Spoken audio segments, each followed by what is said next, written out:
Good Monday morning, everybody. John Lance along with Mel for the next 3 hours here on ESPN 97.5 and 92.5. And if it sounds a little strange, it's because it is. Good morning, everybody. And what a weekend. We got a lot to talk. Let's just do 3 hours of Masters today, boys. Let's just do 3 hours of one of the greatest tournaments in the history of tournaments. Okay? Did you watch it? Yeah, I saw a lot of it. I didn't get to see I had to watch on a phone at the end. I had to too, because I had a internet guy here, and it took Sounds hours. like he did a terrible job. Well, for whatever reason, I was able to connect to the server yesterday and not able to connect to it today. For whatever reason, that happened. I don't know. So we'll figure it out. We'll get it. Got AD on it. We'll get AD on it, and we'll figure out what the hell's going on. So we got that going on this morning here. Yeah, all my equipment is all set up right. I did it yesterday, and I don't know. For whatever reason this morning, it's not working. So we got this for the next 3 hours, or hopefully AD can come in and figure it out before then. But here we are. Yeah, that was fantastic. Astros with a 7-3 win. That was nice. And the Rockets lose. Golden State or Memphis? Golden State or Memphis? They got a one-game play-in. And we'll find out who is going to advance and take on your Houston Rockets. I don't love that it could be Golden State. I got to tell you the truth. I'm not thrilled. You just got done whacking them at home. I know you did. Don't be scared of all these teams. We beat every team you've been nervous about. I know. Oklahoma City got beat. Golden State got beat. The only time they don't win is when Ime decides to sit them, and now they went from the hottest team in basketball to the coldest. Well, but that's because they had clinched. What are you going to do? You're not going to keep on playing that way. I just don't love 3 straight losses where you're down by 20 or more in each of those games. It's not my favorite thing, including where you played your starters yesterday. And you were down 30 at one point. Yeah, at home. No. Yeah, you lost the first half by 13. It doesn't matter. It doesn't matter. It shouldn't. Okay. I hope not. No. There's going to be a white hot intensity. They're going to get back to the kind of basketball that they were playing before they clinched the 2 seed. I don't think there's any question about that. They're going to get that same kind of that Alfie's going to get nuts. Amen taking on Ja. Amen taking on Steph. I don't think they want any of that. I'm telling you the truth. No, I don't think they're, I'm not really worried about the matchups per se. I just want to make sure that they're playing good, flowing, consistent basketball. And it's been, it will have been a good, 8 days since that had happened. So it's a pretty good break from playing good, consistent basketball, because they had obviously won at a high rate, 16 of 18, 15 of 17, 16 of 18. And now 3 straight games, 2 of them where the starters play. Oh, well, Jalen Green played. He played yesterday. He got his minutes in. He scored 2 points in 21 minutes, something like that. But so he was able to keep his streak alive, which is, good. Well, I saw that he's the youngest player that's played back-to-back 82-game seasons that has averaged 20 points, some crazy. So he set a record. These records that they make up now, it's just amazing. It's a great record. It's DiMaggio. It's Nolan Ryan, seven no hitters. It's Barry Bonds home runs. Cal Ripken, and now 2 seasons of 82 games and 20. No, I'm glad he's available. I mean, we had James Harden, who was usually available. Jalen, it's important, especially in today's NBA. It's important that guys like to play and want to play and are able to play. Rockets just have to get going. They brought their starters back for the last game. The last 2 games, it was Reed Shepherd shooting threes, and then Cam Whitmore had 39 the other day, but they just took beatings in all 3 of these games. So now they got to find themselves again and get ready once the play-in is over. So Yeah. that's when that will kick off. But Rockets in the playoffs is a very exciting thing, and managing the 2 seed, which we both thought was going to be really, really difficult to hang on to at one point. It's impressive. It's really impressive. I saw they've now gone above Memphis in the odds. They're now only 7th in the West to win the West. They've gone above Memphis, and they're now 26-1 to win the West, headed into this. To win the NBA Finals, to win the championship this year, they're 59-1. So they're still a pretty big long shot. But there's only a couple of teams. I think the Knicks and the Knicks, Cavs, and Celtics are all ahead of them. So I guess they're 11th. They're 11th from the East. They're 11th. But I don't think they'll win a championship. But just being in the playoffs is important. And I think winning the first round is very important. If they can do that, I don't think there's any guarantee. But if they can win in the first round, that really means a lot from a growth standpoint, to go from 17 wins to 20 wins to 22 to 41 and then to 52 with a 2 seed and a first round win. Man, that is really a jump under Ime Udoka. So even if they don't win, it's still been a great year. But if they do win, that is getting these playoff games under the belts of young players like Şengün and Amen and, Jabari and Jalen. I think that's really, really important. Just having playoff atmosphere games for them to play in and experience is a big deal. We had playoff experience yesterday in the overtime experience in the Masters yesterday, and it was an interesting round. At one point you go from like DeChambeau cannot be stopped. You're not going to stop him, and then he just the third hole. Yeah, and then he just coming up, you're like, holy crap, after his third round, and then the third hole got there, and the crater was unbelievable. And then it looked like Rory was going to cruise. He had a 3-stroke lead. You just thought he'll cruise in, and then Rory comes back to the pack, and then you have Justin Rose he bookended it. Justin Rose bookended it with round 1 and round 4. Well, how about a couple of things? The swing on 13, he played it safe, and he laid up at Rays Creek, and then he was 86 yards out. Probably because he didn't want to land in a bucket full of pee in Rays Creek. Well, right, exactly. Who wants to people have been peeing in Rays Creek? Yeah. So he hits an 86-yard wedge that. He's hit this 1,000 times. 1,000 times that that he could hit this green. I would bet 995 times out of 1,000 he hits that green just fine. Mm-hmm. That one time he pushed it right. It wasn't a shank, but it was a push so far bad that he went into Rays Creek. It was the most unbelievable shot ever. He went from 13 to 11. But Justin Rose was incredible. How do you shoot 66 with 4 bogeys? Dude had 10 birdies. 10 birdies on Sunday at Augusta. That is like amazing. And then he was 1 birdie short because on the extra hole he missed his and Rory made his. But Rory had almost the identical shot on 18 where he pushed it into the bunker and he put it within 5-6 feet in the first playoff hole. So for Rory, he's been ever since 2011 when he had the huge lead and he shot 80. I mean, goodness gracious, he's been living with that because the green jacket is the most important for all these guys. Because you get to keep playing into your 60s, and you're part of you're part of Augusta National, which is everybody's goal on the tour is to get that green jacket. I saw just a headline that I wanted to ask you about. It just said Rory secures legacy. Yeah, does that feel accurate?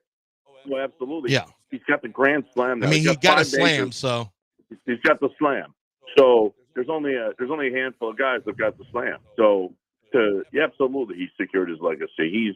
He's I don't know if he's one of the all-time greats, but that's what legacy that's what struck me is the phrase legacy. Yeah, which is kind of an all-time great phrase. When you start talking about somebody's legacy, I always think of, I think of the greats when you talk about legacy. I mean, how high up there is he? Well, I mean, there's Jack and Arnie and Gary Player and Tiger and Lefty. He's not Phil's got Phil's got way more wins, and I mean he's got a little ways to go still, but he's 42. I don't know how he's been out there 17 years. I don't know how old Rory is, but he's been out there 17 years. Got a little gray going on, but once you hit the Grand Slam though, that's a different. You're in a different world now. So yeah, he definitely cementing his legacy is absolutely, I think, the right way to go. I'm going to fix my sound here. I'm going to go call in on my Comrex on my phone, see if that doesn't help. Yeah. So let's get that. Let's do that. Let's get that going on right here on ESPN 97.5 and 92.5. I'm going to talk right now about Game Day Men's Health. Game Day Men's Health just makes you feel different. It makes you achieve your goals. What are your goals? Do you want to be better in sports? I mean, because you want to lift better. Do you want to be stronger? Do you want to have more stamina? All of the things. They've got peptides and they've got programs for you just to be better. They've got the testosterone, obviously, but they've got a permanent way for you to fix the ED. They've got every single way for you just to be better. Okay, I don't know if you've ever taken testosterone, or if you have. I was taking testosterone for years. Game Day Men's Health is just better. It just is. I just feel better because of Game Day Men's Health. Find out for yourself. Get a free consultation. Labs in every Game Day Men's Health location, so that you get your results quicker. You feel better. They're experts. GameDayMen'sHealth.com. Tell me you heard it right here.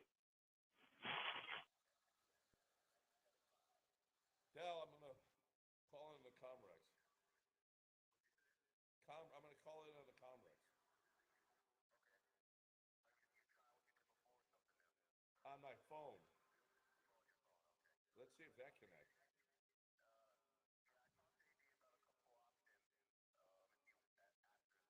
Okay.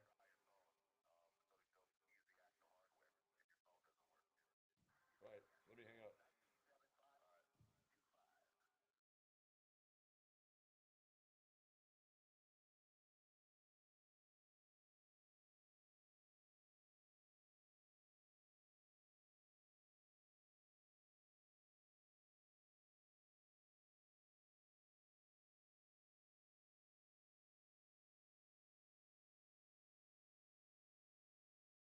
Test.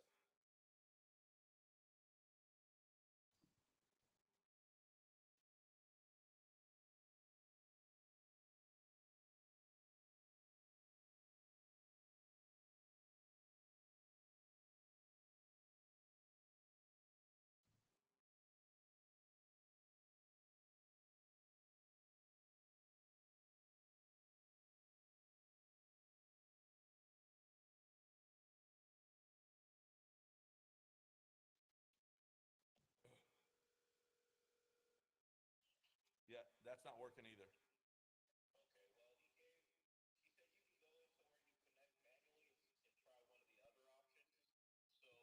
What are one of the other options? I don't know them.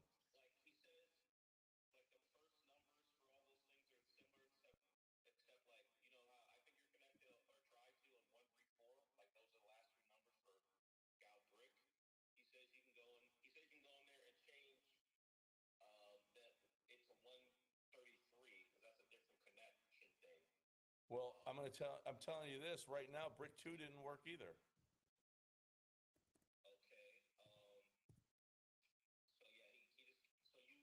Tell him Brick 2 didn't my phone, my Comrex on my phone didn't work, and the Comrex that he gave me isn't working. Comrex is not working. Let's see.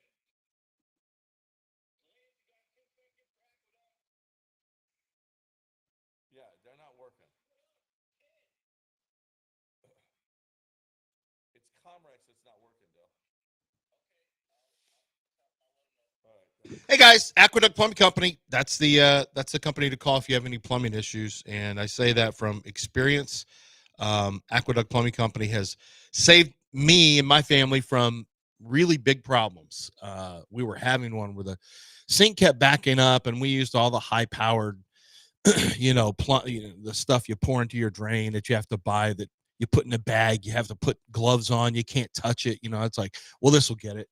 And it wasn't working. And when I said, I had Aqua come out and, hey, can you see what's going on here? Can you snake this? Put the camera down, and they did. And they're like, your line may be bellying. And bellying, I said, what's that? Well, that's, where it flattens out. The earth moves, it flattens out. And they said, did you have new pipe put in here? I said, yeah, a couple of years ago, somebody, cut a new line there. And they said, yeah, they didn't lay it properly. And so now this stuff is coming back. That's why it's coming back into your sink. And they had to go out, dig up the yard, and they cut it open. They found out, yep, this is a line is bellying. So they had to relay the whole thing. And this is why you go with the right company the very first time. Do not mess around. First of all, they're very affordable. Number two, they're transparent, and they're very trustworthy and honest. And they will help you get it right the first time.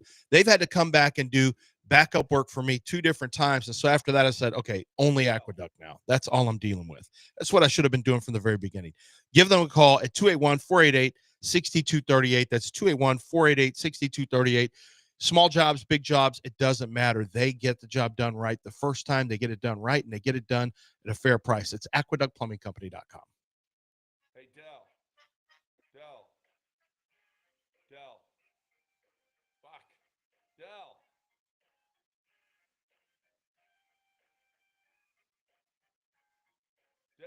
You're back in the Veritex Community Bank Studios with John and Lance on ESPN 97.5 and 92.5.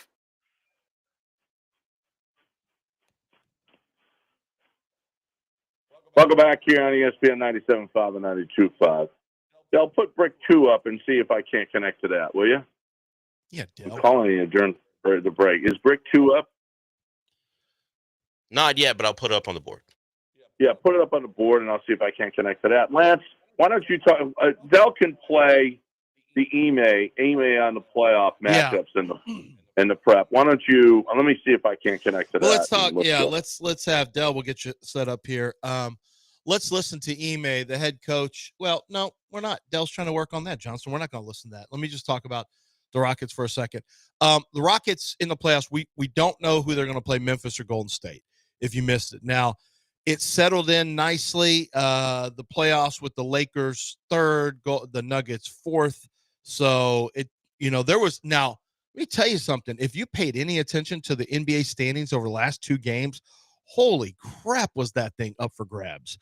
And the teams that needed to win pretty much won. The ones that were trying to hang on to spots, so they were able to do that. But the playoff bracket is set, and I'm telling you what now, there's some pretty interesting matchups going on. I mean, okay, we got the play-in. I guess you got to, take a look at the play-in. So 1 and 2, we're just going to be waiting. The Lakers and T-Wolves, Anthony Edwards versus LeBron and Luka. That's a really, really intriguing matchup there, because I think the T-Wolves, the Lakers have had their ups and downs since Luka's come over. I think that's a wide open series. And then Nuggets Clippers looks like a heavyweight fight. You've got the Nuggets who have, everyone, they didn't play great. They got rid of their head coach and their general manager. We were all surprised about that with just a few games left in the season. But the Clippers have been coming on strong as of late. And so the Nuggets have the home court advantage against the Nuggets have the home court advantage against the Clippers.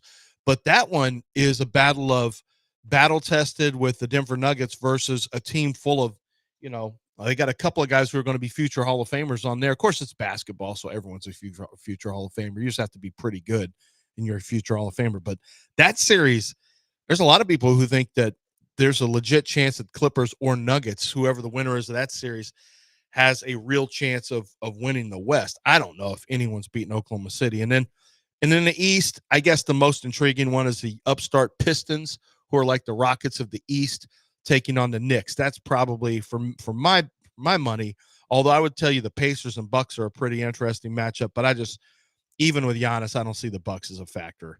The Knicks and Pistons are a fun one just because, like I said, the Pistons are very reminiscent of what the Rockets have done over the last 2 years. Yeah. I think the organizations are mirroring themselves. Yeah. So. Yeah, you sound better. You sound better now. Yeah, that sounds better. Okay. Mm-hmm.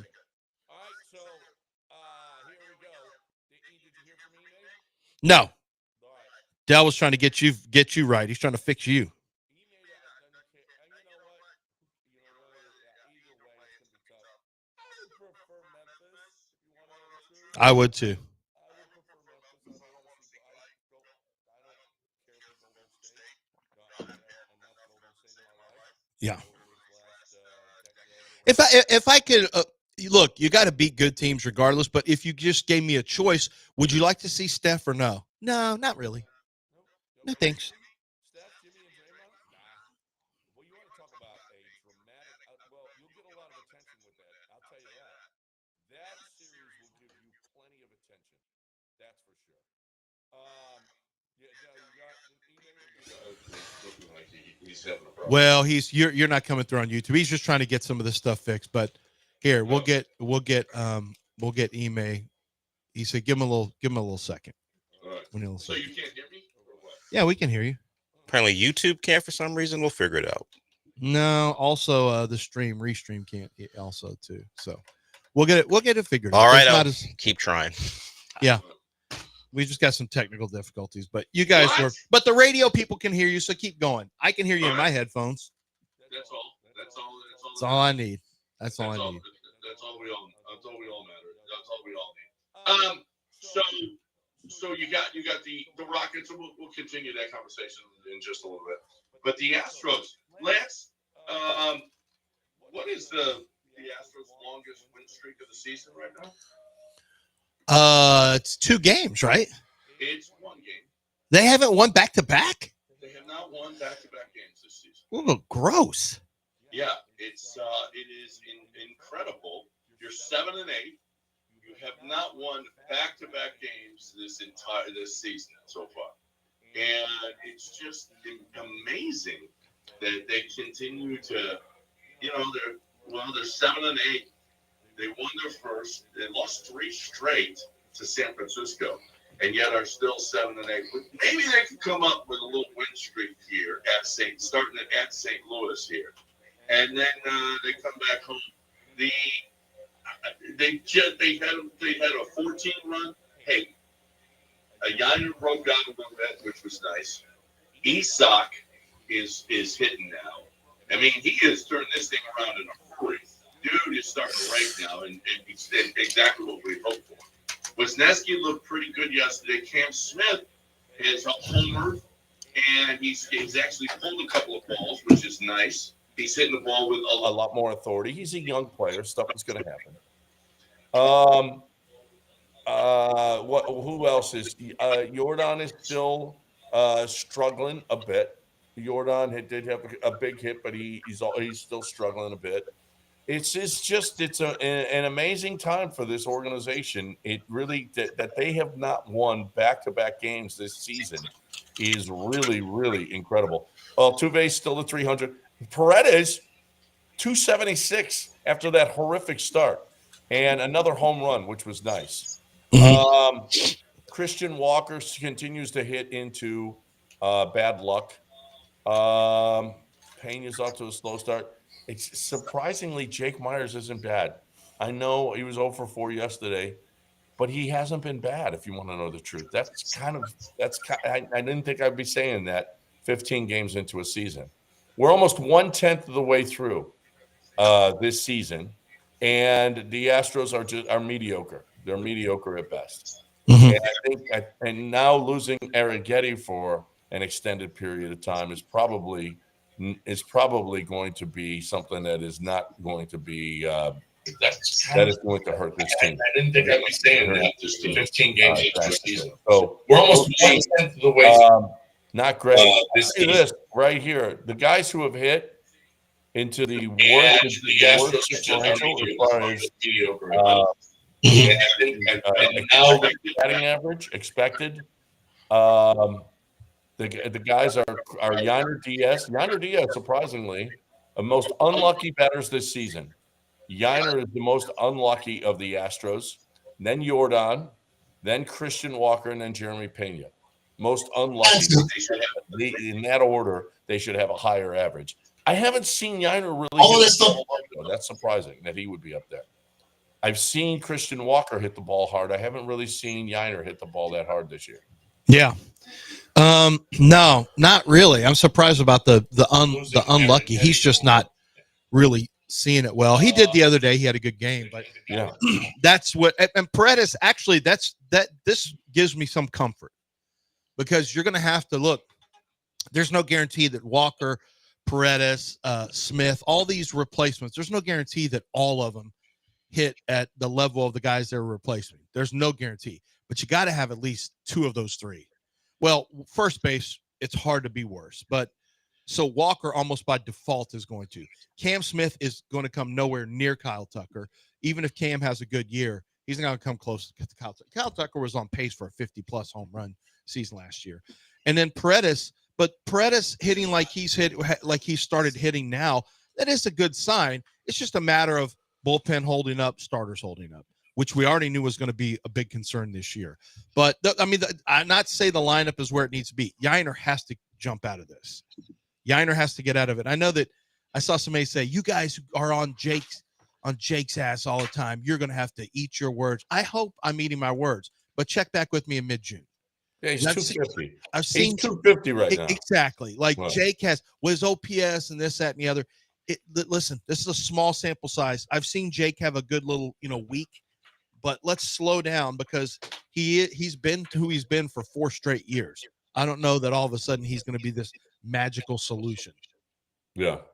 No, this is, listen, I'm admitting last year was the greatest season in Astros history. We all know that. And I had called it and I couldn't have been more right. They won the division again. And I think it was magical the way that they bounced back. This team just is not good enough. It's not good enough. This is going to be they just might win a division again because the division isn't great. It's just not a great division, and they've got a chance to win the division again. But this isn't a special team like we've watched throughout the years. It's just not. They've just let too many guys go, and they're putting together stuff by Band-Aids. Look at this rotation now without Arrighetti in it. With Arrighetti in it, with Fromber, Brown, and Arrighetti, it's pretty formidable. Without him, I mean, what you're starting guys that have never been there before and never done it before, and it's gonna be a long season. It really is. It's not the same. This isn't the same this isn't the Astros that we've been accustomed to over the last. Well, they just look a lot different. I mean, number one, it's not that you're cheering for brand new guys. It's one thing to do it for 1 year. It's one thing if you have a new guy come in. And it's still Kyle Tucker still there. It's Bregman still there. And you welcome in one new guy. Okay. That's weird enough. Then when it's 2, it's like, whoa. Then when it's 3, it's like, this isn't the same team anymore. Right. And it's not. And that's okay. That's what happens in sports. I mean, it's just, we're just not. Actually, that's what happens with most teams. It's only we've had the greatest run in the history of Houston sports. And so it's just sad to see it come to an end. That's all. And all the former Astros are killing it right now. Like, I don't know if you've seen the list of Astros who are killing it. Yeah. Pretty much everybody who's ever worn an Astros uniform is having the greatest start of their entire careers. Alex Bregman did not get the note that it's April. I do not know what's wrong with him. This is April, Breggy. How in the world is he hitting that? Somebody said George Springer's even hitting right now. Is that true? I think he's just doing it to spite us. Who, Bregman? Yeah. I know. You see Georgie's he's at 375. Is he? Nice. Yeah. Kyle Tucker is a superhero. They're all right. All those, I think the top hitters in the league right now are former Astros. And George had a top play in right field coming and sliding in foul territory and making a play. So yeah, it's all good for guys who we were unwilling to pay. Although George did have to leave with a wrist injury. Well, that's George. Well, that's George. But he can't. He played yesterday. Didn't get a hit, though, so feel good about that. 35 years old now, George. I feel great about George not getting a hit. Thank you, George. Still at 375. At least there's something that we can cling to. George didn't get a hit. Just think he went 3 at-bats and no hits. He's still at 375. Yeah. That's right. All right. Let's break. Let's stay on time so that we can get we got some college football to talk. Man, crazy. Man, Two crazy stories going on right now. Two unbelievable stories going on right now. But you, Lance, you really, really need to talk about Underdog. Yeah. Speaking of a crazy story, did you know Underdog? So they've got this feature now. It's a little different. Underdog's got the extender, and it's brand new. This is the first time I've seen this before. So if you're wanting to play, so here's what they do during basketball playoffs. Their extender promos going on. You can play your way to increasingly bigger boosts each round of the playoffs. You start a playoff series by using your game one boost, and that's a boost in your total profits, right? And continue boosting each subsequent game to unlock the next one. So if you continue to play Underdog Fantasy, the Pick'em Challenge, your boost gets higher and higher and higher. And that means you win more and more and more when you pick the right higher or lower on the statistics. The statistics in basketball, obviously, points, there's rebounds, there's assists, there's a combination of rebounds and assists, points and rebounds. There's 3-point baskets made. There's sometimes block shots and steals. Like, there's so many stats to choose from that you can find one that you say, oh, he's going to be lower than that. This is going to be a slow-paced game. Or, oh, he's going to be higher than that. That's a great matchup for him. Take your basketball knowledge, use it, and then use these boosts, which means if you play, game by game by game, every single series of the playoffs, you're getting boosted for your total profits, and you got a chance to make big money just using your sports knowledge. You're watching the games, play along with them. Use promo code Lance, and you can get up to $1,000 in bonus cash when you make that first deposit. You can play as little as $1, and you can win up to 1,000 times your original play. But you need to use promo code Lance on your first deposit to get this bonus. You must be 18 or older and present in the state where Underdog Fantasy operates. Terms apply. See website for complete details. Concerned with your play, call 800-GAMBLER or go to ncpgambling.org. You're listening to ESPN 97.5. At Progressive, we understand the bond you have with your boat. It's why people name theirs. I named my boat Sure Don't. Get it? The other day when my friend said, "Hey Larry, you want to head back in? It looks like it might rain." I said, "Sure don't." I guess they didn't get it because they didn't laugh. Whatever you call your boat, protect it by insuring it with Progressive, America's #1 boat insurer. Progressive Casualty Insurance Company. Yeah. Come on in to Total Wine and More. Prices much lower than a grocery store. Wine, beer for a whole lot less. Walking down the aisles makes you stop. Yes. From mixing cocktails to a How's that? I love my truck. It's right outside. and love what you find only at Total Wine and More. Be responsible. Every Friday at 4, tune into the Killer Bees as Joel and Jeremy are joined by the TV voice of your Houston Astros, Todd Callis. Todd breaks down the latest with the Astros and gives his unique insight on the team. The Killer Bees with Todd Callis, Fridays at 4 on ESPN 97.5 and 92.5. Brought to you by Houston Powder Coaters and Pipe Fitters Local 211. Guys, prom season is here. Suit up in style with Suit Mart, your prom headquarters. Get a complete tuxedo package for just $159.99 or choose from our fashion tuxedo collection. Okay. With on-site alterations available. Look sharp, feel confident, only at Suit Mart. For more info, head to suitmart.com. That's suitmart.com. Suit Mart. Style, fit, value. It's your guy, Sean, with Green Light Offer, and it's 2025. We are still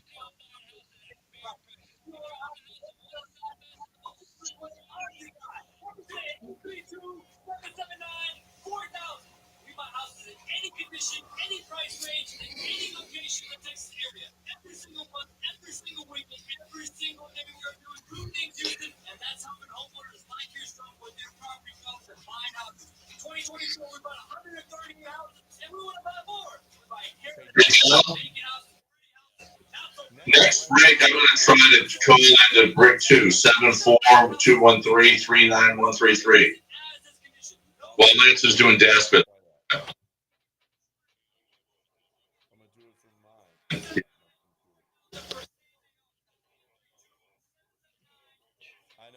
turn this off and then. Yeah. Do you have the ESPN Houston app? No? Then download it now in your app store.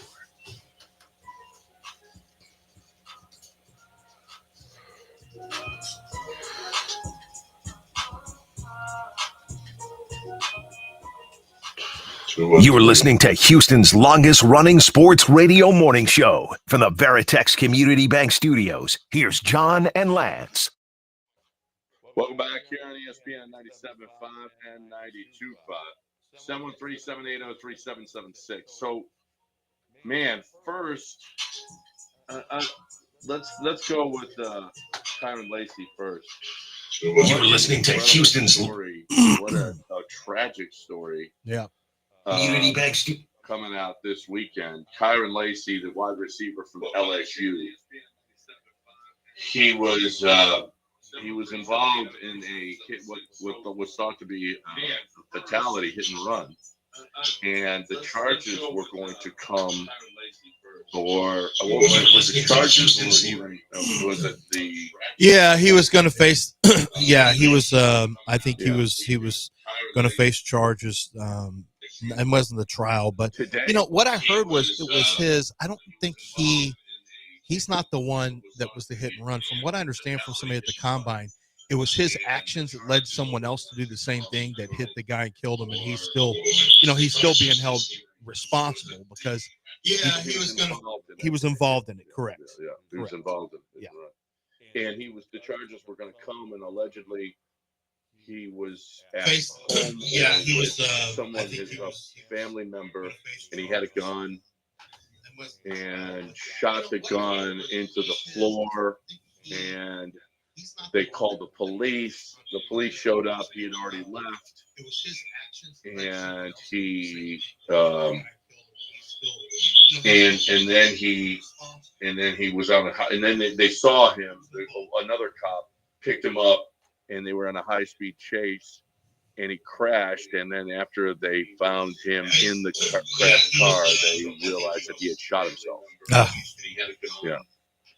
So he was a guy who was, he was early, when the season started, and I'll tell you this, against USC, and early in the season, I didn't think they used him nearly enough. He was really, really good.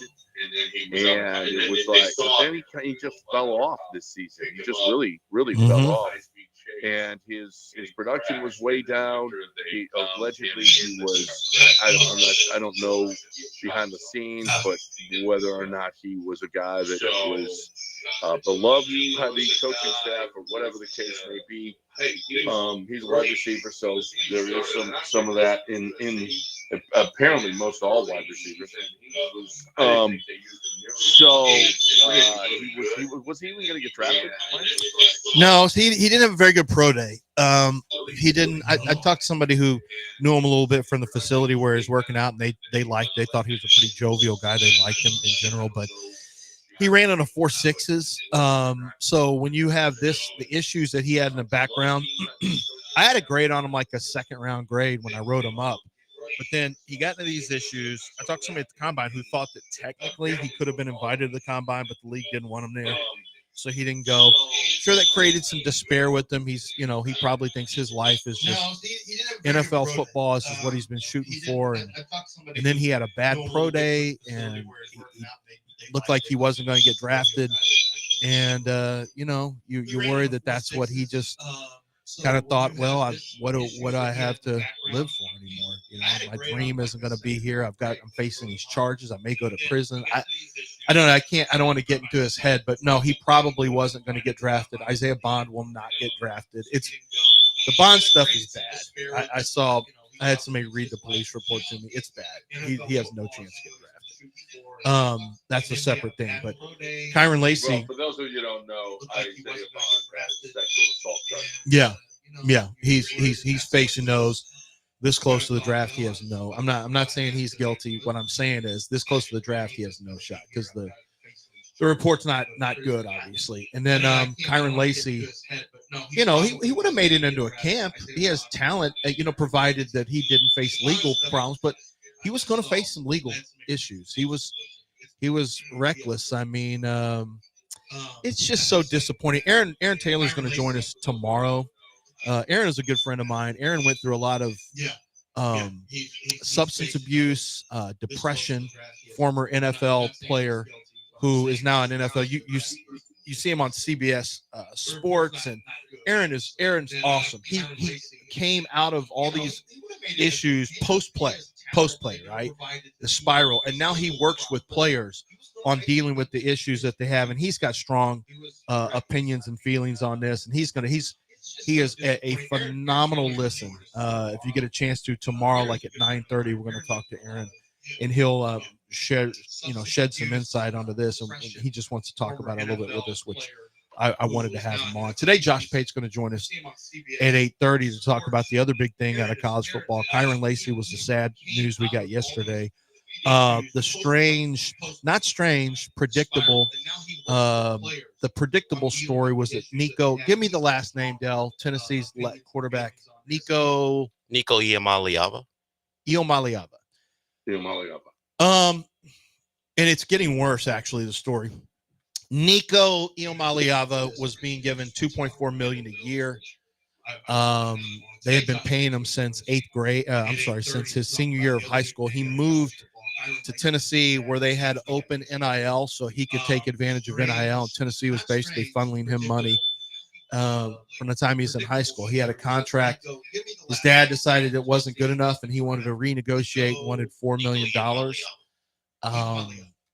And Tennessee just said they talked. And then once Nico didn't show up at the spring game, apparently Josh Heupel said, okay, they may have continued talking, but once he didn't show up at the spring game where it became me instead of we, Josh Heupel shut it down and said, we'll just take our chances elsewhere. And I know coaches across the country applauded that move, because at some point you're going to have to put your foot down. It still has to be about the team. And I think what we've got is we got an issue with too many agents and hangers-ons and dads and whatever the case may be, who are, to them, it's just the highest possible paycheck. It's a pigs get fat, hogs get slaughtered situation. And now Texas Tech has said, we don't want you. Oregon said no thanks. Notre Dame said no. They tried to use Oregon as a stake horse against Tennessee. They said, well, they reached out to Oregon trying to get Oregon to make an offer so they could use that and leverage against Tennessee, and Oregon said no. And so now the dad, it turns out, information came out that the dad wanted to hold Nico out of the playoff game. He wanted to hold him out of the playoff game for leverage on a new contract. Before the playoff game, not Tulane's quarterback, SMU's quarterback, he ran a little leverage game, because I guess they were really pissed off that the kid from Tulane went to Duke for a bunch of money. And so I heard that SMU's quarterback got the dad got really pissed off and approached SMU about that before the playoff game. And so they had to calm all that stuff down. This is from what I heard from a third party. And now Nico, using his dad, and they say it's really his dad more than anything, using his son, and then, of course, leveraging a playoff game. I mean, look, man, at some point, I get that you want to maximize this out of the other, but $200,000 would be an enormous amount of money for a high school player. It's an enormous amount of money for most people. It's an enormous amount of money. You're making over 10 times that for a single year. You have NFL aspirations and NFL talent, frankly. This was a dumb trying to be as greedy as possible was a really bad play, because what this is going to do now you got the attention of the federal government will get involved 100%. And then eventually it's going to have to go to the Supreme Court again, but they're not going to this is going to cause everything to come to a head. Because the fear of being leveraged with this constant threat of free agency throughout a year, even inside a year now, it's just not going to stand. It's not tenable. There's too many. What's happening is the big programs are going to continue to be able to function. Their profits are lower now once rev share hits next year. But the mid-level programs, and I would include Houston in that, by the way. Houston's not a heavy revenue program. You know that too, John. They never have been. they're really, this rev share is going to, when you're having to share your revenue that was supposed to go to, the other, to fund the other non-revenue generating programs, it's going to cause a lot of these athletic programs to work in a negative. I know you see the stories of Tennessee and the SEC and these big time schools, but that's only about 25% of college football, and then it's an even smaller percentage of college athletics. There's going to be some athletic programs that have to shut down. Swimming programs, baseball teams, stuff like that, because they just don't have. South Alabama's losing $300,000 a year. They have to try to raise money just to not lose as much money. Okay, so there's a lot to get into here. Correct. We got a break because we got What Did You Learn This Weekend in One Sentence, brought to you by Game Day Men's Health. That's coming up on the other side. We got Josh Page going to join us, so we will delve deeper into this and see what he thinks and what his connections have told him about where the direction of college football. Let's take a quick one here. We'll try to figure out this echo as well. Lance, why don't you talk about John Daspit, and we'll work on this thing. Yeah, so John Daspit and the Daspit Law Firm working hard for people who have been badly injured. And we were just talking about somebody losing a life in a car accident. Something that happened with a former college football player. That kind of stuff happens every day around the state, every day around the country. John Daspit has a law firm. He has offices around the state of Texas. But when there's loss of life, something like that were to happen, that's where John Daspit would step in for the family. The family calls John Daspit and the Daspit Law Firm, 713-CALL-NOW. And he steps in and immediately takes over.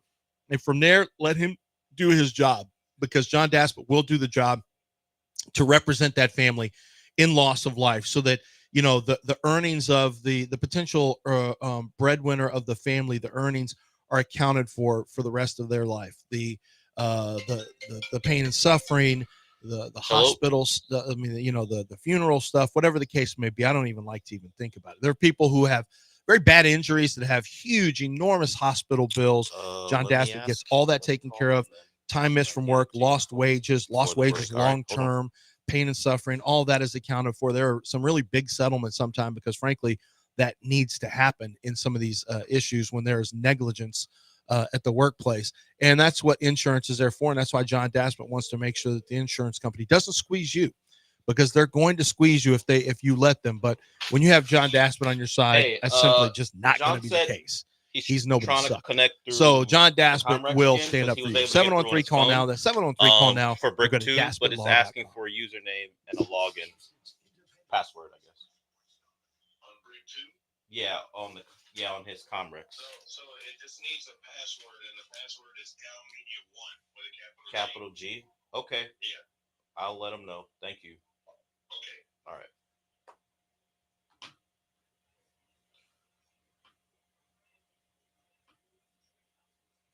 The perfect stay. All just 90 minutes from Houston. Make your trip now at twocreekscrossingresort.com. Trust me, you'll love it. Two Creeks. And he said the password is GalMedia1, capital G.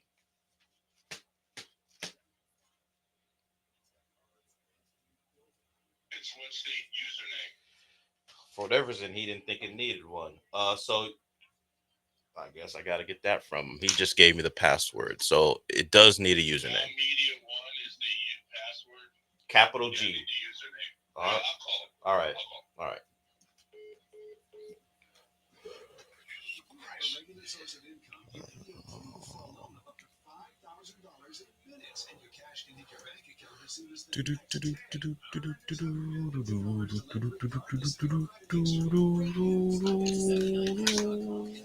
Look at that. Golly. 79cash.com. That's 79cash.com. 79cash.com. Hello. You're gonna piss me off, okay? Player Trevino, Watson, Aldo, Sorenstam, and more as they return to the Woodlands. The Bolts of Honor Greats of Golf is back at the Insperity Invitational, presented by United Healthcare. One day only, Saturday, May 3rd, the Woodlands Country Club Tournament. Lance, Visit Insperity. when you use your phone, do you have it on speaker or off speaker? What? When you talk on your phone, do you have it on speaker for when you're connecting with us? I'm asked. Oh, whatever.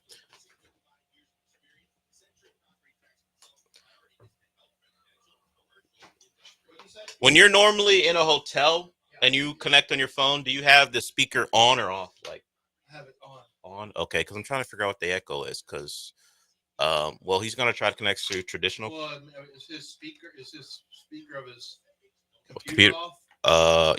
That might be. It would have to be. Well, you don't know that. Yeah, make sure that's on. Yeah. Does he have earphones in? No. Yeah, make sure he's also disconnected from it. It should only be this. Only the Make phone. sure his speaker on his microphone on his computer is off too, on his restream. Okay. That might need to be blocked. Well, you might have to handle it for now because he's not connected yet. You're back in the Veritex Community Bank Studios with John and Lance. On ESPN 97.5 and 92.5. All right, what did you learn this weekend in one sentence? I'd like to know what you learned this weekend in one sentence. And don't say something like your audio blows or whatever. We're trying to fix it. All right, we're working on it. We're just having a little technical difficulty, but it'll get fixed. What did you learn in one sentence this weekend? I learned that Neo is one of the best restaurants in the city of Houston. I had heard that. I didn't know it, but it is absolutely the truth. Hear us. So also learned that Aziz Ansari was way funnier in concert than I even expected. Really, really good last night. What did you learn? We had some UFC. We had NBA basketball as teams jostled. Not our Rockets. We're already locked into the two. Yeah, kind of the same old Astros.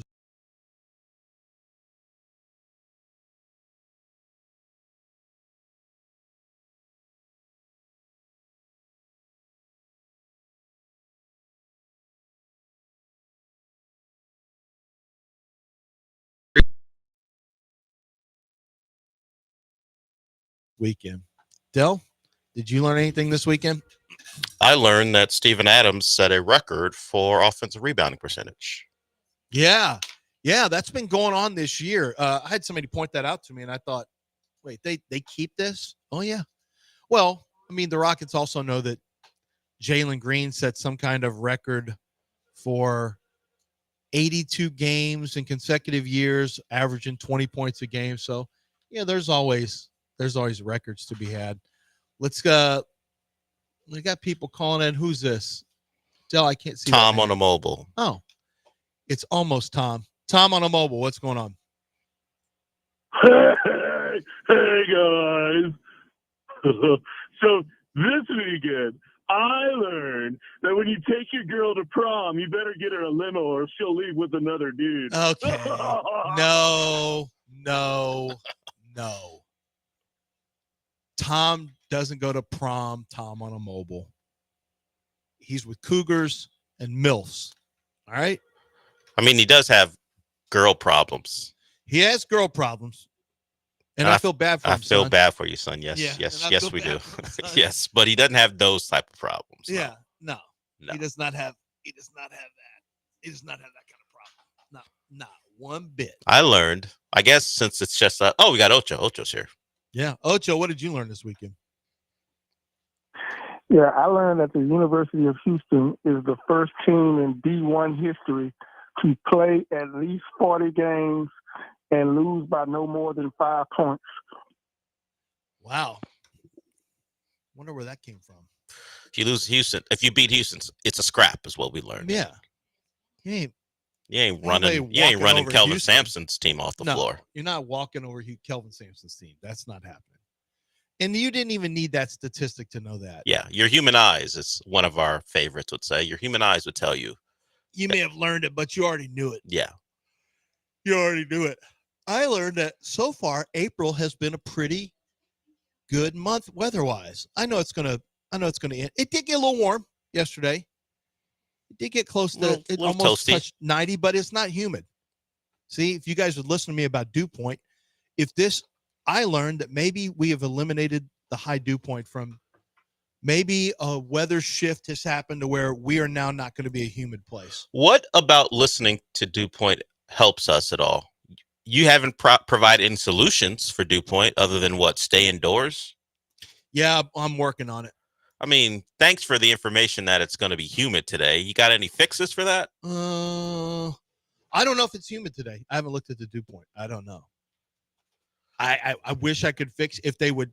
I don't know why we mess with some of the stuff that we're worried about. If we would just shoot some money into changing and altering the weather patterns, including humidity, we would be living in a much better place. Who's up next? Instead of, bringing back 10,000-year-old wolves, maybe fix the humidity. Why are we bringing back dire wolves when we could be working on because we got to slow roll the dinosaurs? The humidity crisis is in front of us, and we're working on dire wolves. You bring back something from literally something. Last time I saw a dire wolf was on Game of Thrones. It's dire wolves. Woolly mammoths are next. I imagine woolly mammoths. Saber-toothed tigers might be on the agenda. What are we doing just to tighten up the zoo? And I guarantee those things will slaughter the rest. You know what it is?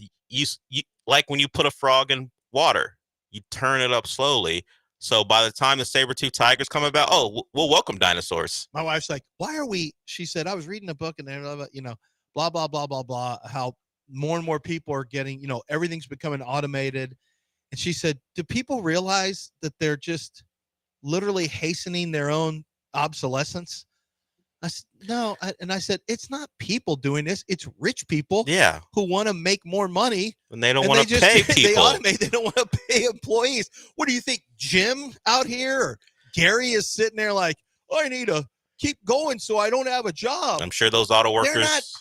They're not in charge of building robots. I'm sure the auto workers in Detroit are like, you know what? We need less jobs. Bring the robots in here to put these cars together. They'll just tell you, learn to code. Yep. Learn to code. Let's get Tongue Dark Chris in here. What's up, Tongue Dark Chris? I learned over the weekend that if your wife wants to act out one of her scenes from a literotica book, somebody is going to end up with a black eye. Oh, hope it was you, because just avoid trouble. Yeah, good point, Dale. I like the part where you're saying act out scenes from literotica. I don't know. I didn't like where it ended. Book talk and the erotica that comes from book talk. It's a lot of like. What's book talk? It's just the TikTok where people talk about books. What? That's a real thing? Yes, it's a whole version of TikTok where people talk about books, and a lot of the books that are talked about are a lot of what he's referencing, where a woman is with some dark, mysterious figure who, you're not really sure if he's a good guy or not, but, Like John? Well, a little different. John, I don't know John's proclivities. Let's leave it at that. But the guy's dark. He's got a past that you wouldn't welcome in reality. Like John? Well, okay. If you want to continue. He golfs a lot. You continue to want to compare him to these guys, sure. But it's a guy a woman would never accept in reality. But in book form, it's like, I like that part of him, that darkness, when really it's awful. Yeah. But it's in book form, so you'll take it because he's the bad boy thing. Yeah. I don't get it. To the extreme. Whoa. That was John connecting, I think. Wow, we're having issues. Fireworks just went off in John's new house. Yeah. Let's get, who does that say, Brad? Yeah, we'll go to Brad. Let's get Brad in here. What's up, Brad? Morning, guys. I learned that if I hear another male enhancement or another whoa, I'm going to smash my radio to 1,000 pieces. No, don't do that. No, we got an offer for you for your house. Let me ask you a question, Brad. Is your house in bad shape? Mm-hmm. I don't care. I'll buy your house. Late on the rent house? Is that one of the things he says in there? You got people living in your house, basically squatters? Good. Brad, we don't need you to go anywhere. We'll just help you move out too, Brad. Yeah, we just need you to listen to this, Brad. Sell your house fast for cash at greenlightoffer.com. That's all. That's Sorry all, that Brad. We're gonna get people up out of your house. Sell your house fast for cash, That's Brad. Right. Are you experiencing issues with girth? That's what he was saying. That's what he said. I don't know. I mean, I'm just saying, Brad, I assume that's what you're concerned about. We're just asking a question, Brad. We're just asking questions. That's all. That's all it is. Yeah. All right. Apologies. We'll break. We'll see if John connected or if that was the sound of his ears being nailed. I can look at. He's not on screen anymore, but I can see his camera, and he appears to be fine. Still trying to figure it out. Still alive. Who knew him moving to a new place would cause all these issues? Yeah. I learned that it's. So I'm watching I learned that I wish Black Mirror's like 15 episodes. I'm on 4 and I'm trying to savor. It's like when you have something you like, but you want it to last, so you take smaller bites. That's what I'm doing now with Black Mirror. I'm not a big anthology guy, so I'm way behind on Black Mirror. I know there's one episode in this season that is. Well, you know, none of them are really connected. Yeah, that's what I'm saying. I'm not a big anthology guy. Oh, okay. But I know there's one episode where the crew of some ship appeared in the previous season, and now they're back, I think. Oh, Jesse Plemons. Is Plemons on this? I bet that's.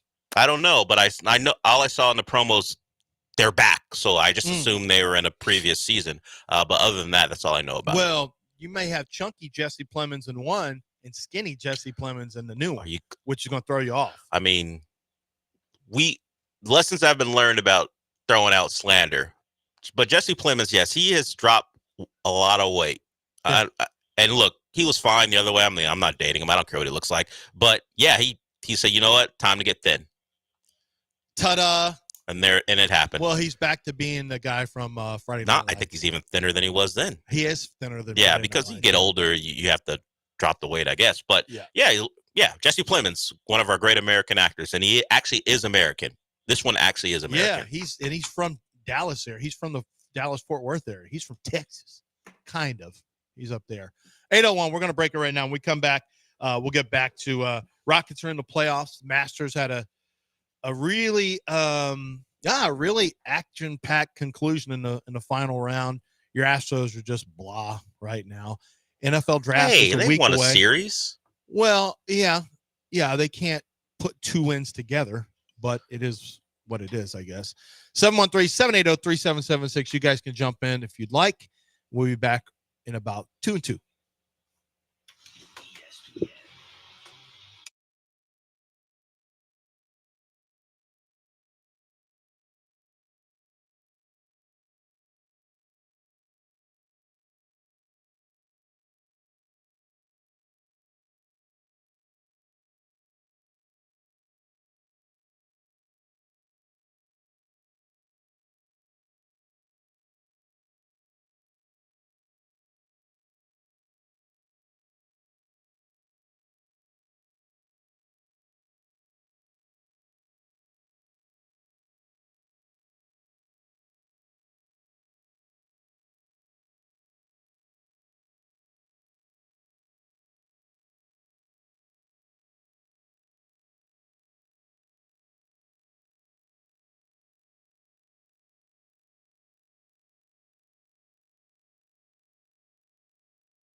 All right, 8:05 here on the bench, what I still call it. You guys want to jump in? 713-780-3776. Want to get your thoughts on Rockets season. It's not over. Obviously, they are going into the playoffs now, but I think the Rockets deserve a lot of love across the board, from ownership to front office to Ime Udoka to the players. The players on a complete buy-in.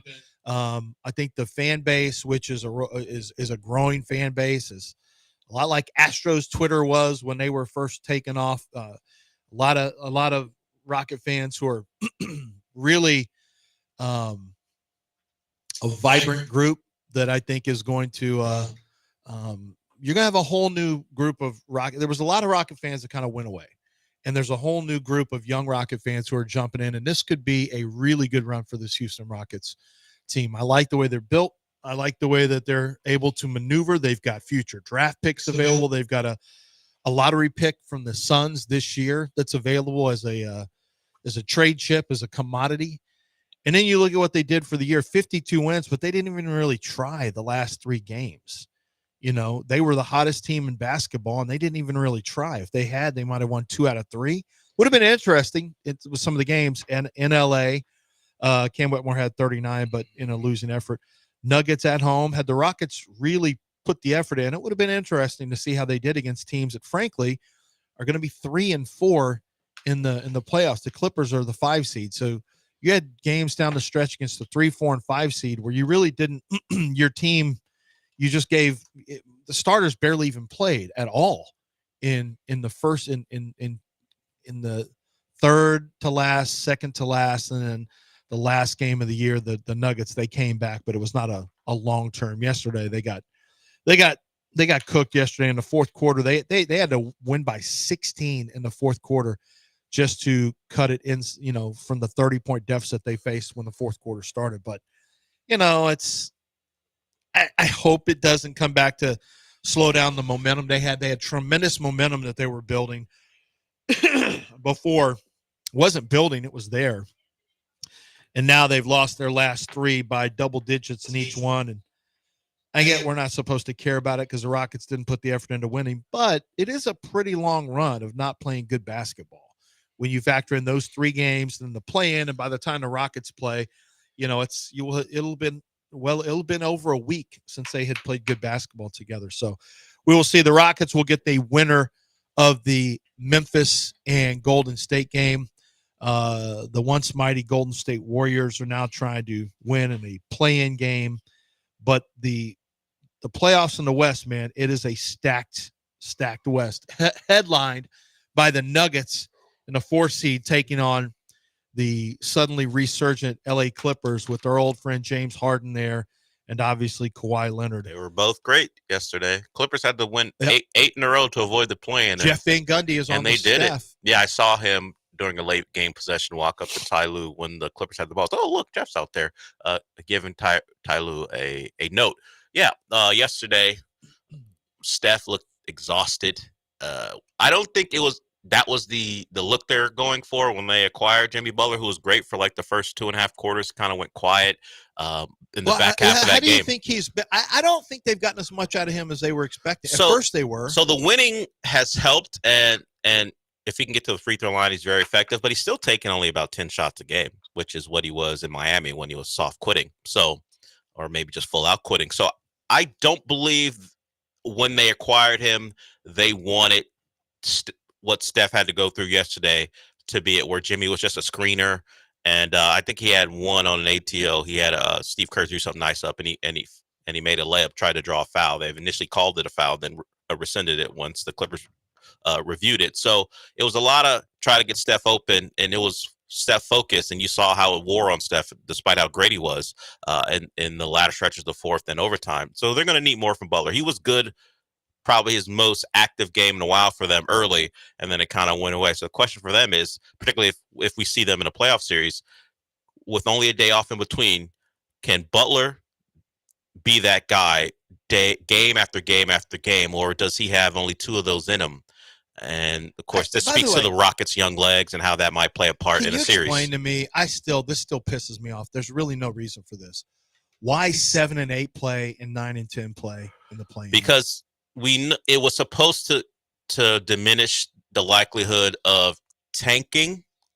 So if 9 and 10 thought there was something to play for, they would continue to try, and even 11 and 12, if they thought they can get into 10, it would eliminate some of the flat out, we're not even going to try. Now you can't keep the Jazz from doing it because they had no shot. And now there's playoff shares at stake. Like I think that they would play. I don't think.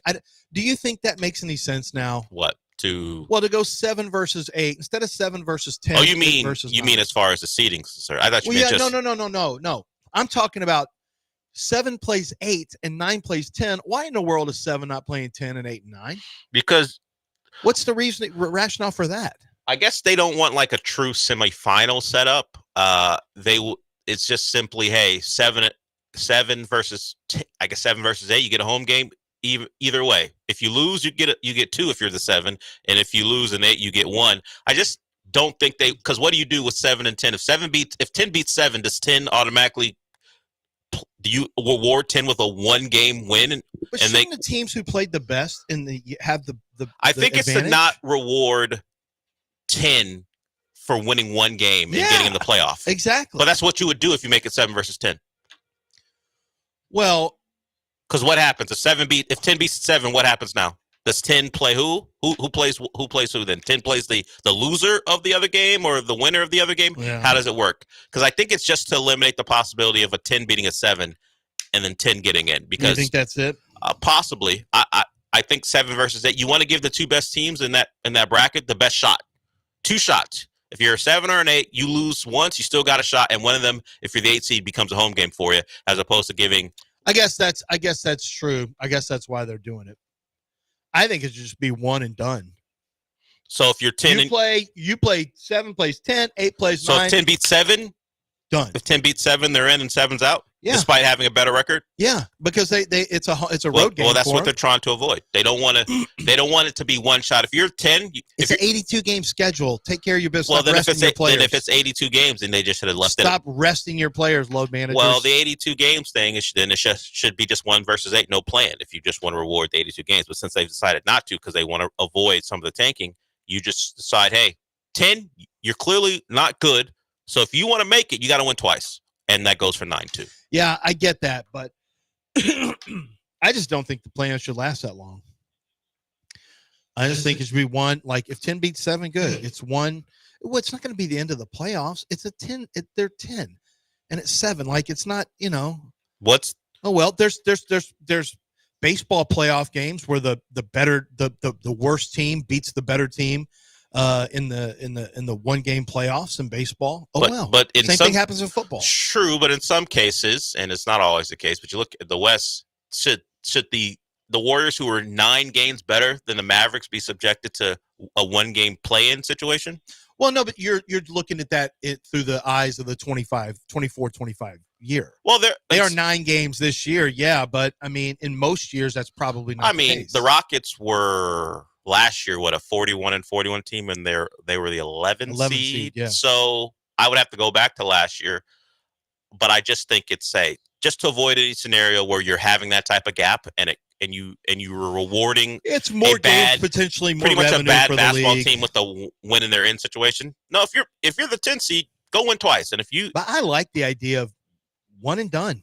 I mean, all the marbles here. You better show up and play. And it makes. I don't think the play-in happens if you do that.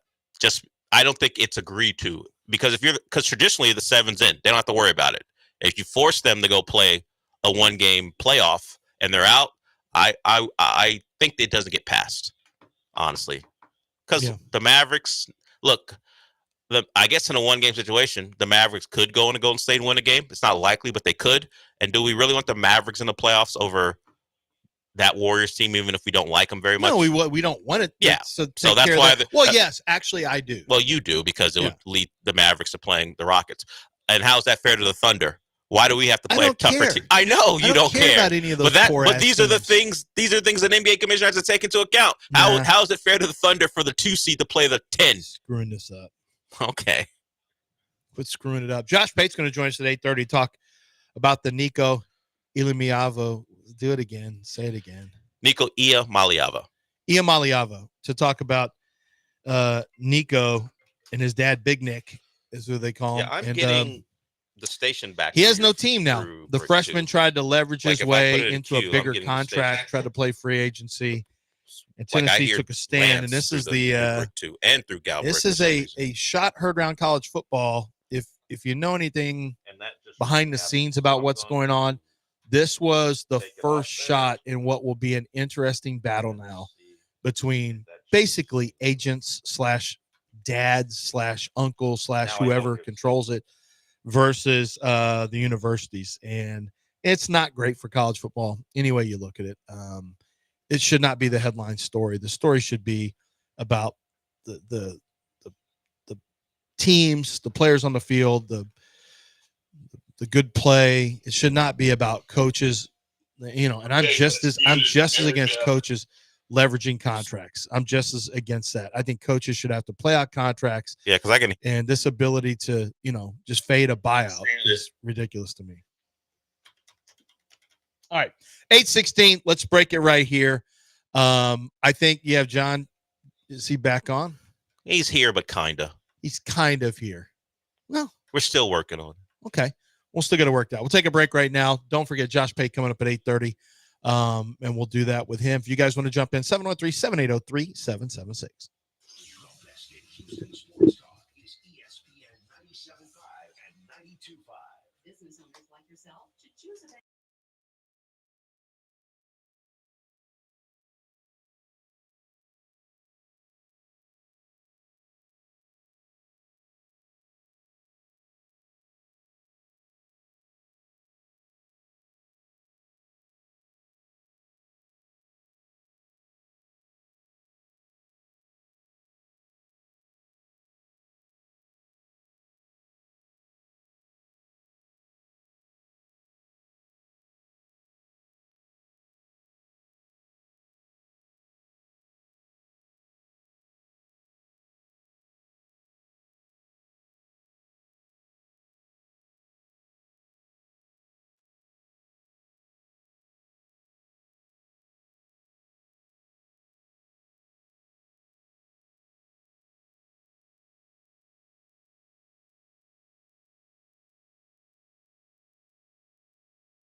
Can't wait to get back to Houston, which will be next week because, well, two things, so that you can actually hear me. And secondly, so I go to Texas Card House.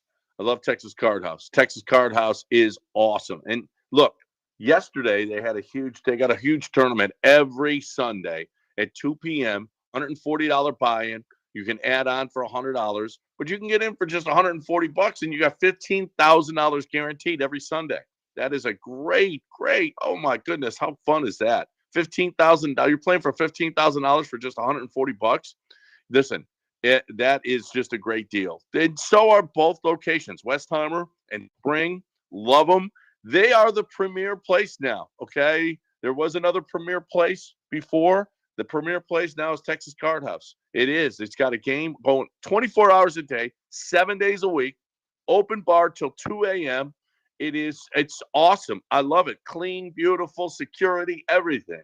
And there's always a game at Texas Card House. Look, they got great tournament schedules. Go to Poker Atlas, download the app Poker Atlas, and then go look up Texas Card House, and it'll tell you all the tournaments that are going on. Texas Card House. It's where to play. Texas Card House. Tell them you heard it here.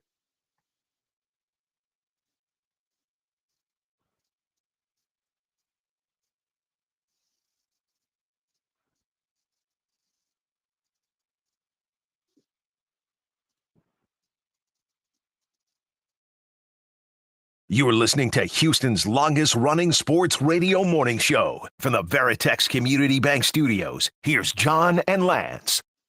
All right, a quick break, a quick segment here because we got Josh Pate coming up. Love Josh Pate. Josh Pate is going to break down this whole Iamaleava. Say it again, Del. Iamaleava. Where does he go? Who wants him now? I don't know.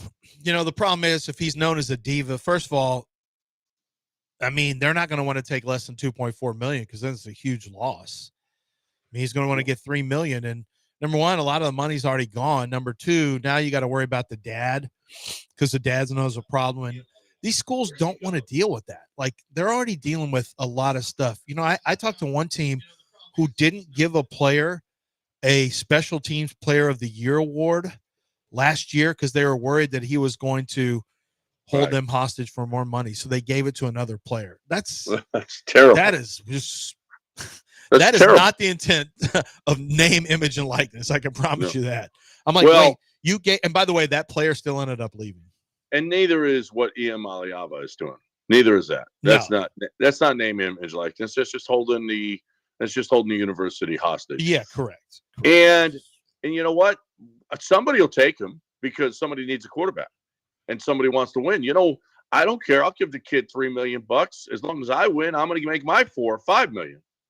Right? Well, maybe. Like I said, there's only a certain amount of money they have, but I think the real problem right now is also that, first of all, he played. I think he's going to be a good quarterback. He didn't play well. You wanted to renegotiate. He played very poorly against top 25 teams. Tennessee fans have all the stats and all the receipts. He played very poorly against the best teams. So it's kind of a weird time to renegotiate. I know his dad sees other guys make money, or at least the thoughts that you don't really know the exact numbers. So you see numbers, they're not always real numbers. Well, they're going to have to come in probably with the cap where guys can only make a certain amount is probably what when he came in at $10 million, it was like, and that was a real number because he's getting 2.5 a year. That was a real number. And when he came in, everybody was like, oh my God, they're giving a kid $10 million. And everybody's like, now 2.5, it's not enough. But pigs get fed, hogs get slaughtered, and yeah, maybe he'll make his money.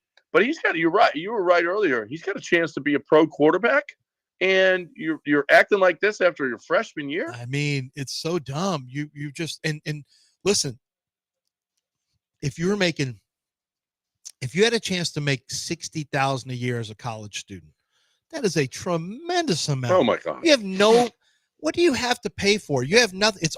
Most of it is almost all spending money. Then and that's $60,000. That's $60,000 a year. Let's call it $200,000 a year. You are loaded. Oh my gosh, you're going to go wherever you want to. You can start putting money on a house if you want to early, which you don't need to, so there's no reason to. but you can start putting some of it away. You can buy a brand new car with cash. Well, that's not even what we're talking about. We're talking about 10. We're talking about 12 times that. And, I mean, 12 times that, and it still wasn't enough. And it just goes to show you that, and that's the dad doing that, trying to maximize. But I mean, he's stupid because you got a pro contract that you potentially are playing for. You don't want people thinking that football doesn't matter to you. And it's just about the highest paycheck possible. Because now what he's going to be is an NIL baby where he'll go team to team to team. He'll probably play 4 teams in 4 years. Yeah. All right, we got a break. So we got Josh Pate on the other side right here on ESPN 97.5 and 92.5. So let's take a quick one here and talk about HR&P. Let's talk about your business. Let's talk about how good your business is. Let's talk about where your business is at. If it's in a place where your expenses are too high, then maybe you're doing your payroll wrong. Maybe you're doing your taxes wrong. How much is it costing you to pay that CPA to do your taxes? How much is it costing you to do that HR? How much does it cost you if you messed up with HR? And the payroll is the key too. This is not your business. That's not what you're in it for. You don't know anything about payroll. You don't do it as well as HR&P can. You just don't, because they're experts in it, and the other stuff as well. And they'll help you out, and they'll partner with you to make sure that your business is going right with your 401ks, but they don't sell you those. What they do is they give you options on those, the best one for your business. You're looking for the best way to get your payroll, HR, taxes, and all your other stuff to your employees. HRP.net, 281-880-6525 or HRP.net.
You're back in the Veritex Community Bank Studios with John and Lance on ESPN 97.5 and 92.5.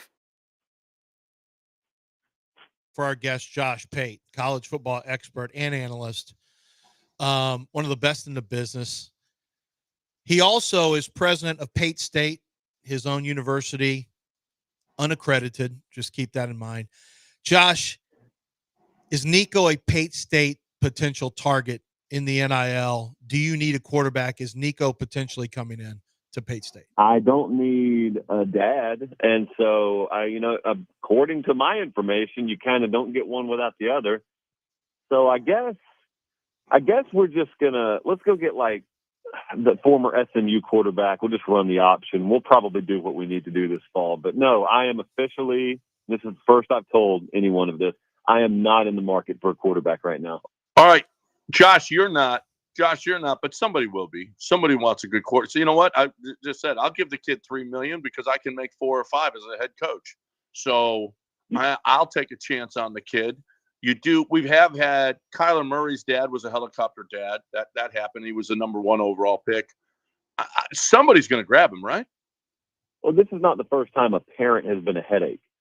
It's the first time, at least that we know, that a parent in this era has behind the scenes, like, held his kid out of practice or advised his kid not to go to practice and tried to hold up a program for more money after they fulfilled the agreed upon terms and kind of did it in the middle of something. And look, I think a lot of them did it in the middle of the playoffs last year, but definitely we now see that they just did it in the middle of spring ball. And I was talking to someone at Tennessee earlier, and they said, look, it's unlikely that we were about to pay them what they were looking for, but at least there's a conversation to be had. If the kid comes to practice on Friday and then, finishes spring and we do this out of the public eye, at least there's a chance. But once she'll practice, even if we did pay him, we screw ourselves because we look terrible and we're not accountable to the rest of the team the way we need to be. So that, Kyler Murray and many other headache helicopter parents notwithstanding, to me, this is one of one. And it may not end up just being one of one, but right now it's the first of the new iteration of how damaging a helicopter parent can be when they also happen to be your, and I use this term really loosely, agent and representative in the modern age.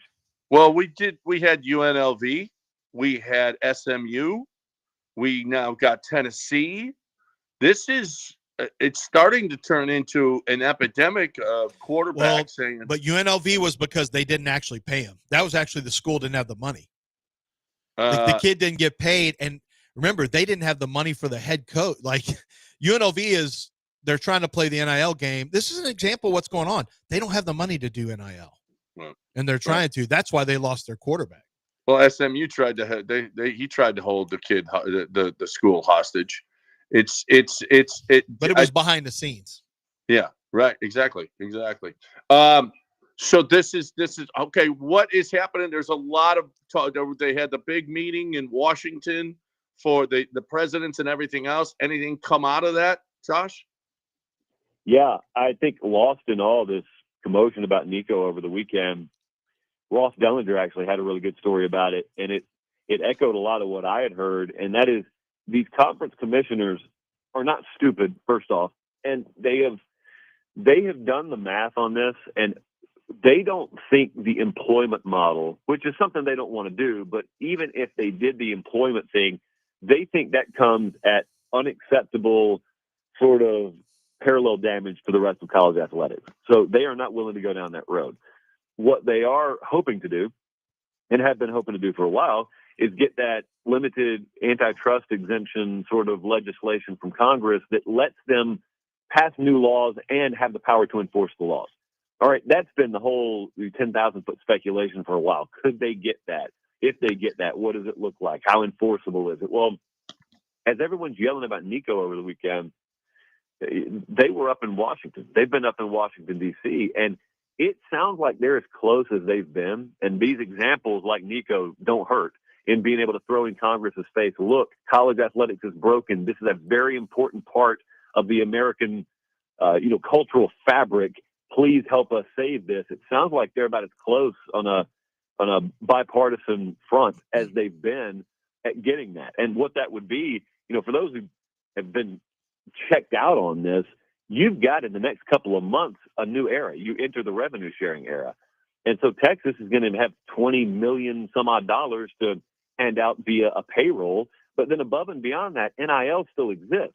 What this new world would consist of is, yes, NIL exists, but not in the way it currently does. Currently, I could pay Lance $3 million and have him come to Pate State and wink, wink, nod, nod. I'm paying him $3 million to do 30 autograph signings per year. Well, of course, all due respect to Lance, his autograph's not worth that. We all know I'm paying him to come here and play football. I'm just kind of washing the money through an autograph deal to satisfy NIL. Well, now I would have to prove that Lance signing autographs is really worth $3 million in the fair and open market.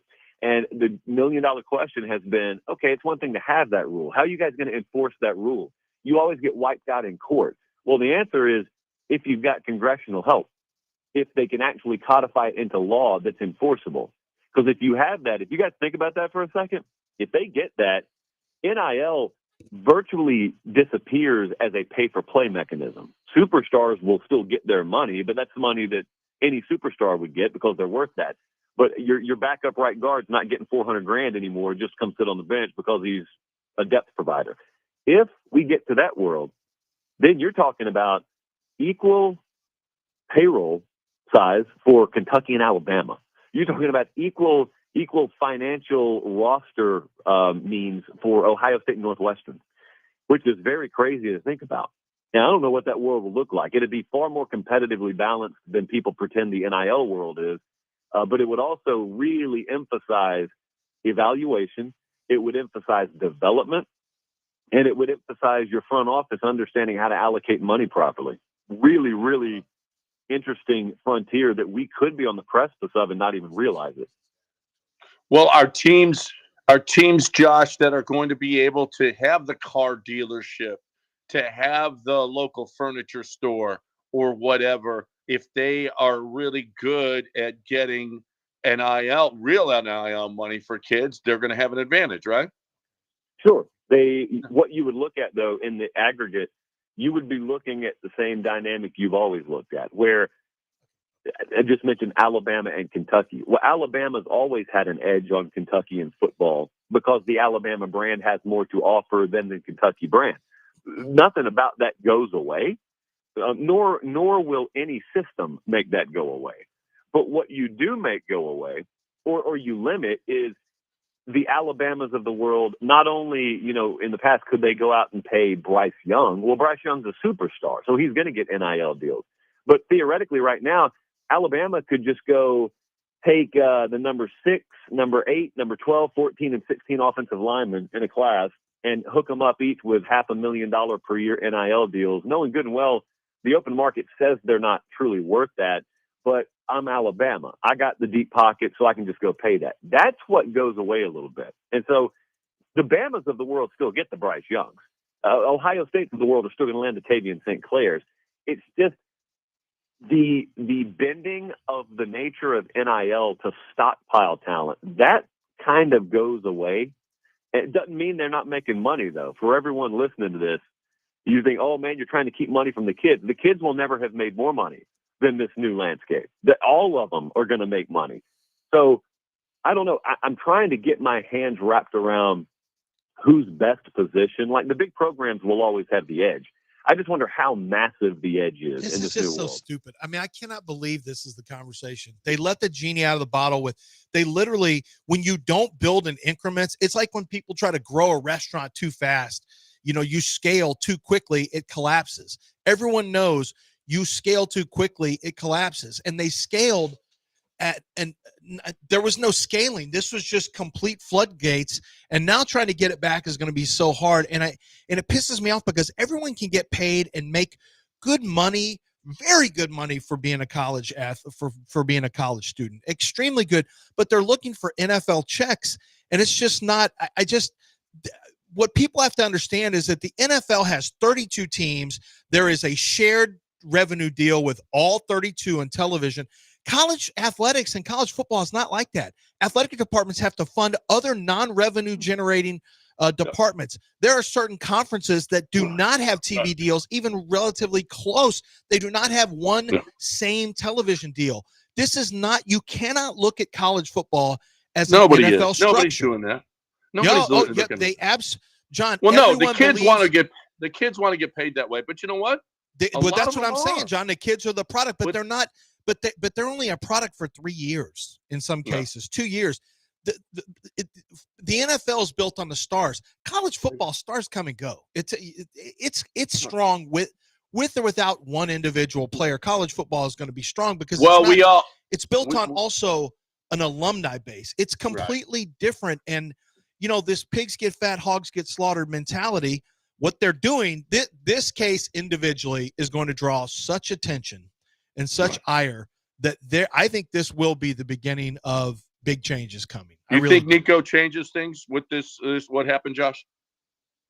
My gut is my gut is I've never gotten a reaction like I got to the stuff we did on the show last night pertaining to this. I'm talking about from all people. Even people who were on the side of tear the whole system down, players should get paid everything that they're worth.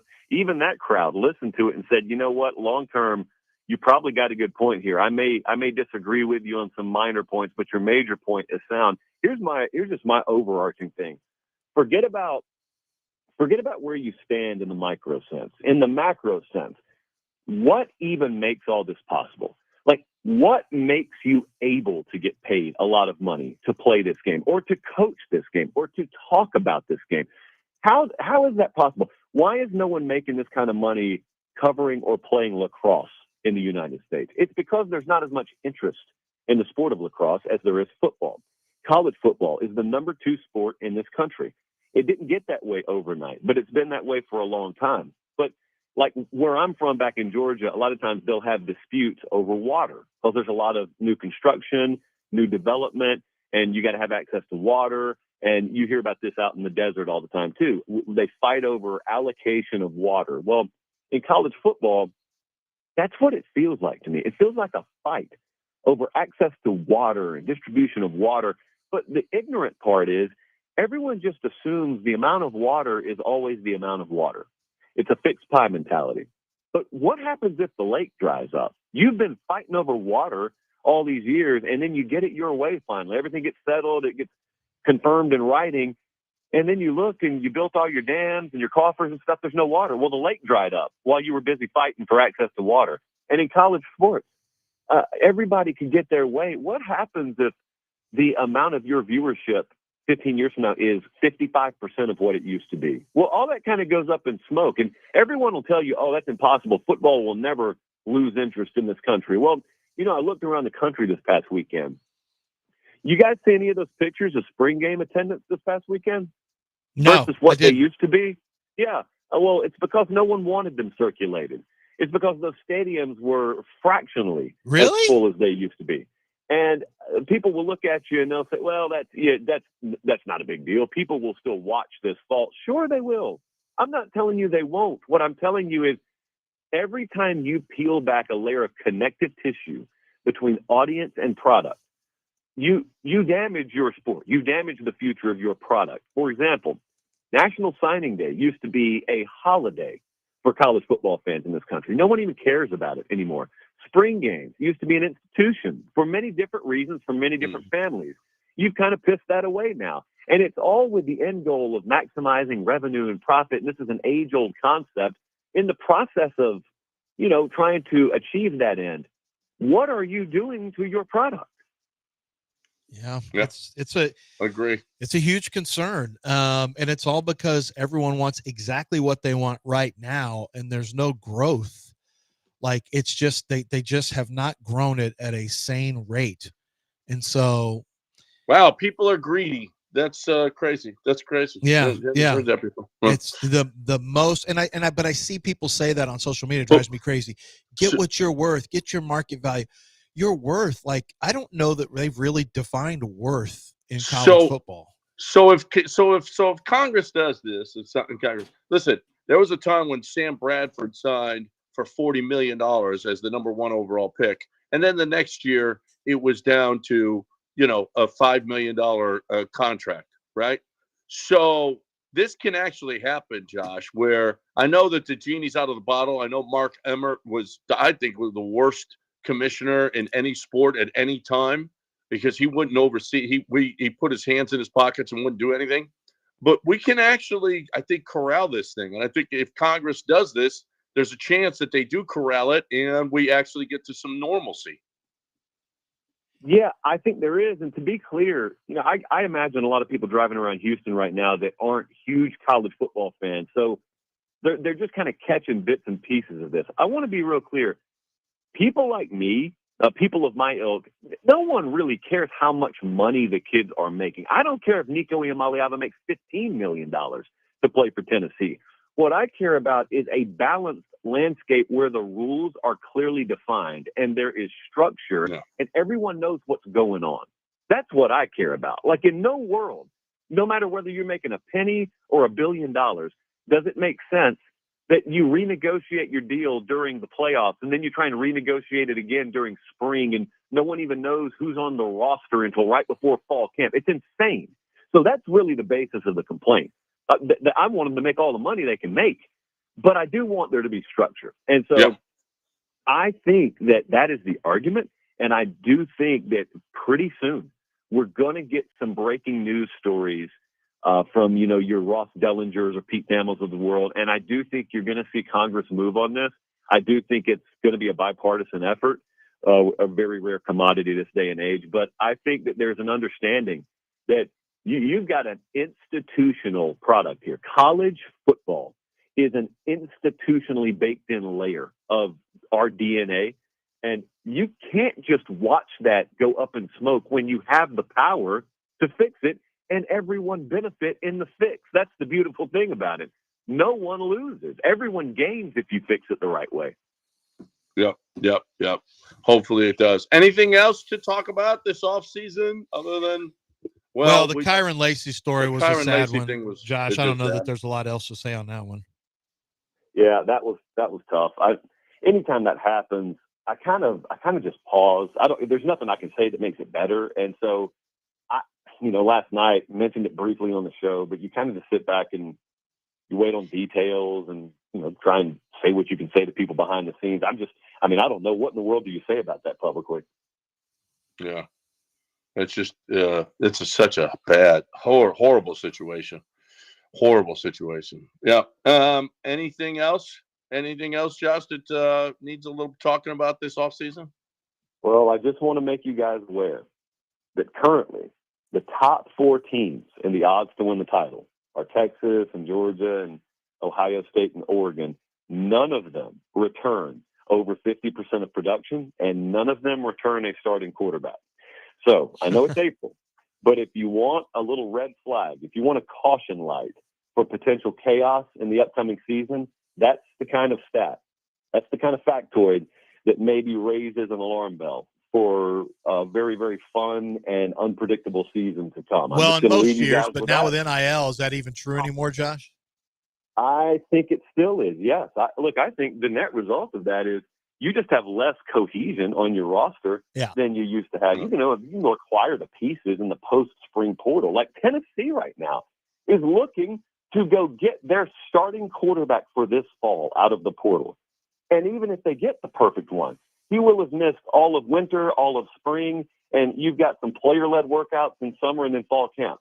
That's really, you think you can install your entire system in that dude's head by week 1 in the fall? Like, I don't look at football that way. And if you can, then your system is probably too simplistic and you're not going to do much anyway. So I don't think that NIL, that big paycheck, is just a cure-all for a team sport. Will Arch be the best quarterback in the country this year? No, I don't think he will. And I'm saying that not even having a name in mind that I think will be. DJ Lagway.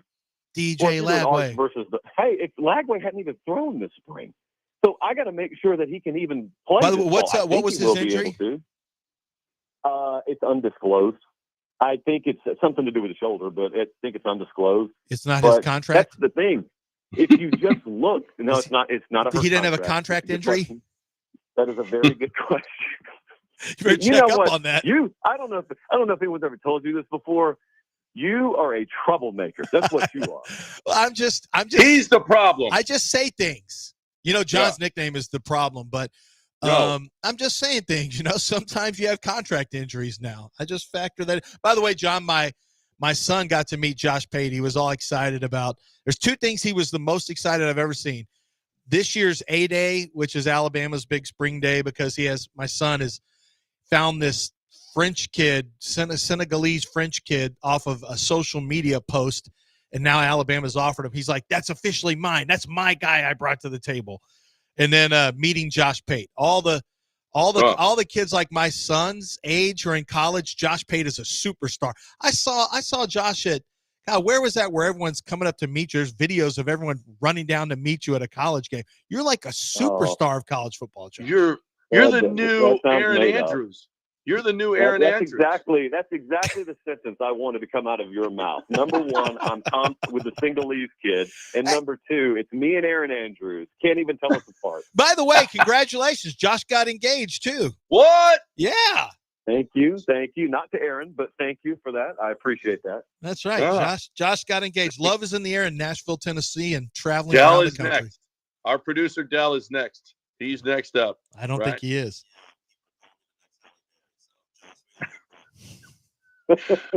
That's Josh Pate, Pate State, CBS Sports, right here on ESPN 97. The best college football guy in the country right here with us. Josh, as always, we appreciate it, man. Thanks for hanging. I appreciate it, guys. All right, there's Josh Pate right here on ESPN 97.5 and 92.5. And here's Craig DeSurf. Well, so Craig DeSurf, so there's some new, so I got to tell you something. Right now, they're really offering huge deals on pre-owned vehicles. They are giving away a bunch of money. They're buying it for over the blue book value on most of them that you're going to find, because they understand that, once tariffs kick in, there is going to be a huge clamoring for pre-owned vehicles. So they want to buy your pre-owned vehicle. But right now, all the vehicles in stock, all the ones that are in transit, they're not going to get hit by any of the tariffs. So now is the time to buy. I'm going to buy my wife a new car. We're getting out of the lease. We're getting a new car with Gulf Coast Chevy Buick GMC. And I want to tell you about the GMC Sierra 1500 Turbo Max models, the trucks that they have. At Gulf Coast Chevy, they have Chevy Buick GMC. They've got 2025 GMC Sierra 1500 models with Turbo Max engines at 0.9% APR financing for well-qualified buyers. Or you can get $6,500 purchase allowance and $1,350 engine credit. If I've never even heard of an engine credit, if you're a current eligible Buick or GMC owner and leasee. So if any of that sounds like you, jump in today, get all these big discounts on a great GMC Sierra pickup truck with a Turbo Max engine. It can all be yours with huge trade-in values on your current vehicles. It's happening right now at Gulf Coast Chevy Buick GMC in Angleton. GMC, we are professional grade.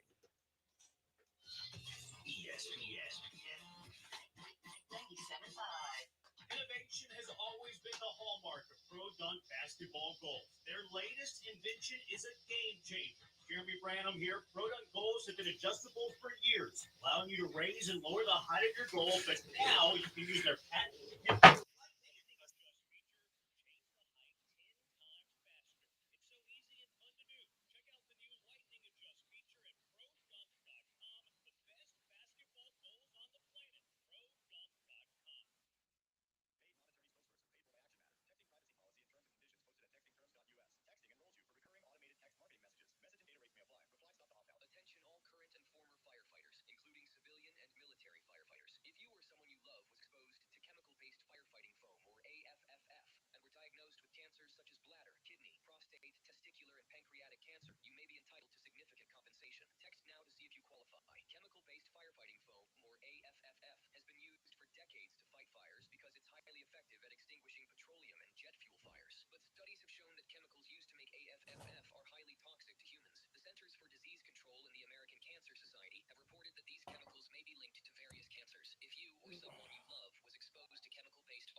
You are listening to Houston's longest-running sports radio morning show from the Veritex Community Bank Studios. Here's John and Lance.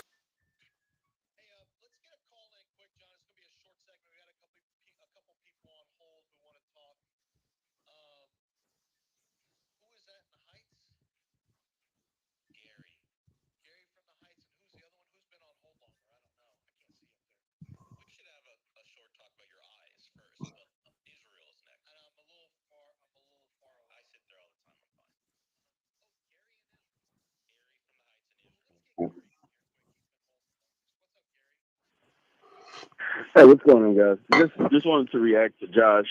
As a super hardcore college football fan, like forever, I'm a UT guy. I pay for like the insider sites.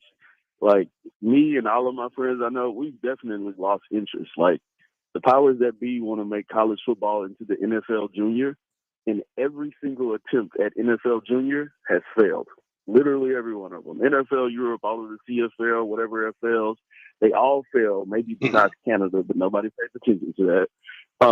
And the fact of the matter is, college is not the NFL. It's built on people, following recruiting. I remember Vince Young coming out of Houston and following him to Texas and all of those things. Now, what's the point of even watching a spring game when like 3 or 4 of the top players may or may not even be on the team come fall? Like, it's something that needs to be fixed. Nobody's against the players being paid, but the people at the top are trying to make this into like a junior version of the NFL. And they should just look at history. Every one of those has failed. College football, it's the same sport, but it's a completely different thing. And until people realize that, they should take a look at boxing back in the day. Like horse racing, all of these things, nothing is forever. Look at baseball. Baseball used to be the number one sport. It's no longer the number one sport. Things change, and we just can't assume that college football will always be super popular if we keep doing all of this dumb stuff. Yeah, I think that's actually a pretty good point because we can't see it. Like it's not, most of you won't be able to perceive that. But if you historically look at where horse racing, boxing, and baseball were versus now, if you look at where basketball was then versus now, basketball is much more popular than it was in the 70s, for example. Football did not have a huge lead on baseball. You remember that, John. Baseball and football were, I would say at one point it felt like baseball was bigger than football. Now I'm working off of the history and reading and history and stuff like that. In my lifetime, I felt like when I was a kid, baseball and football were pretty equal. Yeah. We're pretty equal. Yeah. And now baseball's I think baseball's third. Yeah, but listen, the game is different. A couple of things. You still want to bet on college football. Horse racing and boxing you bet on, but they are not as popular to us as they are. And while the recruiting, but boxing screwed themselves though, John. Boxing, the way that boxing behaved, they kind of created their own issues. Boxing you couldn't trust because it was rigged. There was a lot. And best fighters didn't fight each other, and Don Kings and Bob Arams. But that's okay. So college football is going to stay this way because ain't nothing. What's coming up? NBA is going to pass it? No. Is baseball going to repass it? No, it's not. I mean, we still love football. And even though it's a different iteration now, these kids are growing up with knowing that they're getting paid. While the Garys, you and I are disenchanted with the game, the way that it is right now, I think that there is going to be legislation and there is going to be structure to this. Again, I go back to Mark Emmert. He was the worst. That you couldn't have had someone worse ushering this in because he stuck his head in the sand. There will come a time when this will all settle down. Like I said, Sam Bradford made $40 million. The next year, because they changed the rules, collectively bargained. Collectively bargained. Well, this is going to be collectively bargained by Congress. Well, the only way it can be, here's the problem. SCOTUS has already put that. They've already put a knife in all that. So I do think Congress will come in, but it will be challenged in Supreme Court. And because Supreme Court wiped out, it was a clean sweep for college players to get whatever they wanted, whenever they wanted. So 9-0. The best way, John, is going to be to create unions for players. Because once you have unions, everyone's afraid of the U word. listen, college football should run to that Yeah, absolutely. because once you have unions, you can collectively bargain and both sides can get some of what they want. Well, the contracts will be enforceable. Players must get paid because supposedly there's some schools who are not paying the players because they just don't come up with the money. Like there's actually players at smaller schools who aren't getting paid because the team doesn't actually have the money.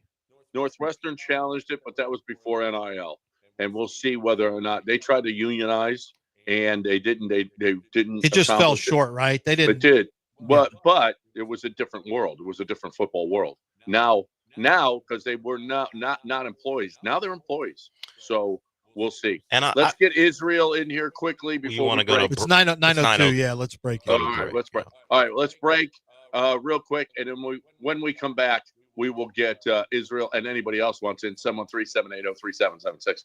Right now, I got Doc Linville to talk about. I got hair to talk about. I got your hair. I got your eyes, your abs. Doc Linville can help all of it, guys.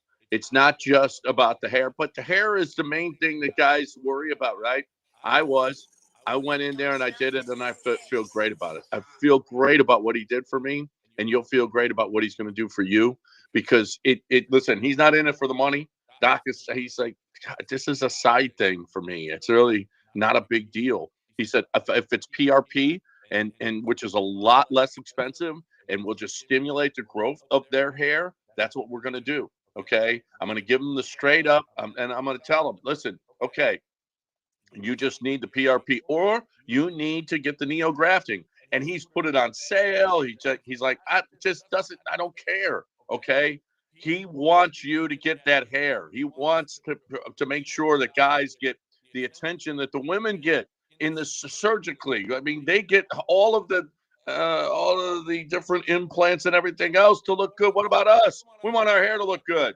Go to 975hair.com. You get a straight deal. 975hair.com.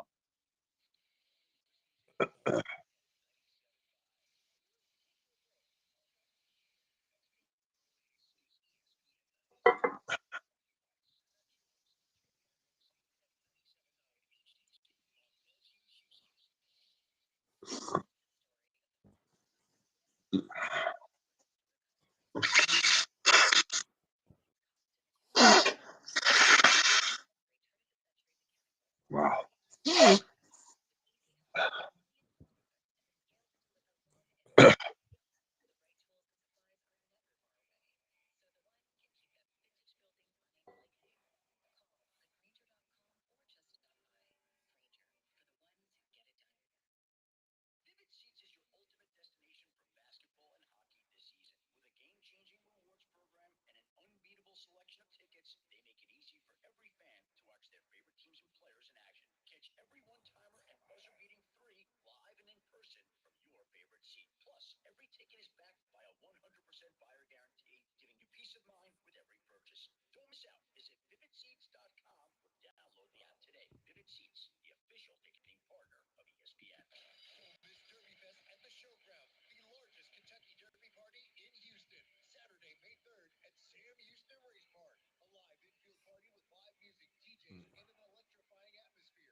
All right, we're in the 9 o'clock hour now on ESPN 97.5 and 92.5, 713-780-3776. What did you want to talk about from the weekend? You're more than welcome to get in John, here. can you please tell people you were blowing your nose during that segment? People think you're doing blow because you're in California. You were just blowing your nose. I saw you in the video. Yeah, I was blowing my nose. He's in You know why? California doesn't mean he's got sweet, Christmas or whatever nickname y'all got. I'm not putting any nose candy in. Yeah. I mean, you can do Coke in booger Texas. He doesn't have to go to California for that. Speaking of that, did you see the Michael Irvin video that Real sent us? And what was Glory that? Boys? Well, he's at Carnival. He's obviously at Carnival in Brazil, and it's a picture of Michael. Michael Irvin has some shorts on, a belly button ring of some sort. Well, it was It looked like a lightning bolt going down there. It's disconcerting. Well, it was okay. You didn't describe the shorts really. Yeah, they were sequined, like really tight. Well, they get after it in Brazil for Carnival. Yeah, is that Carnival or it's Carnival? It's Carnival, and there's a belief that some people in the chat, not me, but there were some people who made reference to maybe him having a relapse because he yells. And, can you play it on the air? I'm trying to think, Dell. Does it have any? Because he's just yelling like Michael Irvin. Did you want to get to Israel? Oh, I forgot we had Israel on. I was just telling you the Michael, you conveniently forgot Israel because she's gonna set you straight. I gotta go use the bathroom. Go ahead, get him on. You don't even know what he's going to say, and you're running. Israel, welcome to the show. All right, hey, thank you, Johnny. Thank you so much. Hey, man, with the NILs, colleges have been making so much money. 60,000 is peanuts.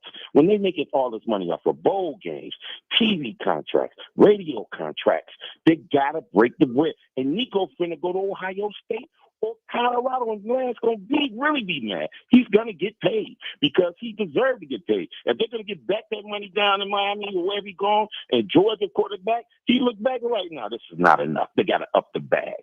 And last thing, and Lance, when the Cubs traded Tucker, Big Cam wasn't in it to replace his home runs. He was throwing. He supposed to be in the minors. They got 2 starters and a starting pitcher. They're gonna win. Shout out to the GM. He's the one that deal because Tucker he gonna do good. But all 3 of them together is gonna surpass whatever he do for the Cubs, and that's that. All right, man. Well, and the Cubs might only have him for 1 year, and the Astros have got these guys locked up for a while. So that's all good. We'll see if he surpasses. It's been going back and forth. Spring training, it was like the Astros got over. Then the first couple of weeks of the season, the Cubs got over. And now it looks like, well, we had one game where all 3 of them actually contributed. Hit a couple homers over the weekend, which is good. Yeah. Wesneski wasn't good in his first start. Good, very good yesterday. Yeah. So you'll take that. Tucker still hitting the baseball. He's still pretty good. He said all that to Lance. Lance wasn't here, so sorry, Israel. Your message fell on non-Lance ears. Yeah, Lance is just walking in. Lance, now. as soon as you get on Israel, he usually gets up. He left the room. No, I had to use the bathroom. Not even just taking off the headset. Just left the room. Did he call me a racist? What did he do today? No, Israel. Just know this: you're in Lance's head. Yeah. No, I just don't listen to people who call me racist. Right. I told you I'm done with them. We didn't call you racist today. He bigged up Nico. Amaliawa said he's going to get paid. I said if Carson Beck gets his money, Nico should get his. He also, what else? Dana Brown. Carson Beck made a great trade. Tell Georgia. Carson Beck didn't tell Georgia. Like, those aren't even the same things. Carson Beck wasn't threatening to sit out again. This is what I'm saying. I'm sure there's a racial thing in there. So that's Dell, you excited about Carson Beck? Not at all. No, I would be if I were you. No, I'm not. This is the real Carson Beck showing up this year for you. Well, you just got a Heisman Trophy winner in the first pick of the draft by stealing him from somebody. Stealing? By the way, has it sunk in that a guy who started at Incarnate Word is going to be the first pick of the draft? Well, the guy who started at Incarnate Word was pretty good at Washington State. Was going to go to the draft. Wasn't as good as I was thinking he was going to be his second year there. Hey, well, I held on to the ball a lot. 2 years turned the ball State over. Or no? Two, I believe 2. He was in the draft last year, pulled his name out, and then turned himself maybe from a day 2-3 pick into the top pick Walter overall. Clayton is going to be, I don't know where's he expected to be drafted. Started at Iona. His story isn't as crazy because Iona at least has played good basketball in the past. Yeah, you got guys who was still mid-major. Yep. But that was Right. Rick Pitino's Iona, right? Wasn't he at Yeah, Iona? Yeah. Rick Right. Pitino got him to go there, so that's different. Yeah. Back to your original question. No, I'm not excited about Carson Beck. Speaking of guys who aren't throwing yet, he stunk last year. I guess he'll throw this week. I guess he'll start now that spring is over. So yeah, I'm not excited. It's whatever. It's a Mario Cristobal led team. What's there to be excited about? Oh my God! Is he as bad as Golden for you? No, Dell just hates all of his coaches. No, he's not as bad as Golden because they were doing pretty well for a while until Mario did what Mario did. You hated Golden and Manny Diaz. I didn't hate Manny. I just knew he was overmatched. I hated Golden. As far as not as a man, I don't know him as a man, but as a coach. As far as Mario is concerned, Mario, do you think it's a good thing if you've had to hire / combination of hire/fire 5 coordinators before you start your 4th season? Is that a good thing? That's a great thing. If I laid that out, really?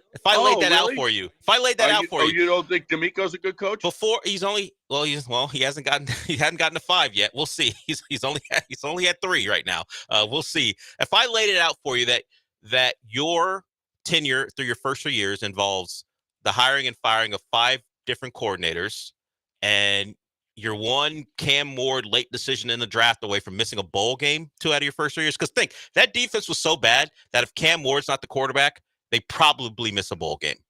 Yeah. That's how thin the margins are for Mario. And that's why I'm not excited. I feel like there's a ceiling to, no matter how well he recruits. Carson Beck, Heisman. Yeah, Carson Beck. Yeah, that face and that leadership. I ain't in. I'm not in. He actually is not there. He's not. Yeah. Good luck. He's got a name, but yeah. Well, but he was pretty good the year before. We'll see what happens. I think, to be honest with you, talking to some people over there where he previously came from, the NIL thing kind of got to him. I bet. The head stuff where he got a little full of himself. No. He got a little full of himself, and we'll see. He had some talent headed into the year, did not play well. We'll see if he plays better for you. That should be the college, like the conversation. Just college has got to get the conversation. Our buddy who's in the marketing side is sending a bunch of texts about how college football has never been stronger. These are fake things. No one's losing money. The small schools are still doing great. This is amazing for the small schools. It's not. I mean, it's just not. They don't. I don't know how you get to the math where they have to share revenue now with all the players. Do you think the small schools are making a bunch of money when they don't have the TV deals? I mean, for it to work, you're really going to have to go to sports socialism, and you're going to have to take TV deals for some and turn them and share. And it has to be a rev share, basically. You're going to have to, for this to work, if you want to do rev share for the players, then you need to rev share the revenue that's coming in for TV contracts with all the schools. I mean, that's just what you're going to have to do. That's the only way that it can work for them. Oh yeah, that's what I'm saying. SEC only cares about themselves. But they got high paychecks to pay now too. There's nobody more altruistic than the SEC. Let me tell you First thought that comes to mind when I think about them. Or what about Texas? Remember when they had Longhorn Network, and they said, "Yeah, we're going to start our own network. Sorry, guys." Yeah. And Nebraska goes, "That's it. That's the final straw. We're leaving." They had enough, and Nebraska hasn't been the same in football since then. No, they haven't. Yeah, they should have stayed. All right. You know who's not greedy at all? Chastain Ford. You know who is never going to try to charge you as much as they possibly can? Chastain Ford. They're never going to add on markup ever. As a matter of fact, they're trying to get as low as they possibly can for you, so that you have the best car buying experience that you can possibly have. It's awesome. That's awesome. And now, right now, employee pricing for everybody. And what does that mean? Okay, because they're not putting numbers out there. You know what I hate about the car? Well, you got $6,000 off here and take $40,000. Well, where did we started from, though? I don't know. What I do know about employee pricing is that you're getting the deal that the same deal that people who work there get. You know who gets the best deal? People who work there.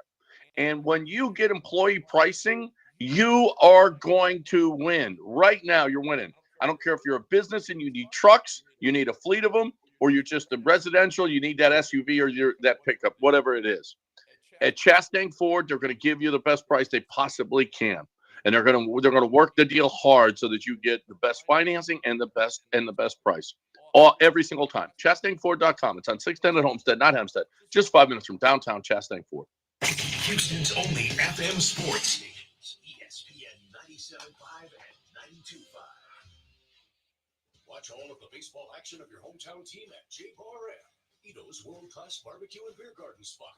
J-Bar M is serving up Texas-style brisket, homemade sausage, and timeless barbecue. On Fridays and Saturdays, refresh yourself with $2 well drinks and buckets of beer for $15. Plus, watch every pitch, catch, and home run on J-Bar M's massive TV screen. So you're saying they're able to hear? Yeah, if I don't take, oops, didn't even do it. I don't take.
Dell.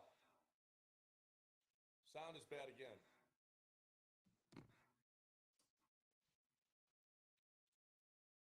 Dell.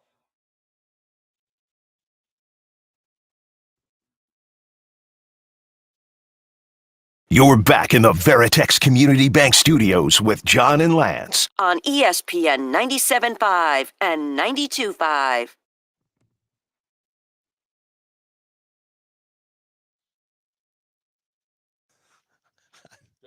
This has got to get fixed by tomorrow.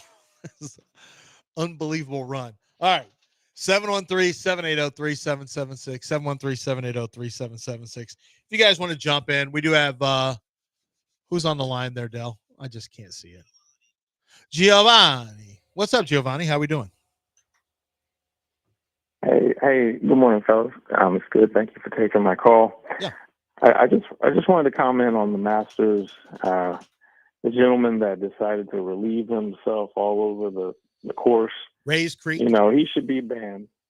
Yeah, all over the course. He should be banned and deported. Thank you. Is this the new thing that we just ban and deport everybody? It feels like that's the new thing that people are doing. Banning and deporting. In all seriousness, the Masters really was good TV. The final round, not great golf. DeChambeau fell apart. Rory was not his best. Then when he needed to, he got. And then how about having a birdie? I don't even know if John's back, but how about having a birdie on 17 and looking like he was going to? Well, you knew 18 was going to be tough. He had a birdie on 17, and we didn't even talk about Justin Rose pulling a birdie out on 18, which is a tough hole to birdie, and pulled that out to come, to square it at 11 under, and then you had a birdie to go to 12 under for Rory McIlroy. Gets to the final hole, bogeys, had a bad shot, bogeys, and then they go to extras, and then Rory takes it right away with the birdie, which is good for him. He wins it. It's a career slam, so he's won all the slam events, so he gets a career slam legacy and whatnot. So good for Rory. It was a good Masters. I haven't seen what the TV ratings were. I'm kind of interested, but they did have big names at the top. So Scheffler was hanging around a little bit. Having DeChambeau and Rory McIlroy helped. It's really a shame that Liv came in and just bought guys off with blood money. And these players just playing shorts, three rounds a week, playing shorts. Nobody sees them, and they're just like, I mean, they got a lot of money, so great, but they're not really relevant in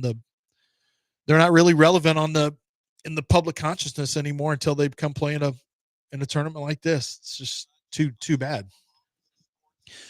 Yeah, no, that's why the idea that it's only college football, it's society in general. Golf did the same thing. They were bought off. They were making. Now I get that in golf, you've got to win. Like, you don't just have a contract. You've got to win to get paid. If it's a performance-based sport and other sports are not performance-based, they're guaranteed contracts. Golf, except the biggest names obviously have some, Titleist deals. They have other deals as well. But yeah, golf's a little different because you have to win. But at the same time, these are really, really good players. I would understand it if you're a middling player and somebody wanted to give you money and you're not winning a ton on the tour. All right, I get that. But the best players who act like they're America first, and then they just go take the blood money from the PIF fund, the sports washing, get out of here.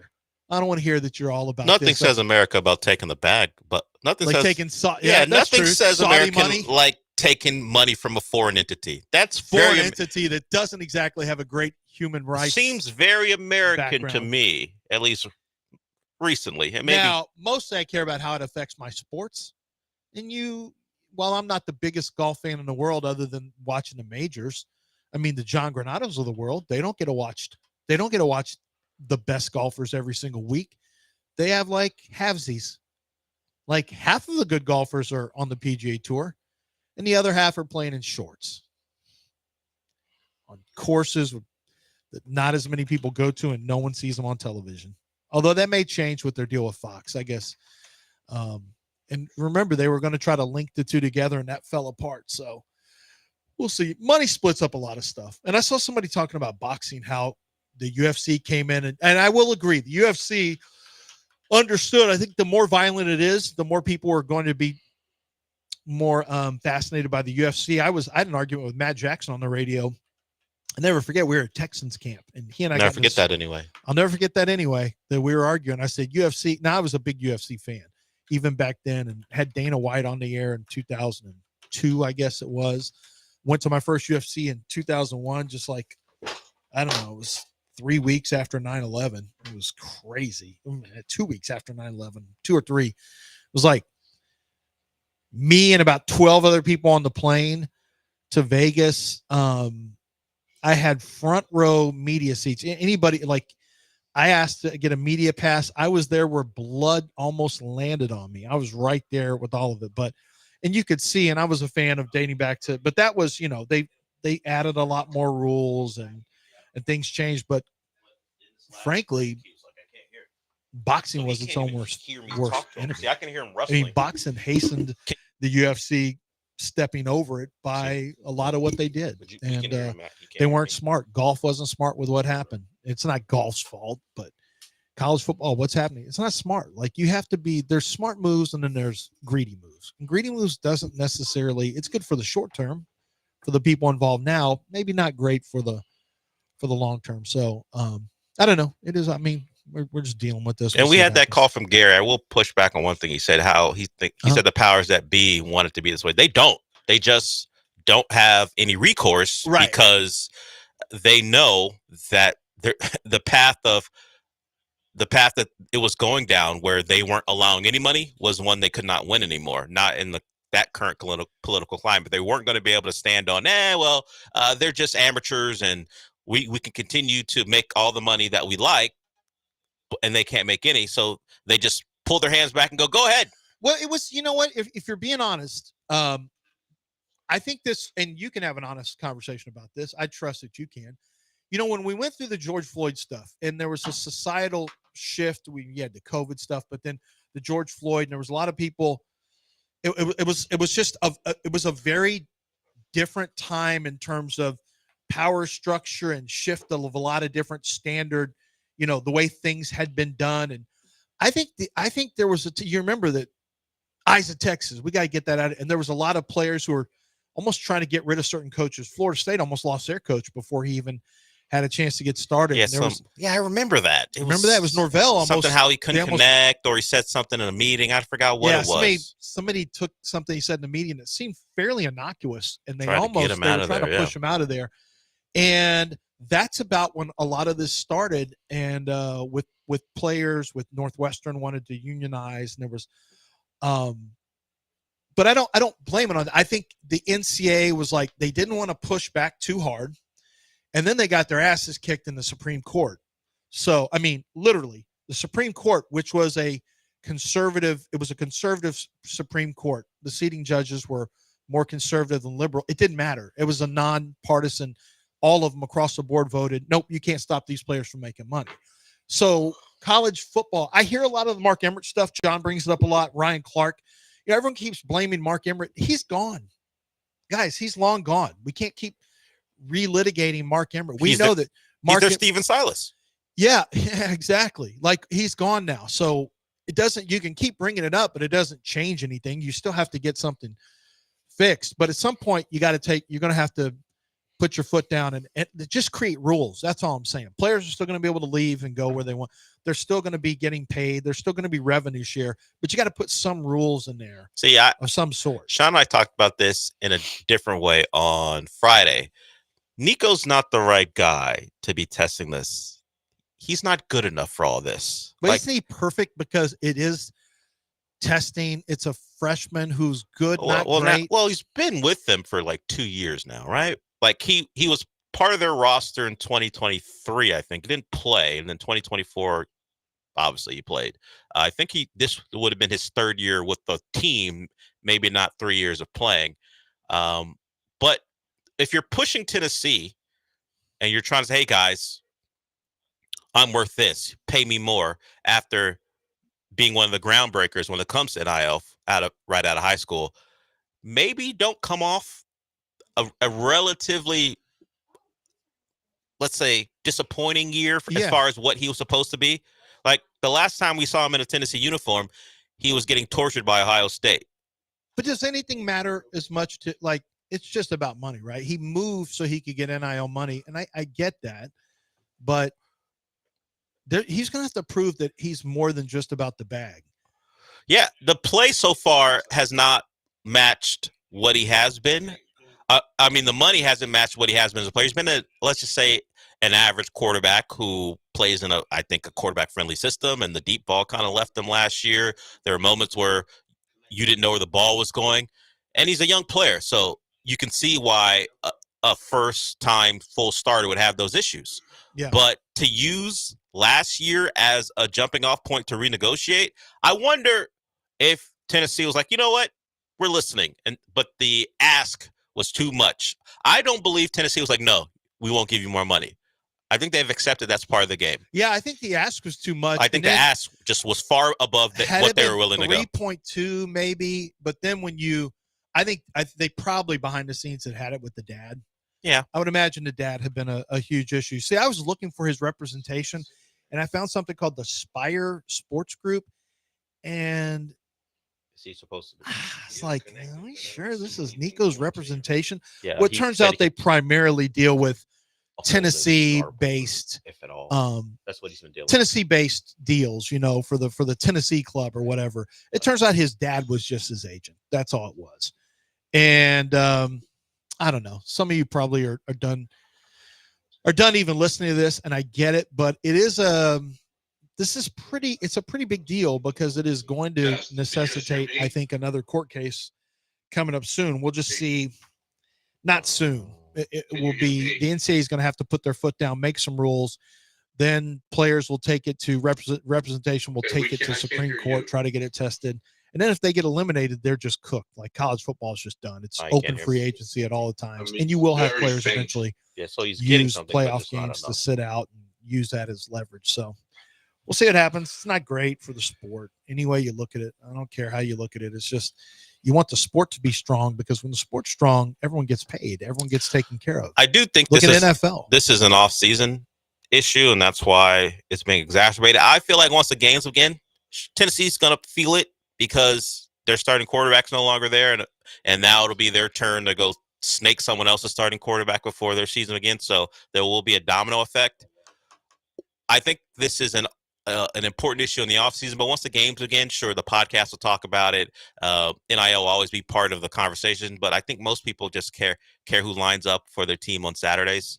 And if the Tennessee Vols are running out of the Power T in Neyland Stadium on Saturdays, people will forget. On Saturdays, I do think people forget during the So that's why I'm less concerned about the sport. Of course, it can all snowball, but people will still show up 100,000 strong to Neyland and watch the Vols play, and I think that'll be the case across the country. While Gary may be out on it, there are so many people who base their entire falls around going to those games and watching those games. Yeah, you're going to turn some people off and maybe some people who donate, but it's still going to, as long as you don't lose the pageantry of Saturdays from start to finish, you'll be okay. The teeth gnashing, it may not be the same to a lot of people, especially when players bounce year after year after year. It's hard to fall in love with a roster when you don't even get to connect with players. When they're just there for 1 year, low, 2 years most. It's kind of hard to connect. That's been happening to college basketball, certain programs for a long time. 9:34, we'll break it right here. We come back. Maybe John, maybe not. You just never know. 713-780-3776. What's the latest with John? He said he can barely hear us. Huh? He can hear us a little, but he can't hear, and he can't tell what we're saying. Do the phone call in? Well, you can do that if you want. Well, I mean the into the Comrex. I mean, he's into a Comrex. He's. I don't understand what's happening. Okay, let's break two.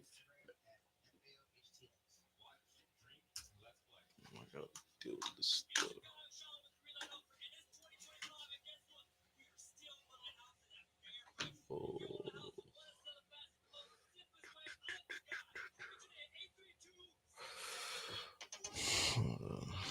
Oh man.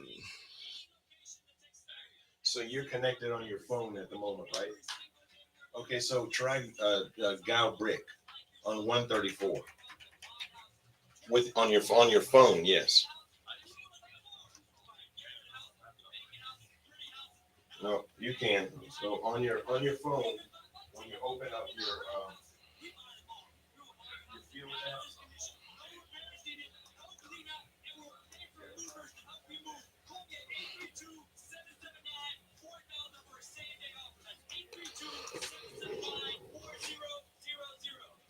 RT, what the hell they call it thing?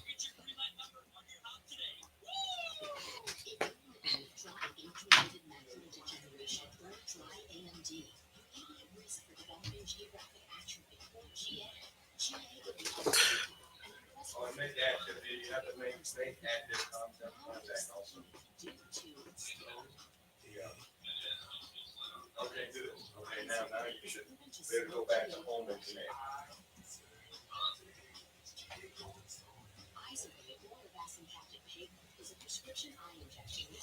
I got it. Okay, there you go. Is he on Galbrick? He's on Galbrick. So that's Galbrick now? Yes. Okay, I got it.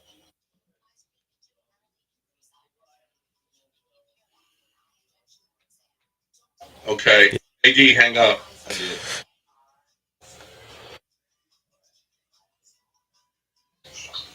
Thank you.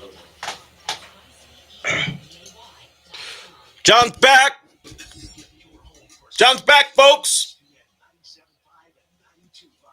Well, Galbrick works here, but it doesn't work on my thing.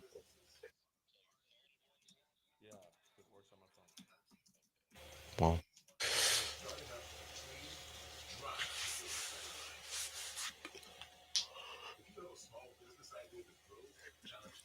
Yeah.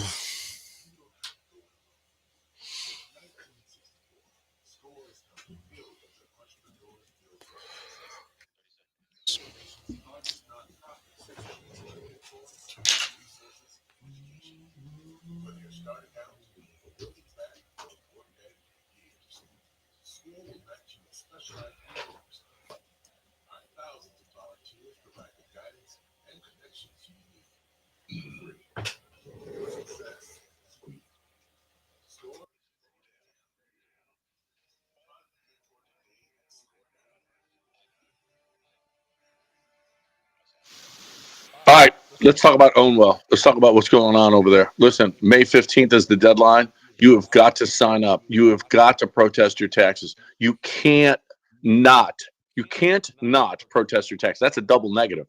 But it means that you have to do it because the government's is trying to screw you. 86% of the time, they're wrong. 86% of the time, the government is wrong and charges too much. Ownwell's customers receive a reduction with the average of about $1,100 every single time. Hundreds of thousands of happy customers, local tax experts, cutting-edge technology, best-in-class customer support. Takes 3 minutes to sign up, but you cannot let this go. You do it 3 years in a row, and trust me, it compounds how much the government is going to take away out of your pocket. Don't not protest. Another double negative. The deadline to protest is May 15th. Save money on your property taxes with Ownwell. Sign up in less than 3 minutes. Start your protest today at ownwell.com. That's OWNWELL.com.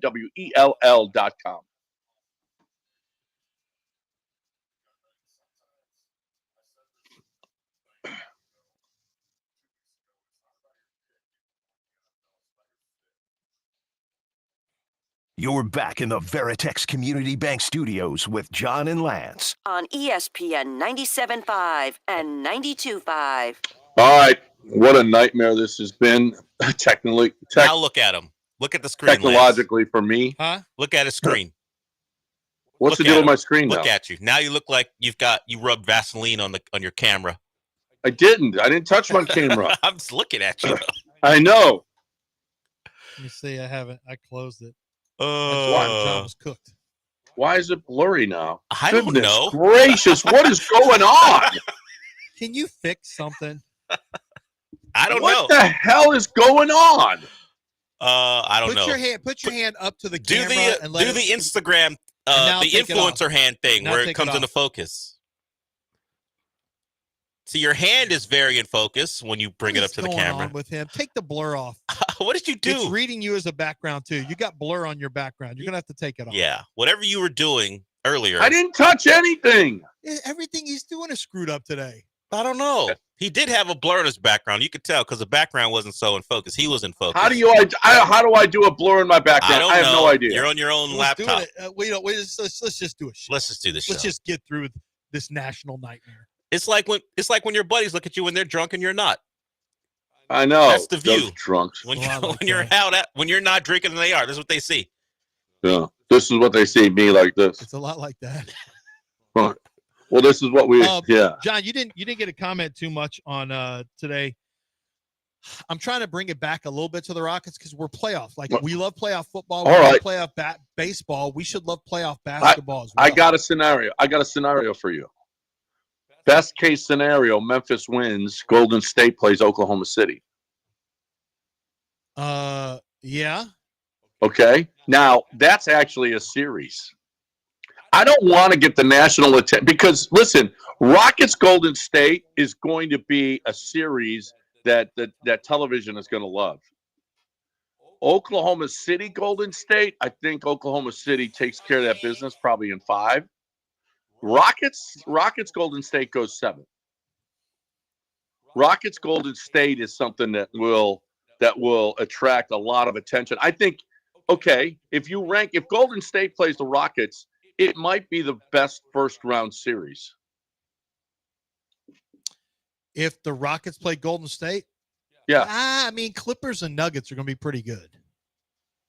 Clippers, yeah, I like the Nuggets in that one. How about the Clippers have won 8 straight? You got James Harden has made the playoffs all 16 years he's been in the league. You got Kawhi versus James. Who do you like in that one? You like the Nuggets? Yeah, I like the Nuggets. Sure, they have not. They just may not be playing great. Maybe the Clippers playing better basketball is going to be the difference in this one. How much better would it have been for television if Golden State and the Lakers were playing? I think television would have loved. I mean, it's not like ESPN. They don't do 4 segments a day on the Lakers. If they were playing Golden State, there would be, forget about blurry screen. It'd be covered with stuff. Okay, the cameras, the cameras would be covered with stuff. Oh. By the way, are you happy with everything being best of 7 now? From now on, everything. I kind of am. It's a little bit more of a grind. Yeah, throughout the season, but I think I don't want a short series that you're like, wow, our team should have won. Well, 3 games is not necessarily super short, but no. But I'm fine. I'm fine with it 7. Like, just think about this. I mean, a team could end up playing. A team could end up playing 21 more games. Could end up playing 103 games theoretically. That's a ton of basketball. Woo. Well, they've been here for a while now, right? 7-game series has been a thing in the first round. Has been a thing. Couple has it been 2 more years? I mean, a couple 3 years. It's been at least since the bubble. Has it been back that long? Yeah, it's probably before that, but I just remember the bubble had 7-game series. So yeah, it's been a while now. No one paid attention to the bubble, but it was going on before. Detroit, New York, Milwaukee, Indiana, LA, Denver, Minnesota, and the Lakers. If Golden State plays the Rockets, none of the other Cleveland and whomever, whatever they play, Atlanta, Orlando, whatever they play, that's not going to be a series. Boston and Atlanta or Orlando, nah. No series. I mean, the Rockets, Golden State, I think would be about as good as it gets in the first round. Yeah, I mean, it'd be pretty strong. It'd be pretty strong. It'd be great for the Rockets to vanquish their demons. I know they beat Golden State, and Golden State was something they haven't been able to do for years. It would be a pretty cool thing for the Rockets to finally stump a mud hole in Golden State and just kill off that demon. And granted, none of the players on the team now were anywhere part of the Rockets that were victimized by the Golden State Warriors for years and years and years. But as Rocket fans, it would just be nice to kind of like what the Rockets did to the Utah Jazz when the Rockets had Jazz matchups a couple years ago and they were able to stomp them out. And it was just a good feeling to get rid of the Jazz. It'd be nice to just be able to get rid of the Golden State Warriors and just say, hey, take your old gray ass beard, Draymond, retire, go get in your podcast world or whatever. Steph, it's been a good run. But Jimmy Butler, you're a non-factor. It would be great to see the Rockets just take their youth and take their energy and take their defense and just stick it right up to Golden State. So we got the play-in games, and Milwaukee's playing Indiana on Saturday at noon. LA and Denver are playing at 2:30. Detroit at New York at 5, and Minnesota at the Lakers at 7:30. On Sunday, they've got this is on ESPN. So ESPN has a little insight into what is going to be on ESPN and ABC. They've got at Cleveland the first game, at Oklahoma City the second game, at Boston the third game. We don't know the opponents. They got the Rockets in the primetime slot. And I would think rightfully so, because Rockets are going to have the best matchup, even if it's no matter who it is, it's going to be Memphis or it's going to be Golden State. That's going to be better than anybody who Boston plays or Oklahoma City or Cleveland plays. Yes. So the Rockets are already on Sunday night, quite possibly, I would think, going to be on ABC and in the primetime slot. But John, partly it's because no one gives the Rockets any credit. Right. I mean, frankly, the Rockets should be getting the credit of a 2 seed, and Vegas has them 7th highest to win the West. Right. Like, Of those the Rockets 4 can't teams, get respect. of those 4 teams, though, the Rockets are the least of them. Cleveland, fair. Oklahoma City, Boston, and the Rockets. Well, the fair Rockets because of what's going on in the East, for sure. Right. And Oklahoma They've got City's the 4th been damn good. Ever since the Rockets mushed them the other day, they won 4 straight to finish the year. Ever since the Rockets mushed who? Golden State smashed their face in the dirt. Not Golden State, Oklahoma City. Not ever Golden since State. No, not Golden State. Oklahoma City. Ever since the Rockets snuffed out Oklahoma City, they went out and won, and that's pretty much what they did all year. They won 4 out of 5, so that really didn't change. Yeah, much. how come they didn't just get beat by 17 to 20 points a game to end the season? Were they trying? Apparently they were. They're the not effing around crew all the time. That's kind of their personality. Even I when thought guys we were are the out. not effing around crew. Understood. The Rockets vibe is different Seemed in like that we aspect. effed around a couple games. Yeah, you F around a couple times. But the Thunder, guys are in, guys are out. John told you they had multiple stars out in a game he saw, and they still won. Yeah. When you say not effing around, like. And that was Portland. And truth be told, Portland actually had a pretty good season. Yeah, Portland tied Phoenix. Yeah, so good that Billups got a contract extension. Yeah. All right, let's break and do News of the Weird on the other side. I'll see if I can't reload my video. Fine. No one cares at this point. Time to talk about McGrath Pest Control. McGrath Pest Control is where you get your bugs out, okay? It's where you get your mosquito. Listen, now's the time to think about a mosquito murdering system, because the mosquito murdering system is awesome. Had it at the house, and it's fantastic. I'm telling you, I don't think all last year, I don't remember having a mosquito in our yard. I just don't. Okay, I was back there plenty cooking and eating back there and everything else, just hanging out. And I don't remember ever having a mosquito back there. I don't remember ever having any termites, thank God. But termite, if you're buying a house or selling a house, you have got to have a termite test, okay? So McGrath Pest Control does that as well. And they know how to handle it if you do have any termites. Here's the deal. Don't have any termites. Don't have any mosquitoes. Don't have any bugs, because you're not gross. If you're gross, you don't want McGrath Pest Control. If you're not gross, you want McGrath Pest Control there and saving your house. McGrathPestControl.com. Tell them you heard it right here. McGrathPestControl.com.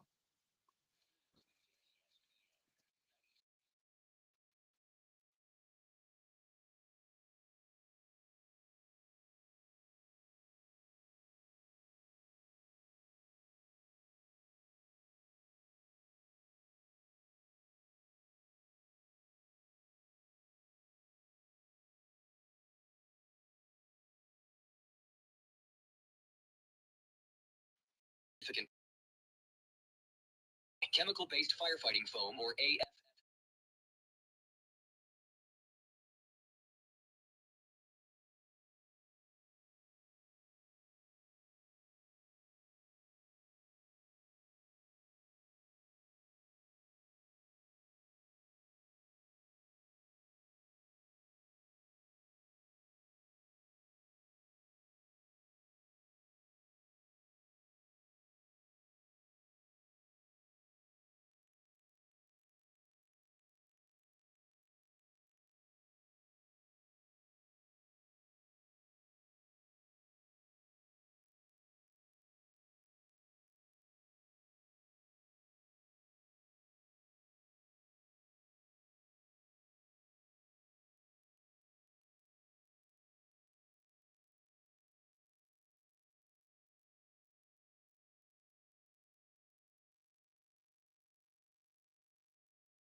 Well, this is kind of weird.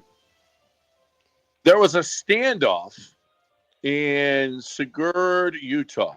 A 45-year-old woman arrested, accused of leading police on a high-speed chase on I-70. Well, apparently they had a standoff while after she was stopped. Police blew out her tire. They had spiked her tire so that she couldn't drive anymore. So she called AAA. Do you think AAA should come and fix the tire so that she can get back on her high-speed chase, or that AAA is useless? Well, that's tough action to try to. I mean, I've seen pit crews that go really fast. I just don't feel like AAA has the equipment to be able to get the tires off.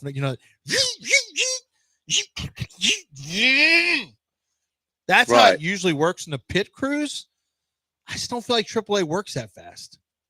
Yeah, AAA. But you know what? You can take your time. It's a standoff. The cops have all kinds of time. Yeah, but I mean, it's a standoff, but are they going to let the guy into the scene? I just don't feel like it. A Springfield, Missouri man claims his Crocs, his shoes, caused him to drive into a come and go. He said they got I always caught. hate that name of that place. I know that they're changing it, but apparently they're not all gone yet. It's KUM and go. I've always thought I've flown into Springfield. I don't know how many times, and I thought that just doesn't seem right. It seems creepy. It does seem creepy. It's even creepier when a guy drives into the building. Yeah. And my wife got her slippers caught in her pedal and hit a wall and drove into a wall, and it inflated all the airbags, and it was awful. Boy. Yeah, she got her slippers caught in the and she and got this slippers guy said, caught. And I can believe this story. How many accidents has Frankie had? Wendy's trying to catch up. So is it hereditary? It could well be this driving. Do you have a bunch of accidents? They all think I'm the worst driver, and yet they're the ones that have all the accidents. They're the ones pushing your insurance rates up high. Yeah, way up high. A luxury Frankie's got no hotel car had to now, right? You're out of apologize. the insurance business on Frankie, right? I'm out of the insurance. She's in New York. She didn't have a car. No, she hasn't had a car for a while. Beautiful. Which is great. Exited out. Awesome. Back in. Awesome. I'm pretty sure A luxury hotel had to apologize for refusing to plug in a terminally ill child's breathing device. Should it be the responsibility of a hotel to plug it in for the kid? I mean, they want to make sure it's not unplugged due to their problems, I guess. I mean, if you can't see the kid there. You said terminally ill. Terminally ill. Yeah, let's keep the kid plugged in. He had a tracheostomy, and goodness, what? Hey, hotel, plug it in. I mean, I'm sorry, we don't plug stuff in. Plug it in, jerks. This happened in Scotland, and I thought those people were great, but apparently they're not. Apparently they're not great people. Right. Apparently, the Chinese government has warned people to stay indoors or risk being blown away. 93-mile-an-hour winds in China, in Beijing. Do you feel like Chinese people will be blown away by 93-mile-an-hour winds? I mean, some of the thin people, you can get knocked down. I'm pretty sure if Our you're like country under is 100 a lot harder pounds, to knock. We're a lot more robust people in terms of, well, yeah, weight. Yeah, we're not thicker, more robust people. Yes, we are. Yes, we are. I'm not worried about a bunch of Americans getting blown down by the wind. Now, I have seen hurricane winds where people try to walk through them and all that. So, yeah, I mean, you could have some wind gusts that could knock somebody down. Absolutely, break a hip. That could be a problem for somebody. I see reporters all the time standing there in 100-mile-an-hour winds. They're heroic when they do it. They are heroic. Look what I'm doing. I'm in a hurricane. Isn't this cool? Right. I guess. Apparently, well, I don't think Chinese people. If you're under 100, under 100, stay inside. I'm with the government on this one. Yeah. Yeah. And finally tonight, a North Vancouver RCMP officer had to rescue a diner trapped under a table. Have you ever been trapped under a table and had what if you're in a Florida Gators bar and you're trapped under the table where Ooh, people are you don't want to be urinating? there. No. If you Not where know people- anything about John Granato's habits, you do not No, want to be not under where a people- table in where was it? Gainesville? If you're in Gainesville, do not hide under a table. If you're at a Gainesville bar before a game against LSU, do not hide under a table or get trapped under a table because you'll drown. Fair warning. You'll drown. You'll drown in a sea of urine. Ugh. Ugh. Yuck.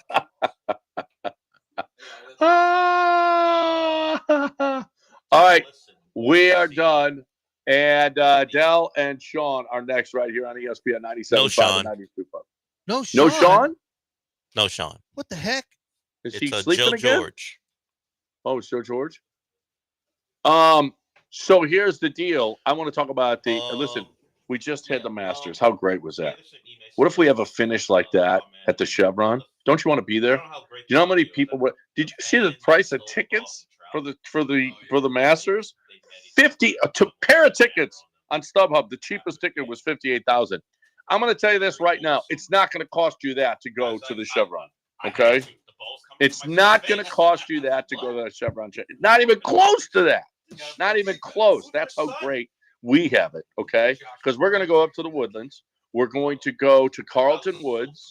I'm going to be there broadcasting live. Then I'm going to jump on the I don't know if it's the 1st or the 10th, and I'll be announcing the players coming through. And I'm going to tell you this. I'm going to love it. I love watching them play. They are awesome. They are really, really good at this game. It's the first major of the year. The best players are going to be there for sure. And you're going to see golf at its highest level. It is fantastic. They are really, really good. It's surprising how low they go. Yeah. And it's a difficult course. Nicholas is a difficult course. A lot of water, really difficult. I played it a bunch, and I love it. I think it's our best facility, and it is hosting the Chevron Championship, the first major of the year for the women. Go to thechevronchampionship.com. Get your tickets now at thechevronchampionship.com.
welcome into the show. Hopefully this goes in a smoother fashion than the morning. I mean, at the end of the day, everyone was there by the time the show closed. We just had some issues. You guys heard them. We do have a change in the lineup, at least for today. Joe's here with me again. Joe, you know him from hosting Gallant and George. He will fill in from time to time, depending on what the issue is, or maybe just someone has a day off. He's filling in for Sean today. So Joe is here. We'll get to some Astro stuff with him because he's got an Astro-centric podcast he does with Jeremy. So we'll talk about what may be topics of conversation this week as the week is just getting started. And of course, we'll talk about what happened last week on their podcast. We'll get to that in a little bit. But the Rockets close out their regular season with a loss. They got beat down by the Nuggets. The Nuggets needed it. The Rockets didn't. It's been that case for the Rockets for the last week or so, playing games that don't matter to them. But they did put out their guys. For the first time in a little bit, they played their starters. I mean, Jalen continues to play because the 82-game regular season that he wants to accomplish, which he did yesterday. But the other guys are out there, and the Nuggets were focused. This was a team who wanted to avoid the play-in at all costs, and they got that done. They decimated the Rockets. It was a game that was over in 3 quarters. They had a lead after one. The Rockets played them even in the second, but they came out the big third quarter. Russell Westbrook had a nice game. Jokic was good. Jamal Murray didn't shoot the ball well, but he was like the only one. Michael Porter Jr. had a stretch where he took over a little bit too. So the Rockets go down. It just speaks to a team who was out there. They won't say they're going through the motions, but no way they're going to match the level of intensity of that Nuggets team. And it played out that way.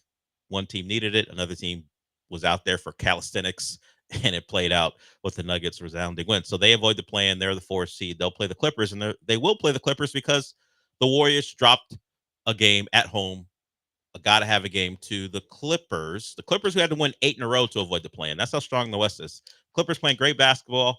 Kawhi on it because he's healthy for now. And I say for now, not that I'm wishing injury on him. It's just how it goes. And James Harden playing really well. And Zubac, who is quietly one of the better centers in basketball. He had his way with the Warriors team who'd prefer to play small. Kawhi got going, and then James kind of took over in the overtime period. And that's all while Steph, playing with an injured shooting hand, shot the ball well, much more so than he did against the Rockets a couple Sundays ago now. It wasn't enough. So it's now Warriors or Grizzlies for the Rockets. And as well as they played Steph in their most recent matchup, if you want to give me John Morant in here with the Jaren Jacksons of the world and Desmond Bane, an uber talented team, supremely talented team, probably should be better than they are as far as seeding. And I say that they did win 48 games. A lot of teams winning 50 games or more in the West. I'm taking the Grizzlies. The only thing I would push back on myself for that idea is, do I want the old Warriors having to play high-intensity basketball every other day?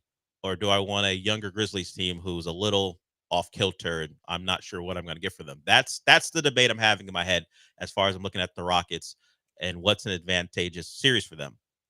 Because am I worried about veteran know-how? Am I worried about the Warriors just knowing all the tricks? Or do I think if this goes 5, 6, 7 games, well, 6, 7 games, making it a long series, that the Warriors can't hold up? That's a team who had to go for the better part of 2 months to get in a position to just wind up in the play-in anyway. They played great basketball for 2 months since the Butler trade, and yet still in the play-in, partly thanks to one of their old friends, Harrison Barnes, when he knocked down a buzzer-beating 3 for the Spurs. So, Joe? Steph Curry never won a play-in game before. He is 0 for 3, right? Yep, 0 for 3. So, it's not a guarantee we'll see Steph Curry. But he looked tired. He was tired. He looks tired. And this is the thing, man. Jimmy Butler was brought in to lessen some of the load, and for the better part of 2.5 quarters, maybe given 3 full quarters, he was good. He wound up with 30 points.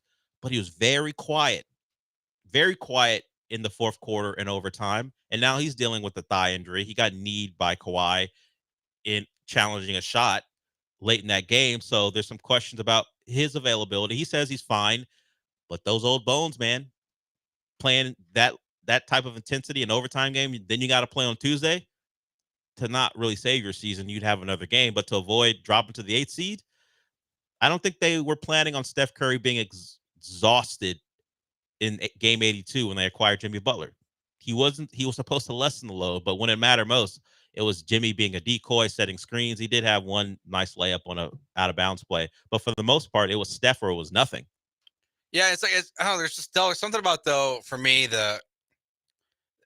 ending like the James Harden chapter era of basketball and getting all those demons out of your system with being able to take down the Warriors in the first round of the playoffs. Like there's something that would be satisfying about that. Like all the times the Warriors and Rockets have battled in the playoffs and have been a problem. Like this new Rockets team, if they can take down Steph Curry and Draymond Green and Jimmy Butler and Steve Kerr in the playoffs, like there would something be very satisfying about that. And honestly, and the Grizzlies, like I'm with you, like I don't know what to expect. Like I don't know if we're gonna see a change in their rotation at all. I mean, I know we've seen a change in celebrations. You know, we dropped guns for grenades. I mean, hey, if you need to work around the rules, but you want to fire off some form of ammunition, go ahead, Ja. It's so funny. I love that he's just like, well, yeah, they said I can't use a gun, but they never said I couldn't throw a grenade. He said he's going to keep doing it until it becomes a problem. So until the NBA says, hey, cut it out, he's going to keep doing it. So does it not become a problem until he throws a grenade in real life? I don't know what they're thinking. Why some things are okay, because it's why people, hey, how come Austin Reeves can do it and why can't Ja? Well, the reason is Ja has the past that he does, and Austin Reeves, other than screaming "I'm him" when he's mic'd up, no one knows a lot about Austin Reeves. So no one cares that Austin Reeves does it. I think that's another part of the equation. The NBA doesn't care. Ja does it. One of the guys that I think they like to have at the forefront of their push for the next great stars, the guys who are going to carry the league going forward. They would, hey, could you not do that? Be normal. Be normal. We'd love for you to be normal on the court. So the guns are a problem. He's not, if he throws a grenade, yes, if he throws a live grenade, I think they'll say, hey, cut it out with the celebration. He probably will have bigger issues if he happens to get his hands on a live grenade and throws it. But until it becomes a law-breaking offense, maybe he's good to go. And then, maybe he's inspired by The Last of Us or a John Wick movie, Ballerina, and he gets a flamethrower. I don't know. I don't know what's next for him, but it appears that firepower is what he likes to use to celebrate. Yeah, I just wonder how far away are we from, the really over the top celebration. Remember I'm sure you've seen this clip before, the minor league baseball coach who army crawled out to the mound and he grabbed the rosin bag and then literally threw it like a grenade. Like, how far are we from Ja Morant taking it to that level? Maybe a playoff series versus the Rockets would do something like that. Look, if the man goes for 50 in a game 2 or something, all bets are off. Just throws the basketball into the crowd like a grenade. Well, whatever it takes. I mean, he does that in celebration. You don't want to pick up a big tech, but maybe at the end of a game, if he's lit up the Rockets and he's sealed the win with 3, maybe he does that. But he is part of the potential Rockets equation in the playoffs, along with Steph and Jimmy, and of course, it could be a Jaren Jackson. Who knows? Who knows who the Rockets will face? And that's part of the deal of finishing at the 2 seed. You have to wait a little bit. They'll have less time to prepare, but also the other team that they're playing will have less time to rest. So that's the benefit. We'll hear from Amin Thompson and Ime Udoka when we come back. Those two were asked about the playoffs, and it's good. The Rockets were watching the Warriors-Clippers game to see who they might face. That was part of the holdup because I think they were in there watching while Ime was supposed to be out talking to the media. So they waited for that, and then it happened, and now you know that you don't know. And that was going to be the case either way. You just now know the options for the teams. And it could be a Grizzlies team who you've had some competitive games against, but you've come out on the top end of the series this season, and a Warriors team who you finally broke the streak of losing up there. And then you had the home win where it looked bleak until some late moments went the Rockets' way. So the Rockets beat the Warriors twice this year. So they've had some success. So we still got some time to figure that out. And maybe we don't see the Warriors at all, which may be what some people are hoping for. So we'll get to Ime and Amin when we come back. We'll talk some Astros. They take 2 out of 3. The Tucker trade package comes through. So Sean and I we're going to do every week a Tucker trade package tracker. Last week, favorite Tucker. This week, Tucker's still hitting, but when you get Wisniewski and what he did, Paredes over the weekend, and then Cam Smith, it's leaning back the other direction. It's either fleeced or not fleeced. Those are the words that Sean uses. Last week, the Cubs fleeced. We'll see what happens this week. We'll talk about that later in the week. Okay, so Joe's with me till noon. And so if you want to get in, you can, 713-780-3776. A lot to get to. I guess I'll say this now because on Friday, I was proud that this was the only show on the station that didn't mention the Masters at all. I will mention it now because it might be the last time, unless, Joe, you have some thoughts. Rory McIlroy wins. Congratulations to him. I know it's a big deal for a lot of people. Couldn't care less. Congrats on the ultimate choke job and then being able to recover. Yeah, congratulations for winning. Unreal. Congratulations for pushing aside all the slander you would have caught if you didn't win. And maybe it's just me in individual sports. I don't care about the individual sports. Tennis, golf. If you ain't putting on the uniform and playing with the team, I'm not with it. I think that's the conclusion I came to. And that's why baseball doesn't fit that category, because there's a uniform that everyone wears. But even maybe just pitcher versus batter bothers me too. I don't know. That's why baseball, as far as the major sports, is behind football, basketball, and it's barely above hockey. Let's just say if we had a hockey team here, I may be siding with the Dell number one fan. Look, I'm not watching games at our great partner St. Arnold's, but I would watch. I just don't go out and watch games with people. But if you brought a hockey team here, maybe I buy a sweater. Write this down. Maybe I buy a sweater. If we get a hockey team and we get the rights, Dell, pre and post game host. Well, don't make me pull a Nico. You better cut the check. I don't have a dad like Nico Iamaleava. My dad wouldn't care. But I need a representative if I'm doing pre and post for 82 hockey games and then maybe a playoff series or two. We will see about that. Don't try to pull that 790 stuff with me. I know what you guys did over there. That's brutal. I know. Don't try to pull that with me. I appreciate the thought, though. Okay. As I said, you can get in if you want. We're just getting started here. We will be back.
So there are two from eBay, like after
This is the Dale Olaleye Show, On ESPN 97.5 and 92.5. broadcasting live from the Veritex Community Bank Studios. Here's Dale Olaleye.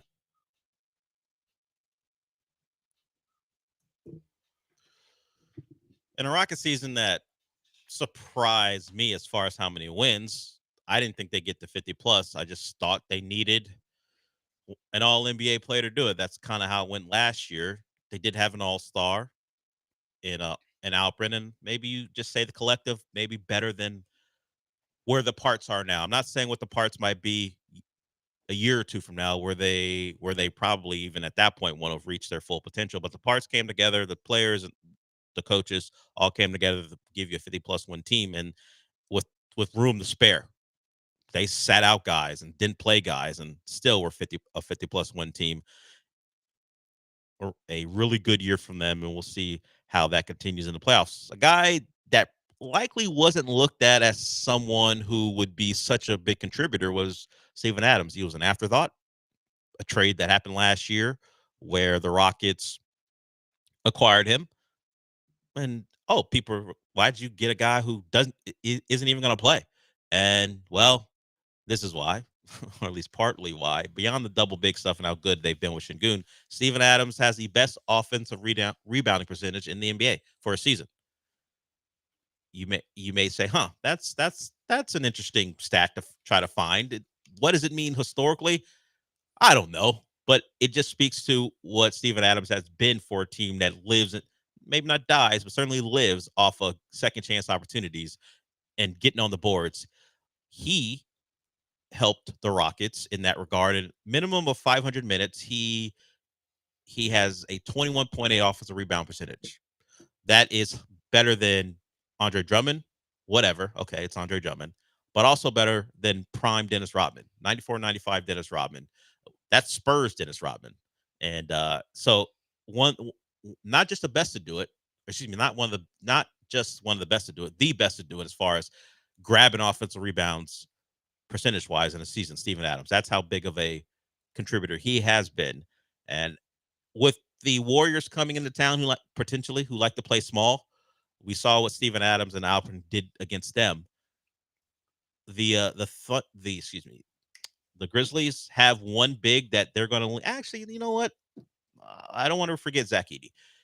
That's a lineup where you might see double bigs with Jaren Jackson being the stretch four. So there may be a reason to have double bigs more on the floor against the Grizz, unless you just want to impose your will on the Warriors and force them to play a way they don't want to play. So Steven Adams has become a big part of this team, and I think he's going to play a big part in these playoffs as long as health remains good for him. So credit to that acquisition for Rafael Stone. Didn't think much of it at the time, but now look at it. No, it was very forward thinking. I think it'll be important. I was listening to the Bill Simmons podcast on the way in today, and they were talking about how the Rockets don't have any playoff experience, and like that's one of the reasons why the Warriors should probably why they think the Warriors will win that series if it comes down to it. But when you think about the playoff experience they do have, you have Steven Adams, you have Dylan Brooks, you have Fred VanVleet, who's a champion, you have Ime, who took his team to the finals. Like they'll be able to pretty much do like they have enough guys that have championship or playoff experience where I don't think that'll be an issue. And the double big stuff will be interesting because, with the Warriors, if it's not working, well, then they can just put Jabari at the 5 and they can go small. Like they have the flexibility to do whatever they want. If the other team's doing something effectively and their plan's not working, they can change it on the fly. So I feel pretty good about the Rockets coming out of at least the first round. I'm interested for Ime and how he coaches, because yes, as you said, he took a team to a finals, but that was a young veteran team. And I say that because Jaylen Brown and Jason Tatum have been in playoff situations almost since they've been in the league. So when Ime got there, they had been through the disappointments of losing in the bubble or losing to LeBron in the conference finals when they were really young. And so they were ready to win, even though they were in their mid-20s, still even older than these Rockets. But they had played a lot of playoff basketball under Brad Stevens. Ime is going to have to guide a team who doesn't have a lot of it. And he, frankly, doesn't have a lot of it as a head coach. Now, he's been on with the Spurs. He's been with that Nets team who had high hopes. Of course, injuries got in the way there. for I think he might have been there just for 1 year. So he's had playoff runs as an assistant and then the one as a head coach. But if he's matching up against whoever the hell the Grizzlies coach is right now, the Finnish guy, with no Taylor Jenkins being there, or if it's Steve Kerr, game after game, when these teams start to have to pick at each other to find advantages because they've seen all the sets, they've seen everything they run. Now you got to figure out, how does Jalen Green handle two on the ball consistently? If that's becoming a problem, how do you adjust? All the things that go into making a playoff series work. I am excited to see how Ime does in his second go round, and this time with a younger team, where he doesn't have the advantage of having those two big time wings with the Boston Celtics. So a lot to look forward to. Speaking of the guys who don't have a lot of experience, but surprisingly enough, not that concerned right now, is one of those guys is Amen Thompson. Amen Thompson spoke after the game about the playoffs, certainly his first go, and what he expects, and does it even matter who they play? You can't run from anybody. It's playoffs. Trying to win a championship, you gotta meet the best at the top. So yeah. You guys obviously have played the Warriors more recently than you have played Memphis. Do you think that matters, like when you played them? I think if we play our game, we could beat anybody. So just not really even worried about those other teams. Just worried about us, and we don't even know who we're gonna play till 2 days from now. So. What is it like to be, you guys have firmly locked in and controlled your own destiny, but to be kind of watching what has been a wild, wild west? I mean, it's exciting. It's like playoff environments right now before the season ends. But, glad we got out of that. Got to relax, got to rest. So, yeah. Amen Thompson on Space City Home Network. I believe that was Vanessa Richardson asking him questions. They are really a team that they don't know what they don't know. They'll find out. And that's why getting this season in and making the playoffs this year for this young team is very important, because whether they get knocked out in the first round by the Grizz or the Warriors, or they go on a run where we're thinking finals, can this team make the finals? Playoff scars have to build. Think back in history. Who are all the teams who make their first playoff run and go win a title, or even make a finals or Western Conference finals? Like even the Wolves last year, as good as they were, they had been in a playoff series before. Those guys, particularly Anthony Edwards, who is their main guy. Who will the main guy be for the Rockets this playoff run and going forward? Well, we're about to find out. I don't know who their main guy will be. I don't know who we're going to come out of the series or two series, however long it goes, saying that guy stamped himself as the lead guy. We've been having these discussions about this team for the better part of like 2.5 seasons now. Once we kind of figure that Şengün and Jalen are going to be pretty good, they just need to get older. I don't think they know. No chance they know. I mean, because like we've seen how Ime's played it this entire year. If Şengün's playing like garbage, he will sit him. He's going to sit him in the playoff game. Like, it's not going to change. Ime's not going to change from the regular season to the playoffs. If Şengün or Jalen are not playing well, they're going to be on the bench. The only person that's immune from that is Fred VanVleet. Remarkably, considering like he's had a lot of playing like garbage moments, or at least shooting. So we need to separate. I get stuck in, he's playing terribly, and a coach may look at it differently. Fred has had a number of nights where he shot the ball poorly, but the steadiness, the no turnovers, that is something a coach might value. So I always want to make sure I clean some of that up. He has had enough tour date nights shooting the basketball. If you don't know what that is, it's when it's like April 17th. That means you went 4 for 17. He's had a lot of those. He's had a lot of tour date nights as a Rockets player, but that has not kept him off the floor because Ime values other things. He's the one guy who I would actually expect to take a last shot before all the other guys. I actually expected which kind of sucks. I won't lie. I understand what you're saying, and I wouldn't disagree. But of all the guys you can point to, I'm not saying I wouldn't want it to happen, but that's the guy I expect to take the shot because he is willing to take it. He won't pass that up. I mean, you're lucky if you get a pump fake from Fred to send a guy flying, and then he takes a shot. But if we're talking late clock situations, ball in someone's hand, I expect it to be in Fred's, and I expect him to take the shot. And then, of course, there's like a 36% chance or less that he'll make the shot, but it is what it is. It just depends on the level of difficulty. If it's a wide open shot, it's probably going to miss it. Yeah. And if he's got two guys in his face and he's fading backwards, it's probably going in. And you're saying, oh, no, what are you doing? And then it'll go. Yeah, Fred on the year was a 37.8 shooter from the floor, not from three, from the floor. From 3, 34.5. It's not good, Dell. Look, their backcourt. I haven't gone through all potential 20 playoff teams when you consider the play-in teams. They have probably the worst shooting backcourt in these playoffs. On its face, when I think about it, because Jalen is a streaky shooter, but even his numbers are going to come out to be about 40, 42 point whatever, and 35 or so % from 3. Then you throw in Fred, who I don't know if there's a starting point guard in the playoffs who shoots worse than Fred. It's not exactly the formula I would. It'd have to be Memphis, honestly, or Dallas. Memphis, Dallas, Sacramento. I don't know. Ja's been throwing a lot of grenades, so I'm not sure if he shoots worse than Fred. Yeah. And they have Desmond Bane. Now, Ja, he's worse from 3 than Fred, but from the floor, he's a 45% shooter. No, and Sacramento has Levine. Like And, his numbers are going to be pretty high. Yeah, Malik Monk, if he is what you would consider their starting, I guess, lead guard. I miss Levine probably gets that tag. Is Monk their point guard now? They don't really have one. Yeah, 40, 44, 32. I'm telling you, man. It's definitely the lowest. How good could the Rockets be if they had league average shooting from their point guard? Would they be a 60-win team if Fred was a more efficient player? But we know how they go and win games. Cause turnovers, go rebound, play great D. So if I can get an approximation of that for whatever Fred brings in those categories, and then get me a better shooter, a league average shooter, I mean, then we're talking about who really is the best team in the West, as good as OKC has been, what the Rockets provide, but currently, and then you throw in average shooting. I mean, it'd be a little. They're scary enough as it is. They'd be really scary if the shooting took a uptick in the playoffs. And who knows? Maybe Fred's a playoff performer. We've seen it in a finals run for the Raptors. If he turns it on again, who knows how far the Rockets will go. Okay, we'll come back with the Ime sound, then we'll get into the Astros. The Astros take 2 out of 3 from the Angels. The Angels came in playing pretty well. But really the big story, other than the Tucker trade package, was the fan stealing the ball from Trout. Wasn't that the most memorable thing from the weekend?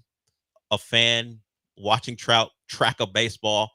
And I'm going to watch the video again during the break, because the fan has a reason for why he grabbed the ball. He goes, he was trying to protect someone. I'm going to watch this video to determine whether I believe any of that or not. We got plenty to get to. If you want to call in, you can. Number is 713-780-3776. We'll talk about the Rockets and the Astros. We'll get into some college football stuff. So because something major happened over the weekend, it's something that was building on Friday, and then it popped on Saturday. So we'll get to that when we come back. ESPN.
Green light. Yeah.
You're listening to the Del Olaleye Show, on ESPN 97.5 and 92.5. live from the Veritex Community Bank Studios. Here's Del Olaleye. Yeah, I mean, tonight that's why we played this game, so we didn't want too long of a break.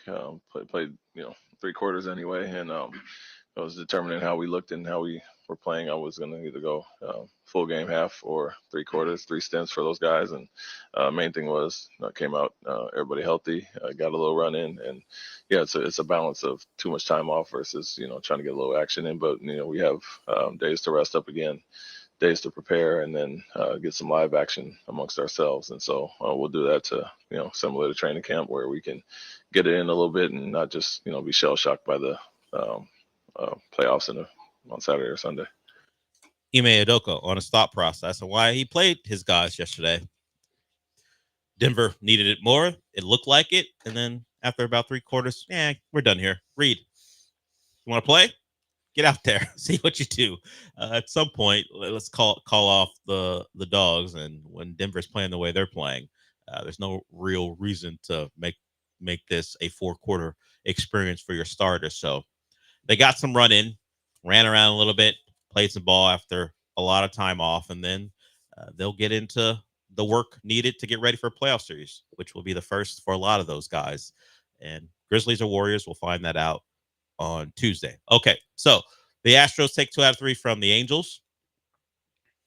Credit to Wesneski for pitching well. Paredes hit a couple home runs, and then we got that's I forgot what it's called on Major League Baseball. They have this. They track the home runs and see where would this go out in other ballparks.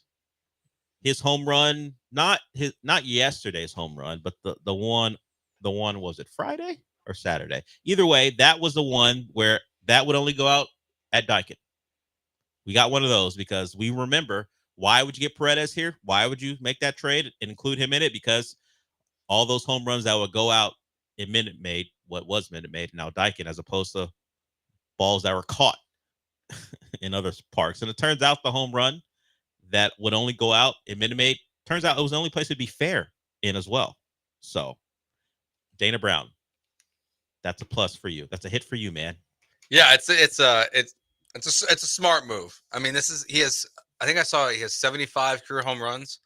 Not one of them is to the opposite field. This is all this guy does is just yank homers, and he's perfect for this ballpark. It's why it makes sense. It's why they wanted him last year at the deadline when they tried to trade for him, and he was going to play first base with Bregman at third. So clearly Dana Brown has his mindset we're going to play 81 games at home in the regular season, hopefully a bunch of playoff games at home, and he's going to be a huge weapon.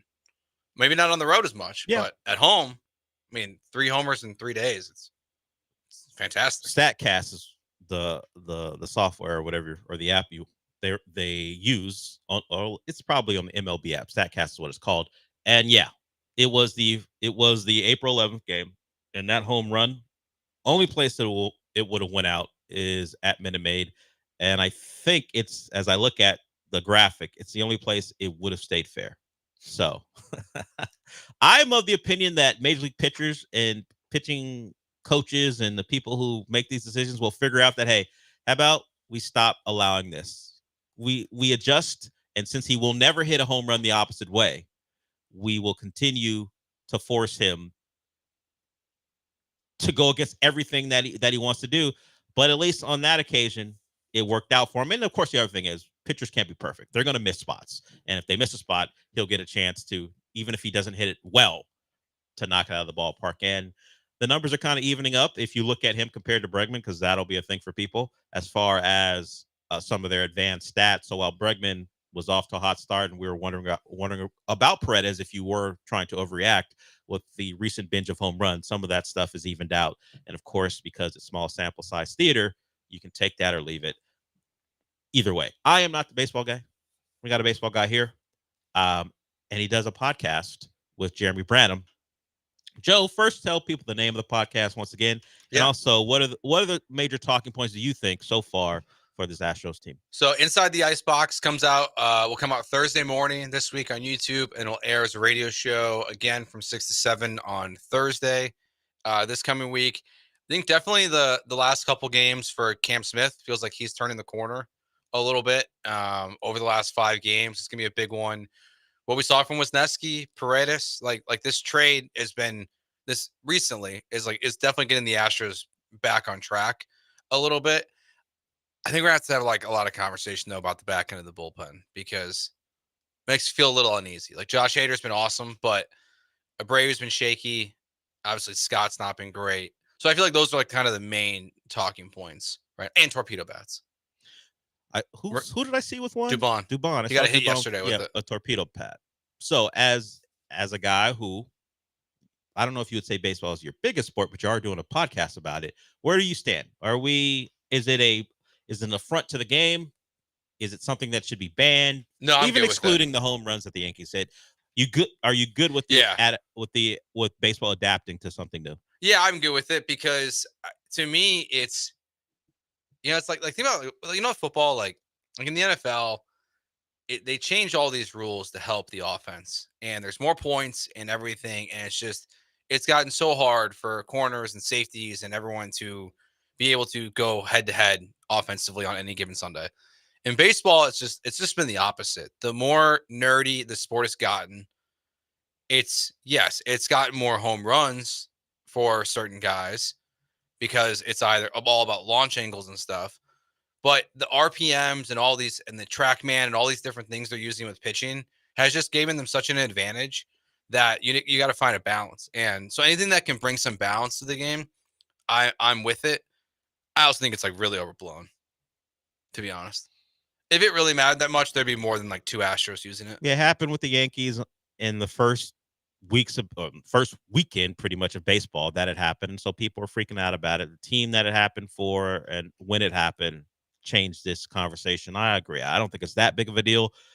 As long as you're playing within the rules set, the standard that was agreed to. So what if you're distributing it a different way? I don't care. Just take your hacks. And if you're gonna hit a lot of home runs, I think it's still about pitchers and hitters. And if a pitcher makes a mistake, so be it. I think pitchers have an advantage. Let's see a little pull to the batter side, and we'll see if just help out a little bit. Well, we'll see. Yeah, I mean, it's not. I don't think it's that big of a deal. And have we seen this explosion of home runs since with the not really with the torpedo bat since the no. first time we were made aware of it? I mean, you've got some guys that like. I guess we'll see at the end of the season who are on pace, I would say, to hit more home runs at this point in the season, than their normal career. If they're using these torpedo bats, but I don't think it's like an indicator. I think like Dansby Swanson, I think is a good example. He's got like 4 home runs this year. He's using a torpedo bat, but he's still hitting 200. So like it's not making him that much better of a baseball player. Mm-hmm. It's giving him a couple, maybe some extra pop when he does make contact. It's not going to change Mauricio Dubon. Like maybe he has a little more pop, but he's still going to be the same baseball player. It's just not. There's a reason why, like, if it was that much of an advantage, you would see, and this is why I think it doesn't matter that much. Bryce Harper, Yordan Alvarez, Aaron Judge, Shohei Ohtani, the best of the best of the best are not all using the torpedo bats. If they all were using it and Yordan was hitting a home run in every game, and so was Harper and Ohtani and Judge, I think that's a different conversation. It's helping the lesser hitters out. Like that's why. So I don't think it's a big deal at all. Can't wait for Jake Myers to become Brady Anderson. They just look cool. That Jake Myers Brady Anderson transformation. Can't wait for it. Yeah. If you want more of that, you can listen to Inside the Icebox wherever you listen to podcasts. That's a podcast hosted by Joe, who you're hearing now, and Jeremy Random, who you hear with the Killer Bees. Okay.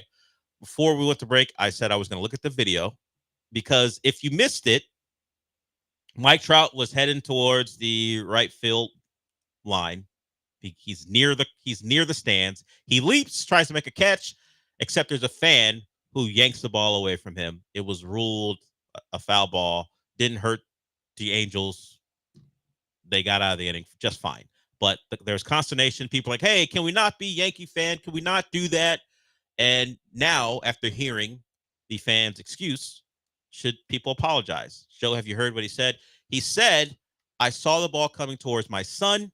I was just trying to protect my son. That's the only reason I did it. I didn't know what was happening. I was just being a father, protecting my son. Now I have watched this video.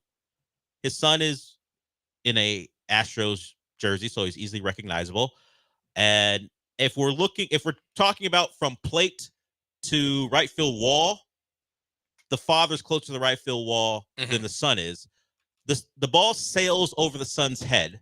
There's no chance that ball hits his kid in the face, unless it's because he can't catch and it bounced off his glove and hits the son in the face. If it bounced off the father's glove, hits the son in the face. There's no chance it hits him. It's going to sail over the son's head. If he lets it go, I don't know what he was thinking, but I'm not buying it. It's very clear what he's thinking. I'm not. The ball is up in the air. He's got his hands up. I don't know tracking it. But I'm saying I don't know what he's thinking when he's saying I'm trying to protect my son. He's embarrassed. He's lying. It's not. Look, as a dad, I'll tell you. I get what he's doing. No, they're the best excuse in the world. Your kid. I don't want to do something. He's got a little bit of fever. Don't want to risk getting other people sick. Understood. He's just been in a bad mood all day. Don't want to go. Like, the kids are the number one excuse for everything, and he's using his kid as the fall guy here. There is no chance that ball his kid. No, and he wasn't even looking at his kid one time. His eye was on the ball the entire time. Like, he's not worried about his child in any scenario. Like, he is tracking the ball. It's so clear in the video. It's an excuse. I appreciate it because apparently people were very upset with him. He got ejected from the game. At least he got ejected from the seats. I mean, he was still in the building. He got to talk to Mike Trout and exchange some stuff. So he didn't really have a real problem. He just had to leave his seats because of the hullabaloo that he caused. But let's just go banana ball rules. Do you know what that is? Is it about the Savannah Bananas? The Savannah Bananas. What is their rule? The fans count. It counts as an out, right? Counts as an out. I saw one the other day. Their game ended on like a screaming line drive. The fan caught it. And the fan caught it. Let's just do it. It's also make baseball fun again. It's also the league, or at least the team, who will have the first base umpire do a flip when he calls out. Yes, they do a lot of things. He does a lot of things. But they also sell out. I don't know. Oh, I know. NFL stadiums. They were here at what was Minute Maid Park. Yeah. Fill that place to They just signed a deal with ESPN. Yeah. But yeah, just, if the fan catches it, call it an out. I will say, Del, this is not supposed to be. If the home team interferes with the play, it should be an out.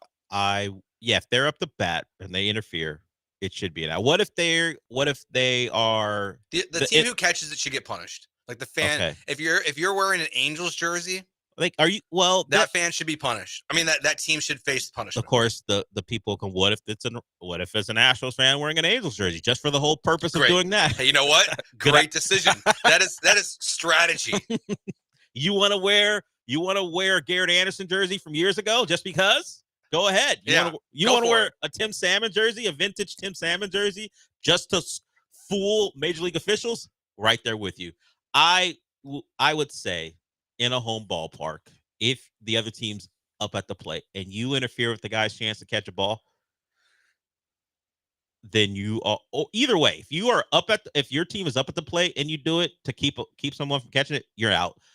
But what about the scenario where you're at home? Now, no one would do it if the other team was at the plate. What am I saying? Yes, it's the only scenario that matters or is really realistic. Don't interfere. If he has a chance to catch it, don't interfere. And if you do, it costs your team. Yeah, the home team. I can't get behind no matter what jersey. Or what if you're wearing a Mariner jersey and neither team is involved? But if it was that's but see, like if you're an Angels fan, then you're just like reaching over to catch a ball at the wall, try to hurt the home team. That's tough.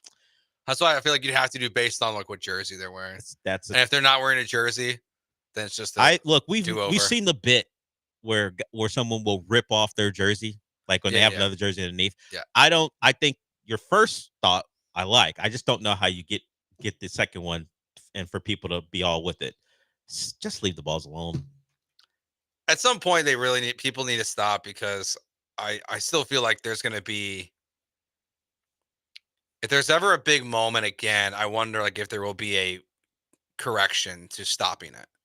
Whether it's more in a playoff more netting game like it did last year. Yeah, I'm a little surprised, to be honest. Like I appreciate that baseball hasn't done this actually. Like because fans really don't make this mistake. I mean, think about it. This probably will happen maybe like one more time this year at Minute Maid Park. So 2 times out of 81 games. It won't happen in some ballparks. Hell, it might not happen in Minute Maid again this year, or at Daikin again this year. So it happens one time out of 81 games. Like, is it really a problem? No. But for a while, I thought baseball was going to kind of try to overcorrect itself and try to put up a way to stop this from happening. Yeah, I'm glad they haven't. Baseball can be slow moving, maybe too slow moving in some ways, and then maybe some people think a little overreactionary in others. I think this one don't do the thing where because it happens once or twice we have to change the rules. It's not an epidemic. It happens.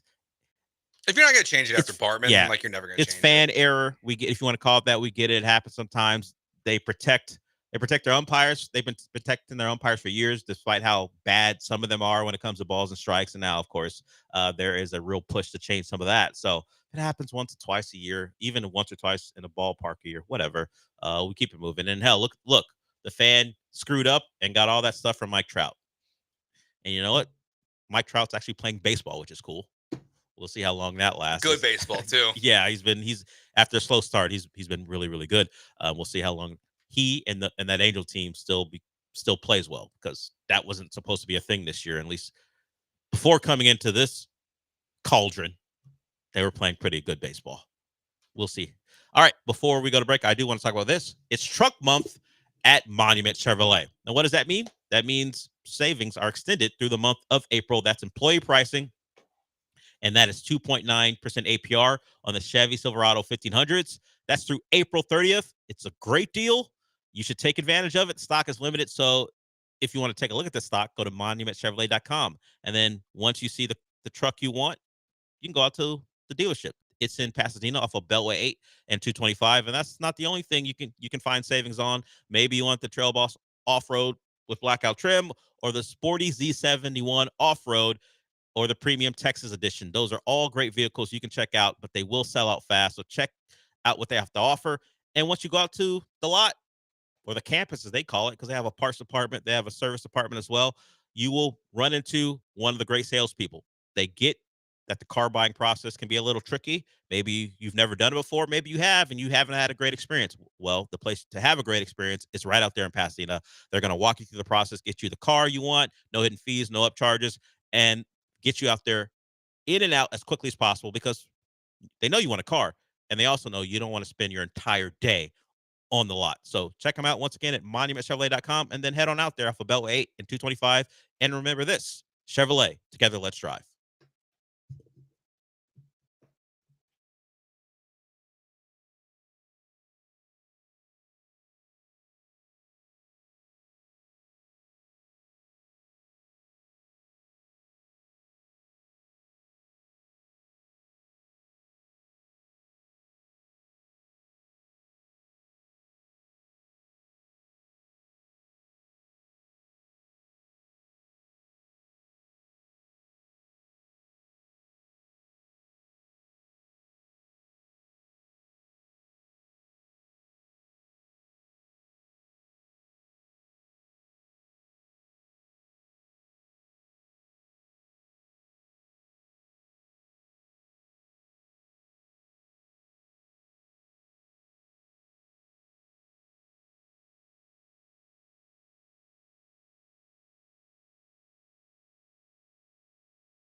was young, didn't know to hold it back. Now we here in the world, something else.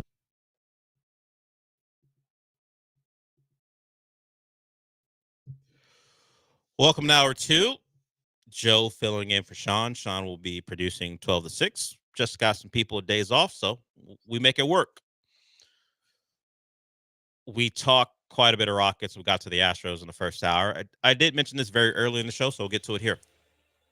If you missed it on Friday, news was out there that, well, now former Tennessee quarterback Nico Iamaleava was not thrilled with the status of his, you want to call it contract, NIL agreement, whatever you want to call it. He wasn't thrilled with it, and they were asking for more. And by they, I mean family, friends, representatives. They were telling Tennessee, hey, yesterday's price isn't today's price. Give us more money. And once that initial reporting came out, a representative for Nico said, no, we're happy. We're fine. We're fine with what Tennessee is offering. Don't let it be known, or don't let it be said that we're taking issue. And then Saturday he doesn't show up for practice, and Tennessee lets everyone know that he's no longer part of the program. So we could see through the initial pushback from the representatives. We kind of didn't believe it at the time, and then less than 24 hours later, he was done as a Vol. Josh Pate joined John and Lance earlier today to talk about this, among other things regarding college football and how things are changing. Josh Pate is the host of his own podcast and show. You can see it on YouTube, just like you can see what we're doing now on YouTube. And he is one of the more prominent voices in college football. So he joined the morning show. You can hear that on the podcast. But he also spoke on his own show about the situation, and not just Nico. You're going to hear him tell you about other guys, not in name, but what other guys were up to during last year's playoff. This stuff was happening last December during the playoffs with this kid included, but not just this kid. They were trying to get more money out of Tennessee, and other players on playoff teams were trying to get more money out of playoff teams before the playoff games. They were trying to leverage playoff participation because, do you know why? You want to know what the explainer was? The explainer was, well, our client, half these folks don't know the I comes before the E in the word, but hey, our client is being paid X amount of money to participate in 12 games, maybe a 13th if you make the conference championship game. But you guys made the playoff. He should make more money. This is the kind of BS that's happening behind the scenes right now. Josh Pate of the Josh Pate College Football Show. So one of the names that Lance brought to the table while this was going on last year was Kevin Jennings. He is the quarterback at SMU. Because another quarterback who wasn't in the playoffs, his deal became public. Now, when he transferred to another place, Kevin Jennings, allegedly, his representatives, his dad, said, hey, wait a minute. Our guy's in the playoff. He's making less than this guy who's not in the playoff. I believe it was the Tulane transfer who may have transferred to Duke. We want more. And, of course, Kevin Jennings went out to have an awful game in the playoff, threw 3 picks, where in a game where SMU had a shot early, except he kept throwing the ball to Penn State, and that ruined SMU's chances. Oh, by the way, Nico Iamaleava, who was negotiating for more money, he wasn't as bad as Kevin Jennings against Ohio State. He didn't throw picks, but he was not good. So a couple names that we know of who, at least according to reports, were renegotiating before the playoffs began, did not play well in those playoff games. And Tennessee said, no, you're not doing this again. You got to go. So the question is, I know a lot of consternation. How do you fix this? Well, I will say the first thing, particularly was Josh is talking about how they're renegotiating before the biggest games of your season. Maybe you make them actual employees and have them sign contracts that state for a season's worth of games, this is what you're getting. And will it keep them from trying to renegotiate? Because I guess you would say they had a deal in place and they still tried this. But you have to start. We got to get out of this murkiness of what's NIL and what isn't. Programs don't want to do it. Colleges don't want to do it. But if they are going to make money like the NFL product, and I'm not just talking about players, but I'm talking about the universities themselves, then start setting them up as employees, and that means collective bargaining agreements. That means a union. But how do you prevent this while understanding that the game has changed, that guys will get paid for their play, and you have to stop using NIL as no, they're getting that money elsewhere. If you're going to be this much involved in how this goes, while they can come to you and go, hey, Coach Heupel, Tennessee's head coach, if it ain't going to be this, I'm sitting out practices, and then I may just go someplace else. How does each protect themselves? I think the first thing they have to do is, I wonder if we'll see schools like quickly adjust their NIL deals and just factor this in. Structure their contract. Like, think about, we got the report of Mike Elko's contract, right? When he signed with A&M. He got a bonus for. He got bonuses for SEC title games, appearances, wins. He got bonuses for everything, for each college playoff football win, how far he went, all of that stuff. And I think the players just structure them the same way then. If you structure them the same way, then it's not a problem. Hello, John. I can hear John on AD's phone in there. Yes, I would agree. Now, of course, does that stop a player from coming in and going, my bonus for making the playoff isn't as high as it should be because I heard about what TJ Lagway got. Well, then get an agent. Stop having daddy represent. Well, some of them do have agents. Some of them, I think some of them have both. They have the agent, and then they have dad who will push the agent. Hey, because dad might be in those circles more than the agent is, because dad's on the recruiting trips, dad or mom, the parents are going to different 7-on-7s around star players, different camps. So they get in touch with everybody else. So they understand, or they are told what others are making. Look, contracts are going to have to be strengthened. You're going to have to stop pretending like this is NIL and just go all in and say, no, we're paying this guy to play here. And they're doing that, but NIL, I guess, kind of shadows it. And, hey, this isn't pay for play. Let's understand. All of it's pay for play. The players are operating like they're pros. Might as well start treating them like pros and everything that comes with it. Or you're Tennessee, and after he comes back and says, I want more, now you're stuck with inexperienced quarterbacks. And maybe you're in the portal setting the dominoes where you take a guy from someone else because despite what anyone will tell you publicly, the tampering will begin in earnest if Tennessee doesn't believe in the options on their roster right now. I understand why people are bothered by it. I understand why Tennessee's in a tough spot, because for all the potential solutions I'm providing, like contracts and treating guys like employees, look at the NFL. We see guys renegotiate all the time when they think they're being underpaid, even despite signing a deal very recently. So nothing's going to stop this. I think maybe you can tamper it down a little bit, but we're never going back. You're never getting the college, I guess you want to call it, experience that you might have rooting for your team back. You're going to be immersed, if you're one of those people who lives online and understands the ins and outs of college football, that at any point, one of your star players can go, you know what? I would like what that guy's making and a little bit more because I'm better than him. My deal ain't as good anymore. And the reality is you have to hope your programs are up to it, which eliminates some people from, having real shots, because there are some programs who will never get the type of backing that they're going to need, where they once could delude themselves and into thinking they can compete on the highest level. Now they're going to know money says, no, you can't, because there are schools who will never win a national title. Even despite their hopes and dreams and their aspirations, there are some schools who just aren't in a position where they will ever win one. Like Virginia Tech was close in the 90s with Michael Vick. I can say pretty strongly, I don't think Virginia Tech's ever winning a national title. They're in a location that isn't great for recruiting as far as at the highest level, and they don't make the type of money that will allow for them to go purchase players that will let them win or help them win. And that's a school who's had success in the last 25 years, like been in a title game, had a number 1 overall pick.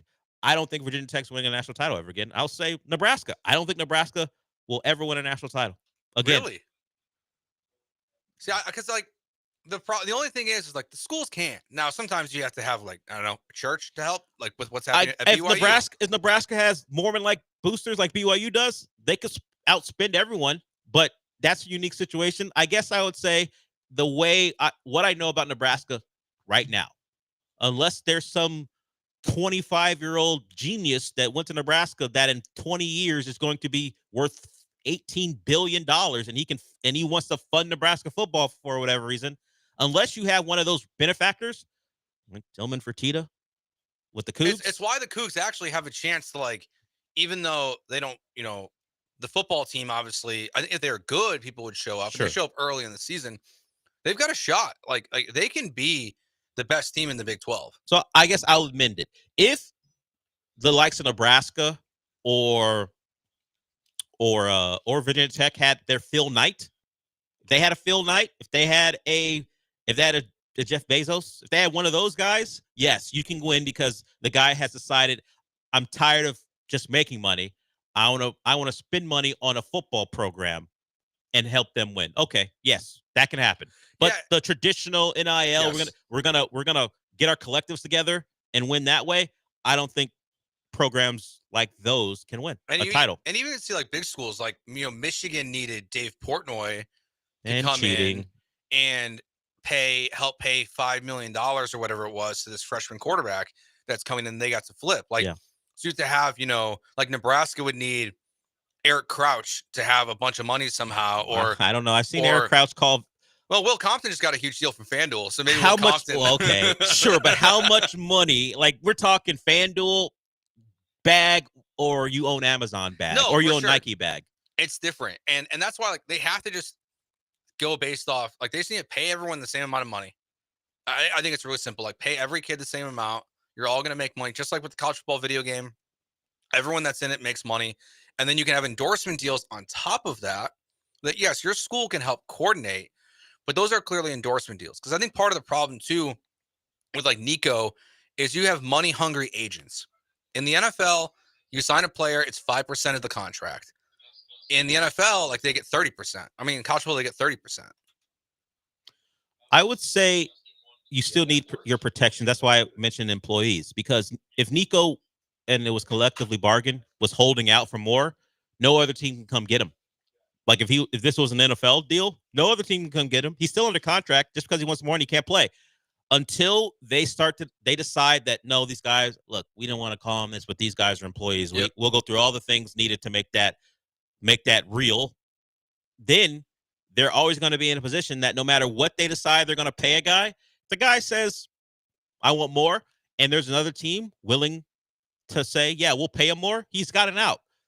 The contracts need to be signed. You need to become more like a pro league to protect yourselves. And then also the players can be protected because they can get that money is theirs and they can't be taken away because of whatever reason. What about buyouts? How would you feel like if like a transfer fee? USC comes in, they pay Nico the money he wants, and they have to pay the University of Tennessee a buyout of his contract. That's like the soccer model. Yeah, transfer portal or transfers and stuff. Where the guy's under contract, but he wants out. And generally soccer is more willing to let these guys out. Like it's easier. Hey, we're going to set a fee at this point. We'd love to keep you, but we kind of got you because we knew we could turn you into a great deal at some point because we can't afford your wages anymore, and then we can send you someplace for a transfer fee. That's what it would be if Tennessee is different because they would be able to pay if they wanted to, but Tennessee says, hey, if he wants out, the transfer fee is $2.5 million. And USC is like, you know what? That's a deal we take. We'll pay you 2.5, and then we'll give Nico whatever his wages are to play for us. I don't think everyone will. Like, not everyone won't. Yeah, and I don't think even some of the big schools, like I don't think they'll play that game, honestly. So to me, it's make everyone an employee, let them have endorsement deals. I would personally get rid of the spring transfer portal. It's not. Look, the other thing is stupid. The portal isn't real because exactly. Lucas, I think his name is Abram. I forgot his name. He's a DB that was at Wisconsin, now is at Miami. We've talked about this before on the show. The portal isn't real because they weren't going to let him into the portal. The understanding for players and universities are, according to NCAA, once a player asks to get out, you have to put him in the portal within 48 hours. Maybe it's 48 hours in business days, whatever. But you have to do it. Wisconsin said, no, we have an agreement with him. We're not going to do it. And that became a fight. Turns out yeah, you thought you could control my NIL rights. You really can't because the house deal wasn't even a full go yet. And the other thing is, the portal isn't real. It's just a database. How it worked out, the kid enrolled at Miami and was on their active roster. They couldn't keep him away, even though they thought they could. For a real life scenario, we gotta go to break. I think is that Eric? We'll get to him. If a kid wanted out in August and he decided to leave before the team he wanted to go to's enrollment date was finished or had passed, he could leave your school, enroll in that school, and then be practicing the next day and be active for week 1 or week 0, whenever. That's how fake the transfer portal is as far as restrictions. We found that out. And NCAA was asked about it. Actually, yeah, the transfer portal is really just some place where you guys find names. We can't actually enforce anything or keep a kid from leaving if he wants, as long as he can enroll by the final day. And that's where we stand. Kind of the Wild Wild West. And Nico Iamaleava might be a turning point. When it happened to an SEC school very publicly during practice up in the spring, where they thought, at least from the outside looking in, they were going to be good. They had their quarterback for 2025. Turns out they don't. And now they may be looking to take your guy, depending on how receptive your guy is to listening. Where we are right now. Eric, we'll get to you when we come back. Anyone else want to get in, you can. That number is 713-780-3776.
You're back inside the Veritex Community Bank Studios with Del Olaleye.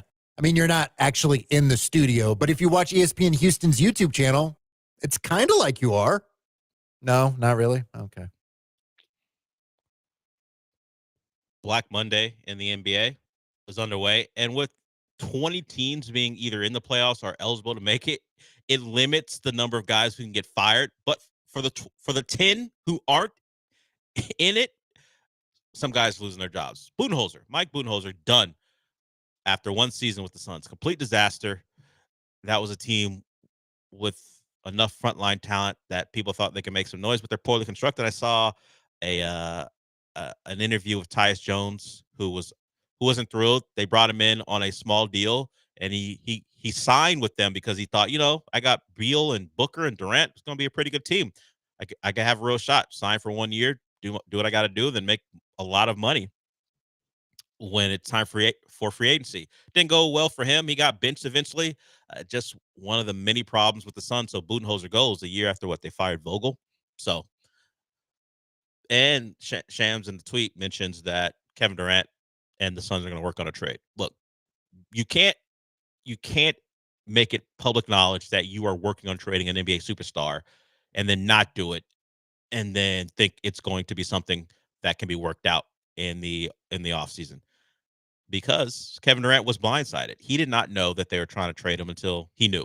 So when you are shipping him, or at least trying to, because you want to acquire Jimmy Butler, because Bradley Beal will not acquiesce and will not push aside his no trade, so you can trade him to one of the dreg cities of the NBA, because he's like, why? I have this no trade for a reason. I waived it to come here, and I like Phoenix. I'm not giving it up so you can trade me to Sacramento or something. No. So now Kevin Durant has to go because they were desperate to get Jimmy Butler. Why? This whole Phoenix thing is fascinating because the Budenholzer firing does feel like that's also directly correlated to keeping Devin Booker happy, because they had their issues when he told Devin Booker to stop being so vocal during games. So then Devin Booker just stopped talking during games and stopped communicating on defense. So that feels like a move where they're trading Kevin Durant, they're stuck with Bradley Beal, but they're also going to try to salvage this relationship with Devin Booker. Good luck. He is their franchise. He is. I don't know how much that area loves him, but he is, from what I can tell, a guy who would love to be there forever. Is it the Luka type of love? Is it Milwaukee with Giannis? I don't know, but he is of that ilk where no one there is asking to trade Devin Booker. The disappointment that came from acquiring Durant and Beal and it turning into a disaster might have soured some people. But what does Phoenix have if they don't have Devin Booker? They're starting fresh, and they know what that's like because they were bad with Booker. The bubble happened where they played really well. Then they acquired Chris Paul, DeAndre Ayton. We saw where they were a finals team, and then of course they are where they are. I think they love to keep them, but first steps are getting rid of the coach, and then maybe acquiring what you can for Kevin Durant and seeing if that makes your franchise player happy. I think a lot of it comes down to the lottery, man. Well, if the Rockets end up with a top 3 pick from Phoenix, I just feel like it just changes the conversation because Phoenix can say, well, we can reset. We can go get Ron Harper's kid from Rutgers, or because I don't think if the Rockets landed the first pick, they're just taking Cooper Flag, obviously. Yeah. Right? Like they're not trading that. Yeah. But if they can get one of the 2 kids from Rutgers, that might be enough to where Phoenix goes, okay, now we can trade Devin Booker. We can have Do you a think build. they're trading Devin Booker for this is why all their other picks. This is what I'm saying. I don't know what love affair that area has with Devin Booker, because we have an example of what happens when you trade your star. Now, of course, they were coming off a finals appearance. That city loved Luka. I don't know. James Jones. Be careful, buddy. But like, be careful trading your franchise player. Like if I'm the Suns though, and like a fan, it's like, well, if he wants out, like at least we're getting a young prospect, a top 3 pick, if that's what the Rockets land in the lottery. The Mavs got a guy who got hurt in his first game. It's true.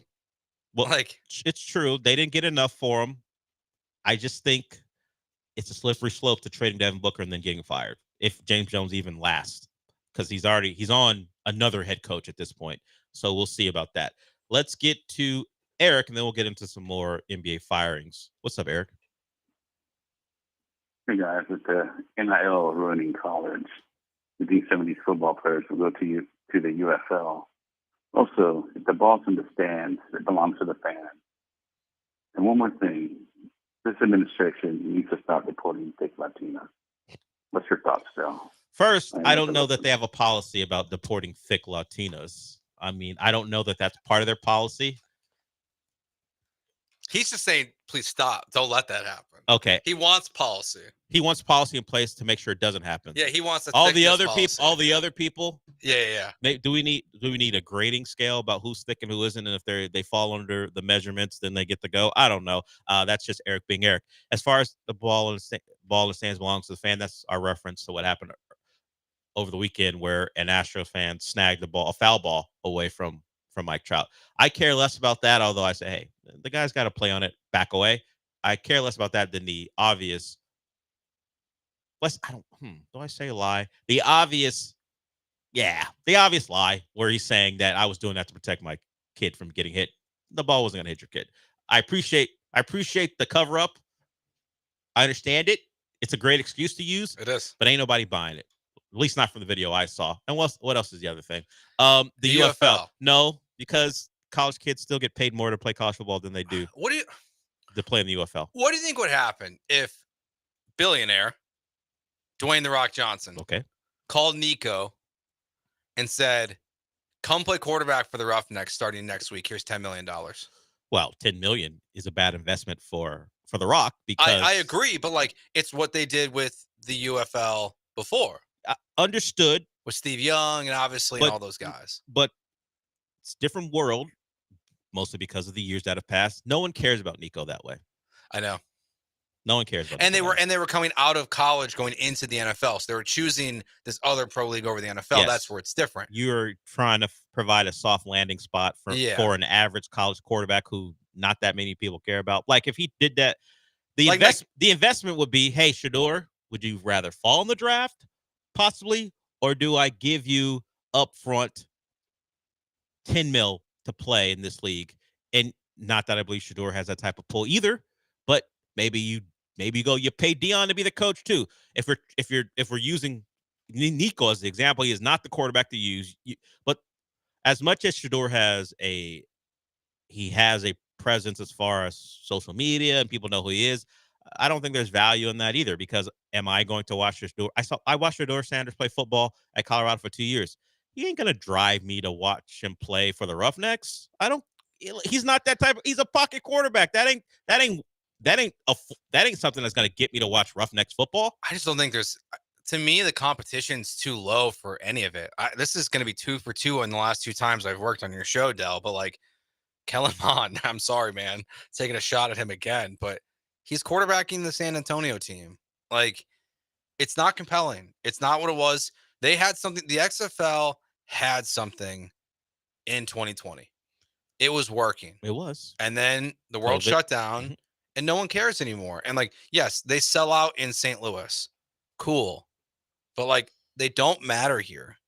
Like in terms of what they did in 2020. And they don't matter because people actually care about the Texans again. Yeah. Part of the vibes were the Texans were embarrassing. They weren't a likable product. The XFL at least is fun, and PJ Walker's fun. The offense was fun. They're good. Shout out to Raheel, who's sorry, Raheel. He's their in-game guy. I don't think it's impossible for for this league to matter. I think it can eventually, but like it's just going to be a grind. I really don't know how you get there, man. They've tried the innovative things to change the way it looks, so it's not just a bad reskin of NFL football. What do? Offenses aren't good. Quarterback play isn't good. Games are in the 15, like you see even the random score of like 15-11 turns people off because they think, hey, that ain't football, because of the different things you can do to change scoring in there that they've tried to make it more exciting. It's just a lot of, I remember that quarterback. He wasn't even that good in college. Now he's playing in this league. I think they have something. They have I think they have the right idea with some of I just think they got their markets wrong. Because like I don't know if it'll ever be a TV thing. Yeah.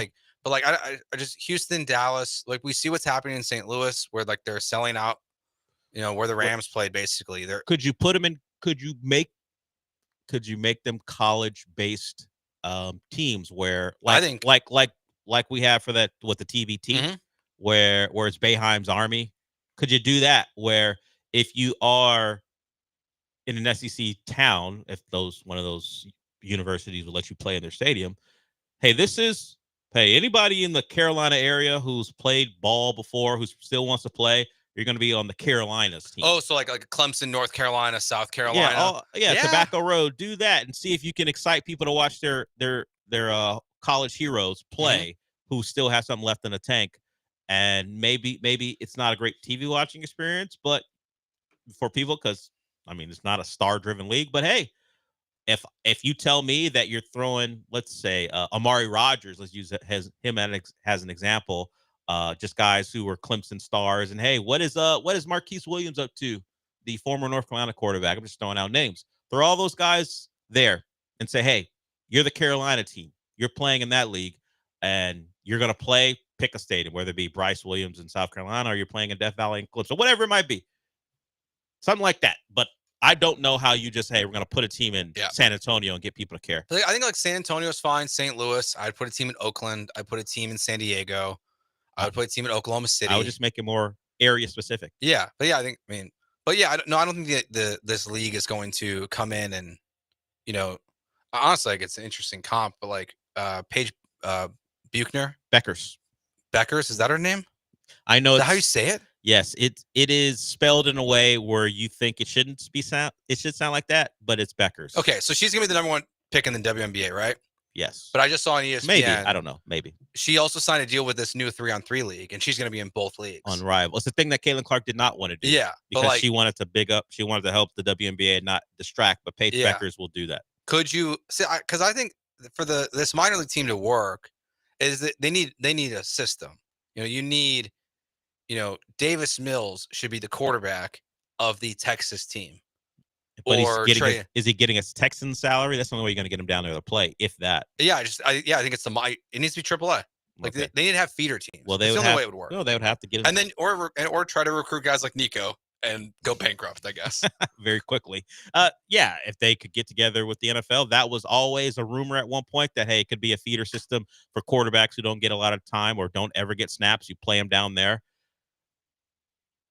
I don't know if the NFL would be interested in that. But there was a thought that they would be. Haven't seen that come to fruition. And of course, that's why the NFL is who they are. They would love to have a monopoly, it feels like, even if this league is in the spring and doesn't really compete. And that was always the goal for the XFL, to be an alternative way back when it started. It still is that alternative, just doesn't have a lot of juice right now. We'll see how it plays out. Nico Iamaleava leading the Brahmas. Problem is, he will get paid more to play at UCLA. Where do you think he ends up? Who's willing to deal with that and be the team that's looked at as an enabler for all this? Because if you give him a soft landing spot, you're just opening it up.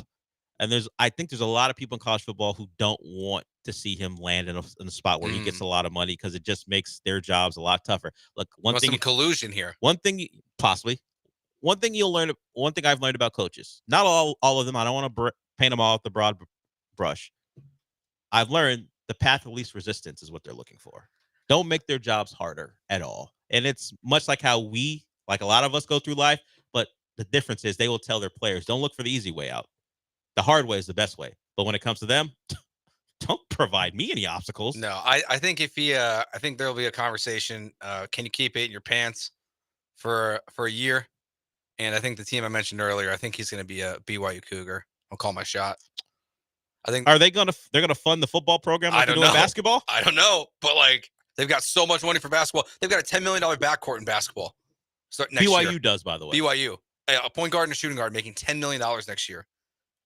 Would BYU take a step to try to be a football power? It's more expensive to do it that way. They were pretty good last year. Yeah, we saw what they did to Colorado in the bowl game. Was it Colorado?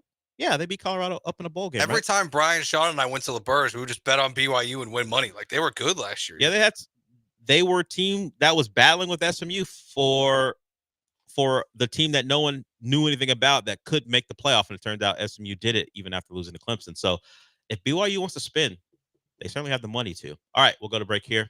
You want to call in and talk about, I guess, thick Latinos, maybe don't do that. We already have one guy who does that. 713-780-3776. We got a couple more segments. We will be back.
Broadcasting live from the Veritex Community Bank Studios, it's the Del Olaleye Show. On ESPN 97.5 and 92.5. Now back to Del Olaleye.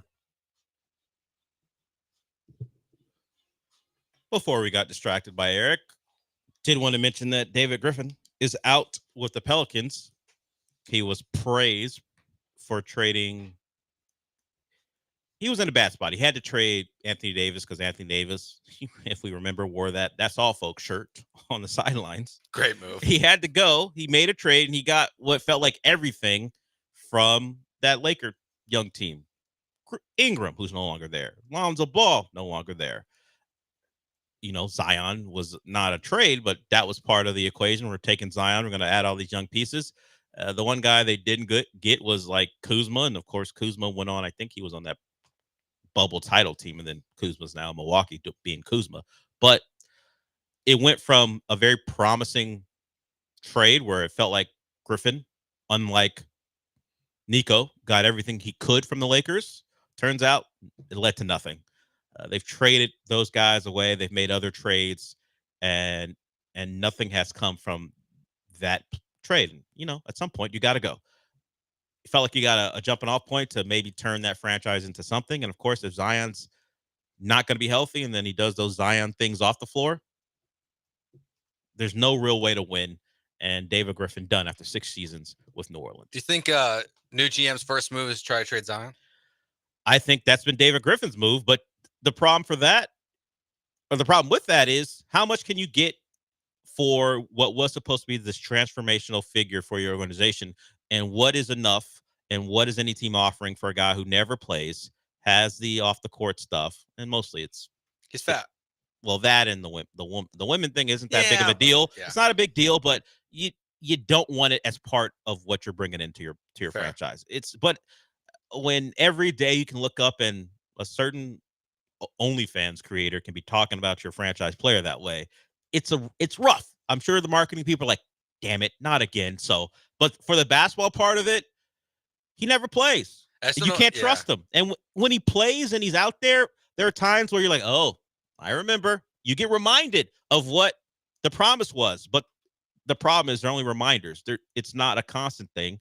So I would say if you are the next person in charge, the mandate would be, at least if I was the owner, get what you can. Don't make it embarrassing, and let's move on. Because is he going to play? Is he not going to play? Zion thing is bad for everyone who is part of the organization. You just got to move forward. And pretending like this is going to flip while he's in the city and playing for your team, I think is a fool's errand. But you're always fearful that he'll figure it out. We're going to trade him someplace. He'll figure it out, and they're going to be looked at like we're really stupid because he didn't do it here, and now he's there. And at 28, 29, 30, he's in his prime and playing like the guy everyone thought he would be. You mean like Anthony Davis, who was healthy all of a sudden for like the first full season in years? Yeah. In LA? Yeah, and then he wins a title. Yeah. His jump shooting that we haven't seen before or since in the bubble was remarkable, and it helps them win a title. Trust me, I'm better about it for reasons. He's playing my team. But he's never been that guy since, and he's banged up always. But you don't want to trade him, and then you look at it as your city being the problem. Wait a minute. The guy gets traded, insert whatever city, and he's back to being the potential best player in a league full of great players. But at this point, give it up. If you're Rafael Stone, it's not going to happen. Oh, don't. I have to.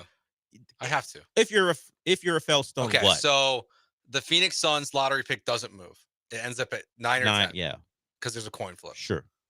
And New Orleans says, we'll take the 10th pick in the draft and Reed and Cam for Zion. 10th pick, 2 young players who at this point aren't in your rotation, and that pick for Zion. Is it worth the risk? I don't think Cam Whitmore has a spot on this roster, so that will be an easy one for me. And if your pick is in that range, unless you and they do have a pretty good scouting department when it comes to picking guys lower than the lottery, and this one would be in the lottery. Like Şengün's the clear example there. And if you make that move, I think that's an actual easy move for me. If I believe Zion is going to play, not be great, not be top pick Zion, but if I thought I can get 65 games out of Zion every year, I'd make that trade, including the playoffs. Yeah, well, including the playoffs. Then. Like 60, like honestly, 65 plus the if playoffs. If you played 40 games in the regular season and then you got him to play in every playoff game, but you're paying him. That's the problem. I know. Like if you told me he'd play 60 games, never qualify for postseason award, so that means I never have to give him the Supermax because he can never make first team All NBA. That helps me if I'm playing the financial game in my eyes. He plays 60 games, and I got him for the playoffs, no matter how long they go. I feel like it's an easy move for me. You think it's enough for the Pelicans? Because you get 2 young players, like both have some promise. Yeah. Who will be exciting. I don't think they've gotten a deal that good. I don't think so either. Because like if you're the new GM, you have to call all 29 teams and say, what's your best offer? And then we'll talk to Zion and make sure he wants to come there. Yeah, sure. But like, you have to. And I think he gets moved this season. And I think it's a team that's like desperate. I will like Charlotte. Yeah, Washington. Maybe they think teaming him with Bridges and Charlotte's case, LaMelo and him, they would have something there. Yeah. What that would be is I don't know. Or like if you swap them, like I know LaMelo's scored a lot of points, but he was like the most inefficient player and took the most shots since Kobe Bryant. I don't. If you're New Orleans, I'm starting as fresh as I can. Like Yeah, I don't want LaMelo. I don't want any LaMelo baggage. I don't want to have to pay LaMelo. A guy who doesn't play either. That's another guy who's never on the floor.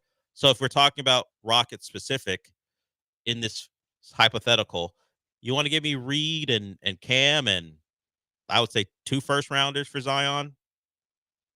They don't both have to be Phoenix picks. You give me one Phoenix pick, you give me one of your picks from years in the future. I'll do that. I'm not giving up 2 Phoenix picks for Zion. No, I'm not doing that. That's why I'm trying to make it realistic for the Rockets. But that's the risk you take. You're trading future picks and young players who don't cost much for a guy who you're not sure is going to be available. Honestly, I think Oklahoma City should do it. I don't know, man. They have so much draft. You win capital, 68. Dude. You're winning 60 plus games. You're messing up that formula for Zion. They got like 30 draft picks. Yeah, but you're going to trade players too. Who you giving up? No, just give up. You can't keep all those picks, man. I know. Yes, you have to trade the picks, but you got to make salary work. So who you're trading? Yeah, you're gonna have to trade someone you value. Caruso. Well, yeah, if it's Alex Caruso, sure, but I don't think that's what the Pelicans are looking for. I mean, I don't know what the Pelicans are looking for. They're screwed. Well, they gotta move them. Like we're talking about trading Zion. Yes, they're screwed because they got rid of Ingram, who was almost untradeable. No one wanted to give up anything of value for him, and that's why they got what they got for him. And he had to go to Toronto to make a move because Toronto's, you know what we want? How many mid-range jump shooters can we acquire? We want another one. Let's bring Brandon Ingram in and see how it works out. Gave him a contract to play this season. That's a problem. The deal is if you trade him, you might as well pay him. Well, what are you trading him for? What are you trading for him for if you're just going to let him walk? So as soon as that deal happened, that you just talked about asking Zion whether he'd want to play there. Part of the Raptors thing was if we're trading for Brandon Ingram, we got to be sure he's going to sign a deal. Because as much as his value might be in the tank, we're not going to trade away assets just for him to walk away. So they make that deal. Scotty Barnes, Quickly, Ingram, and Barrett. Everyone can shoot 20-foot jumpers. See how it works out for you. Probably not well. Okay, we got one more segment to go. Joe's going to see what other damaged goods the Rockets can trade for after a 50-plus win season. We'll talk about whatever you want to talk about if you want to call in, 713-780-3776. We got one more. We'll be back.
This is the Del Olaleye Show, on ESPN 97.5 and 92.5. broadcasting live from the Veritex Community Bank Studios. Here's Del Olaleye. Welcome back. Here on Twitter or Twitch or YouTube, you see me getting into my chair late because Sean, who's in the building, along with Joe, we're all talking about our dynasty, our CFB 25 dynasty. And I was thinking to myself, how are we going to treat this when 26 comes out? Well, we're gonna take a break at some point. Yeah, we're moving really quick. We're gonna lose one of our guys coming up soon. He's gonna go into the Secret Service Academy. Wow. Oh, okay. Which sounds crazy to say. Yeah. My best friends growing up. He was my best man at my wedding. He looks like he's gonna get an offer from the Secret Service here. Nuts. So he's gonna go to the academy. So he's gonna drop out of the league for a little bit. Understandable. Yep, understandable. I mean, you don't want to be the guy watching Viola Davis save herself like that, like in G20. Yeah. You don't want to be the guy who forces the president to save herself. So I imagine he will be busy getting ready. So I think like a month before the game comes out, maybe 2 months. We just take like a little pause. Yeah, everyone relax. Everyone get excited for the new game. Yeah, and then we got to figure out who we're going to pick. There's a lot going on in there for three of us who currently work here. We had a fourth guy who used to work here, and then as you heard, we've got a very important person coming up who will have to depart. It's cool with me. I'm sick of guys stealing my recruits just because they coach someplace that I don't coach. It's so funny. I played so much that video game this weekend. We played 5 games on this weekend. I played 6. I played a lot. Yeah. We're grinding through these video games quite a bit. I mean, we're working hard, everybody, if you can't tell. Yeah. All right, let's get to this before we go. It's very quick. We got Paul Gallant coming up next.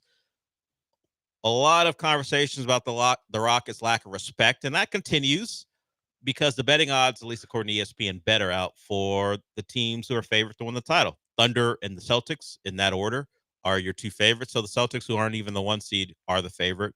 And that's kind of been the case all year. Everyone thinks when they're a full go, they're better than the Cavs. The Warriors and the Nuggets are ranked 5th and 6th to win the title. And the Rockets went from 100 to 1 to 80 to 1.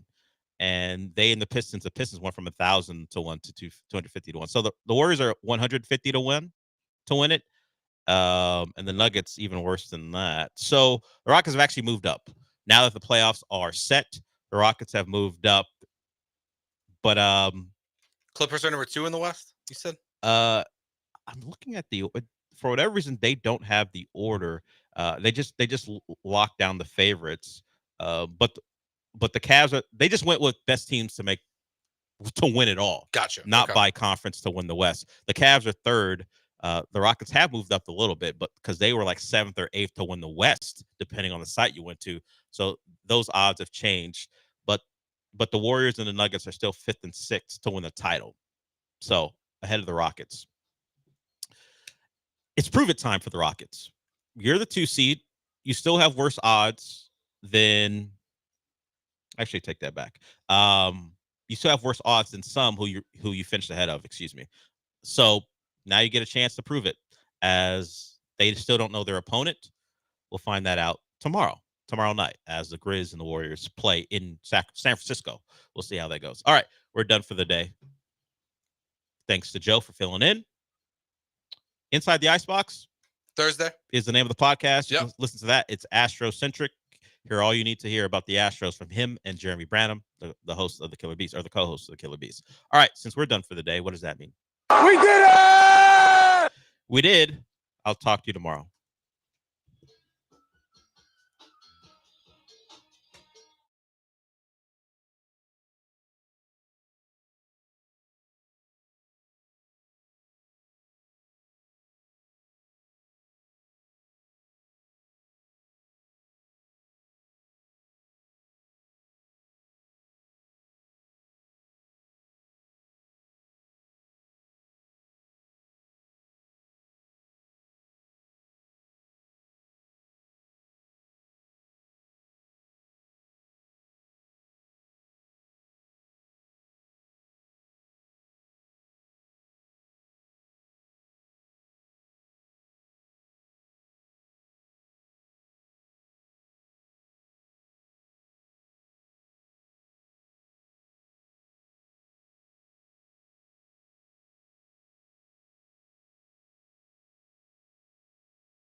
Hello and welcome aboard the Paul Gallant Show on this Monday, April 14th of 2025.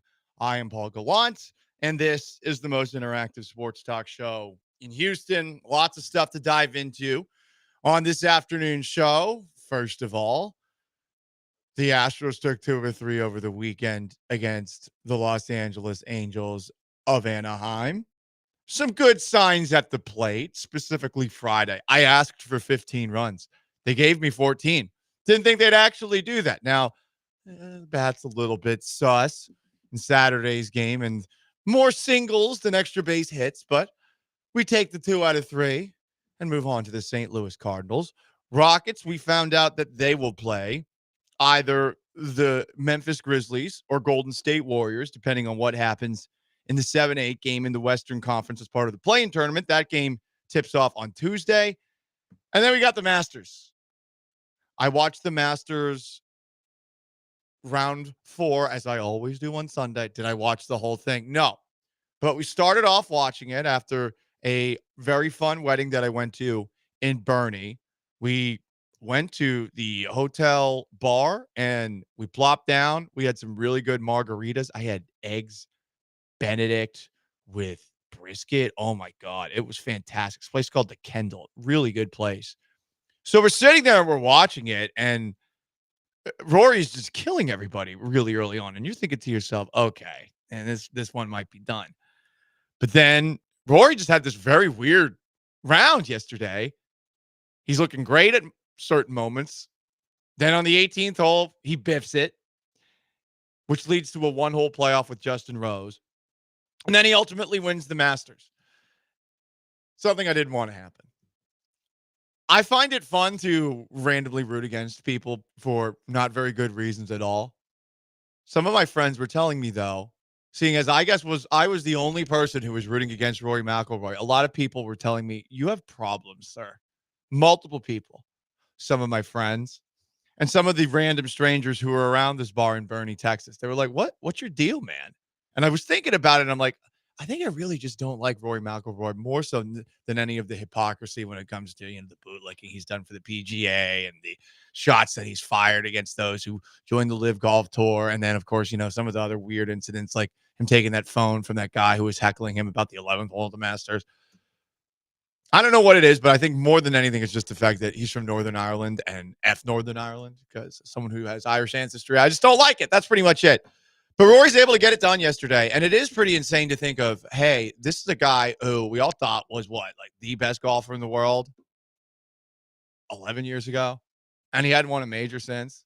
We're talking about a guy in Rory McIlroy who finally he's able to do the old, what's it called again? The Grand Slam. He's got himself a Grand Slam. He's got himself that Masters. And I'm sort of in this weird spot where I wish it had continued, but I respect that the guy was actually able to get it done.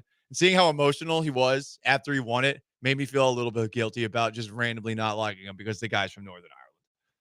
But Rory is your Masters champion. If you watched it, 713-780-3776 to call to text on YouTube at ESPN Houston, on Twitch at ESPN 975. Sean, any excitement over Rory McIlroy as the newest member of the Green Jacket Society?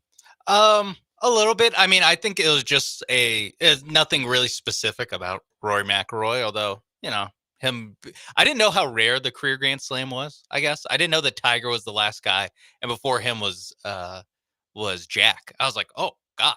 And then everyone before that, their pictures in black and white, and you're like, oh, I guess, yeah, right? I guess they've been doing this a long time. So that's certainly cool that I just wasn't aware that only 6 golfers now, 5 before yesterday, had achieved the career Grand Slam. But to me, the most compelling part of it was just how he comes up, immediately loses his 2-stroke lead on Bryson DeChambeau, immediately gets it back, looks like he's cruising through the middle as DeChambeau is kind of falling apart. And then Justin Rose keeps getting birdie after birdie in the middle. But you still think, he's got a 4-stroke lead. He's going to kind of cruise on through this thing. And just it's like watching a game, and just your team just gives up a 9-0 run in basketball. You're like, oh my God, now it's back to being a game.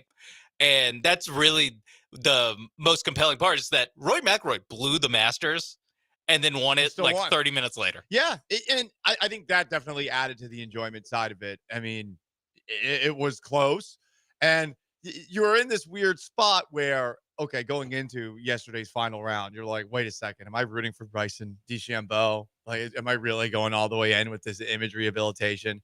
And then you got Patrick Reed, who's like sneaking up the leaderboard, and all of a sudden you're thinking, wait, do I really want to root against Rory so much that I want Patrick Reed of all people to win, like the most unliked golfer that there is? For the chaos side of it, I was thinking that. Same thing with Bryson. But Justin Rose, who had a great first round, and we talked about how well he was doing on Friday. Like, he hangs in there. They go back and forth for the one hole. And then Rory's the guy. So it was fun. Really enjoyed it. Good for Rory McIlroy. You got to say he's one of the best golfers ever if you got the Grand Slam, just based off of what John and I were talking about a moment ago. Not many people have done it. Yeah, He's one of the best golfers. I don't want to throw in there top 6 because there's only 6 guys that have done this. Probably a little bit more nuanced than that, because this is something I also didn't know. Like you said, he was the best golfer. He was kind of like next up. You're supposed to be the guy. Once Tiger started falling off after what happened. And I guess in my head, he had way more, not even way more, just a few more major wins than he had. He has 5 now. Yeah. He has a career Grand Slam and 5. That's elite efficiency. That 100%. He boom, boom, boom, got the Grand Slam, won 1 extra. I forgot if it was a PGA or US Open. He won 1 extra, and he has 5 career major wins, but 1 of each. Yeah, and craziest to think about too with this drought. I mean, he's a young guy, right? I mean, he's 35. Yeah, I was surprised when they said that. I was like, I thought he was at least pushing 40. Because he's felt like he's been around forever. And of course, okay, when he first comes on the scene, everyone's thinking, "Ooh, could this be a potential Tiger Woods kind of guy?" And look, I mean, a lot of career left. I'm assuming 15 to 20 years or so left in a career. Hopefully, he doesn't have the same health issues that Tiger Woods does that keeps him from playing, and also keeps us from maybe rooting for him to choke in golf matches in the future because he's from Northern Ireland. I mean, only I'm doing that, but it is one of those things where you look at him and you're like, oh yeah, he's going to win some more. They literally put him on the cover of the Tiger Woods video game. That's how big he was. Yeah. And then you just go that long without winning. I was trying to think of this, and you can answer this 713-780-3776 to call into text in. Someone who, whether we're talking about an individual athlete or we're talking about a team, somebody who everyone knows is one of the best in the sport and just goes on a drought like that. Like, it's insane that for pretty much the entirety of my time hosting a radio show, because I started doing it on a daily basis in March of 2014 when I was doing it with Brian Straw over at the Texas flagship. I'm pretty sure that when Rory won in 14, like that was probably like a major last in 14. Like I probably had just started doing daily radio. Yeah, it was like that summer. And he hasn't won. He hasn't won since. So like, who else is on this front? I mean, going through a drought like that for such a long time. I mean, I guess you could maybe have said the Patriots and this long period of time between them winning the Super Bowl 04-05 and then the 14 Super Bowl 15 against the Seahawks that they won. Like, that's 10 years. Yeah, and a lot of close misses. Obviously, the 2 Super Bowl losses. The what was it? 06 against the Colts. Yeah. Sorry. Yeah, no, it's all good. But I mean, he's back on top now, and to get this out of the way, I mean, that's got to feel great. It really must be, like some of the dry spells I go on in the dating scene. Once you're finally back in the cockpit, if you will. Like once you're back, well, hang on. Poor choice of words there. Once you're back in the driver's seat, there we go. Okay. Once you're back in the golf cart driver's seat, if you will. Oh my God, that's terrible. You got to feel great. So I imagine he's going to be the favorite for the next couple of them. Everyone was saying leading up to this Masters too, and we talked about it on the week. Like every single golf legend was like, "Yep, he's going to win it this year. This is going to be the year for him." And then he ended up doing it. But I mean, he really made it interesting. He really made it interesting. Again, as we're talking about how it seems improbable that he went a decade without winning. Yeah, more or less, he went a decade without winning. Then you see him miss these putts. Yeah, and then you're like, how's this guy ever won anything? Right. This guy's just blowing it left and right. And so, yeah, that just adds to it. And then obviously, you see like the walk through the crowd that he has to do to get to the Jim Nance interview. Yeah. Where he's just, I mean, I don't know if he was crying, but clearly emotional. Oh, he was definitely crying. Yeah. And and Jim Nance just laying out for 5 minutes. Oh my gosh, yes. But again, this is Jim's event, and and we only have 11 more of these. Only 11 more for him. That's true. That's true. So he finally gets to see Rory win. He lays it on thick because that's a guy who appreciates the PGA more than he appreciates maybe golf as a whole. So he ultimately gets it.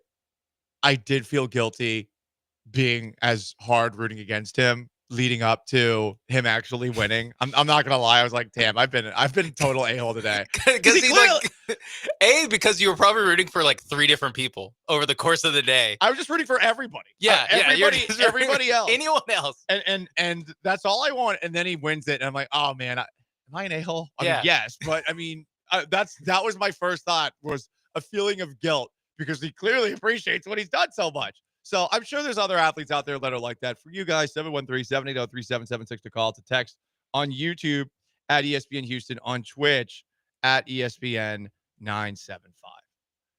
Up next, where you at with the Astros confidence-wise after they took 2 of 3 against the Angels over the weekend? The offense did show up, especially on Friday.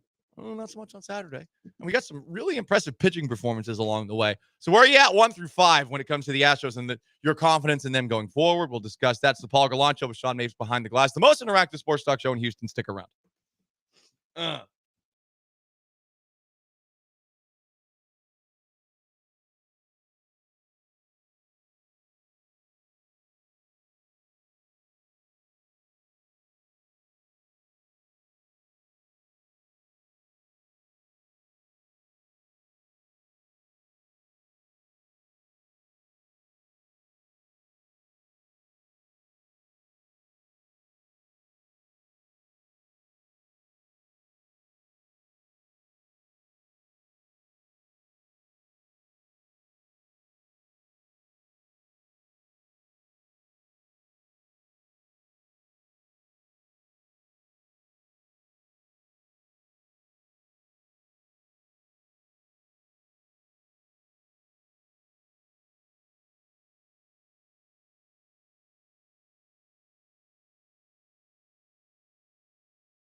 You're listening to the Paul Gallant Show, on ESPN 97.5 and 92.5. live from the Veritex Community Bank Studios. Here's Paul Gallant. Most interactive sports talk show in Houston. Rory McIlroy won the Masters. And we were talking about established greats, whether they be individuals or teams in their respective sports that have gone a while without winning. I mean, Rory McIlroy was in his Dallas Cowboys era, not having won. Cowboys were probably the longest, because a couple brought up on the text line by Eric the driver in terms of teams that have won a lot, individuals who have won a lot, but ultimately they were able to figure it out and end that drought. The Celtics had a long run. That's right. The Celtics were like from 86 when they beat the Rockets, 86, 87, all the way to, or 85, 86, I forget. 85, 86. 85, 86, all the way to when you hear Kevin Garnett, anything is possible. Patriots, it was a bit of a run. Steelers, it was from the 70s until you finally, 05. Right, 05. Wow. And then, it was because they had the 4 that they had, and then they've had 2 this side of the century. So it was a while for them. Yeah. I guess because they went to 1, right? And they lost Super Bowl 30 to the Cowboys. Yeah, I guess in my head, I just kind of gave that to both teams. But that's that's great. I didn't even think of the Cowboys being capable of winning a Super Bowl. That was before you were born. Yeah, John. Just mentally. It was months before you were born. I was thinking in the moment, it's a little John Elway-ish. Because and it's less of the drought, it's more of the accomplishment of like finally getting their career Grand Slam. Like he had to wait 10 years to get the career Grand Slam. They showed a graphic of how many attempts essentially it took each one of the guys who've gotten the career Grand Slam to do it, and I think 3 of them were 1. One of them was 2, and then maybe one of them was like 3. So like they all got them pretty quick. No one had to suffer through. I mean, this is his 11th start at the Masters, and he finally, since winning the 3rd leg of the Grand Slam. So I kind of liken that to John Elway, just because it's like he finally got one. Right. But it's this not. one's for John. Yeah, it's not really a drought, though. I guess the drought of like making the Super Bowl, maybe. But because Elway and the Broncos made it several times. They just no one got their ass kicked in the Super Bowl more than John Elway did. And I used to jokingly hold this against him because growing up a Patriots fan, John Elway used to bully the Patriots. And I'm sure he did that to a lot of other teams. But in the AFC, John Elway was like the guy. The problem was, they get to the Super Bowl and they'd lose to an NFC team. Yeah, the NFC just kept on winning every single year for the longest time until John Elway was the guy to end it. I think it was honestly, we talk about droughts. The AFC versus the NFC in Super Bowls, it was a long one. I could be wrong, but I think there was a stretch where until the Broncos won Super Bowl 32, my guess would be that there was at least 10 Super Bowls without an AFC team having won before that. Because we were talking about all those NFC East teams that were winning in the late 80s, early 90s, of course, with the Cowboys, ultimately the last ones. They had the 49ers as well. The Raiders. That's what I was going to guess. Was over the Eagles in Super Bowl in 1981? In 84. 84, against, okay. Washington. Damn, it's impressive. Marcus Allen. Was the MVP. That's where he had the run. If you've never seen that run, the Marcus Allen Super Bowl run is pretty amazing. Anyway, Sean Mapes behind the glass. I'm Paul Gallant. Paul Gallant Show, ESPN 97.5, 92.5. He didn't win a major in 11 years, but he won 19 times on the PGA Tour since his last major. Right? No, we're establishing that. It's more. We know he's good. It was why the hell can't he win these? And why couldn't he ever get that green jacket? But the problem is, as you saw at the very end, I mean, every now and then he gets a little nervous, and look, it's a tough sport. It's 100% a tough sport. Anyway, another text. R.I.P. Did Jim Kelly pass away? Jim Kelly in the Super Bowls was getting smoked. Yeah, Jim Kelly did get killed in Super Bowls. Like absolutely destroyed. But the first one was close. He's still with us. That's what I thought. Goodness gracious, texters. Come on. I can't be killing people on the air. Okay? Come on. Anyway, Sean's behind the glass. I'm Paul Gallant.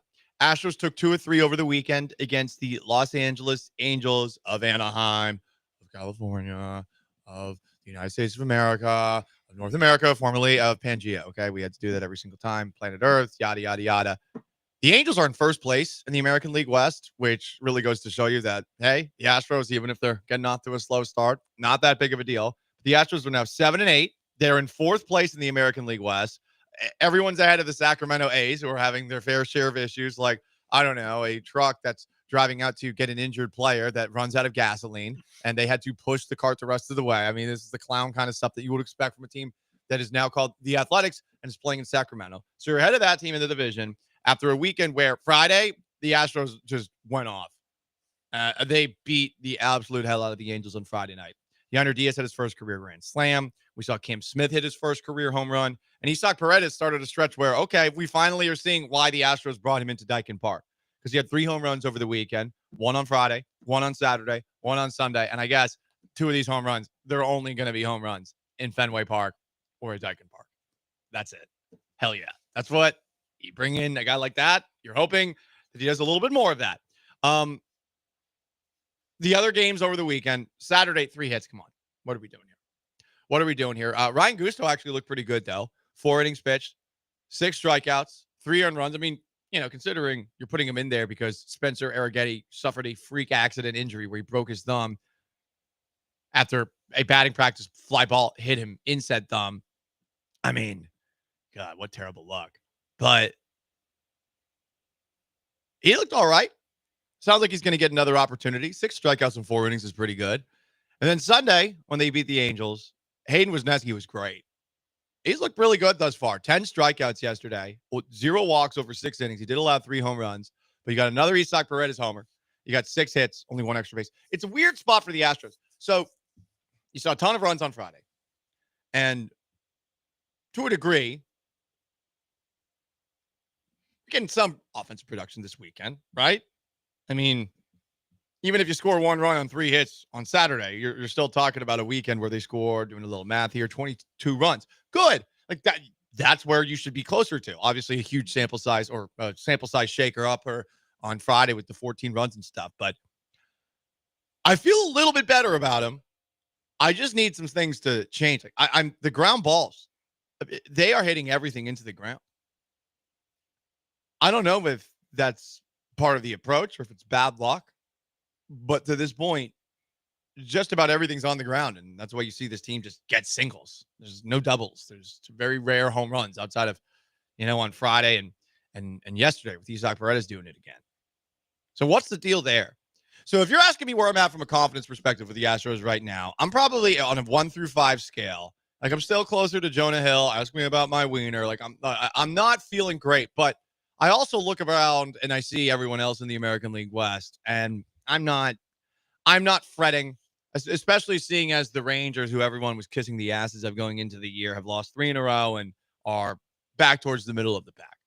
So they play the St. Louis Cardinals next, and I'm at about, if I'm doing it right, yeah, I'm like a 2-2-3, 2-2, 2-1. Grinding on coffee and whiskey on the Twitch said 2-2. That's where I'm at. This weekend did have its moments. I would have liked to sweep. I don't respect the Angels. I don't think they're good. The best moment of the weekend was probably that fan on the right field line who stole the ball away from Mike Trout on Saturday. Love that guy. I do too. The man looks a little nerdy, Definitely got a nerdy vibe about him. Clearly felt guilty about taking the ball away from Trout. Here's the thing. He did everything he was supposed to there. He was protecting his boy, his child. I can't believe he got moved. Oh, Paul, you're not allowed to interfere with the players. But he didn't. Mike Trout interfered with his watching experience. And if I'm that guy, I'm suing Mike Trout. Why wouldn't you sue Mike Trout? He ruined my game watching experience. He should put on a neck brace right now. Like after that moment, he was assaulted by Mike Trout. Everyone's MVP. Oh, is he an MVP? Look at what he did. He assaulted one of our fans. And then he was guilt tripping him for having the audacity to try and get the ball as it was coming towards his son's head, like hurtling towards it. If it hit him in the head, his son might have died. So he did exactly what he was supposed to do there. And I think that Mike Trout threw a little temper tantrum afterwards. I think it was very unbecoming. I thought it was very unbecoming of him. The Moises Alou is strong in Yeah. in Mike Trout. Hey, buddy, you still could have caught it. That guy Yeah, caught you got it. out-muscled by that guy. That guy out-muscled That guy you. doing the shrug or Right. whatever. Or no, he did palms up. Actually, he did. Whoop. That part was insane. I mean, look at him, and yeah, he felt so guilty afterwards. It was kind of funny. He tried to give it back to him. That was what made me really laugh. It's like he's like perfectly cast to be that guy because he had like the big eyes too. Yeah. So like eyes are just popping out of his head. Whoop, sorry. He's not that a-hole Yankee fan, which was hilarious. In the World Series. Yeah. Oh yeah. He's not that. But yeah, Andy didn't get kicked out. Like they moved into another part of the stadium, and he was getting booed. But I was trying to figure out if the boos were directed at him or if they were directed at Trout, because it should have been directed at Trout. It should have been like Trout was a baby in that moment. Why are you so upset? It's a foul ball, and if you were as athletic as you used to be, you would have caught it. That guy's boxing you out. That guy. I'm Mike Trout. I'm the greatest baseball player ever. I just got boxed out by a guy who looks like he's 5'5" and he's shaped like a basketball. What are we doing? Anyway, fan of the series. For sure, fan of the series. This is the kind of edge that Dyken Park needs again. Okay. Yeah. Need to be a hostile player. Yeah. If someone's trying to get a ball that's coming right to you and your family, and you can stand your ground, and no, Mike Trout's going to try to shame you into not catching the ball. Not on your watch. He's built for this. That fan is built for this. Hashtag built for this, Mike Trout. Not so much. Nah, definitely not. Someone from the 8-2. Am I the only one that thought that was the Impractical Joker guy that robbed Mike Trout? Does he look like the Impractical Joker guy? He just kind of looks like an it's a little bit of like he's a police sketch of an Impractical Joker. Oh, this is a good one. From the 8-3-2. Is Mike Trout an MVP? Yeah, mostly violent player. Ouch. That's so true, though. That's so true. He intimidated that fan. From the 8-3-2. Looked like young, fat Jonah Hill. Yeah, it did. I definitely sensed that a little bit. I mean, look, he looked a little dorky. He looked a little dorky. He did. But there's nothing. But just because you're a dork doesn't mean a baseball player can assault you like Mike Trout did. And he's dorky. He outmuscled a 3-4-time MVP. Mm-hmm. Yeah. Who's the dork now? What does that say about Mike? Yeah. What does that say about Mike Trout? Confidence meter. A couple texts in. Someone says 2.5 out of 5. The offense has been historically bad. I have confidence in the pitching staff. The pitching has been shoving. Some of the numbers from the pitching side of things looking really, really good. Another texter says, give that fan a season-long gift card to El Tiempo Margaritas. I mean, that would be what I would want. It's like $500,000. That would be, I know, really. That's a lot. Just give him a Diamond Club membership. But if he's bringing the boy, like you got to be careful with those things. Just one of those, you are on your ass. This kid will drive him home. Yeah, the 8-year-old kid's gonna drive dad home. This is real degen behavior. Anyway, Sean makes by the glass on Paul Gallant. It's the Paul Gallant Show, most interactive sports talk show in Houston. 713-780-3776 to call to text.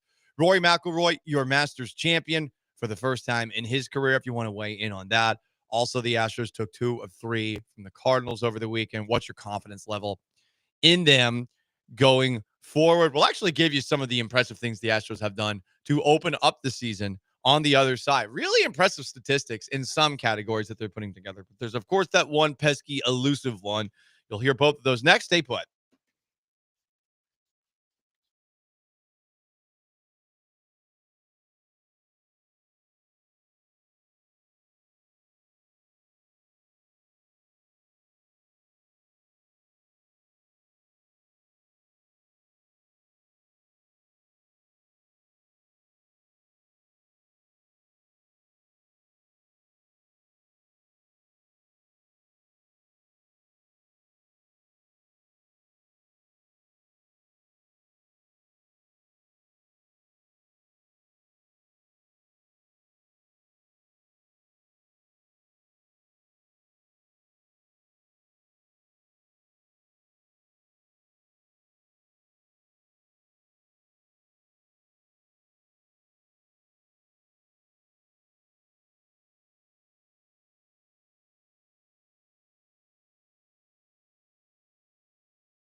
This is the Paul Gallant Show on ESPN 97.5 and 92.5. from the Veritex Community Bank Studios. Here's Paul Gallant.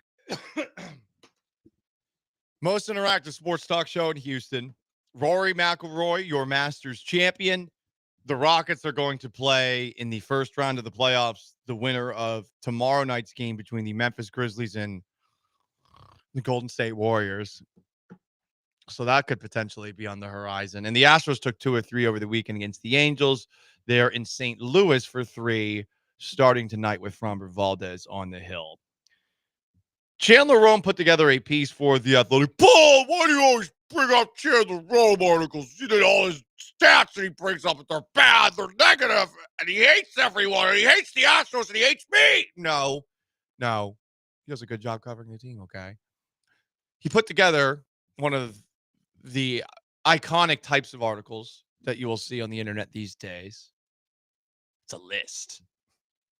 The Astros have been defined by 15 numbers over these 15 games. Nice. How's the pitch per plate appearance thing going? Because remember last year, the Astros had the fewest in baseball.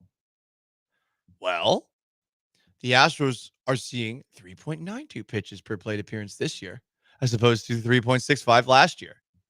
They've already walked 60 times in 15 games. Definitely a lot better than it was last year. Not good. Christian Walker, he's swinging at everything. He's hitting, slashing 164, 281, 236. His 31% strikeout rate is higher than anything he's posted ever in his career. His first walk came after 47 at-bats. It's been rough for Christian Walker. And I keep on seeing the meme. Welcome back, Jose Abreu. Guys, don't be insulting to Christian Walker. Even if the results are similar to Jose Abreu, don't be insulting to Christian Walker. He's at least been crushing the ball sometimes. He's also been crushing the air, but he's at least made solid contact. Yeah, he's on all the top whatever most unlucky players in baseball, where it's like their expected batting average versus their actual batting average. He's like always on that list, which is not good. Right. Don't get me wrong. It's not good. Not good. I'd prefer him not to be on that list, but it is better than being Jose Abreu. Yeah. Slightly. Yes. Not that much better though. Limited sample size. Yeah. He'll start catching some breaks, and then he'll be good. But we hope. Yeah, I would have hoped he already done it by now. We'll keep waiting. 15 numbers to define the 15 games into the year, 7-8 Houston Astros. Jeremy Pena's getting a lot of line drives. Last year, he was grounding out a lot. This year, 32.5% line drive rate. Hell yeah, dude. Launch angle, let's go. He ain't grounded out anymore. Now, he's not necessarily getting hits, but Buckeyes, line drives. That's what baseball is all about these days. That's why they call me Baseball Paul. You're welcome for that insight. Hunter Brown, he's throwing 97.3 miles per hour with his four-seam fastball. He's thrown 5 fastballs at or above 99 miles per hour. He, among major leaguers who are starters, only 4 guys are throwing a harder fastball than him. He had 7 pitches that were 99 or above his first 3 seasons. And yeah, he had 5 like against the Mets in one game, I think. It's been very impressive to see what he's doing. Is he going to be able to keep this up all year long? I don't know, but his fastball is up by basically 1.5 miles in one off season. Pretty impressive. The Astros struggles on the plate. 15 numbers to describe it. 15 games into the year, Houston Astros. They are grounding the ball 46.6% of the time. So when they're hitting the ball, it's almost always on the ground. What is this, small ball? What are we doing here? Oh, we play hit and run baseball. We the Houston Astros. No, start banging trash cans again. F that. No team has seen more sinkers than the Houston Astros, which might lend itself to the old ground ball rate. Astros pitchers are really good by the numbers. The Astros have 166 strikeouts to this point and are getting a 29.9% whiff rate.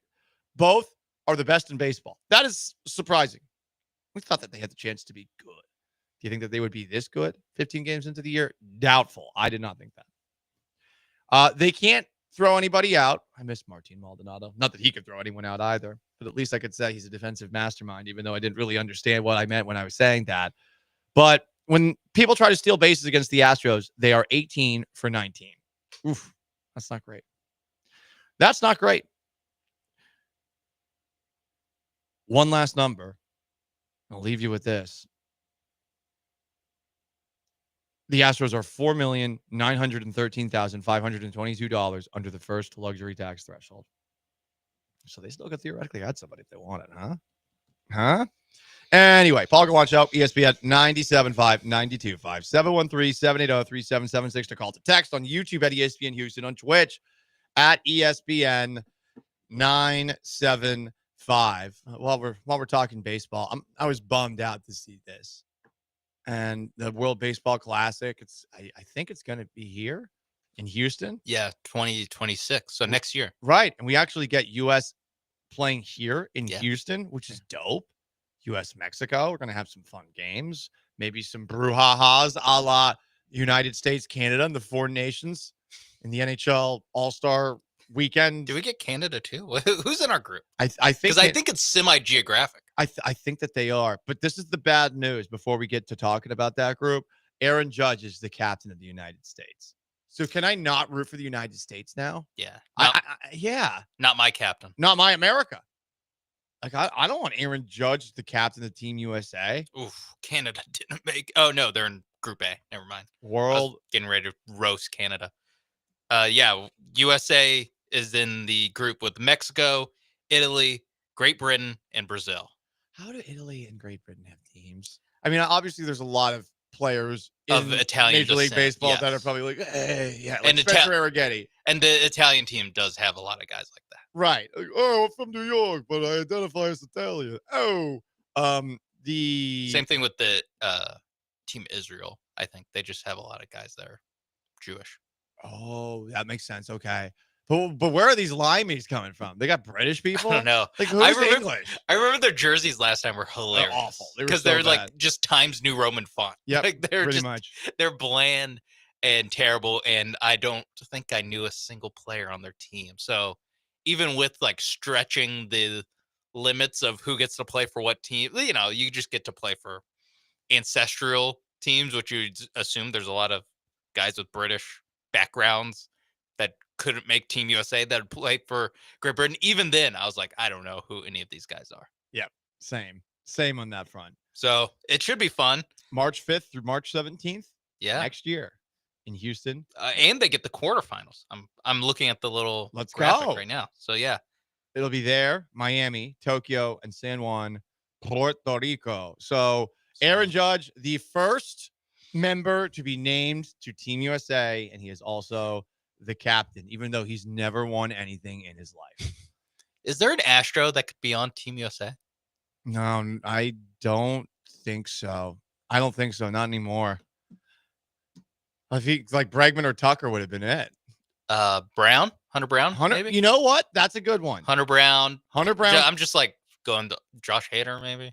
I don't know about Hader, but Hunter Brown, Christian Walker. Hunter Brown definitely. Wait, is Christian Walker? Not Christian Walker. No, I'm not so sure about that one either.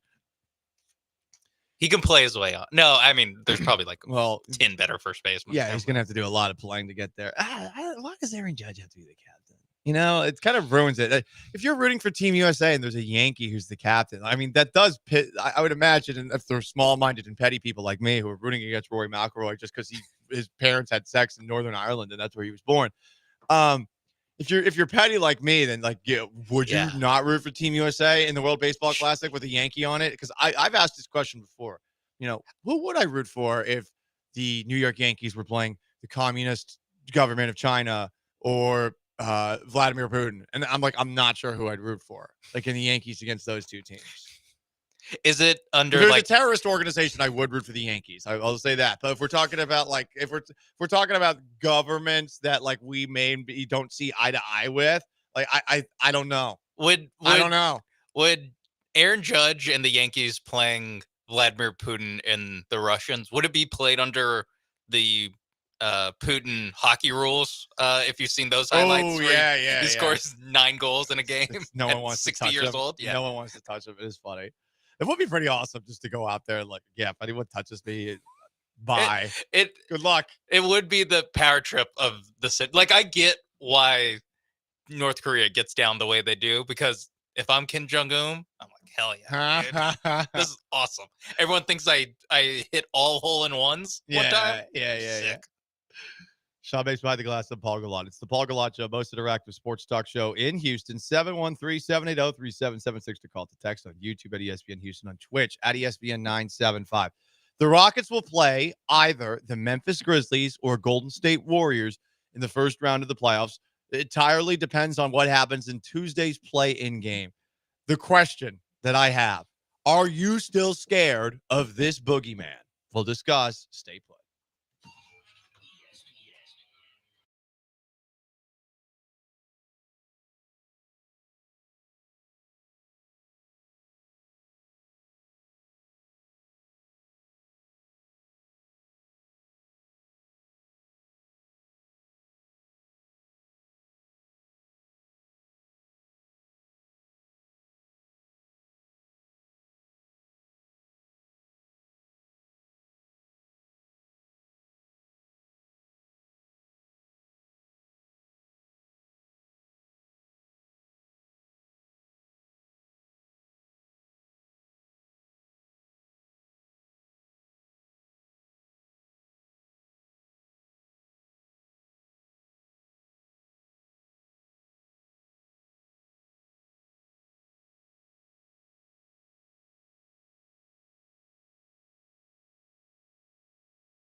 Broadcasting live from the Veritex Community Bank Studios, it's the Paul Gallant Show. On ESPN 97.5 and 92.5.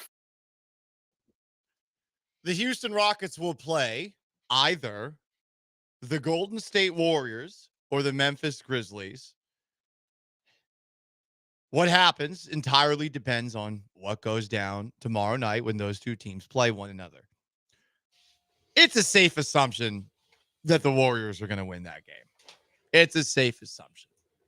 I understand that the Grizzlies have Ja Morant and that this isn't the Warriors team of old, but I'm looking at this Memphis team that just fired its head coach not too long ago with a bit of a side eye. I don't really take them seriously. So I do think the Warriors are going to win. And I guess the question is now, are we at a point where, as a Houston Rocket fan, you can look at the Golden State Warriors and have little to no fear? Are we there yet? Obviously, things have happened. Whether it's 27 missed threes, the very many series that James Harden's Rockets went up against those Golden State Warriors, which always ended in an L. I know that that's got to be weighing heavily in the back of your mind. You know that Steph Curry can go off at any moment, even if he wasn't the last time that the Rockets played the Warriors, where he was held to just 3 points. And Jimmy Butler's complaining afterwards about the officiating. And I'm sure Steve Kerr probably would have too if they gave him a microphone to get sanctimonious on. One of the things that I'm wondering is just, where are you now as a Rockets fan or someone who just follows the Rockets when it comes to their matchup against that Golden State team? I mean, the Rockets should win that series, right? Or are you constantly going to be thinking about the past?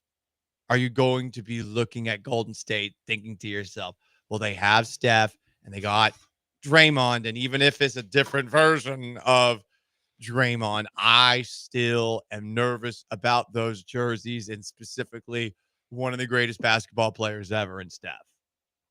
That is really what would concern me. But the odds of Steph Curry, this is how I feel right now. I could end up being wrong. Careful. I feel like I'm actually trying to talk myself into being concerned by these Warriors. But Sean, I feel the idea of Steph Curry going off 4 games in a series against a Rockets team, I don't see it happening. Because I think that's what's going to have to happen. I don't see the Warriors really winning without Steph playing out of his mind. Yeah, if we get that matchup, Curry will have to be mostly a carry job from Curry. There might be one game, game 3 or 4, where it's kind of all the others, because that happens in a playoff series where the star doesn't have a good game, but it's a home crowd gives them energy, and you're like, oh my God, Gary Payton just sent us home. Gary Payton the second.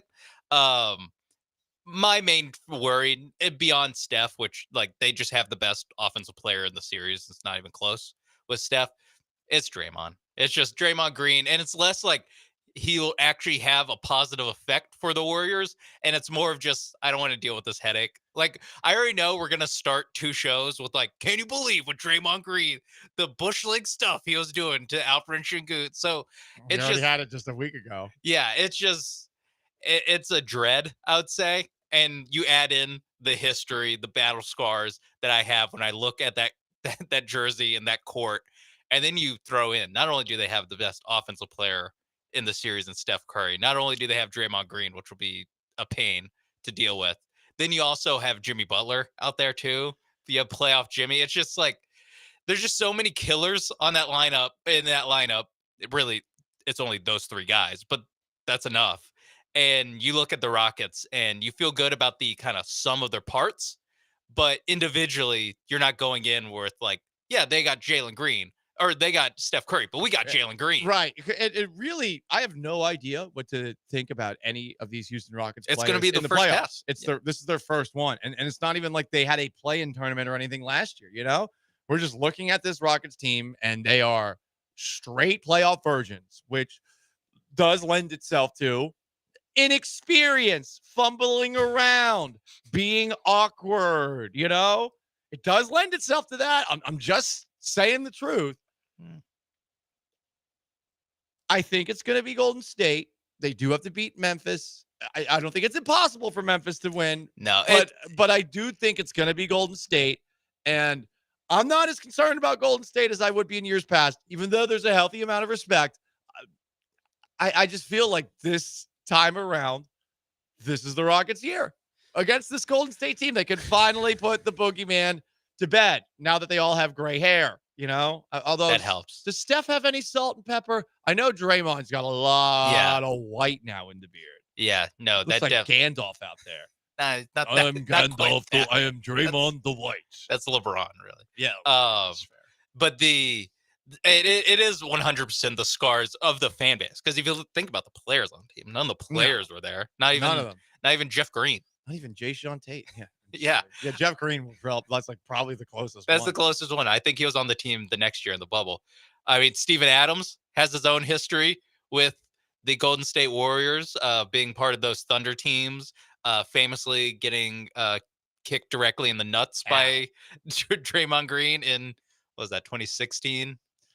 See, the thing with Draymond is it's happened so many times. Yeah. When are we talking about it? Whichever time that specifically happened. I think it was in that awesome 2016 series that those two teams played. But it really is I don't want to say like the worst case scenario, but the worst case scenario in the mindset of most Rockets fans that I know, where they're just it's less about the specific X's and O's matchup, because they do have the bodies to throw at Steph and at Jimmy to make them at least have to work for it and make it a hard, long series for those guys who will not have a rest advantage in any way. They're going to have to play Tuesday, probably balls to the walls or pretty close to that. Just like yesterday, they had to play balls to the walls to lose in overtime to the Clippers to get sent down to the 7th seed. So they are going to be an older team, one of the older teams in the league, coming in with less rest than a young team. But I'm also like not really thrilled about how the Rockets finished the season. Like, I get they didn't like the last 3 games where they're not really trying. I just would have liked a little bit better of an effort on Sunday. They played I think mostly everybody on Sunday. It's just it doesn't look great. So hopefully game 1 in a playoff series, they come in with a little bit more energy. Also, I think the Nuggets had stuff to play for where the Rockets didn't. Correct. So that's a little bit of it. But I think that the inexperience gap and the fact that it's specifically the Golden State Warriors, that's where most of my dread is coming from. And I imagine most people are there too. And this is, again, not me disrespecting the Warriors and trying to create bulletin board material for them. They're gonna clip this. This is just not. I hope they do. This is just not that team. It's not that team. They're not that team. They're not. They're 24-8 since the Jimmy Butler trade. Okay, but it's the stupid March-April dynamic of the NBA. That is true. Know? And they went 23-8, and they're still the 7th seed. So that also speaks to there's not really a team that's like an easy mark in this year's playoffs. At least the top 7 seeds, assuming that Golden State wins. If Memphis does win, then it's still not easy, but you dodged a real bullet, because the Grizzlies haven't beaten like a real playoff team. They have beaten a real playoff team, but they haven't beaten a real playoff team since like the All-Star break. The best team that they've beaten is the Detroit Pistons, who solid, but they also have like 43 wins and would be in the play-in if they're in the Western Conference. Right. They're fun, but they're not serious. Yeah, and so that's what Memphis is hanging their hat on. They beat the Heat, who are a 10 seed in the East, so they have beaten technically teams that are still alive, but they don't have any like, oh my God, they just beat the Nuggets or anything. Right, exactly. Sean Mapes behind the glass, 713-780-3776 to call to text on YouTube at ESPN Houston, on Twitch at ESPN 975. Rockets will play either the Grizzlies or the Warriors, depending on what goes down on Tuesday night. I think it'll be the Warriors. I would rather it be the Grizzlies, but I do think the Rockets match up pretty well against this specific Warriors team, who has less than they've had in the past. And I am really curious to see defensively what they would try to do to keep Steph Curry looking like he did literally just a week ago from yesterday when they held him to 3 points, which was insane. 713-780-3776 to call to text on YouTube at ESPN Houston, on Twitch at ESPN 975. It's the Paul Gallant Show, most interactive sports talk show in Houston. Stick around.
Rory McIlroy finally won the Masters, and I felt a little bit guilty that I was rooting for him to fail.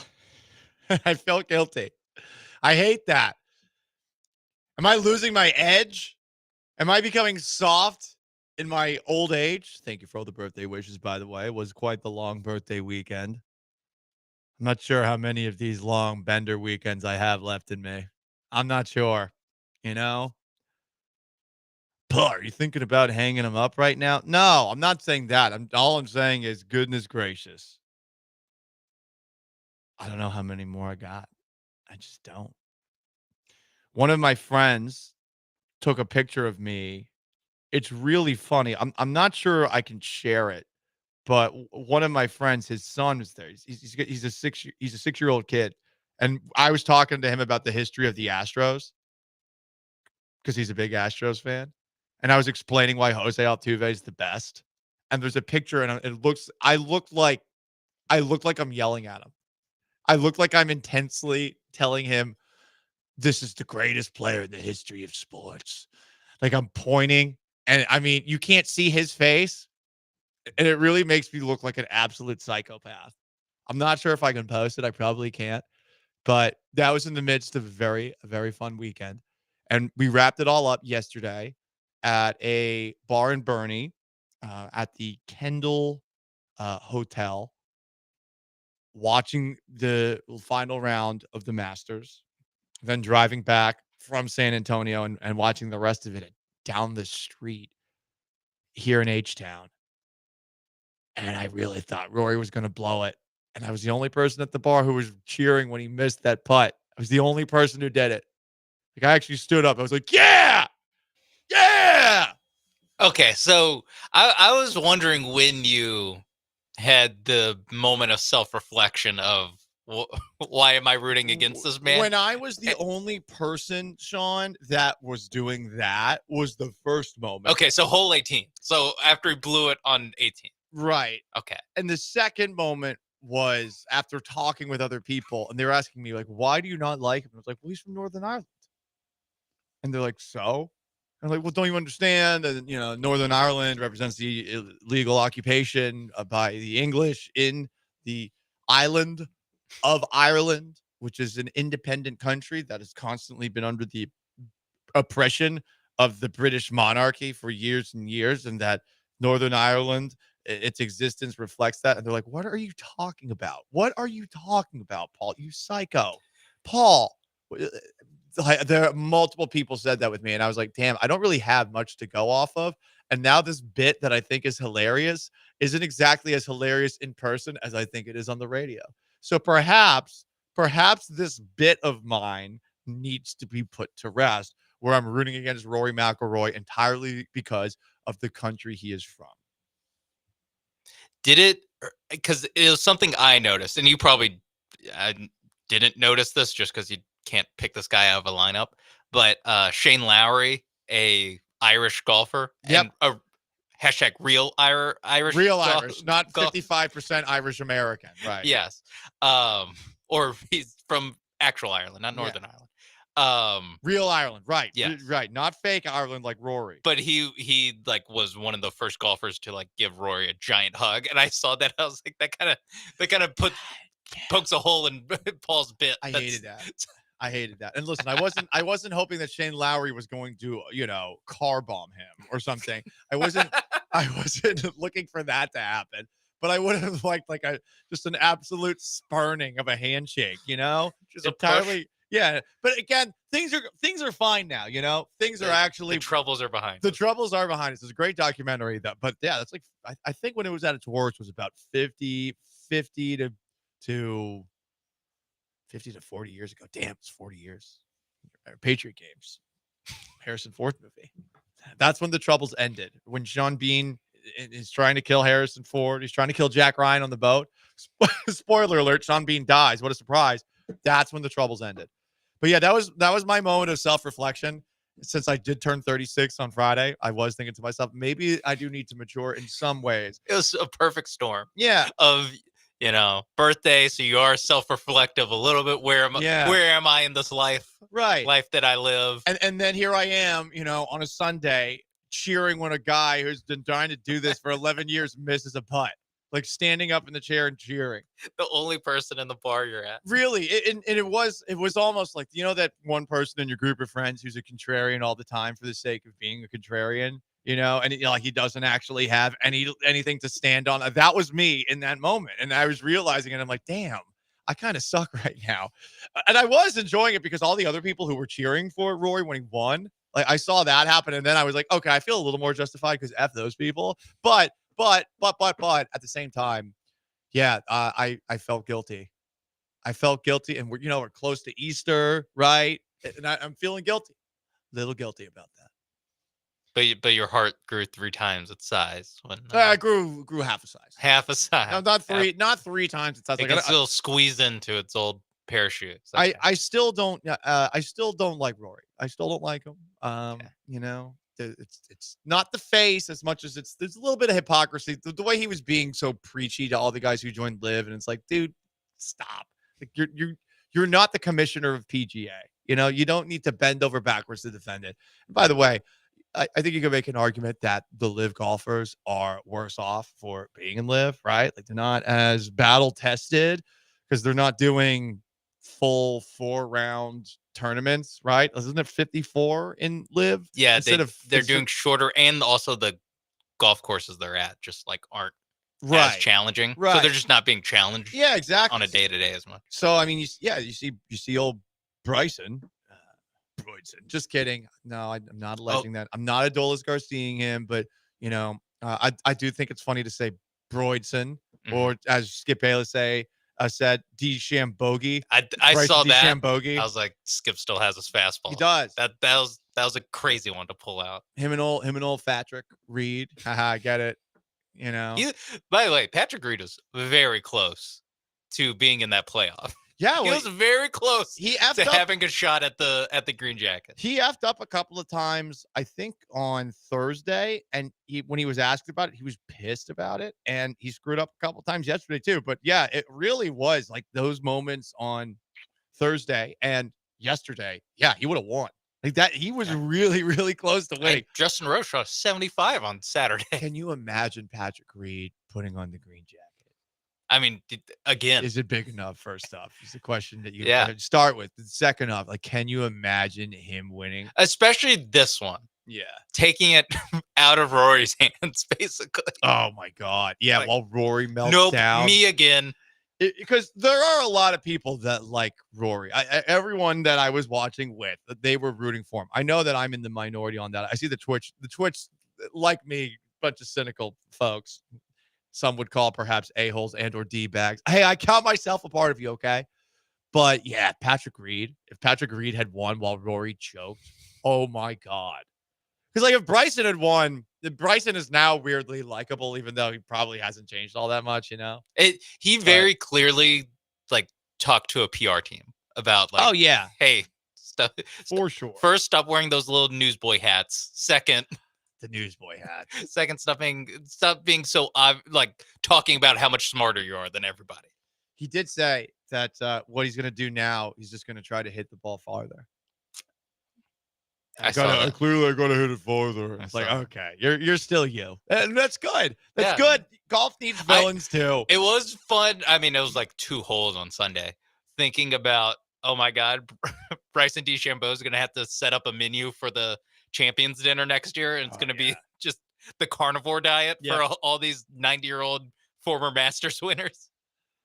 So when you win a green jacket, do you get multiple green jackets, or do you just put on the green jacket again that you already had? Right. Like, do the Masters give you another one, and does it have a little extra flair on it or something like that? Or do they all look exactly the same? Do they take your measurements before? Is the first jacket that they put on, is it tailored? Do they have one for every single person that is in the tournament? They're like, well, just in case he wins this. Yeah, maybe not. I doubt that would happen because, that would be a lot, and then, wasted material and such. But I am curious about that one. Anyway, Rory McIlroy won it all, and I felt a little bit of growth because now I realize sometimes I'm being an a-hole, okay? 36 years old, you learn Sometimes you're just rooting for someone to fail because you're a petty loser who doesn't have a lot going on, you know? Because Okay, this is too much What? self-reflection. This is no. Well, listen, I'm just being It's starting to honest. get sad. And what if I'm anything, I'm honest, right? Like this is the most. It's the most interactive sports talk show in Houston, but that's unquantifiable. This is the most honest show in Houston. It's an honest show. It's honest. It is honest. It is honest. So I did the reflection, and that's where I was. I was like, I'm rooting against this guy literally because his parents had sex and he was born in a random country that doesn't like 50 miles north of where it would have been totally okay. Yeah, exactly. Yeah, it was like anywhere south, and this is somebody who 4 generations ago, my grandparents actually had like a regular beef, like fleeing Ireland on a boat, like as an orphan, the actual beef to be had. 55% Irish American Paul, who has the easiest job in the world, watching from the United States of America, cheering on this guy to fail at a sport that Paul sucks at. That is a moment that I think I'm going to learn from going forward. And we'll still be petty, and we will still root for certain people to fail because it is fun. Yeah, looking at you, Luca. But with Rory McIlroy, what we are going to do going forward is we're going to look for better reasons to not like him other than the fact that he's Northern Irish. I will say this win really lowers the stakes on the rest of his career because it was said on Sunday, like going into Sunday, that like Sunday will either be the best day or worst day of Rory McIlroy's life, more or less, because he's either going to win the Masters like he did, or he's going to blow it, which he also kind of did. Yeah, but right. it was going to either go down as like, oh my God, the best moment of his life or the worst moment of his life. Obviously, he won. It does feel like the rest of his career, it's a little bit gravy. Yeah. He's already got the career Grand Slam. He's won all these things. For sure. He's got the monkey off his back. And I mean, it could have been like 2 master chokes. Yeah. And I mean, I would assume still, what? He's 35. Even if he blew this, he's going to win it eventually. Like I bet he wins this again. It's been an incredible amount of times that he's gone between majors, but are we really looking at him when he's constantly as successful as he is and really thinking to ourselves that he's never going to win another one? Yeah, he's got at least another decade. Right. So, but had that happened, my goodness, that would have led to it would have been the worst day of his life. It would have. I don't know his personal life, but it would have been the worst day of his career. I think sure. as I continue to reflect and grow, I think I would have felt bad for him if he choked it. I would have been. No. I think I would have been like, that's hilarious. And that's what we would have started the show with. And as the day went along, I would probably feel a little bit worse about having rooted for it. Anyway, guys, it's the Paul Gallant Show, most interactive sports talk show in Houston. 713-780-3776 to call in, to text in on YouTube at ESPN Houston, on Twitch at ESPN 975.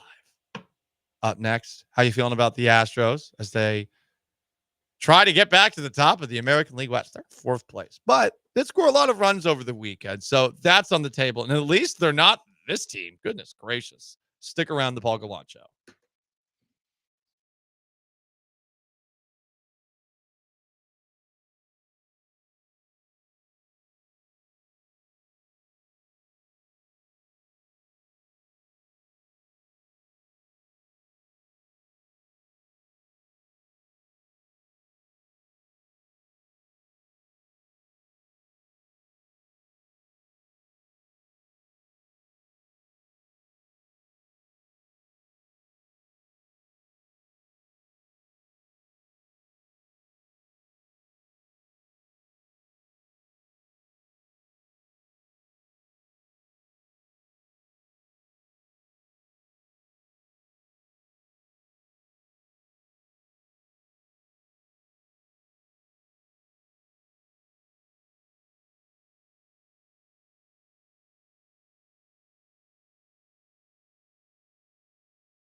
The most interactive sports talk show in Houston continues now. What's happening, Paul? What's up, Paul? Most interactive show, and really enjoy that aspect of it. Y'all keep it up. Get involved in the conversation by dialing or texting 713-780-3776. Here's Paul Gallant.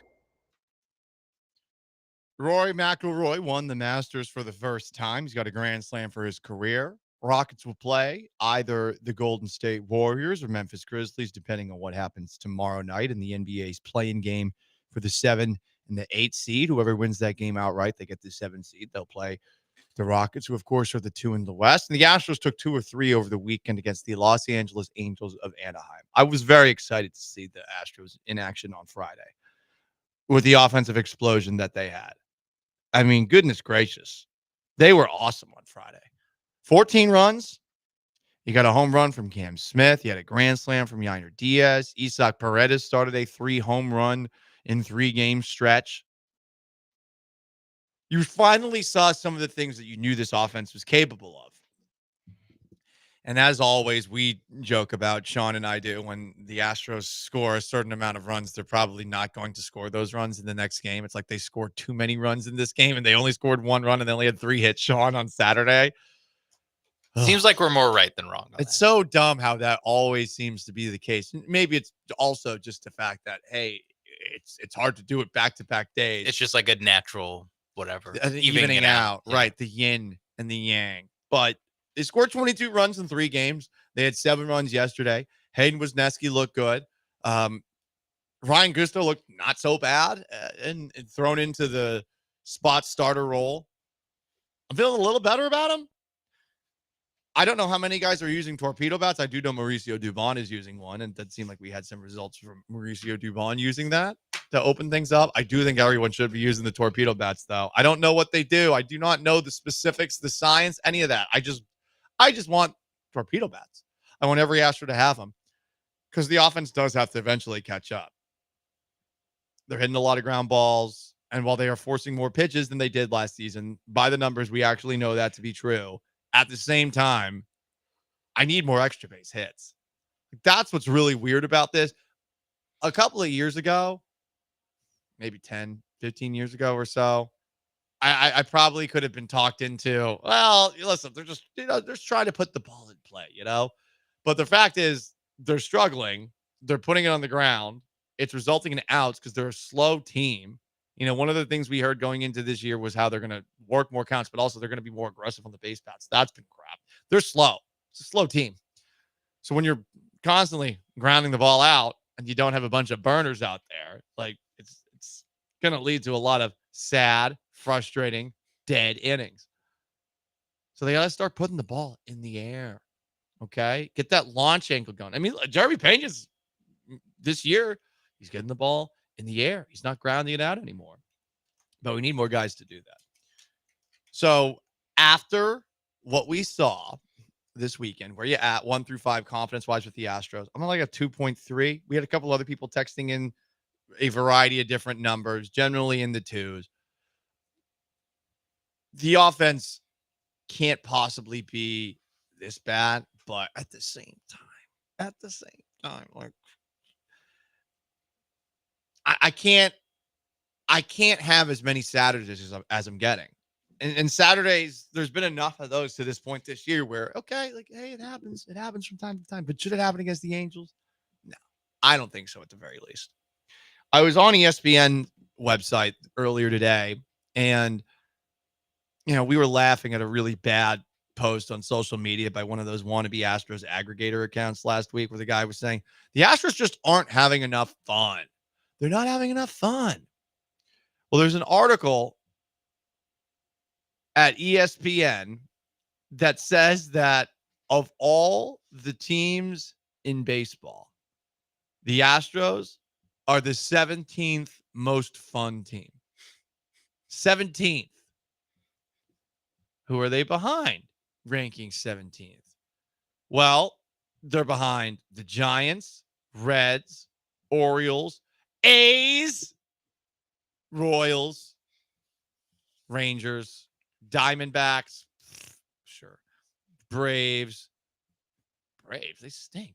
Yankees, Mets, Padres, Cubs, 4, Phillies, Red Sox, Dodgers. How did they come up with the Astros as being the 17th most fun team to watch in baseball? Star power, 7. Young talent, 3.5. Base running, 2. Defense, 2. Minutia, 2. But bonuses for Hunter Brown's changeup, Yordan Alvarez's presence, and Altuve's left field adventure. This is what ESPN writes. You can't lose Alex Bregman and Kyle Tucker and expect to rank highly in watchability. Houston does still have Alvarez and Altuve. However, and Hunter Brown is quickly becoming one of my favorite pitchers. Cam Smith is one of the more intriguing rookies to watch after the Astros surprisingly promoted him to start the season, but he has struggled early. He had a home run on Friday. Check your facts. Yeah, the man's getting hits. He's not even the worst Astros hitter right now, bub. Jake Myers and Jeremy Pena are fun defenders.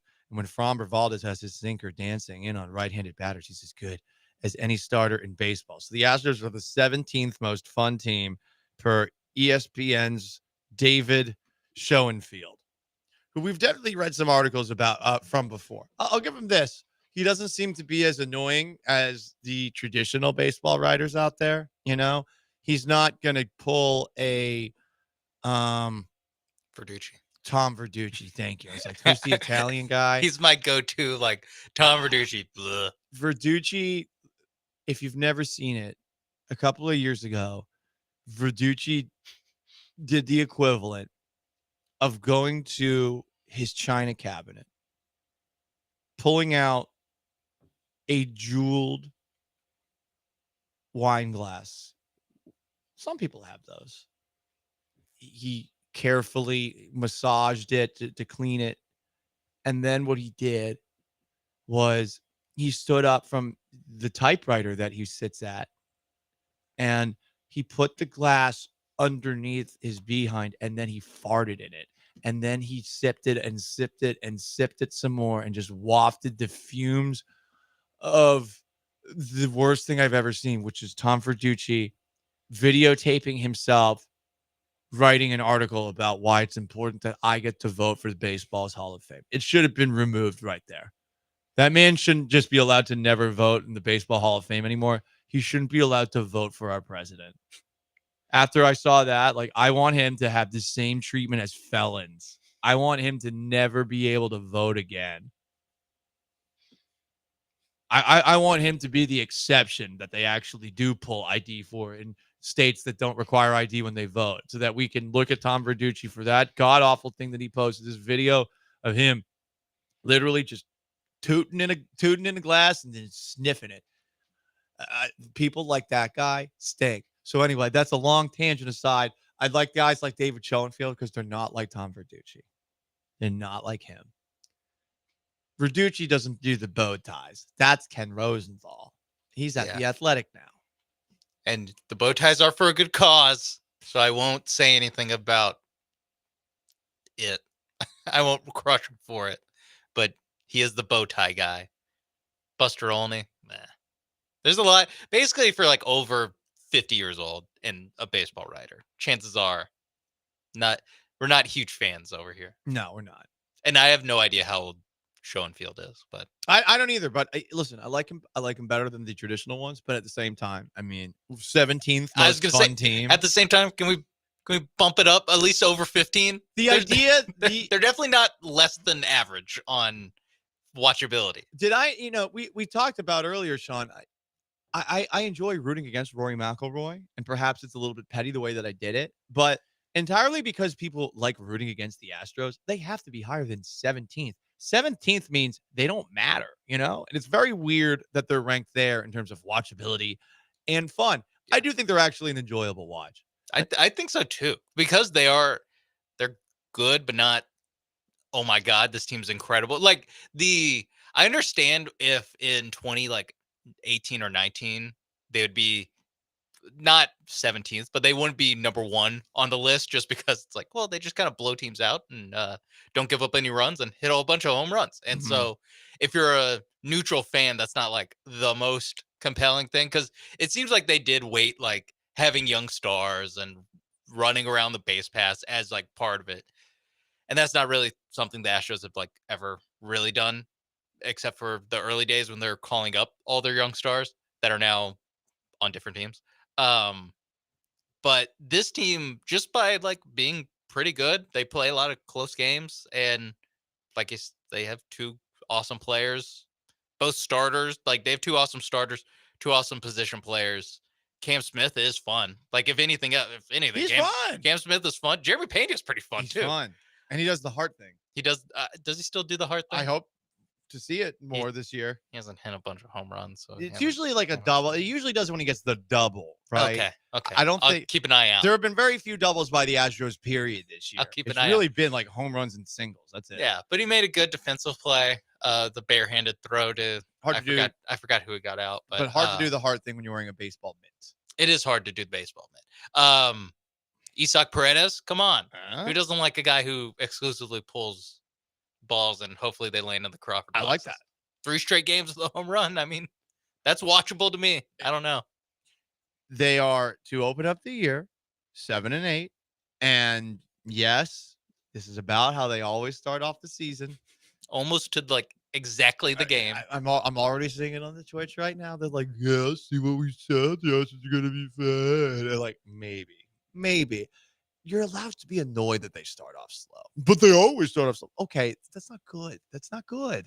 It is funny that like I would prefer them have the like 15-5 stretch that they always go on. Like if that just started the year, I feel like people would enjoy it. Although then when it kind of comes back the other way and they have the 8-10 stretch that's normally the start of the season, if that was in like June, we'd always be like, what's wrong? What's going on here? But listen, they got it. They just need to put the ball in the air a little bit more. Okay.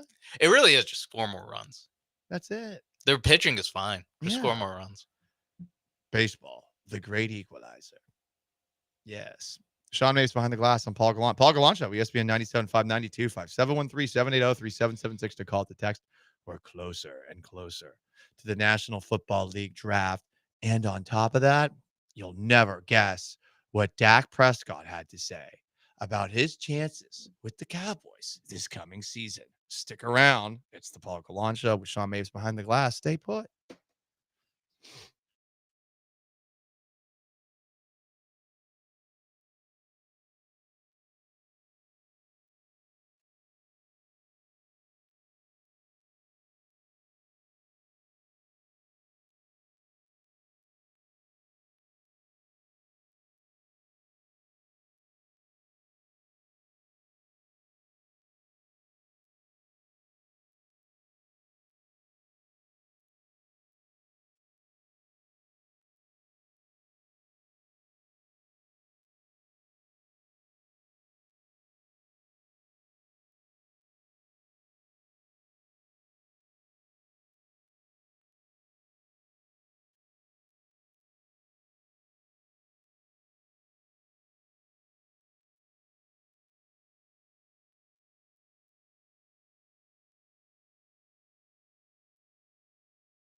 Yes, football. It's right around the corner.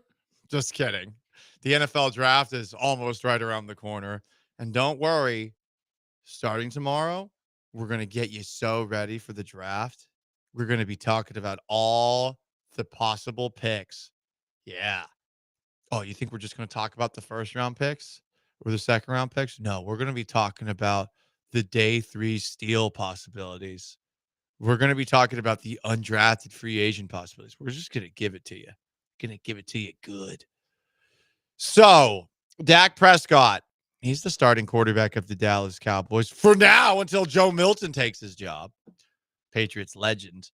But Dak Prescott, he's ready to go. He told this to the Fort Worth Star-Telegram. If I had to play a game today, I definitely could do that.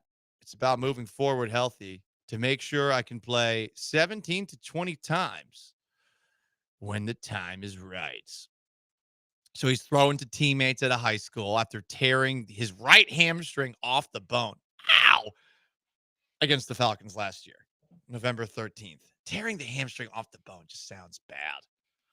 You know, it sounds like what happens to wings when you eat them. You know, like you are separating the meat from the bone. Just sounds messed up. It's not actually that, but that's what I think of when I hear about hamstring being separated from the bone. The meat is being separated from the bone.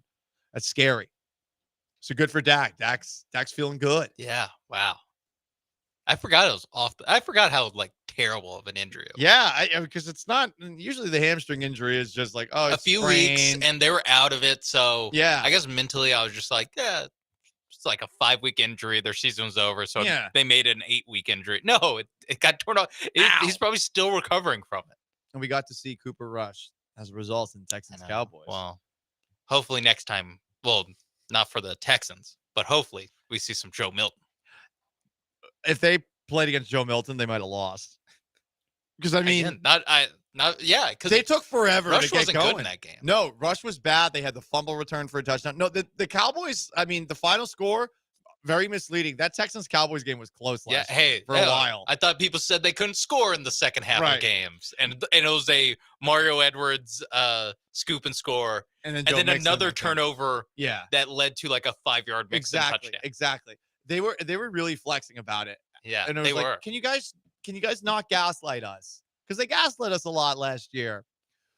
More around the National Football League. This is still from Big D.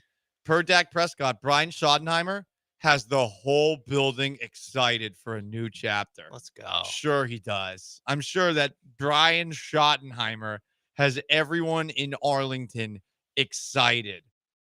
Everyone.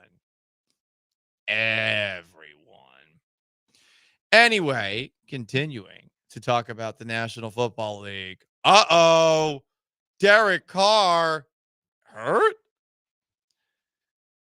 Derek Carr has a shoulder injury, and it threatens his availability for this season. It's April. Really? It's not specified whether he'd miss some or all of this season. It's unclear how or when the injury happened. If it's something that happened last year, the Saints will have to pay him his full salary.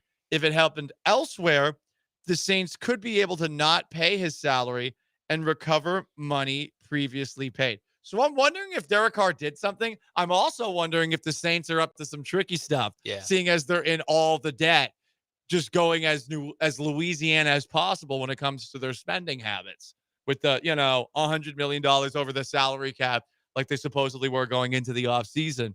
I'm wondering if they're up to something here. Is that wrong? I mean, no.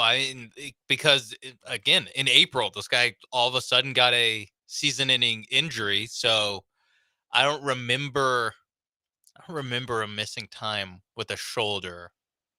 I don't either. During the season. I don't either. Even then you could ask, like, well, if he got hurt in the season, why didn't he have surgery in January when their season ended? Mm-hmm. Good question.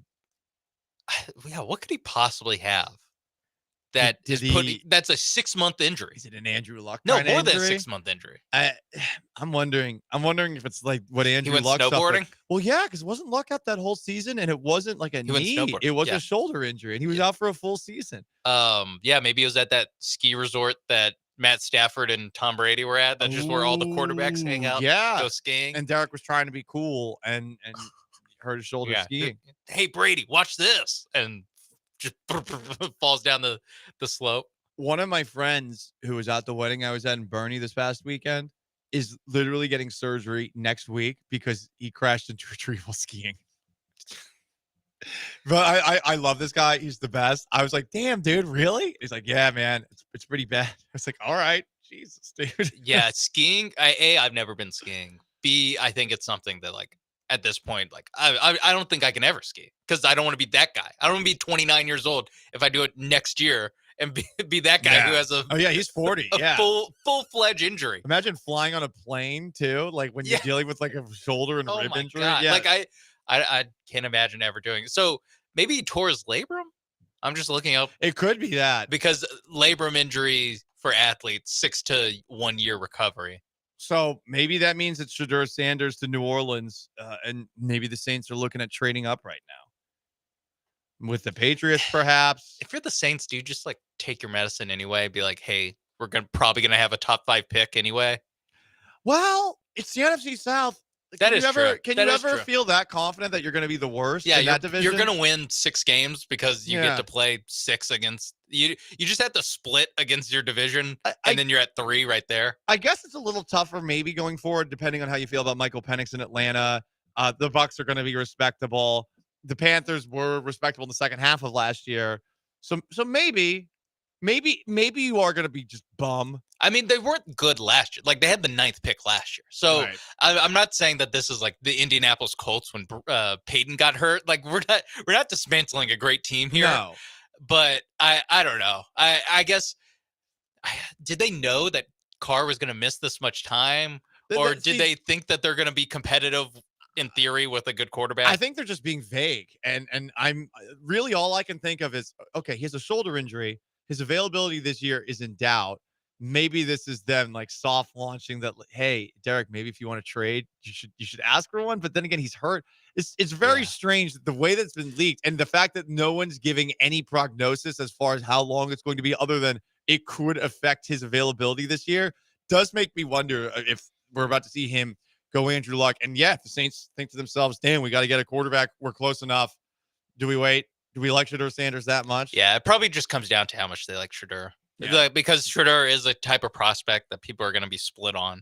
So, I don't know. Does Kellen Moore like Shedeur Sanders? Probably what's going to come down to as far as if you think he's going to be that good and you think that now you have an opportunity to play him right away, that you're not going to pass on him. You're not going to take the mystery door of the 2026 draft. Shedeur would look good in the Saints uni. I'm just going to leave it at that. Yeah, he would. I just pictured in my head, he would. Yeah, Saints have good uniforms, and They do. I guess it is just black and gold, which is what he played in Colorado. But it's better, it's the same jersey. It's a better version. It is a better version. It is a better version. I like the Saints. Always have had cool uniforms to me. I used to play back in Madden 2001. I used to play as the Saints. Oof. Yeah. Hell yeah, dude. And on that note, it's the Paul Gallant Show. ESPN 97.5, 92.5. You're welcome for that. Those are tidbits you can only get on a show. Wow, like who's this. on that team? I think Ricky Williams was still there. Yeah. Hell yeah, dude. And on that note, at ESPN 975 on Twitch, at ESPN Houston on YouTube. You want to jump in 713-780-3776 to call to text. It's the Paul Gallant Show, the most interactive sports talk show in Houston. Rory McIlroy won the Masters. If you want to weigh in on that, Rockets are going to play either the Grizzlies or the Warriors in the first round of the playoffs. And the Astros did take 2 of 3 over the weekend before they play the St. Louis Cardinals. All of that on the table. Stick around.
This is the Paul Gallant Show on ESPN 97.5 and 92.5. from the Veritex Community Bank Studios. Here's Paul Gallant. The most interactive sports talk show in Houston. 713-780-3776 to call in, to text in. On YouTube at ESPN Houston. On Twitch at ESPN 975. Coachella is in action right now. I thought I was actually going to be going to Coachella this year, but my friends are getting married, and Bernie was up at that wedding, drove through San Antonio and all the way back. Got to say, just like I thought it would be to drive there, I wanted to shoot myself. It was rough. There are stretches of I-10 with construction, and you never know where that stretch of construction is coming from. But you bet your bottom dollar, one, you're going to run into at least multiple moments where all of I-10 is condensed to 1 or 2 lanes, and driving to San Antonio on a Saturday or driving back from San Antonio on a Sunday. Not fun. It's not fun. Anyway, no one cares about that. We'll talk about I'll vent more about San Antonio later. People drive so slow there too. I don't understand. Like, what's the wait? Why are you so patient? Get from point A to point B. But for those who don't know, the Houston Texans, they signed a exciting white wide receiver this offseason. His name is Braxton Berrios. His girlfriend is the TikTok it girl. Yes. I'm, of course, talking about Alex Earl, who is a strong, powerful, independent woman. And guess what, guys? They're at Coachella, and the Houston Texans are flexing that the boyfriend of Alex Earl, who plays for that team, is at Coachella. There's a picture of Braxton Berrios and Alex Earl. And get this, guys. Braxton Berrios is wearing the Houston Texans H-Town blue hat, with Alex Earl, who is wearing the shortest skirt I have seen since Christina Aguilera in the music video Dirty, circa whenever the hell that was. She is not wearing much. And the Texans are like, let's post this on the team account. And I do think it's really interesting that they cut off right at the spot where her very tiny skirt that can't be bigger than 4 to 5 inches, like right where it's about to turn into legs, you know? Texans, I thought you were a family-friendly organization. Yeah. I thought you were a family. This is smut. You guys are using smut for likes. Come on. Is Alex Earl Texans worthy? Well, yeah. Okay. Yeah, Okay. Alex Earl's Texans worthy. But, we're doing this now? We're posting hot girls that are dating a player that probably isn't going to make the roster because he's wearing a hat when he's out there? Like, we're doing that? I saw the picture and I was like, who is this dude? That I thought it was just a random guy at first. That was just wearing a Texans hat. And I think they tagged him in the photo. I was like, oh, that's what Braxton Berrios looks like, I guess. He looks like this. Okay. He's clearly not a very tall wide receiver, just given his height compared to Alex Earl's height. I don't know if she's wearing stilettos or something like that, but he doesn't look very tall. Doesn't look very tall. He's a little guy, I guess. So maybe there is some hope for the short kings out there. Braxton Berrios, height 5'9". Ooh, okay. He's a wee fella. Paul, you're only like 5'11". I know, but I am 5'11". I do got that going for me. Okay, I got that. Texan smut, says OTR Sean. Yeah, I think it's surprising a family-friendly organization like this is using Alex Earl for clout right now. Is that what's next? Are they going to have a TikTok video at some point during the regular season where TikTok's it girl, Alex Earl, is in the NRG Stadium suite box? She doesn't strike me as someone who'd watch the whole game. No, definitely not. She definitely doesn't strike me as that. Like, I think she gets her social media, she gets her TikTok in before the game, and she might leave at halftime. Alex Earl listed at, and this is just like what pops up when you type in Alex Earl height. Interesting spelling on Alex too. 5'6". 5'6". Okay. In this very exact science that is non-athletes, how tall are they? Yeah, I guess that is an interesting thing to find out. You're basically just Googling and hoping you're right. So it's someone just like puts a height out there at some point, and you just go, yeah, sure. Well, I mean, they should do that though, because have a combine. It would be funny. An actor Influencer combine. Or, yeah, it would make sense for actors to have it, though. I mean, think about it from this perspective. If you're making a movie, you want to know that all the people in the movie are of the same height. Yeah, and actors for are framing and such. Yeah. and actors are notoriously tiny. Yeah. Yeah. Tom Cruise is like 5'6". Most actors are small fellas. Maybe 5'6" extreme, but he's not. No, not that extreme. He's listed at, and this is I do not believe this. He's listed at 5'7" and 3/4. 3/4. The 3/4 is doing a lot of work. Is that the Church of Scientology doing that justice right there? Doing Yeah, doing the hard lifting, the 3/4 of an inch. They spend a lot of money. thetans. They spend a lot of money for that to be the first result on Google. Okay, interesting. Well, anyway, so Braxton Berrios, potential new Houston Texan receiver, who's stepping in where Stephon Diggs left. He's at Coachella. Okay, he's not focusing on the start of the season. He's focusing on this. Yeah. So you can weigh in on that. I do want to continue talking about the drive from San Antonio. I got to say, guys, we got to figure this out. I-10 needs to figure itself out. Is it just constantly going to be like this? Is it just always going to be under construction? I feel like it's been under construction for 5 years. I mean, I remember driving on I-10 back from Seattle. It was 3 years ago. And it's like, I don't think anything's changed. Is I-10 just like a money laundering operation? Like, what's going on here? You're just not actually doing anything. And what is the objective? Like, why are you expanding the highway in the middle of nowhere, thereby shrinking the highway while you're expanding the highway? What are we even doing? Awful, man. Awful. Yeah, no, it feels like it's just, I don't know about money laundering, because that's a tough thing, but it's definitely like traffic laundering. Like, they're just moving the spot where there's a slowdown every 6 months. They're like, actually, now it's going to be in Sealy. Good luck. Yeah. Good luck getting out of Sealy. That's what I mean. It's random. And now it's Columbus. Good luck. Exactly. It's just all the way down. They just move it. But it doesn't feel like they're just moving it slowly down I-10 in any way that makes sense. It's No, it's patchy. Yeah. It's like, hey, all right, we're done. We're going to move all this equipment. Instead of moving it, I don't know, slightly further down the road to work on it, we're going to move it to someplace 70 miles down the road. Yeah. Where? We don't even know. We just got a random wheel and we spin it and we figure it out. I hate I-10.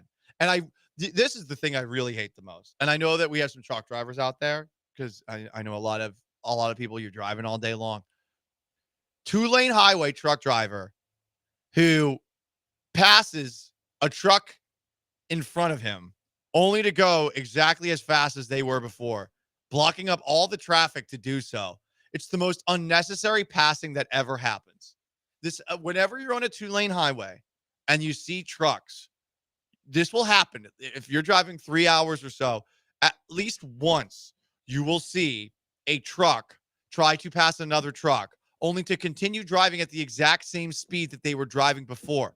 It is such a waste of time. Yeah. And it screws out over for everyone that's driving behind. I almost got clipped by one of these a-holes. And the guy just did it just to go in front of the truck.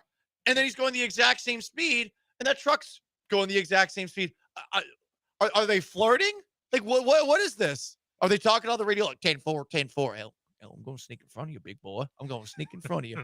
I'm going to sneak in front of you, and then you're going to see my lug nuts, right? That's going to be hanging right behind me. You can see my on my bumper, or not on my bumper, on my rear of my car. You're going to see Calvin, and Calvin's going to be peeing on something. What's it going to be? It's exactly the thing you don't want it to be. Your favorite sports team, perhaps.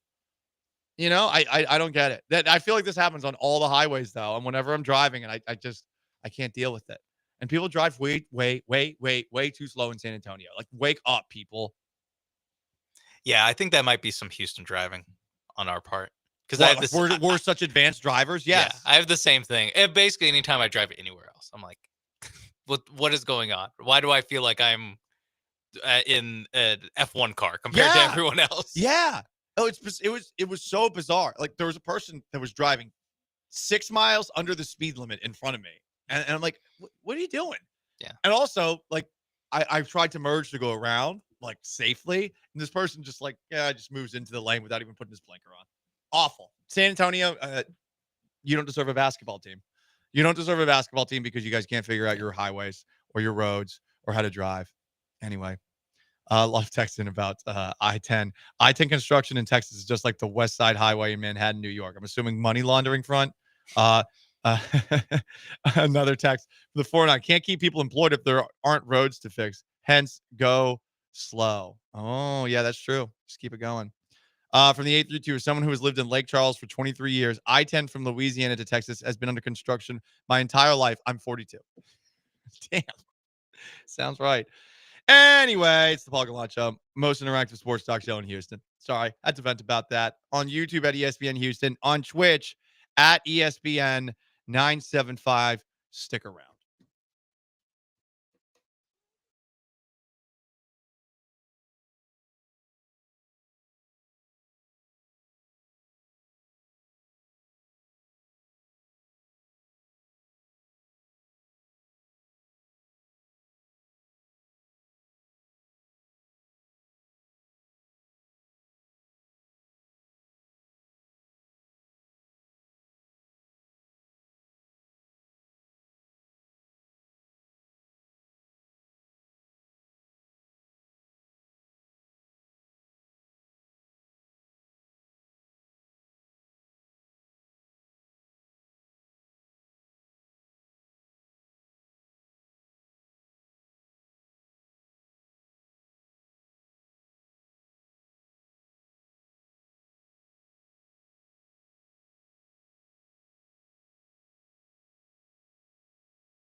Much like it is very difficult to drive on I-10 to literally anywhere, it was very difficult for Rory McIlroy to win himself a major. But guess what, guys? That's exactly what he did for the first time in 11 years.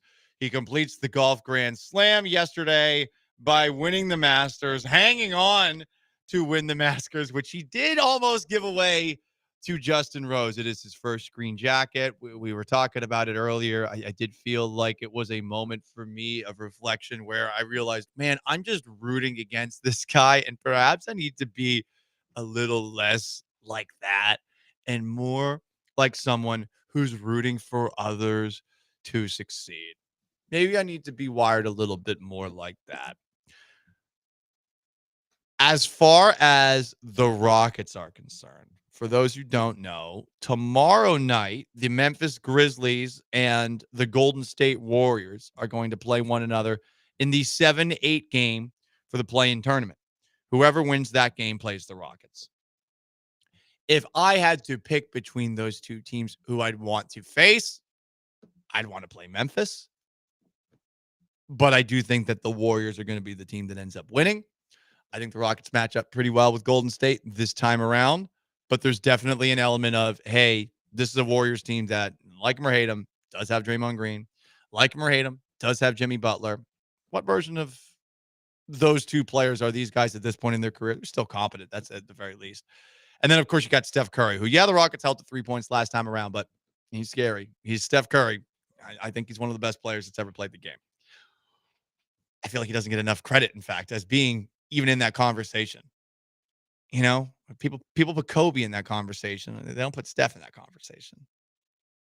I get it. He's a shooter, and maybe Kobe's doing more things, blah, blah, blah, blah, blah, but I don't know.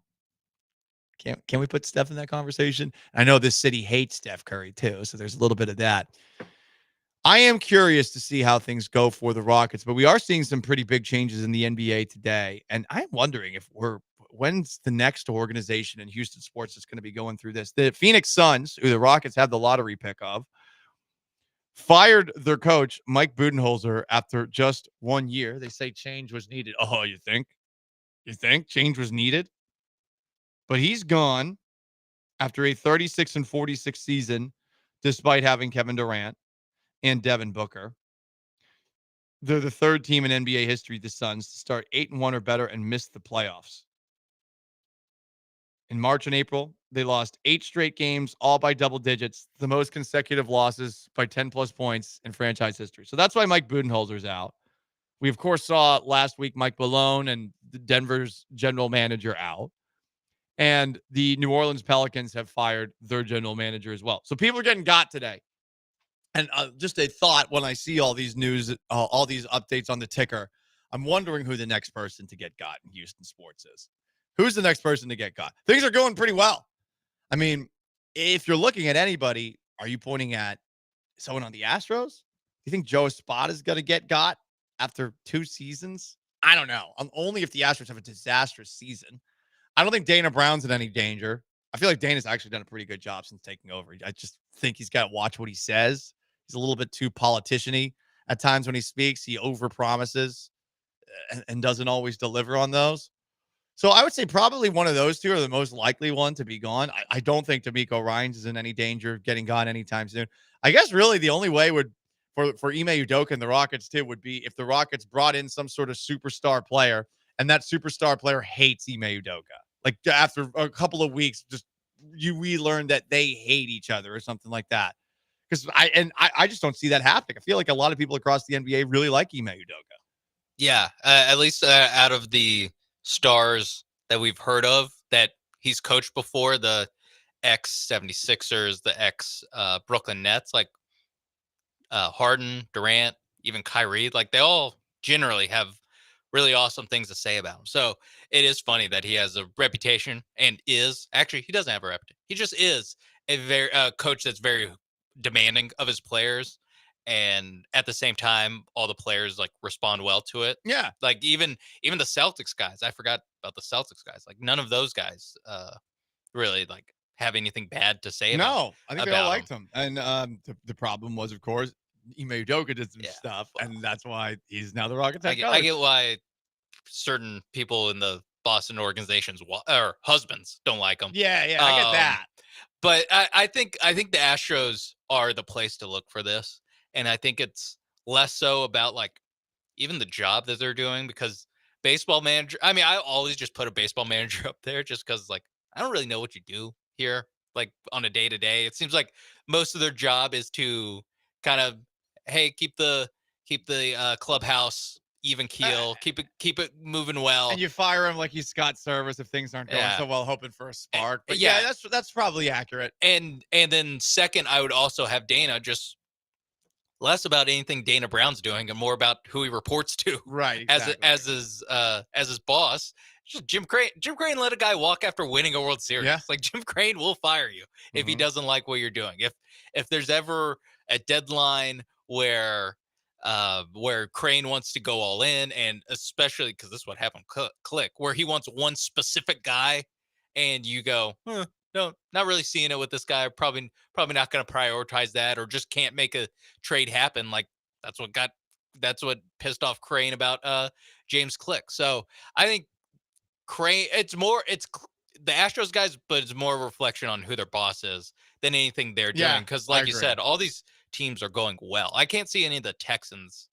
I guess it's the NFL. So like you're what, a season and a half away from being like on the hot seat. But it's, with D'Amico, I just have such a hard time believing that the Texans would look at D'Amico in a way where he would ever be in danger. And it would have to be Gary Kubiak losing 14 straight games. Like it would have to be like so bad that you fire him. Even then though, I mean, Gary Kubiak had a lot of lives, cat lives when he should have been canned before the 2011 season where they finally made the playoffs. Yes. He should have. He didn't do a very good job.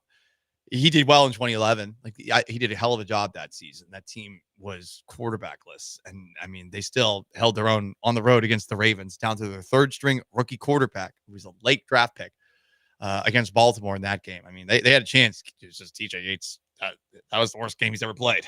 He had a lot of bad throws in that one. 3 interceptions? 3, yeah. And I mean, the Texans got the ball back like twice in the last 2 minutes. The last interception was like driving with a chance. So.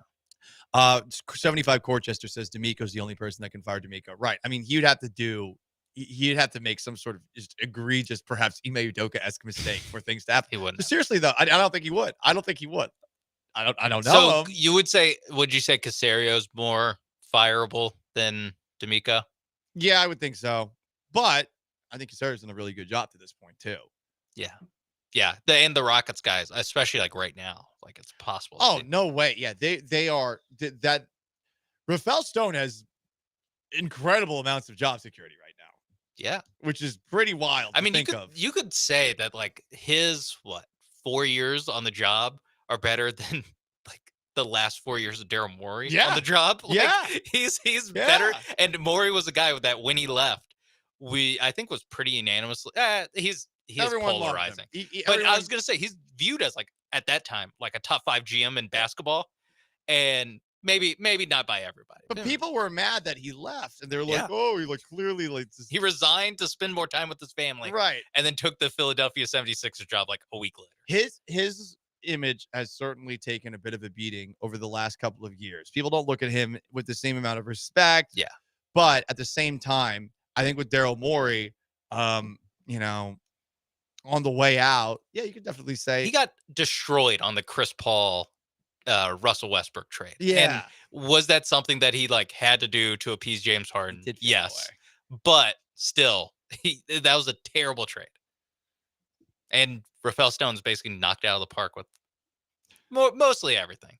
Not 100% batting average, but he's been doing a great job. There's not like a huge like, oh my God, what was this move? Everything so post far. Kevin. Yeah. Because Fred VanVleet, but you're a bad team. You have to spend that much money on Fred VanVleet. Dylan Brooks, that's a lot, but he's one of your better players. Right, exactly. He's the best shooter on your team. Those 2 moves are like, okay, but everything post Kevin Porter Jr.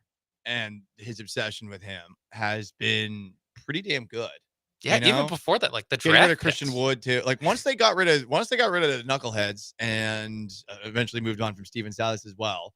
Like I can't really point at something that I say, oh, this is bad. Like I know there's some people out there that have been like, well, Reed Shepard couldn't even go on the court. Well, look at what he's done when he's gotten on the court recently. And I get it's the end of the year, but this was this is the 2 seed in the West. Like that's the reason that he's not playing that much this year. He's got to bulk up a little bit. Yeah, yeah, and in general, like it just like Scoot Henderson played on Old a bad Portland team and was stunk it up his rookie year, getting all the time in the world, and it took until like halfway through this year before he started producing for them, and that's with a ton of runway on a team that's not going anywhere anytime soon.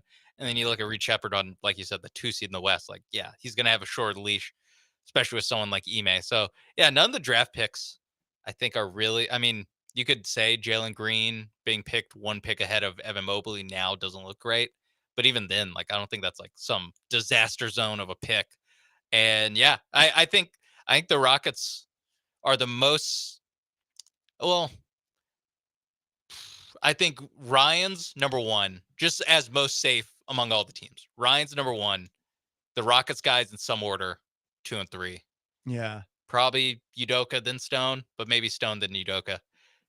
Then Casario, and then, I don't know, Espada and Brown in some order. Probably Brown, then Espada. I think Espada's the easiest guy to fire. Yeah. By far. Right. And again, there's the assistant coaches and all that. But, and, you saw Bobby Slowick get got with the Texans. It's not like they don't do any firing there. But, yeah, as far as job security, this city's got pretty good sports job security. Kelvin Sampson, literally lifetime contract. Sampson can do whatever he wants. Lifetime contract, and his son gets to be the he's the heir, right? the coach in waiting. Yeah, I it's funny. We totally forgot about that. I guess for the Dynamo and the Roughnecks, probably a little less. I mean, there's less security in the UFL just for everybody, for the entire league. There's less job security, but yeah, I think Dynamo, just like MLS, they go through coaches a lot faster. And I feel like honestly, Willie Fritz has pretty good job security outside. Oh, I think so. I like what we saw to open up this year. Yeah. Anyway, guys, there you go. It's the Paul Gallant Show. That's Sean Mavis behind the glass. 713-780-3776 to call in, to text in on YouTube at ESPN Houston, on Twitch at ESPN 975. Rory McIlroy won the Masters. The Rockets are waiting to see what happens tomorrow night between the Grizzlies and the Warriors. And the Astros took 2 or 3 against, what team did they play? How am I forgetting the team that they played already? The Angels, the Los Angeles Angels of Anaheim.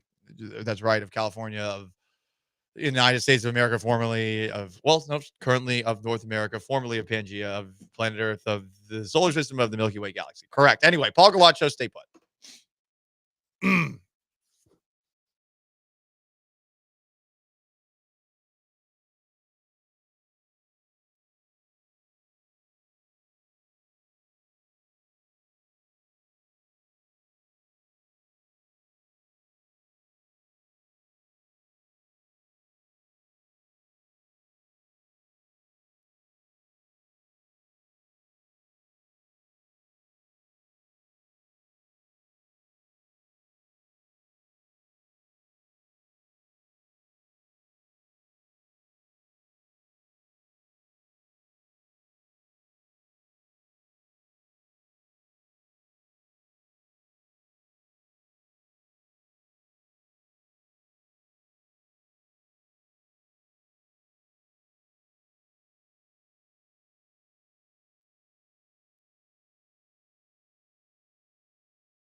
It's the Paul Gallant Show. On ESPN 97.5 and 92.5. Live from the Veritex Community Bank Studios, here's Paul Gallant. Most interactive sports talk show in Houston. We're closer and closer to the NFL draft. You can also join us on YouTube at ESPN Houston, on Twitch at ESPN 975. I am curious as to what the Texans end up doing in the draft. They'll make any moves up, down on the draft board, but we will be doing what we did last year, which was we're going to write down a couple of positions we know the Texans need to make, and then we're going to go to Lance Zierlein's write-ups, and we're going to try to find the most sexual language we can in Lance's write-ups, and we're going to determine who we want on our Houston Texans draft big board entirely based off of the language written about those guys. So we'll, of course, be looking at wide receivers, offensive linemen. I am really going into this thing looking at the offensive line and thinking to myself, get somebody, and at the wide receiver position saying the exact same thing. It would be nice if they get somebody. But I've also said before, I wouldn't be mad if they draft a defensive player. I know some would, but I do think that the Texans have a pretty good track record when it comes to drafting guys like that. So there you go on that front. 713-780-3776 to call to text. On YouTube at ESPN Houston, on Twitch at ESPN 975. Last segment, we were talking about, given that there's some bodies being dropped in the NBA with organizations shaking things up with the regular season now over, we were asking who's going to be the next leader of a sports franchise in H-Town that gets got, because everyone seems to have pretty good job security. Joe Spot is probably number one. From the 281, Jeff Bagwell, or John Conato when he falls off the Lent wagon. Hey, that last part, I don't even know what that means. The Lent wagon? What is that, eating meat on a Friday? Oh, he also drinks, or he gives up drinking during Lent. What? Yeah, no Coors Lights for 40 days and 40 nights. No way. That's what he says he does. I'm Wow. not sitting there watching him. That's I'm for impressed. the man upstairs. I'm impressed. 40 days is a long time for me. The last time that I went that long was in right after I turned 30. Oh, okay. Right after I had a very fun 30th birthday party. So 6 years ago. After that, I didn't drink for about 40 to 50 days afterwards, just because. It wasn't like I was concerned or anything like that. It was just, nope, I'm just gonna stop for a little bit. Yeah, but that's what he does basically every year. Damn. I couldn't do that every year. I couldn't do that every year. In fact, I've gotten to the point now where I'm like, I used to do 1 month off just to say, like, yeah, I could take a month off, but now I'm like, nah. It's not because I have a problem. Stop laughing. I don't have a problem. I just don't want to give it up for a month. That means I can't hang out with my friends and stuff.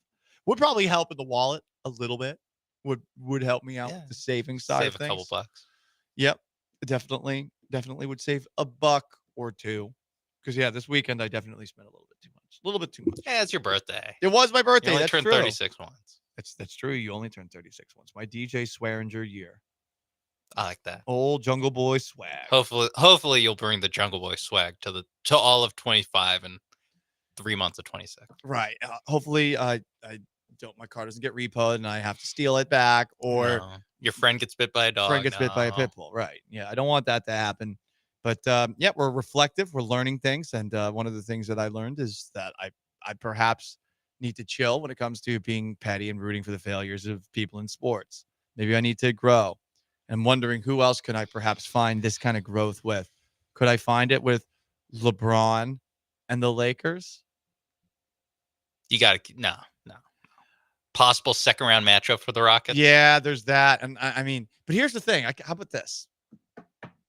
Instead of directing the majority of my ire at LeBron James, who I do think is one of the best basketball players I've ever seen, and is a tad insufferable whenever he talks, I think I can say this, and this is a huge moment for me, in a moment of grace. I like LeBron more than I like Luka Doncic. Okay. Significantly. Yeah, more. I was gonna say Luka. I feel Luka's like is in your crosshairs. Luka's my new number one as far as he's overtaking Rory McIlroy too. I saw Rory McIlroy win yesterday, and there should be a jacket that he puts on him, like the Masters or Rory McIlroy putting this size 40-something jacket on Luca. Yeah, the jacket, and the jacket is just my face, like, angrily raging. It's like one of those. Yeah, it's like on the back. It's just me going, "Rah!" Yeah, because Luca, I think, is, of all the athletes in sports, like, James Harden can't hurt me anymore, and I just don't think he really matters as much. We were close. I mean, the last game of the season came down to the loser was going to likely play the Rockets, and it was the Warriors and the Clippers with James Harden. Yeah, that's true. Would you have been concerned, if you're a Rockets fan, about the idea of losing a series to James Harden? I think it would affect some of the way that many Rockets fans still like James Harden. Yeah, You would I wanted actually- the Clippers. I definitely wanted the Clippers. Is Kawhi going to play? I know he is He playing. did play. He played 40-something minutes or yesterday. 40? Yeah. All right. Both teams went all out for that game. I think Harden played 48. Now there was overtime, so he still had a 5-minute break, but he played 48 minutes. Okay. In a regular season game. Obviously, it was to avoid the play-in, so now he gets a week off. So that's kind of the math that they're doing there. But And he's in LA, but during playoff time. I don't know. We don't want him to have this week off. And then has to go to high elevation to play Denver.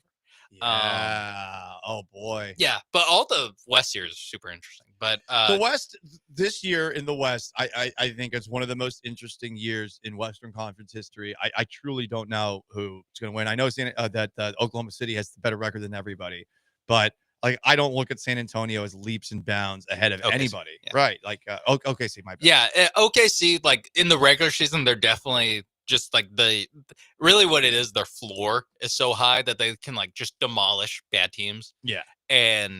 But when it comes to like a series, like they are susceptible to bad matchups, which is funny that one of them is the Denver Nuggets, who just fired their coach. But possible second round matchup that you think this is probably the worst team for OKC to play. But at the same time, they seemingly are kind of falling apart at the seams, at least a little bit. So it will be definitely interesting. It is nice to have a team that is so head shoulders better in the regular season that you're not so sure about in the playoffs. That if they play the Nuggets, you think the Nuggets have a chance. If they play the Lakers, you think the Lakers have a chance. If they play Minnesota, like there's so many teams, the Clippers, like there's so many teams in the West that all have the ability to think that, hey, if we get into a series with OKC, like there's a really good chance that we win. Right. Yeah. Yeah. I put the Rockets, it wouldn't be impossible to see them beating the OKC Thunder. Now, that would mean that they're in the Western Conference Finals. So I would have a hard time picking that, saying that they're going to make the finals. That's what's tricky right now. And to what you were saying earlier in the show, I do think that the way they've handled the last couple of games, I am intrigued to see if they are able to shake that off. And I bet we will have some extreme overreactions to game one across the city. They play on Sunday. We're rusty with the playoffs, too. We're rusty with the playoffs. It's been a while. They could play poorly on Monday. I could come in, rah! Or it could be one of those games where they actually play, really well. And I'm doing the same thing. Like, I'm puffing my chest out there.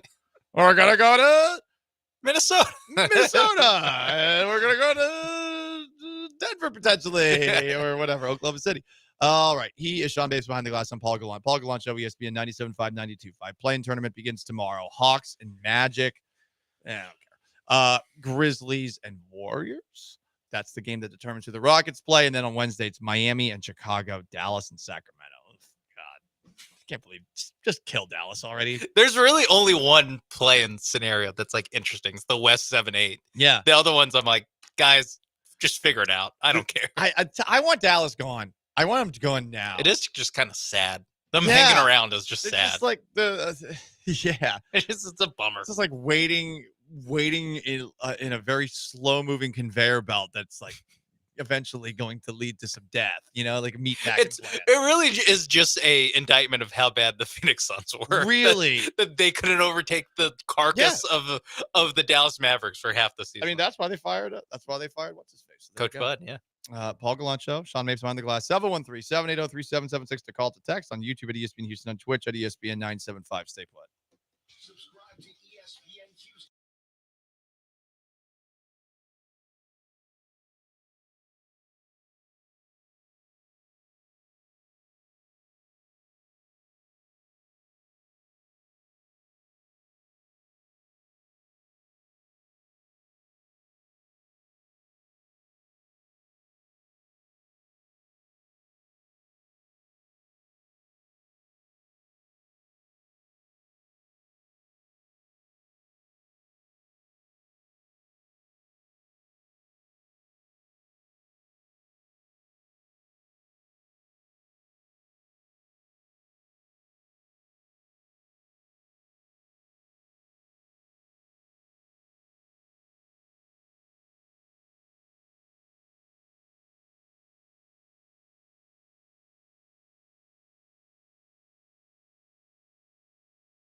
You're locked in with the Paul Gallant Show on ESPN 97.5 and 92.5. from the Veritex Community Bank Studios. Here's Paul Gallant.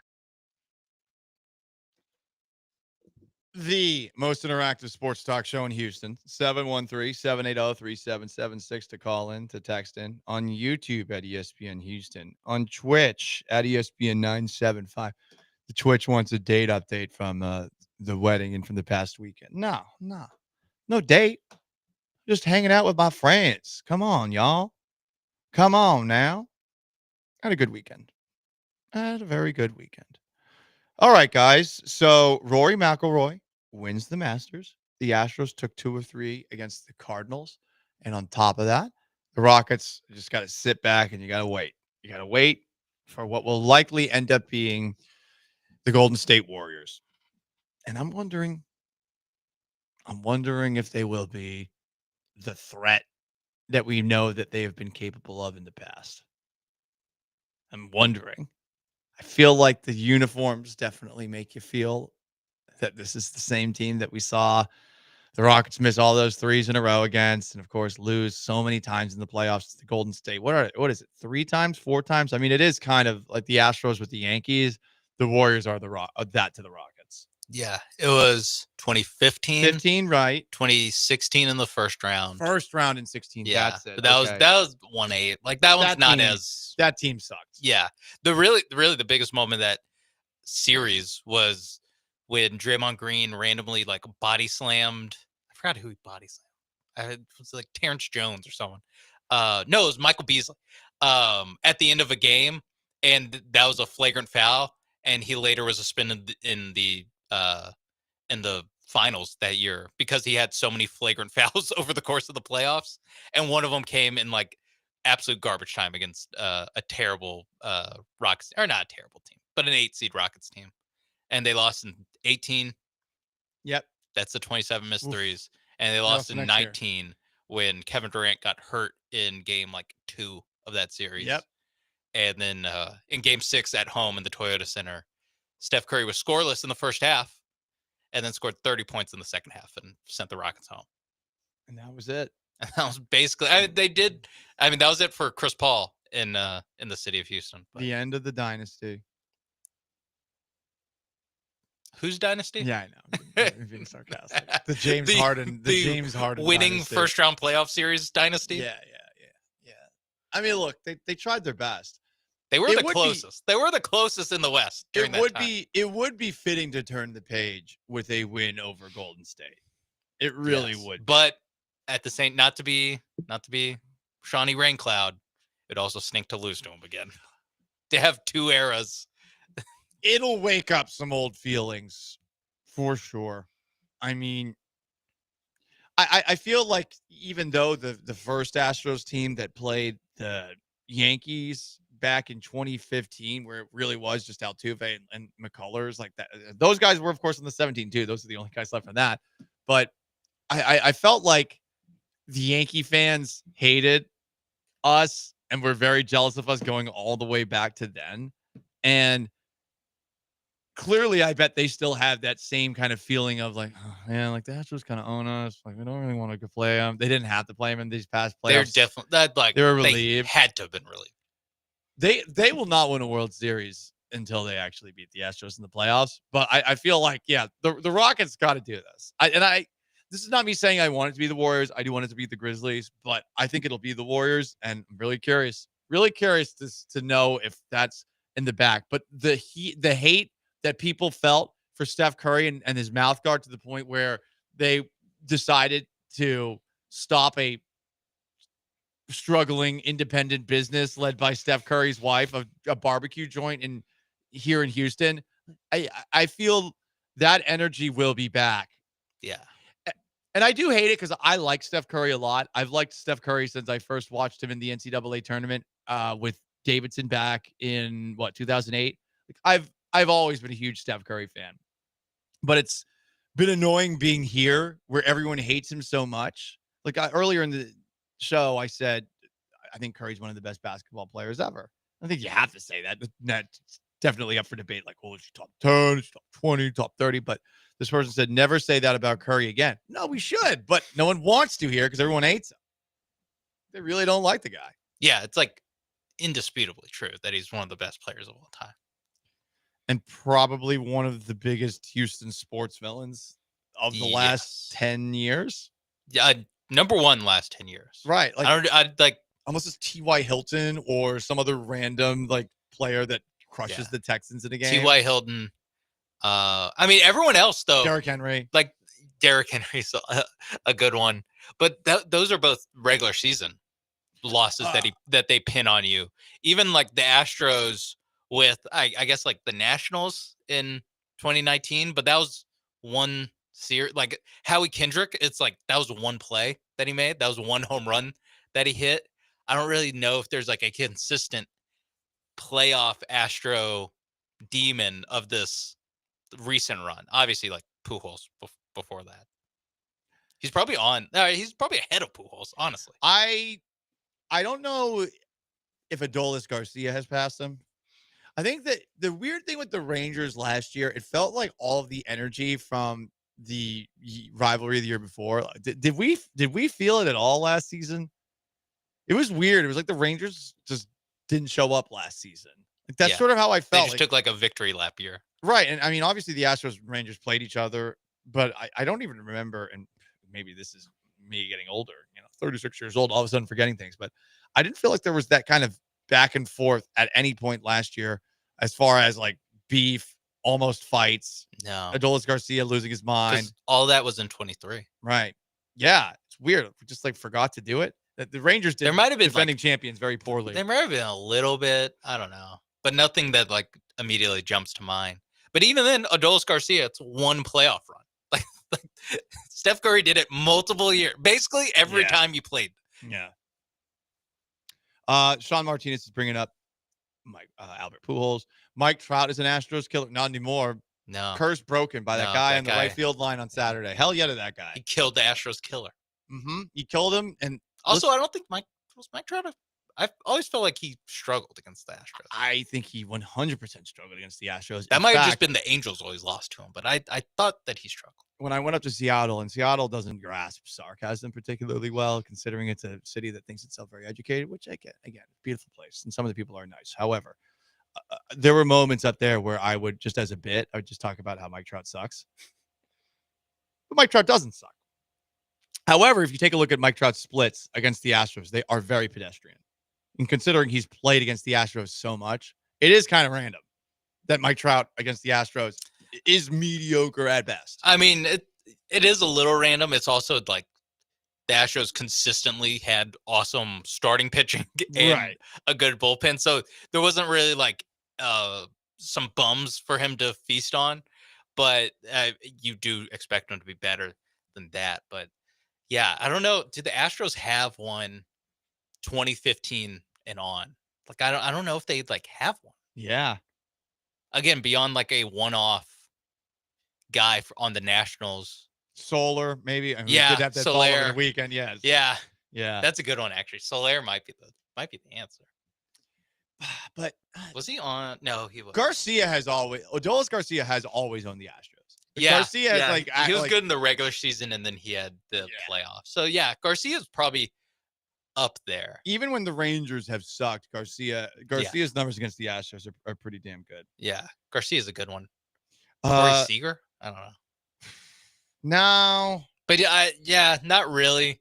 I was thinking because he also was on the Dodgers, but I forgot if he was like that good on the Dodgers when they played in the World Series. There's not one Dodger player that I think you looked at and you said, "Oh man, yeah, this guy, this guy's up." Right. They didn't have that because they didn't have Mookie Betts yet when they played him in 17. They didn't have Freeman. And Clayton Kershaw was still there, and you wanted Clayton Kershaw, and Yu Darvish was there, and you wanted Yu Darvish.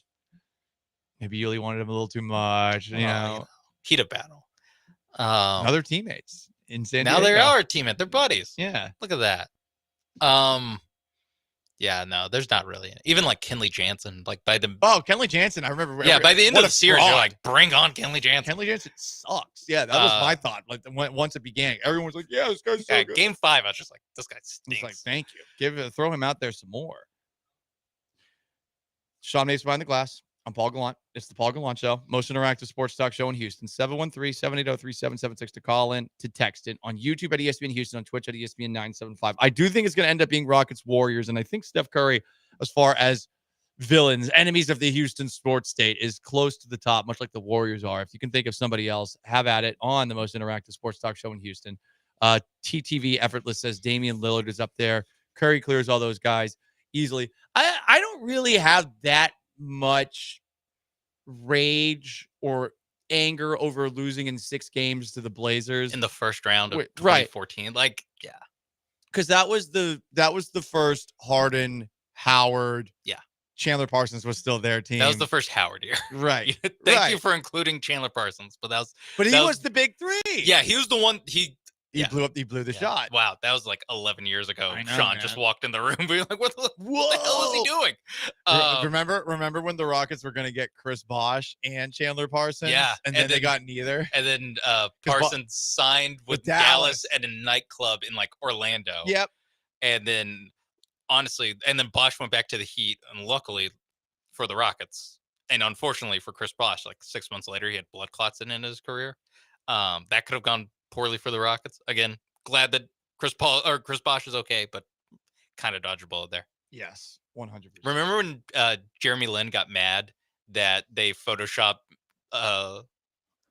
Carmelo Anthony into a number 7 Rockets jersey? Well, he was already on the team. I liked it. Yeah, I was like, who cares, dude? You would have to change your number if Carmelo came. Carmelo and Lin had beef. Yeah, from the Knicks days. I think like Melo was like, who the hell is this? Yeah, Carmelo got hurt. Good month in March. Yeah, Carmelo got hurt. Jeremy Lin went off, and he was like, "All right, dude, step aside, Melo time." Sean Behind the Glass on Paul Gallant. It's the Paul Gallant Show. We got garbage time coming up next. So Coachella's in progress. I just saw something incredible about Coachella that I need to share with you in garbage time, and I feel like it's getting undue hate. I'm not just talking about Braxton Berrios and Miss TikTok influencer Alex Earl, his lady. I'm talking about more things, guys. Paul Gallant Show, stay put. But first, I want to talk to you about Prize Picks, America's #1 daily fantasy sports app. And right now is a good time. You got baseball on all the time. You have the Rockets about to start playing some meaningful games, and tomorrow you'll see some play-in action with the Warriors. But again, the Astros, do you think that their hot hitting will continue? Are you buying the dip on some of the guys that are struggling? Christian Walker. I feel like I've been thinking about buying the dip and have been buying the dip all season long, and I haven't actually hasn't been super successful for me because there's a bunch of hard lineouts for the most part. So instead, I'm riding the hot hand. I'm riding Cam Smith. Cam Smith, give me more than 1.5 hits plus runs plus RBI. He's been an RBI machine this weekend, and I think it can continue as they play St. Louis. Give me Nolan Arenado, more than half a total base. It's a Nolan Arenado revenge game because I guess he didn't want to play for the Astros. I don't know. But I think he can get a single in tonight's game. And to top it off, I have Framber Valdez and Sonny Gray to combine for more than 12 strikeouts. Framber could do most of that hard work himself, and the Astros have been swinging and missing a lot recently. So you can follow my picks, or you can make your own. Just download the Prize Picks app today. Use promo code MAPES when you sign up to get $50 instantly when you play your first $5 lineup. That's promo code MAPES on Prize Picks to get $50 instantly when you play your first $5 lineup. You don't even have to win to get that money. It's guaranteed. Prize Picks, run your game.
This is the Paul Gallant Show on ESPN 97.5 and 92.5. from the Veritex Community Bank Studios. Here's Paul Gallant.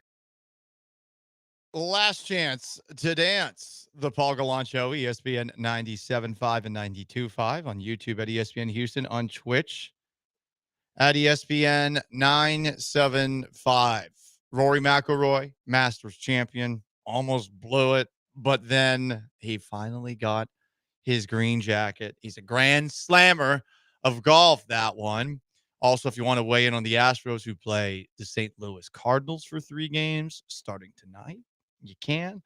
Or if you have some thoughts about the Rockets, we're in a waiting pattern right now. Tomorrow, we're doing some homework. We're going to be watching the Warriors and Grizzlies. I do think the Warriors are going to end up winning that game, and it will likely be a Rockets-Warriors 2-seed versus 7-seed matchup in the first round of the playoffs. You want to get in on the most interactive sports talk show? You can. 713-780-3776 to call, to text, on YouTube at ESPN Houston. Enemies of the Houston sports state. Someone texted in the Astros training staff. Well, we'll see about Spencer Arrighetti's return.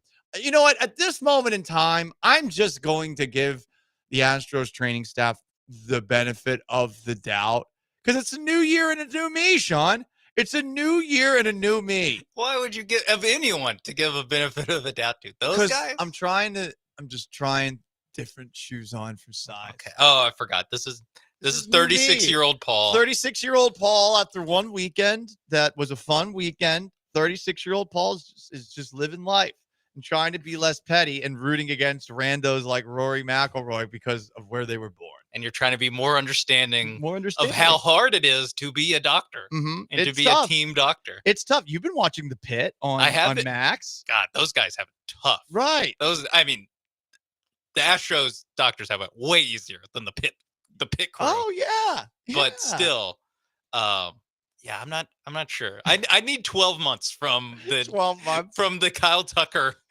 fiasco to turn the page. He broke his thumb. It's crazy that Spencer Arrighetti's thumb got broken by batting practice, but we'll see how quickly he's back. Also, Luis Garcia getting a second opinion on his elbow. Okay. Yeah. Well, Lance McCullers, second rehab start. Went 4 innings. Right. That's good. He's going to have another rehab start soon. That's a win for the Astros training staff that he hasn't spontaneously combusted during rehab. Right, you are, Sean. Right. So you got all that going on, and guess what? The Astros play the Cardinals with a chance to get back to 500 tonight. How about that? Wow. 6:45, random first pitch time. Yeah. Why not 7? Why do games start at 6:45? It's probably going to be a very dumb reason. Yeah, why? Well, because the Guardians have the thing where, or is it Minnesota? I think Minnesota is probably due to the weather, but I think they start like 3. They start their games early this time of year, but I think that games in Cleveland start at 5:45. So it's 6:45 Cleveland time, but I think that they're actually pretty early, and I think it's so that kids can watch the whole game or something like that. Yeah. Why do that 15 minutes? Why do St. Louis Cardinals games start at 6:45? It's a trend, yes, just to start games earlier and finish earlier. But it's 15 minutes. Yep. That's not you're not helping anybody. This is very funny. The AI, when I just looked this up, why does St. Louis Cardinals games start at 6:45? Cardinals games start at 6:45. It's a trend in Major League Baseball to start games earlier and finish earlier, especially on weekdays. This trend aims to provide a more family-friendly experience, particularly for families and children. The Redbirds, the nickname for the Cardinals, is a reference to the cardinal bird, which is red. The team name originated when a fan called the new uniforms a lovely shade of cardinal, and St. Louis Republic columnist Willie McHale adopted the term. That guy better get royalties for that. Yeah. So thank you, Willie McHale. And Google AI for that completely unnecessary. The Redbirds, a nickname for the Cardinals, is a reference to the cardinal bird. I just want to know why they play at 6:45. Yeah, that's all I need. That's it. I know. I don't know.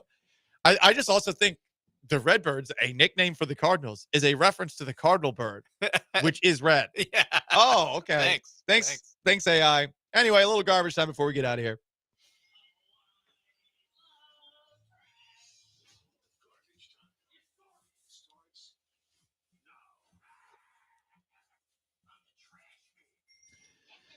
A texter does bring up, well, it's more than just 10 minutes because a lot of these games do start at 7:10.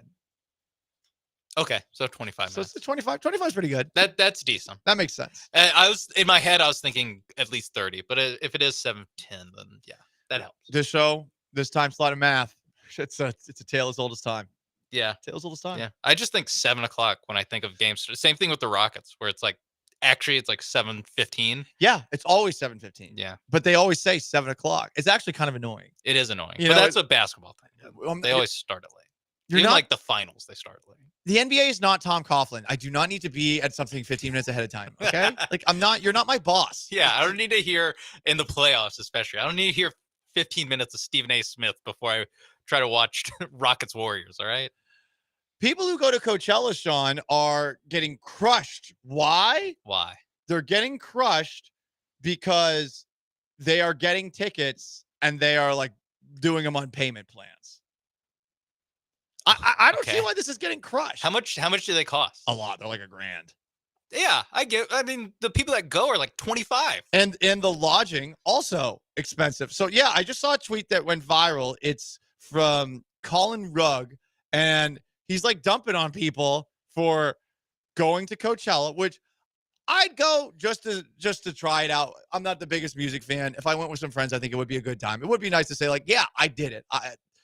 Is it something I need to do? No, it's not. It's expensive. It's ridiculously expensive, in fact. But I look at this and I'm thinking to myself, okay, wait, we're dumping on people that they go to this? Like, isn't our country in a ton of debt? So like we're gonna judge kids that go to Coachella on a payment plan. Hey, aren't we like 50 trillion in debt as a country? And we're gonna give kids that go to Coachella crap? Yeah, Like, what are you talking about? Having to pay 4 installments of $300 or whatever. Like, yeah, whatever. I don't get it. Like, everything's gonna be gone anyway. Like, the world probably ends. Oh damn, I'm sounding. You know what? I'm not sounding like I'm 36 anymore. I'm not sounding like I'm 36. I got to get back into that positive mindset, that happy place. My Happy Gilmore happy place with strong, independent woman Julie Bowen and the smaller fella who's dancing around. So there you go. Yep, it's been a weird show. We're alive. Yeah. On that note, big thanks to Sean Mason behind the glass. Big thanks to our YouTubers, our Twitchers, our callers, and our texters, and everyone else who listens to this fine show. I am merely Paul Gallant. So long, farewell. Have yourselves a wonderful rest of your Monday. The Killer Bees are next. Peace. Na, na, na, na.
Ooh,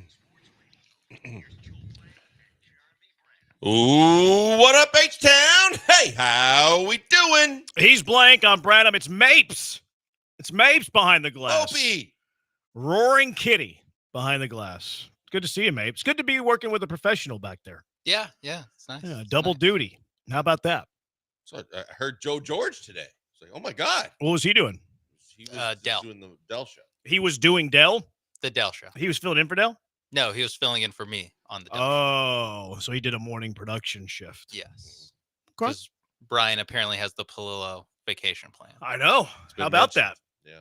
We talk about that a lot. Must be nice. Yeah, must be nice. How does he get that many days off without being talent? I don't know. Yeah, I thought all you guys were hourly. No.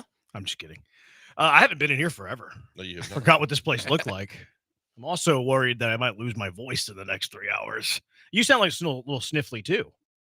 No allergies? Oh, I always have allergies. You sound a but little I'm sniffy. fine. Well, I mean, I don't feel any differently, but maybe my voice is a little reggy. I'm not too confident in my voice lasting the next 3 hours. We'll see. Maybe I'll just talk in a whisper and you can turn me up as a we'll true get you through producer that you can. Today was monumental. Today, something was done that has never been done in the history of Earth. Oh. We're going to start a show talking about golf. Oh, I thought you were going to say How about that? SpaceX. No. Who cares about that? No, we're talking about golf. Rory McIlroy, huh? How about that? He gets the career Grand Slam. Finally, is Rory clutch or is he still a choker to you? Well, I'll tell you what. Watching it the whole time yesterday. Flex. No, I mean I didn't watch the whole round. I didn't have time. You having the time to watch the whole recorded thing. it. I recorded it and I watched a majority of it, but then you didn't watch the whole thing. No, because I had to coach all weekend, so I was glad to finally be able to get some, and I got everything done in the morning so I could watch it. But the thing to me is he made some unbelievable shots, but because he also peed down his leg multiple times, it's like it's hard to give him the big flowers for like this unbelievable win, and because the way he got it done, it's like he scrambled and brother-in-lawed and did everything he possibly could do to finally pull that thing out, but he looked like he was going to give it away 3 times. Yeah, see, look, tip my cap to Rory, career Grand Slam. He's only the 6th golfer that's ever done it. That's First time amazing. it's been done in 26 years. Obviously, Tiger was the most recent. He did it in 2000. So this is prestigious company. So, like, he does deserve his azaleas. He does deserve his green jacket. I'll get to my top 10 professional golfers because I know everybody's clamoring to have top 10 pro golfer all-time talk. That's, we deliver what the people want. So you have to give him credit for winning. He choked at least twice on the back nine. A little wedge into the water. That wedge in the water, that's like what Spieth do it on 12 the one year where he tried to give it away, or he gave it away the first time he had a chance to win it. That was, 50 or 60 yards, but you're laying up, so you're already playing less aggressive because you had the 3-shot lead. The fact that it was right and he dumped it in the creek, I thought, oh my God, he might just absolutely gift wrap the rest of this round. See, he choked twice. He couldn't make a short putt to save his life. Like, I had zero confidence in him making a putt. The birdie he had on the par 3, tremendous 16. iron shot. Yeah, it was just a tremendous iron shot where it was a tap-in putt. The one on the playoff, he knocked it so close that it was basically a tap-in. Anything beyond a tap-in yesterday for Rory McIlroy in the last 6 holes, I had zero confidence he was going to make. Now, his iron bailed him out twice. His irons did. The hole that you mentioned in the playoff hole as well, where just a remarkable shot where he had just a little tap-in to win it. He missed one on 15, too, for Eagle. That was a little longer than a tap-in. Yeah. That's what I'm saying. Like, I had zero confidence in him to make a putt that was greater than what you would consider a tap-in putt. Tap-ins, he was gonna make. And it happened to him last year at the U.S. Open whenever he lost to Bryson DeChambeau. He missed 2 very short putts on, like, the last 5 holes that cost him the U.S. Open a year ago. So I don't think that Rory's completely over the choker gene. I still think he has a lot of the choker gene in his game. But when he needed some stiff irons, when he needed some good iron play, he got it at 16, got into the playoff, and you have to give him credit for getting the job done. Now, I'm really sad for all of the former master champions that have to put up with his menu next year. It cannot be good. Like, what is he going to serve inside a Butler cabin for the champions dinner, 51 weeks from now on that Tuesday? Is he going to have baked beans on toast It's gonna be some. Toad in the hole. I would think it's some. Was it? We have like cabbage and bangers and mash.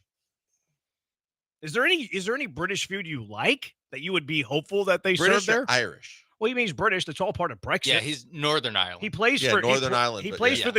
for the European team when the British at the Ryder Cup, so it all counts. It's all the same thing. Yeah, he's a colony. Yeah. It's Britain.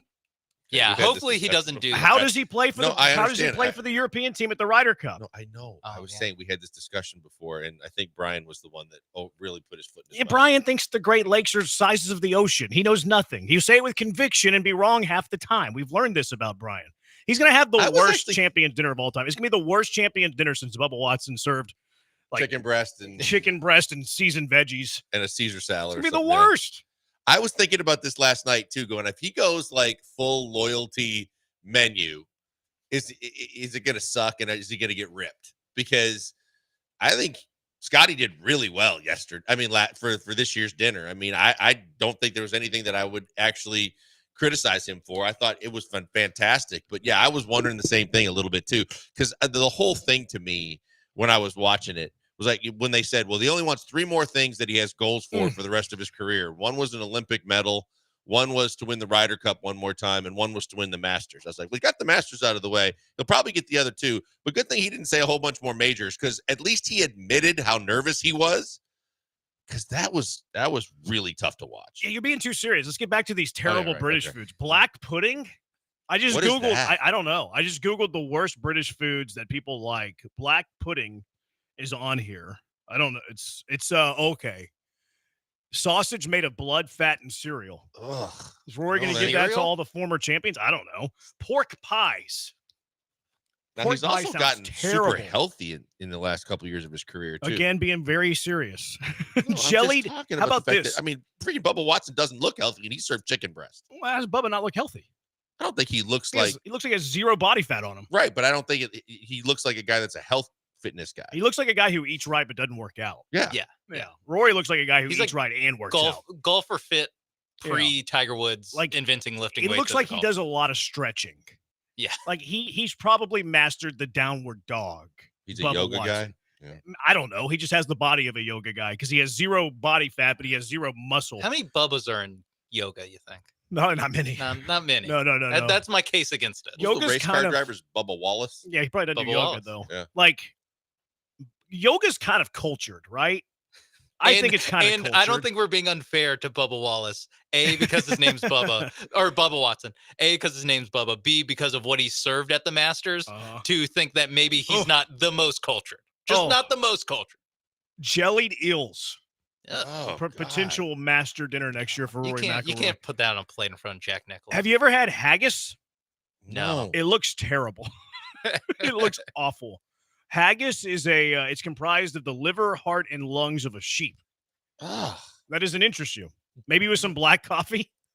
Do you Does that think? pair with it? Can't we just do traditional fish and chips and call it? Yeah, I do like hey, fish and chips. Not Fish everyone and has chips to is do great, the. and it's a Midwest thing too. Not everyone has to do the Hideki Matsuyama, where it's like, oh, I'm paying homage to my homeland. It's like, actually, if you're from England or from Northern Ireland, you don't have to pay homage. Like, just come with your best stuff. Let's You hope. Let's hope Rory's been Americanized for the Yeah. sake of the former Yeah. master champions that have to sit through that dinner, the next Masters. Now, if you're a Masters champion, former Masters champion, and someone's going to have to feed you a dinner next year, coming into Sunday, we're looking at it was either going to be Rory or Bryson, and whatever fad diet Bryson's on at He's any on, given time. It'd be like 2 protein Yeah, shakes for like the appetizer. The carnivore diet. Here, Yeah.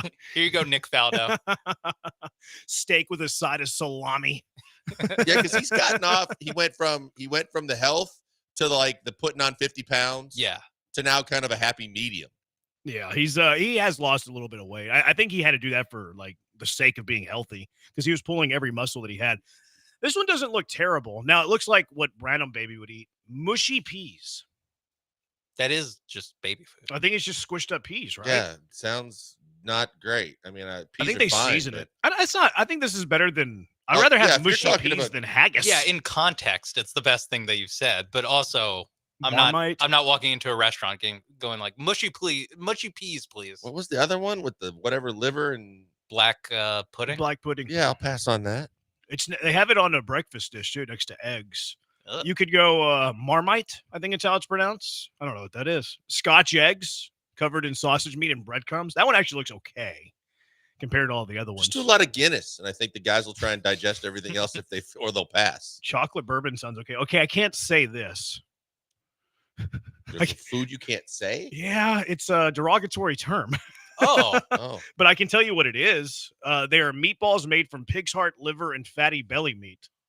If you know what it's called, 713-780-3776. I know what it's called. Now I'm just thinking of all the derogatory terms I know. What would fit this meal? I don't know if I want to give you any hints either. I might get myself in trouble. Yeah, don't do that. There's another thing that's popular over there called spotted blank. Another thing you can't. They have a lot of foods you can't say on the air in America. But it's beef fat and dried fruits. Do they ever eat like anything good? No, they don't. Do they have a fryer in that entire? I've always heard that food over there is bad, but I never knew it was this bad. Rory taught me something today. Haggis, words I can't say on American radio. The FCC will get mad at us. This is unbelievable. I feel bad. I feel bad for the champions that they have to eat this. Jellied eels. Why would you jelly an eel? Why would you eat an eel anyway? I've eaten eel, unagi. Have you? Yeah, at sushi places. Oh, it's okay. I don't love it. It's okay.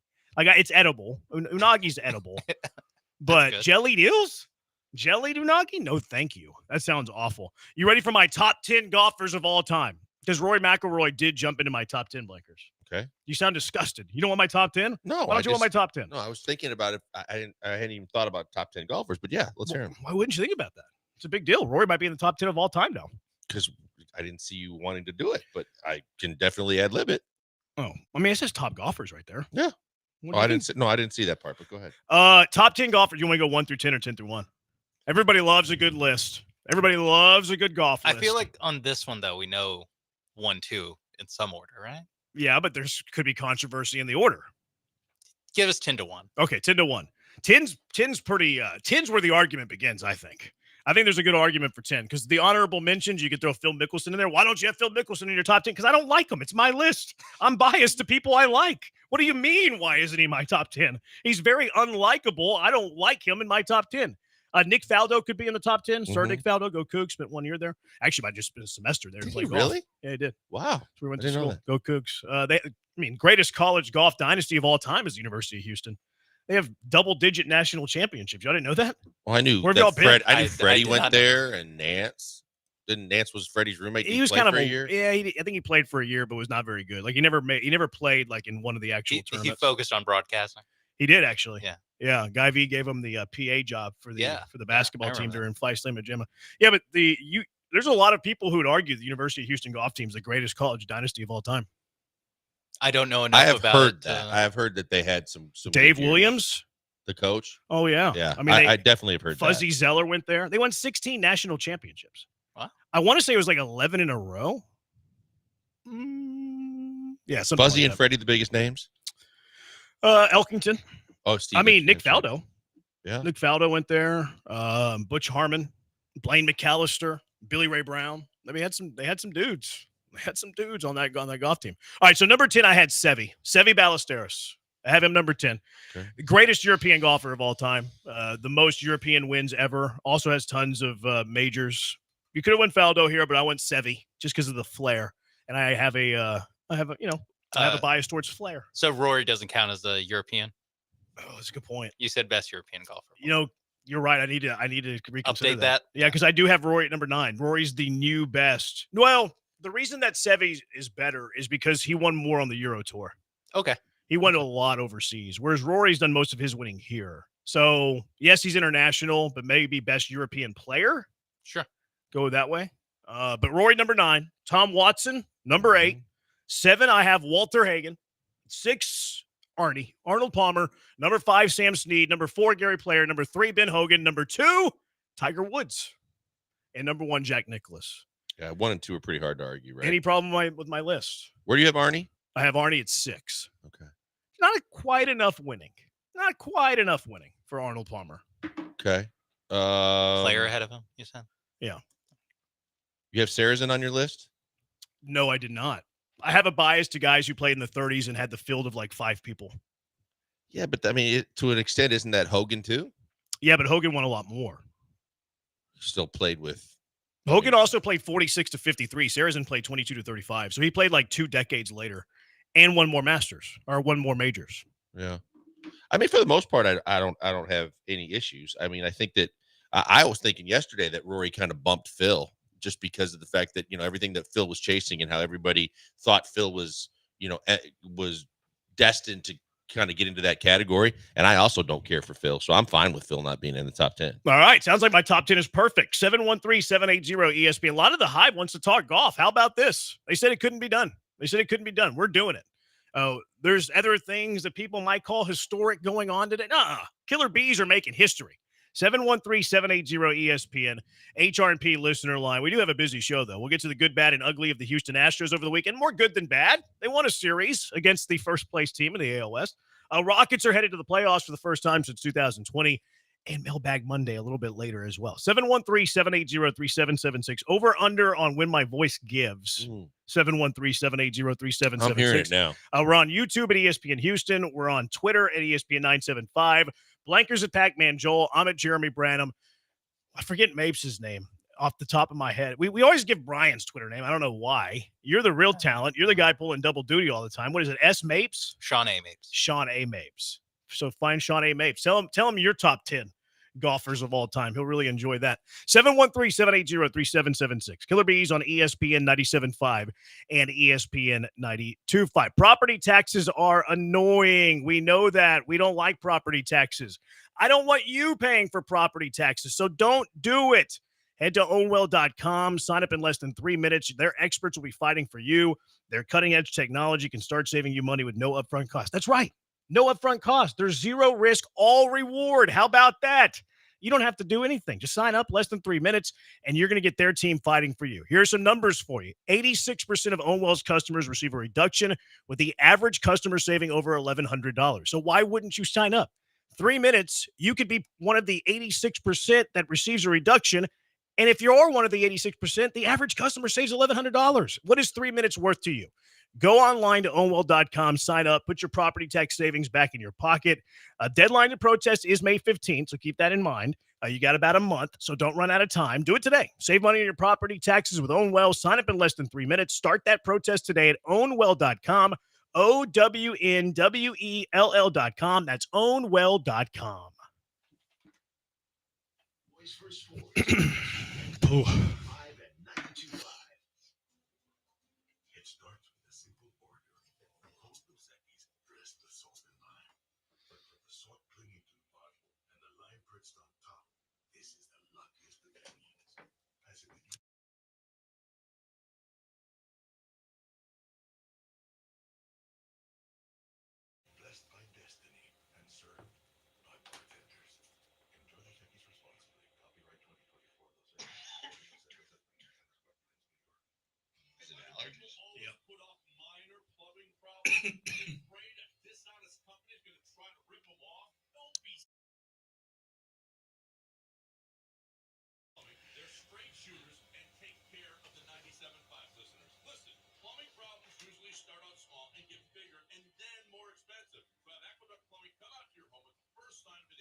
And I'm Shavonna Roberts-Schreiber, and we are so excited to be bringing you Culture Club HDS Are we glossy tonight? Sunday morning from 8 to 9 on ESPN.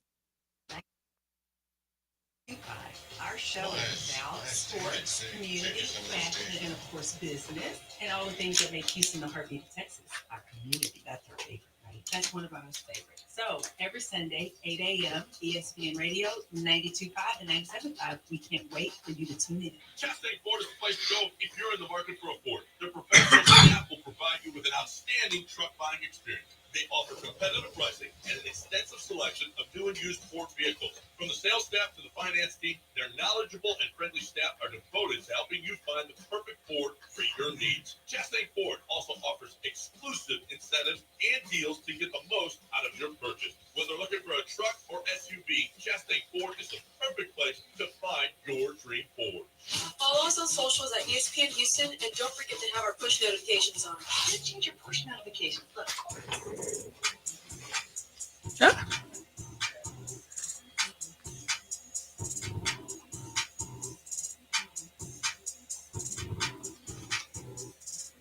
You found the Killer Bees, live from the Veritex Community Bank Studios. Here's Joel Blank and Jeremy Branham. Texter says, I'm going to lie. This list is fire. Appreciate you lying to me. It's made me feel good. Put a smile on my face. Mapes has my voice going out at 4:15 and a half. So that's sooner. That's in an hour. It's pretty quick there, Mapes. I'm not sure you're going to make it the entire show or half the show. I'm just not sure. You want to put a number on it, Blinkers? I think you'll make it. You're tough enough to persevere through it. But I didn't notice until the end of the segment that it did sound like it was getting a little raspy. He thinks higher of me than you do, Mapes. It's all right. It's all right. My buddy Bob says, never say Northern Ireland is British. Come on, Branham. Don't scoff at meat pies and haggis. Who'd you say it was? My buddy Bob. Bob don't know countries. Bob don't know ball. Anything over the seas is Europe to me. If I had to go across the pond, that's Europe. England, UK, Ireland, Scotland, Spain. They might talk different language. There's probably a million different languages over there. That's just one giant blob of land. And it's all the same people. All the same people to me. That's controversial. It's Very not. controversial. It's really not. It's actually, to them, it's controversial. I think it's like humanitarian, actually. Because like they're all the same to me. There's a But melting pot over there, but they're all the same to me. Humanitarian, because you're not like everyone is the same. We're all the part of the human race. You're going, no, they're part of the European race. Yeah. We're the Americans. Is there anything wrong with that? Do you detect any lie? Yeah. I mean, I wouldn't call it a lie, but not a lie, but maybe generalization. Called not a distruth, but it's not true, but it's not a lie. He's not a choker. He also not clutch. The man just can't putt. The iron shot on 15, missed a short eagle putt, missed the short putt on the 72nd, missed the short putt on 72 at the U.S. Open. He missed 2 short putts on the back 9. You know, you're not supposed to say back 9 at the Masters. Yes, you're supposed to say second 9. Yeah, I watched that whole thing that Chambly did. That's what I saw. Yeah, exactly. I was going to talk about it for Bad Take last week. The stuff that you're not supposed to say when they they're anally policing the way they do everything at the Masters. That's why I got to believe behind the scenes, the kid that peed in Rays Creek probably got a whole lot of tongue lashing. Oh, no doubt. Yeah, because they say you can't say back 9 because they might say backside, and backside might mean your butt. Yeah, and then there was some line that he said his top that like did you see that he really blew that one on the back 9 or on the backside? It was like that's where they start cringing. The other one was fan, because fan is short for fanatical. Yes. So they want you to say patrons. And yeah, the that's other why one, they don't say fans. And the other one was you don't say driving range. That's right. That's right. You say, what is it, a practice facility? The tournament practice facility.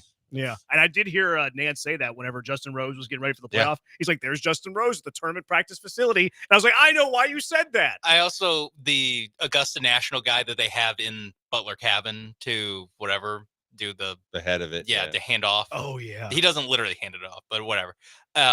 He said the patrons here at the course and around the world. And I was like, I don't think I'm a patron for watching this on my laptop. No, I'm sorry. I don't think I qualify as a patron. I appreciate it, though. If you even took one shot in of the Masters, you are now a patron. You've graduated from fan to patron. I was not living up to their code of ethics, though, as I was watching. I was calling the back 9. I was using the restroom all over the place. You didn't just watch. We should should start using patrons for other fans. Mm-hmm. Like fans in Philly. Like they're no longer fanaticals. They're no longer lunatic. Those are patrons. Those guys that are booing Santa Claus and booing Michael Irvin as he has a those are patrons. I hope the Toyota Center is full of patrons by the tip-off. Hive is full of patrons. Yeah. The Hive. We have a bunch of if you're listening to us, you're a patron today. That's right. One of the patrons on the text line says one of the patrons on Twitch is calling us a okay. All right, patron. We should tickets taken away from those people. Luckily, they can choose to have the champion menu or a separate steak menu. I didn't know they had a separate steak I didn't menu. know that either. I know you had 2 options for your entree, but I didn't know they had a separate menu entirely. Yeah, I thought you had to choose one or the other from whatever the champions chose as their dinner. I don't like that. Yeah, I don't like that. You have to eat what the champion says. Yeah, you can't go off the menu. I mean, at what point do Bubba Watson's like, actually, I want chicken nuggets. Can you just give me some chicken nuggets? Like, yeah, I mean, you have to suffer through the dinner. If you're still hungry afterwards, you can go down the road to the Waffle House. Exactly. Like, that's what you got to do. He's Irish. English conquered Ireland. They're not the same. Same thing to me. Like, they come from the same area. I've heard he's a big Domino's guy. I did see that. I think it was one of the matches. He's Domino's pizza guy? Yeah, he's like, I love a good Domino's pizza after the Because he said come if on you now. go someplace and you don't know the good pizza place, you can just go to Domino's because it's always good. Yeah, I do remember. I think that came from the match. I think he was when he was Oh, mic'd up yeah. in one of the matches. He because he used to be kind of Phil Mickelson-y with his physique, and then he got real dialed into fitness. Oh yeah, for sure. He used to Yeah. be pudgy with curls. Yeah, and remember? moobs and the whole works. Yeah, he was. Yeah, he was quite the looker in his younger days. He's Irishman, not Englishman. Laughing emoji. What's the difference? Rory will serve iron brew for his drink. Have you ever heard of iron brew? Mm-mm. I've never heard of iron brew. Oh, it's a sparkling flavored drink. Scotland's other national drink. That's Scotland, though. It's a carbonated soft drink. It's the second most popular drink after Scotch whiskey in Scotland. But he's It's Northern non-alcoholic. What's the difference? No, the new- the patrons iron brew is care. not. Yeah, it's non-alcoholic. That one's not. No. Okay. No, that one's not alcoholic. I'm not sure the patrons do care. Well, half of them care about the geopolitical side. Oh, also, he's Northern Irish, not Irish, as Paul will go into great lengths to Again, what's the detail. difference? Watch the Netflix golf behind the scenes. They work out pretty good. I've seen that. I will credit the people at Augusta for loosening up a little bit this year to give you some like behind the scenes stuff, because it was very cool when they let him into the champions locker room for the first time. Like it used to be like that was all top secret. That Like is you couldn't cool. get any of that. It was pretty neat. Yeah, that was pretty cool. Northern Ireland known for seafood, smoked salmon and oysters. I do like smoked salmon. Oysters are okay. I have to be in the mood. Prefer them char grilled. Like if you put oysters in front of me, I'll eat them. But I usually never crave them. Char grilled oysters are different though. Rory's Irish, not English. Again, what's the difference? Shepherd's pie. Shepherd pie is okay. Of all the things that we talked about, like I could tolerate shepherd's pie over the others. I agree. And like, is it stereotypical or is it Irish stew? I mean, Irish stew, if you got stew and you served stew, I think, like we were talking about chili for Scotty's dinner. At some point, if you put stew in there, I don't think people are going to complain if you put some hearty beef stew in there. Can we get some Italian wedding soup? I'll take that. I know. He's not Italian. Again, what's the difference? Give me a little Italian wedding. Yeah, I like Italian wedding. Yeah, it's all Got right. the Italian sausage Yeah, in there. Italian wedding's awesome. I love me some Italian. Of all the Italian soups, that's the best, I think. Yeah, I agree with you because even on Olive Garden, some of the soups that they serve, I'm like, it's tough. Minestrone. I love how anytime I go to Italian food, your go-to is Olive Garden. It's not my go-to, but I mean, I know that when they start serving the soups, Italian soups, that's what I'm going to from their soup list. What do they have like minestrone or whatever? Yeah. That's not bad. Italian soups are okay, but my favorite for sure is the Italian wedding. How do you say the ganache? Is it ganache, right? Ganache. I think so. Is that how you say it? Ganache. Creamy chicken and ganache soup. Yeah, I think so. Creamy spinach tortellini soup. That sounds okay. I could knock down some creamy spinach tortellini. I'm not a big fan of spinach. Really? I love spinach. I don't like spinach. I love spinach. You got to believe he's going to serve some champ.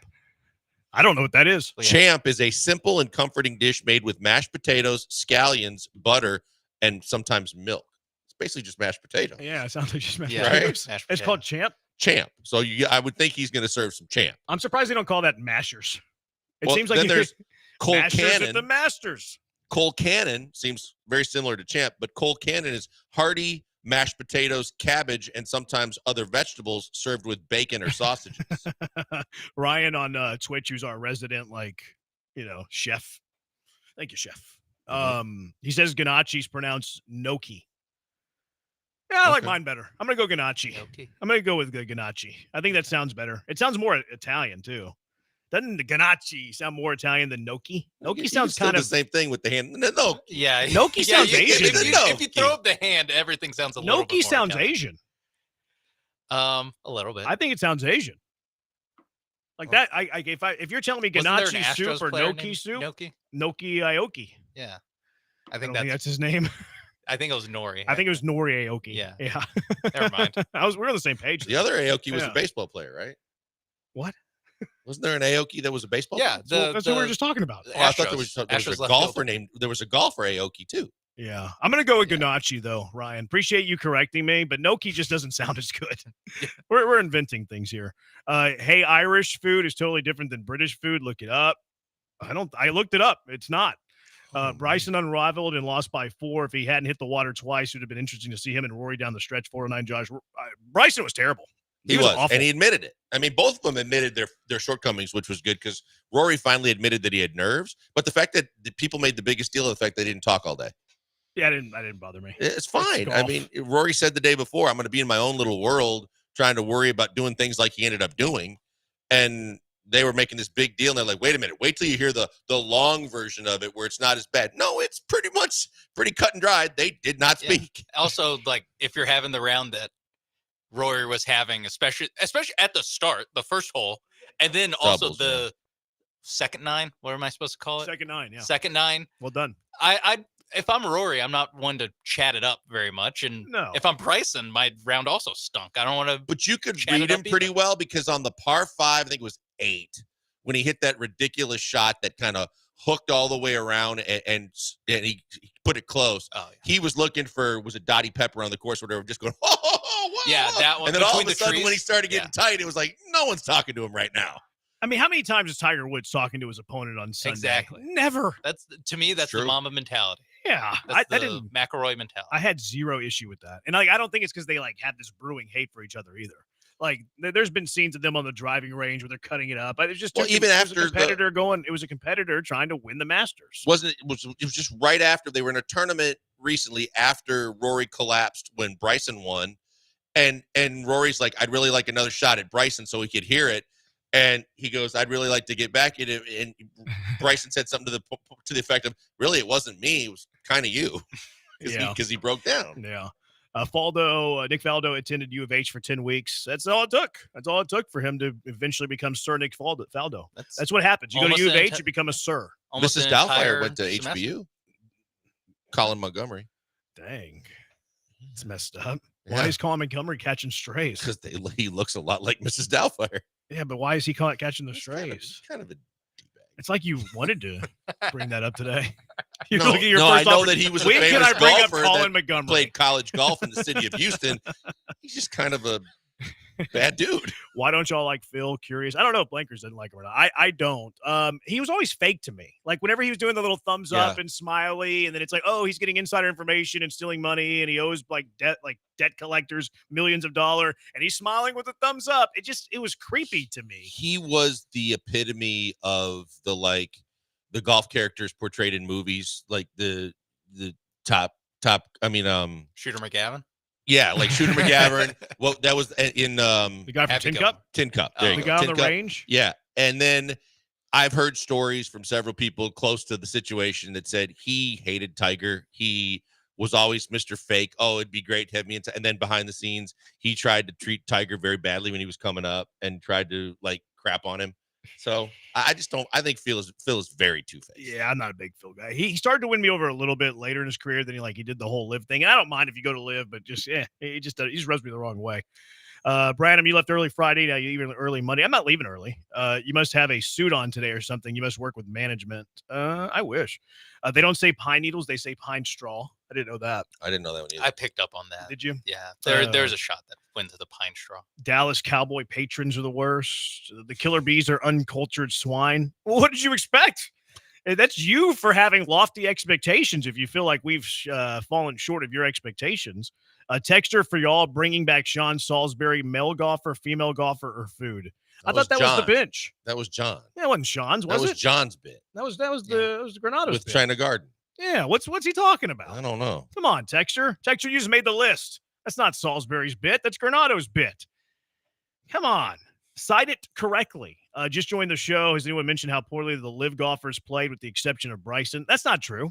No, Patrick Reed was right up there. Patrick Reed finished third. Yeah. Bryson finished fifth. In fact, Patrick Bubba Reed finished tied for 14th. missed that short putt on, I think it was 16. Yep. And ended up doubling the hole. He would have been right there. He could have been in the playoff. Yes.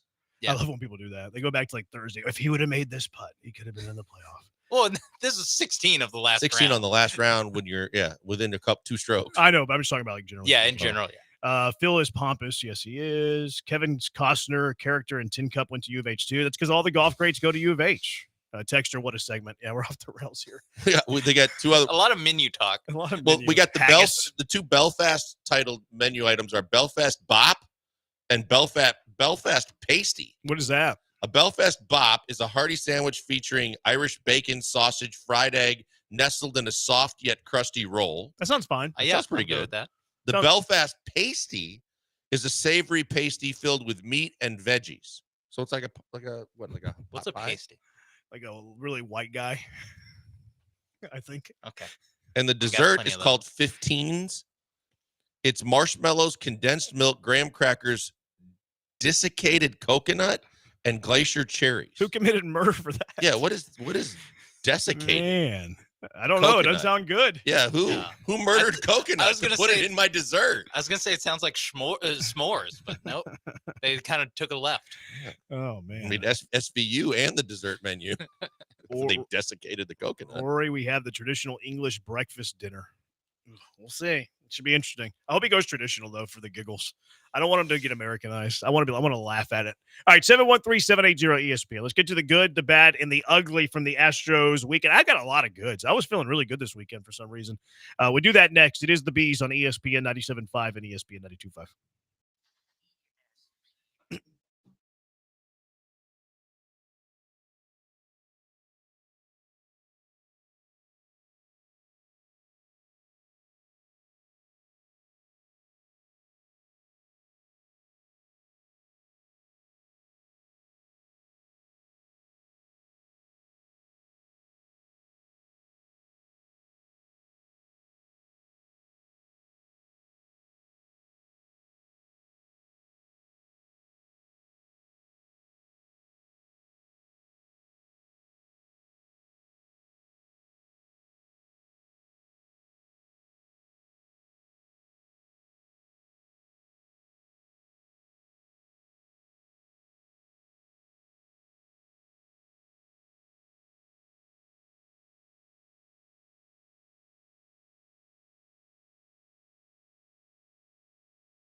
You're locked in with the Killer Bees on ESPN 97.5 and 92.5. Live from the Veritex Community Bank Studios, here's Joel Blank and Jeremy Branham.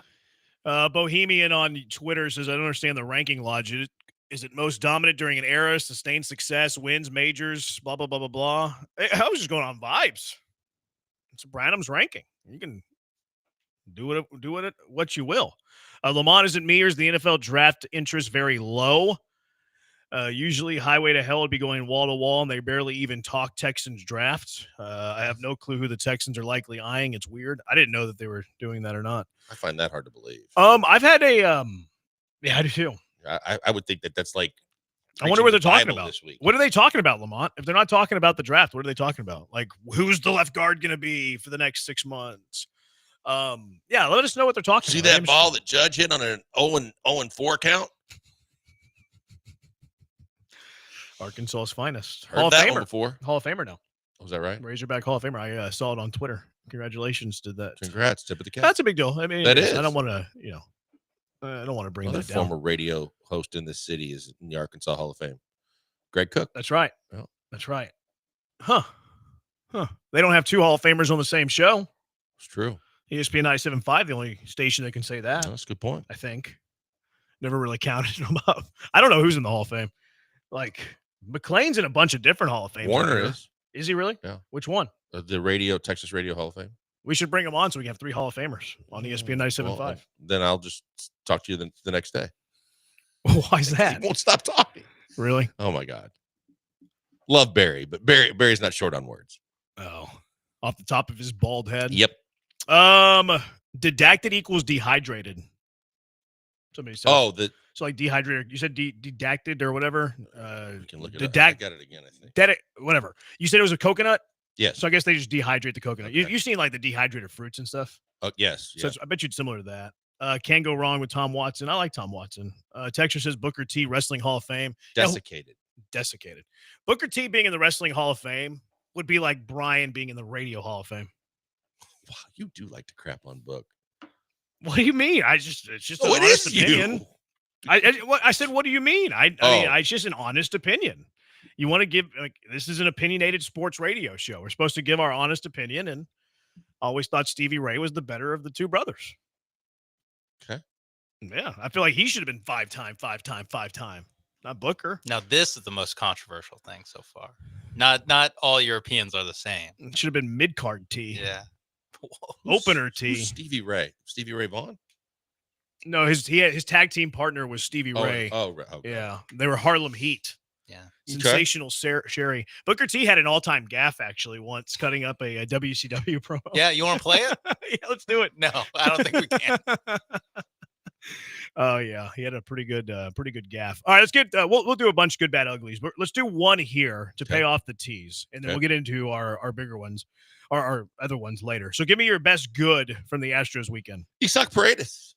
Pretty hard to argue with a guy that homered in all 3 games in the series and was a combined 5 for 11. I'll take that. We've heard about slow starts from our third baseman. After a slow start, he is picking it up mighty nicely. It's going to be fun to kind of watch what I said before the season about let's see who has a better season, both Bregman's last season to Paredes' first, and then just Paredes versus Bregman this year. The Astros future, good follow on Twitter. He talks a lot about like the prospects and the young players. He tweeted out this morning, StatMuse, you can look at players' numbers like side by side. Okay. Isak Paredes has a WAR of 1. It looks very early. Like we're not making a big deal of this, but just like by the way, to the main topic point, Paredes has a 1.0 WAR. Bregman's 0.6 right now as of today. OPS, Paredes 831, Bregman 806, which 806 is good. Yeah. OPS plus, Isak 143, Bregman 129. So I just think, as much as we had the stories coming out of spring training, everybody's going to watch. I just felt like that's something that people are going to watch all year. Yeah, they're going to compare those two. And right now, good on Isak Paredes for picking it up and really stepping it up this weekend. Isak 5 for 11 over the series. Homers in every one of those games. He also walked 3 times, so he was on base 8 times. I think 3 walks games. was important for this lineup over the course of the weekend as well. And I think his defense has been really good. You got a bunch of other goods, right? Yeah. I got a bunch Yeah, of yeah, goods too. yeah, I have like a dozen goods. I was in a really good people. Oh, you're so pessimist, Brandon. You're always so negative. No, I got a dozen goods from the Astros over the weekend. 713-780-ESPN. We'll talk about those goods when we come back. What are your good, bad, and uglies? 713-780-3776. Killer Bees, ESPN 97.5 and ESPN 92.5. If you're in the market for a new vehicle, listen up. Monument Chevrolet is the dealer you can trust. They're transparent. They have no hassle pricing. That's always annoying, right? You go to the dealership, you're wondering if you're getting hosed. You're wondering if you're getting a bad deal. You don't have to worry about that at Monument Chevrolet. They've been serving the Houston area for 5 decades. Have helped generations of families get into new vehicles, and these families keep coming back because they trust the people at Monument Chevrolet. Family feel, friendly atmosphere, great culture. They hire good people. It's why we always highlight the salesperson of the week. This week, Theo Neal. Theo has worked with Monument Chevrolet for 18 years. They keep the good people they hire. He's really dedicated to his customers, listens to what they say, guides them through the car buying process, and gives them the information they need to make an informed decision. You asked, Monument Chevrolet listened, by the way. Truck Month has been extended through April. That means employee pricing and 2.9% APR on the Silverado 1500s through April 30th. So get over there, get your hands on a Silverado 1500, pay what the employees pay what they pay. Also, you have to keep in mind that the stock is limited. Monument Chevrolet is currently selling record numbers of Silverados, so get over there now because they're running out of stock. Get a fair deal, fast, easy transaction without wasting your time in these aggravating, stressful negotiations. No tricks, no time wasting, no hidden charges. If you've been waiting to upgrade your ride, now is the time to do it. Visit them online, monumentchevrolet.com, monumentchevrolet.com, or visit them in person, 225 and Beltway 8 at Monument Chevrolet. Chevrolet, together, let's drive.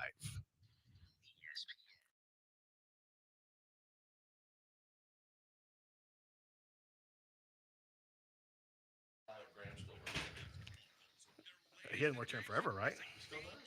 Really? Oh, I didn't know that either. He did at the Masters?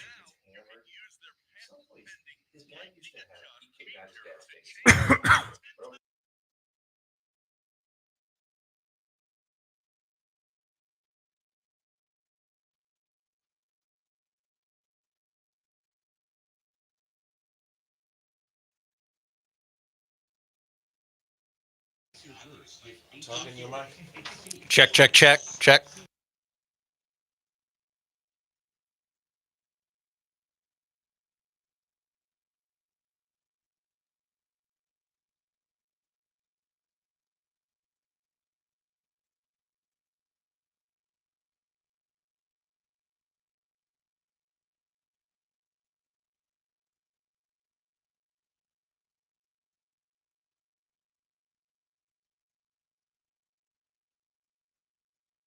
Reduce stroke risk.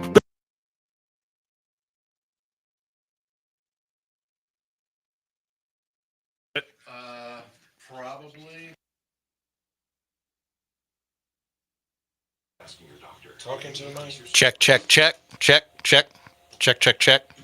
That's the AV one. Abnormal bleeding. While taking you may Check.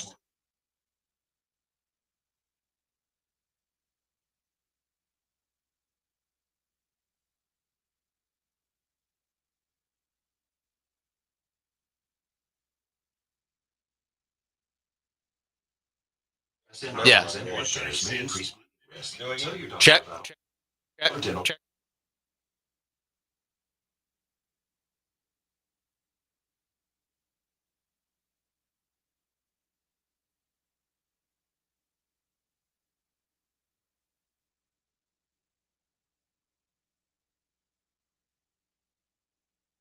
Coming to you live from the Veritex Community Bank Studios, it's the Killer Bees. On ESPN 97.5 and 92.5. Here's Joel Blank and Jeremy Branham. Bad ugly from the Astros weekend. My top good weekend. Good on the umpire for knowing the rules on fan interference. You cross the boundary, you are fair game. You are fair game. You can't stick your glove into the stands and then say, everybody get out of the way. Let's clear the coast because Mike Trout's arm's coming through. That's not how it works. That's not how it works. Fan is entitled to his space beyond the boundaries. So good on that umpire. that ran up the right field line, saw Mike Trout's arm go into the stands, and good on that fan for knowing his rights too, ripping the baseball out of Mike Trout's hands. You're entitled to the space beyond the wall. Good on that umpire for knowing the rule. Joe West should have known this back in the ALDS whenever Mookie Betts went into the stands to try to make a catch to rob Altuve of a home run. That should not have been fan interference, just like it wasn't fan interference when Mike Trout went into the stands either. So many things about this, though. Like, first of all, Trey Cabbage, we had the exact same play last year.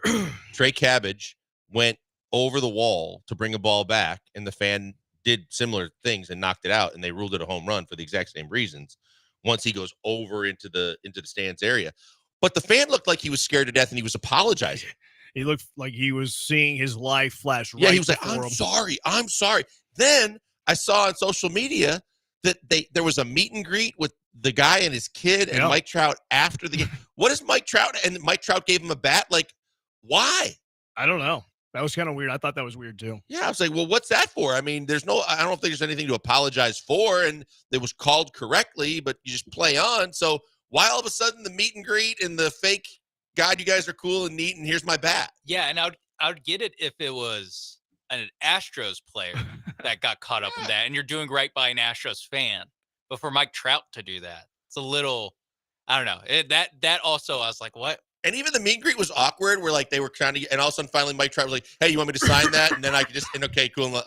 I just didn't understand why they did it. Yeah, it was kind of weird. But that fan they should build a statue of him next to Bagwell and Biggio. Of this fan ripping the ball out of Mike Trout's hands to give Yainer Diaz another opportunity to swing and fly out to center field. Very next pitch. Now, this triggered me about Joe West, because as soon as I saw that, I was like, Joe West did this. Joe West caught interference to a fan who was, trying to catch a home run ball beyond the boundary. Mookie Betts goes 3 rows deep trying to catch the ball. That's fan. No, it's not, Joe West. You bum. That is one of the biggest trigger Branham. It does. I'll never look at Joe West the same way. Like, oh, he sings country. Oh, he talks bad about former players. Oh, Jeff Bagwell said he was nice when he was at first. No, Joe West will forever be stained in my eyes for the bum who made a bad call that robbed Jose Altuve of another home run. Jose Altuve is chasing Manny Ramirez for the most postseason home runs of all time. If he falls one short, there should be a Joe West-sized asterisk next to Manny Ramirez's name. Joe West I never liked him, but he held grudges. He definitely did things, whether the rules stated or not, if he felt like it. And he reminded me of like the Joey Crawford of Major League Baseball, where like the rules don't apply to me and I can call whatever I want. And you just have to deal with it. Exactly. Yeah. Because some of the Bagwell stories too was like, he would just lip off to the players and tell them, you're not good enough yet, or you haven't done this here, or get this and do that. It's like, come on, man, who are you? He would get mad when people went up to the plate and didn't say hello to him. And he was calling balls and strikes that night.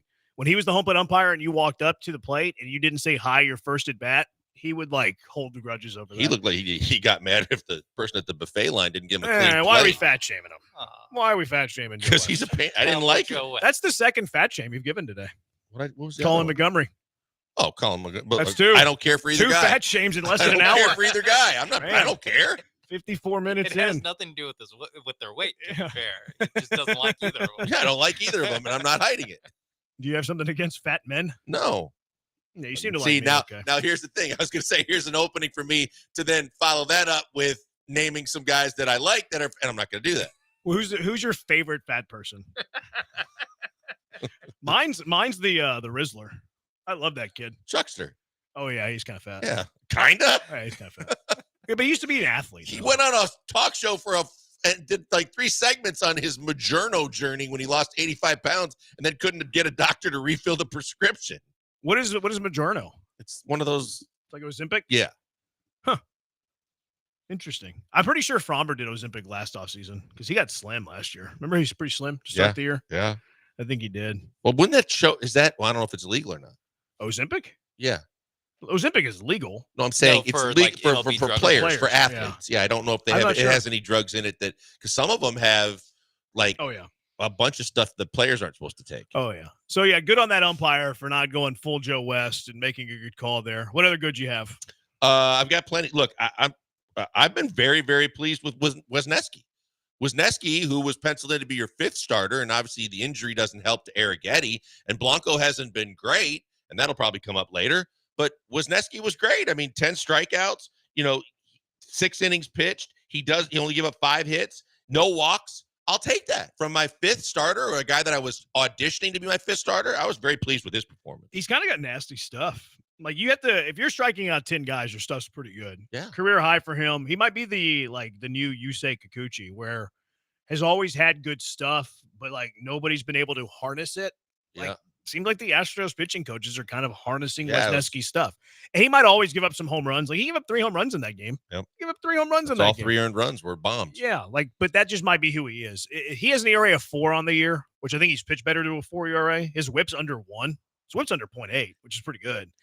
You can do far worse than your 5 starter than Hayden Wisniewski. No doubt. And his fastball's not like overpowering, but it's good enough. But you're right. It's his breaking pitches that really keeps hitters off balance. I thought he did a hell of a job. And he's gone into games. Like, his first start went 5 innings. His second start went 7 innings. Yesterday went 6 innings. Like, he's getting you into close to your back end of the bullpen. If that's really good. If your 5 starters giving you, let's just average it out to about 6+ and giving up about 2 to 3 runs a game, that's all you can ask for. Yeah. I've been pleased with Wisniewski too. He was nasty yesterday. You mentioned Blanco, so I'll piggyback off that one. Good bounce back for Blanco after he got roughed up in his previous start. 2 runs, 5 innings. I was pleased with Ronel Blanco. 7 Ks. That was maybe it speaks to the Angels' bats a little bit. That Blanco striking out 7 and Wisniewski striking out 10. But hey, I'll take it. No doubt about it. I thought, mad at it. Yeah, 2 of the 3 starting pitchers did really, really well. The other one is in a tough situation, but yeah, I thought both Wisniewski and Blanco did very well. All right, more of our goods, more of your goods, your bads, your uglies, whatever you want to talk about. 713-780-ESPN, Killer Bees, ESPN 97.5 and ESPN 92.5. Are you looking for a place to escape? Yes, Mondays are terrible. They're awful. You're back to work after a fun weekend, and you're already looking forward to that next vacation. We'll look forward to Two Creeks Crossing Resort. Are you going to be on the mend for the next couple of days because you lose your voice or something like that? Well, head out to Two Creeks Crossing Resort on Lake Livingston and get your voice back. Escape the hustle and bustle of the job, whatever. Two Creeks Crossing Resort on Lake Livingston is a fun time to be had for all. Escape the city, enjoy the relaxing, great outdoors. Book your stay at twocreekscrossingresort.com right now. From open green spaces to wildlife you don't see in the city to beautiful, majestic trees for all the patrons to enjoy, and some of the best fishing in Texas, too. You can't beat that, especially if you like to drop your line in the water. It's just 90 minutes from Houston. You're not wasting all of your time off traveling to your destination. You're going to get out to Two Creeks Crossing Resort on Lake Livingston in an hour and a half. You can escape the city without traveling too far. 92 acres of property for you to hike, water for you to kayak, pickleball courts for you to pickleball, or you can just hang out by the pool with a drink. Two Creeks Crossing Resort loves to take care of you whenever you're going to visit them. From glamping to the cabins to tree houses, just pull up the RV. They have the perfect stay for everybody. Book your weekend escape now at twocreekscrossingresort.com. That's twocreekscrossingresort.com.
There was a knife. I haven't been here in a while in the studio.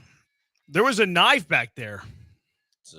It's been there for a while, and it's not just your average like knife from the utensil drawer either. It's a pretty hardy steak knife.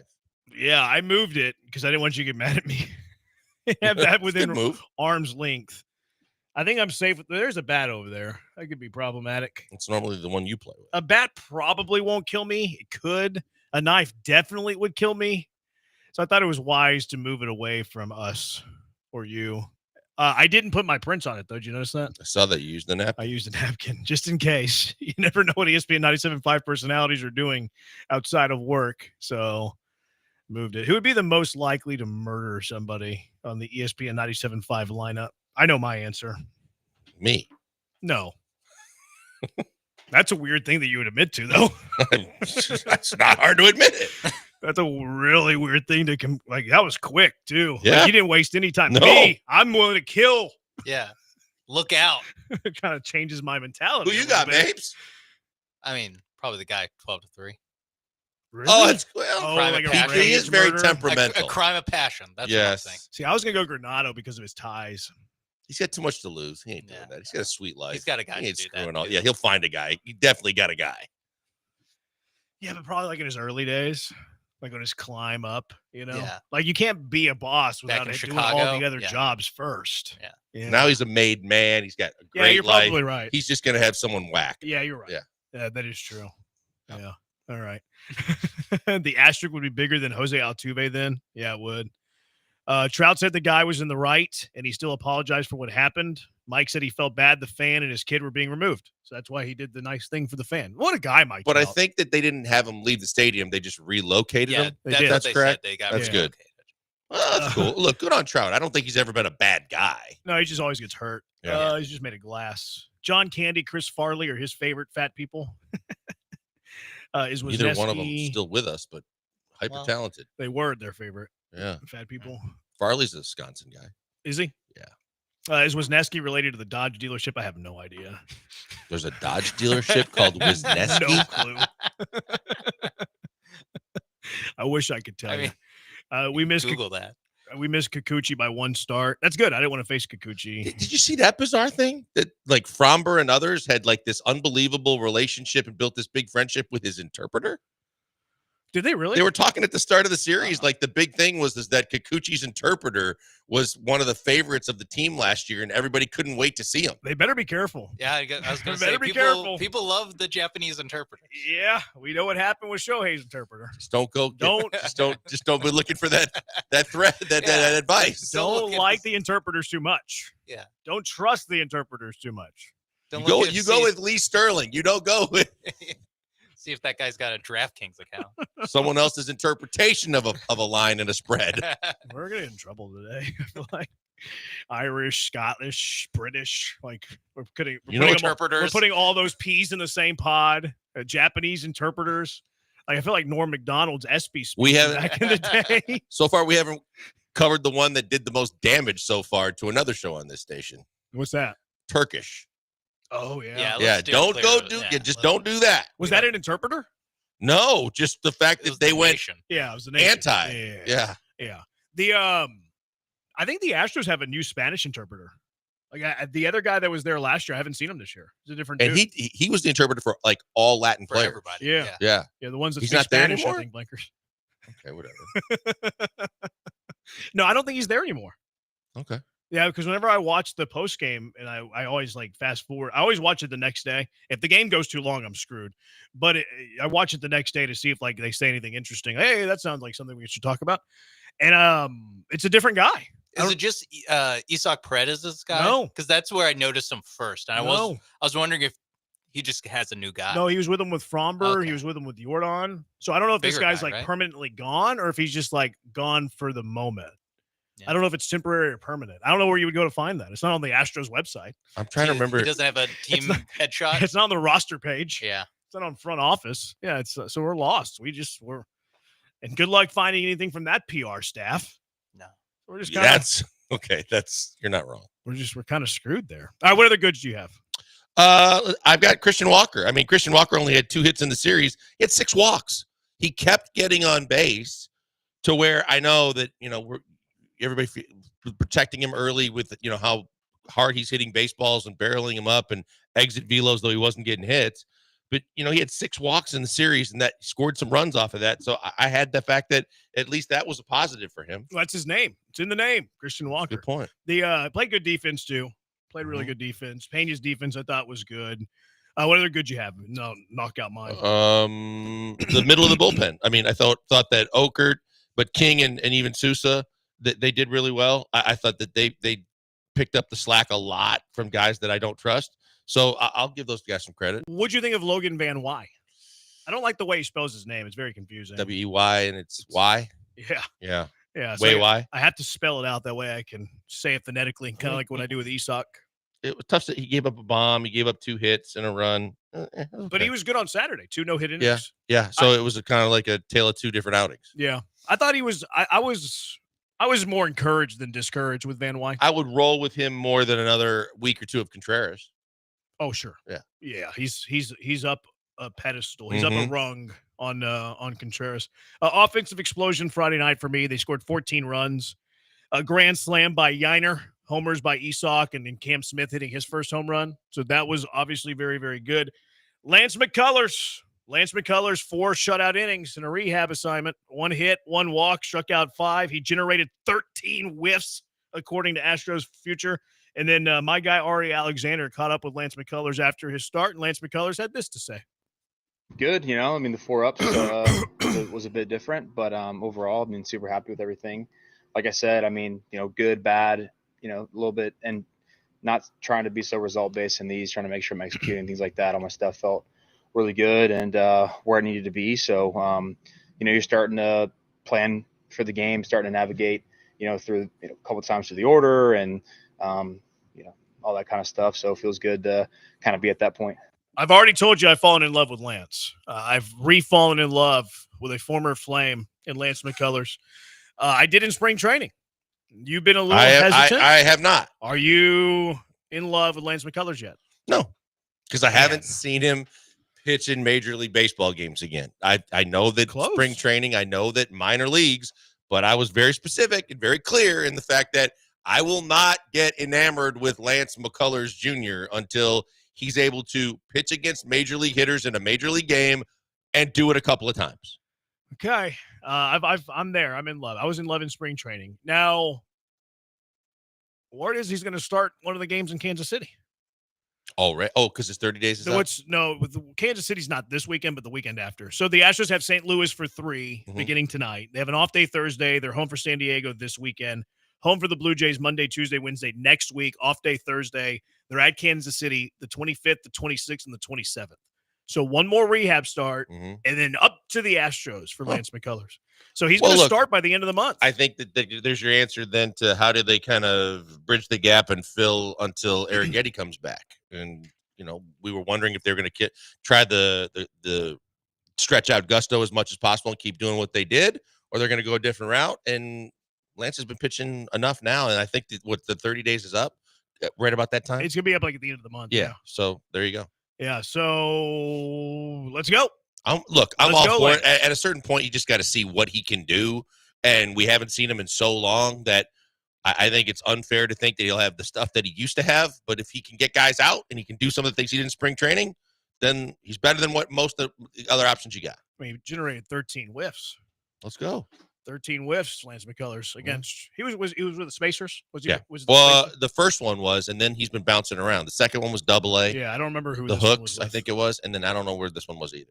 13 whiffs against pro ball players. I think it was Sugarland because Ari was there to dream throughout the first pitch. Yeah, it was. So I think that it was definitely probably McCullers. I just want to point out that was excellent deductive reasoning. I just tried to figure it out done on the fly. And you did. That was really good because I remember that happening too. Because he even had he got a soundbite with he got it with Dream talking about Wemby. Yamba, yeah, because they were by each other in San Antonio. Right. So yeah, Lance McCullers, 13 whiffs. He's closer and closer to making his first big league appearance in his 30s. Is that right? Because he's 31. He hadn't pitched since his 20s. Yeah, because it's been a couple of years since we've seen him. So yeah, that seems accurate. Cam Smith's heating up, guys. Cam Smith's on fire. Last 5 games, last 18 PAs, and that's very, very small. I understand that. But Cam Smith is slashing in his last 5 games, 18 plate appearances, 353 average, 389 on base, 647 slugging. His OPS is north of 1,000 in his last 5 games. Look, positive signs. We said, how many at-bats would it take before you make your full analyzation of where he is and what they should do. He's starting to turn it around. He's starting to look better, and that's encouraging. I was wondering too when he hit his first home run, pulled it. But I'm wondering because remember they made such a big deal about Jordan's. No, not really. Oh, so they made a massive deal, and they a guy I know named Randy caught the ball. You know a guy named Randy? Yeah, it's a friend of mine named Randy, and he caught the ball, and he was like, "No, I'll give it back," but they were negotiating, and he ended up with all this stuff because they thought Jordan was going to be this phenomenon, and now I thought that they would do the same thing with Cam, but they didn't even. I hope they got the ball back from the fan. Did it bounce back into the field? No, it was in the back corner of the Crawford boxes, and they showed the guy that actually ended up with it, but then I didn't hear anything after that. Yeah, hopefully he got it back. Or I hope Cam got it back, and hope the guy got a jersey and a bat or something. I really don't care what he got. I do. I care more about Cam Smith than a random patron at Minute Maid Park. Okay, but I mean, he doesn't have to give the ball back. So if he gives it back, take care of the guy. No, yeah. I wouldn't lose sleep over it if he just gave it back and didn't get a jersey. Dr. Dre on 290 is not a smart guy, but one of the best things he ever did was, let's just be honest. But one of the best things he ever did was he got Jordan's game worn jersey from like AA and got him to sign it. That's a pretty good pickup. Yeah, it's not bad. Yeah, they had that, they have those certain nights where they wear different jerseys and then they just either auction them off or whatever. Does he sleep in it? It's possible. Does it fit? I have no idea. Okay. I don't know. Probably, he wears like a onesie. What do they call them? Like the long shirts, like 90s? Do they call them 90s? For ladies. Yeah. But I mean, it's either a muumuu or a nightie. Walks like a duck, talks like a duck. Okay. Mauricio Dubon in the torpedo bat has him feeling a little froggy. Saw him using He got on base a couple times, and he's like stealing bases all of a sudden.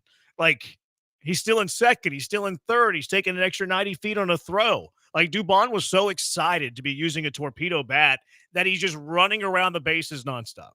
Yeah, I saw him using it, but he only had one hit over the weekend, didn't he? I don't know. I mean, let's hope it gets better. But yesterday was the only day he used the torpedo bat. He didn't use Oh, really? He didn't use it Friday? Yesterday, I'm like 95% sure it was the first time he used the torpedo bat. And he was like, yeah, I think I'm going to like the torpedo bat because I'm a guy that makes a lot of contact and never barrels up the baseball. Like, yeah, that's what the torpedo bat was intended for. It's a cagey move. It's a smart. He's able to admit it, own it, and do something about it. And hopefully it works. Did he not have 2 hits yesterday with the torpedo bat? I had Dubon 1 for 2 yesterday, and I had him 0 for 5 on Friday night. Are you keeping score at home? No. Taking notes on good, bad, and ugly. I think you might be keeping score at home. Think I wouldn't do that. Are you one of those guys that TK's talking about? It's an E6. Pretty sure I don't have time to keep full book score on any game. Yeah, he was 1 for 2. He walked once, though. I think the torpedo bat helped him have a little bit more command at the zone. Look at that. Yeah, pitcher wanted to pitch around him. He gets a hit with the torpedo bat. Yeah. Pitchers are terrified of Dubon because they know he has a torpedo bat, and now he's stealing bags because of the torpedo bat. Like, the torpedo, it's great for hitting, but it's even better for all of the other skills needed to be a baseball player. His glove has gotten better. His arm has gotten better. His speed is better. His baseball IQ is better. This torpedo bat, it's all the rage. I mean, the only thing is if you get another HEB commercial out of it. Yeah. I can't believe he's in it in the first place. And let's be honest, so that's like someone put in Altuve's voice in the singing parts. There's no way that if you look at it if you look at it when he's singing it, they've dubbed it. They've dubbed some kind of concocted voice for Altuve. Yeah. Where he went like this. It's pretty bad. I was wondering how many Astros said no before they got to Dubon as one of the 4 people. Like, who would have been next in line? That commercial? The moment that you said it, the thought that I had is he the worst player to ever be on an HEB commercial? It's quite possible. The Astros one, yeah. Like Lance McCullers would be criticized, but like Lance was good in his heyday. Like Lance has been up here. Dubon's a career bench player. Yeah. So like Lance has the, pelt on the wall. He has the resume. I think he's the worst player that's ever been on an HEB commercial from the pros team. Are you just saying baseball or just overall? All of them. Yeah, because I'm thinking like even they never used to do Texans ones until Stroud and Deshaun Will did it. Anderson. Did he? Yeah, Okay, well Deshaun Deshaun was yeah. better than Dubon. Yeah. And then Will Anderson and CJ did last year. Better. Yeah. Do they do Rockets at all? I don't think that I've ever seen them do Rockets. Yeah, and then if you think of just Astros, like Tucker's been on one, Pena's better than Dubon. Clemens did them back a couple with Scott McClellan when it was him. Clemens, I think, is a little better than Dubon. Yeah, I was going to say I don't think it. Splitting hairs. Yeah, depending on which Clemens you were getting. It's hard to compare batters. But it was his wife. She's strong. Oh, you're saying she was the one who Yeah, used. she's strong. Yeah. Used for a golf swing. Texture says Osweiler did HEB commercials. Oh, he's asking if he did. Oh, I think that might be right for a year, right after they signed him. The first year they signed him. I mean, I think Osweiler was better than Dubon. Dubon's got a gold glove. What's Osweiler got? A starting job. Oh, he got a lot of money to be bad. But he started for Dubon started, a full year all over the place. when there was injuries. But he still started for a full year, just like Osweiler. He didn't start a full year. I mean, over his career, he did. Dubon was never the primary anything. Osweiler was at least a starting quarterback for a team that went to the playoffs. Osweiler's a better player than Dubon. I mean, Osweiler's not won anything, and Dubon's got a gold glove. Would you say? But I mean, he won a gold glove as a utility guy. Like that proves the point that he's never been an everyday guy. And yes, he was a finalist for second base. But Dubon is a career bench guy. Osweiler for 1 year was the full-time starter, got into a fight with his head coach because he was so bad, but they went to the playoffs. Osweiler for that 1 year is better than any year Dubon has had. Okay. 2023, Dubon had a 2.7 WAR. Okay. At any point, did Brock Osweiler have a 2.7 What's the WAR? equivalent for football WAR? I don't know. I mean, they won 9 games the year he went to the playoffs. I think they won 9. But Osweiler, 9 and 8 year, leading them to the playoffs, I think is better than any year Dubon's ever had in Houston. He was the starting quarterback on a team that made the playoffs. Yeah, leading into the playoffs is misleading to a certain degree. He did not lead them. That's to the very. I playoffs. was thinking the same thing. He played on a playoff team. Touche. Just like defense wins. Dubon has a World Series ring. Playoff bursts. I think Dubon is worse than Osweiler. This sounds like a Brandon poll. Do you think that Dubon got that? Because you think about Bregman left. I get it. You know, the guys that left, I get it. But you go Pena, Altuve. Did they do Dubon just because of the fact that the commercial was very much? I mean, he's kind of friendly. Like he's got a personality. Yeah, Dubon. he is like. But friendly. who would be next in line? Like Hunter I mean, Brown? So many. Fromber, Hunter Brown, Josh Hader, Abreu, Yeah, Fromber, no matter what, should have been in there. Isak. I mean, name them all. Like half the roster. But I'm saying of guys coming back, because the new guys people aren't familiar with. Hader and Abreu from the bullpen. There's Fromber for that, and Hunter Brown. Fromber Brown. I would even say Eric Getty. I mean, Renato Blanco was better last year than Dubon Eric was. Getty has That's a 6. claim. Yiner? Caratini? Yeah, I don't understand that. I'm mentally just taking out the Spanish speakers, but they could also just be in this commercial and have one line. Yeah. Let's get to our bad and our uglies. Also, who is the worst pro player, Brock Osweiler or Mauricio Dubon? Who is the worst player to have ever been in an HEB commercial? 713-780-3776. Killer Bees, ESPN 97.5, ESPN 92.5. Didn't they used to say there was the H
Coming to you live from the Veritex Community Bank Studios, it's the Killer Bees. On ESPN 97.5 and 92.5. Here's Joel Blank and Jeremy Branham. Who was the worst athlete to ever do HEB commercials in Houston? Pro athlete, big three in Houston. 713-780-3776. I feel like I'm going to be on the wrong side of history between this Dubon and Osweiler thing, but I still feel like I'm right. I still feel I'm right. I mean, Osweiler was 8-6 that year. 8-6. They went to the playoffs. Like, Mauricio Dubon is a bench guy.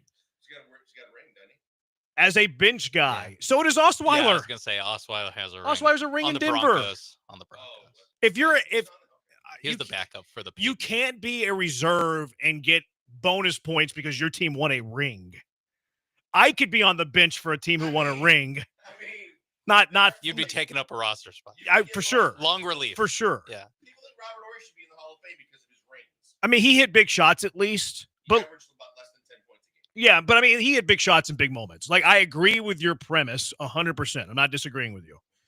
But at least he hit big shots. Like, who was the worst Astro when they won? Like I don't even remember. But like, if Tony Sipp won a World Series ring, I'd be like, oh, Tony Sipp was so great. No, he just happened to be on the team. Josh James was on the team. Josh James was on the 17 Astros. What? Josh James, best reliever ever in Houston Astro history. Trey Mancini made a big play. He made a big play at Trey Mancini. That's why I always wanted him. And now he did. He's a good player. Yeah. Like, I mean, who was on the Astros? I don't even want to go back and look.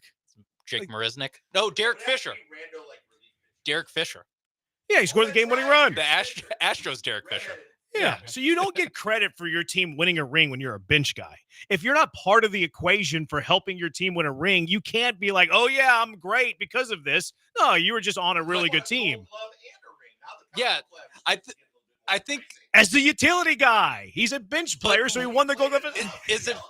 Is it better to be a good bench player, a good role player, or to be a terrible starting quarterback? I mean, can you be terrible at 8-6? Yes. I don't know. Brock Osweiler did it. Yeah, complimenting football. I mean, I know that majority opinion is gonna side with you guys, but Mauricio Dubon's an 85 OPS plus guy. With this time at only Astros career. I mentioned that. Oh, okay. That was the only Astro career. Oh, okay. I don't want the stink from. If I mention his entire career, it goes up a point. Damn it. Yeah, defense. When do you ever say that in baseball? No one ever says that in baseball. Definitely not this year. No one ever says defense wins championships in baseball. I know, but it bothered me. My buddy Matt says he says that it's easily Osweiler easily worse than Dubon. Bad word threw more INTs than TDs the 1 year he started, which is true. He threw 15 touchdowns, 16 interceptions. But led them to the playoffs. He went 8-6 as a starting quarterback. Did they win a playoff game that year? They did. They beat the Raiders. Did Osweiler start that game? Yes. Yeah, it was Connor Cook. Brock Osweiler is one of the few quarterbacks in Houston Texan history to have won a playoff game, and we're putting the bench guy, Mauricio Dubon, ahead of him? That was sat the bench as they won the World Series. He played 130 games. Or not when they won the World Series. He played like 90 when they played. I've never seen the glorification of a less than subpar bench guy. I like Dubon too. Like, I like that Dubon can play a bunch of different positions. He can start in a pinch. He can hit 200. I love all these things about Dubon. But I feel like Osweiler's 1 year in Houston was better than any year Dubon has ever had as an Astro. That's what I think. No. I don't think he was up yet. 23. No, he wasn't up yet. Team Brock here, says Texter. Derek Fisher scored the most important run in Astros history to that point. He did? Yeah, bench ran. Bregman hit. Yeah. I always thought he was going to be good. I thought Derek Fisher had a chance to be good. I thought he was going to be good.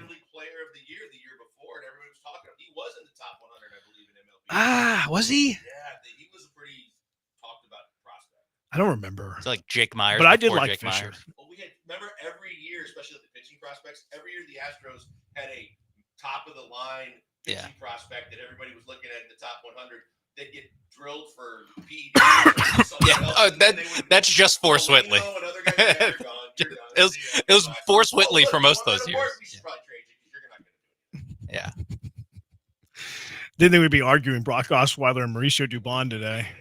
I am enjoying it. It's just. I'm trying to think like who we were talking about during the break. Like in San Antonio, there was an HEB curse too for a while because Deshaun. Yeah. And people would say if you're on the HEB commercials, you might be cursed. In San Antonio, all they did was just use Duncan and Parker and Ginobili and then Kawhi and now Wemby. It's like the opposite. They're just only stars. Duncan would have been in there. We didn't talk. Yeah, exactly. He grew out his hair. Yeah, he's got dreads now. Yeah. Osweiler beat New England in that Super Bowl year. He's talking about with Denver. So you can't really count what he did in Denver, though. Remember that year they were saying that they should have kept Osweiler as the starter and not Manning because Manning was toast, which he was. Terrible. But they still won the Super Bowl.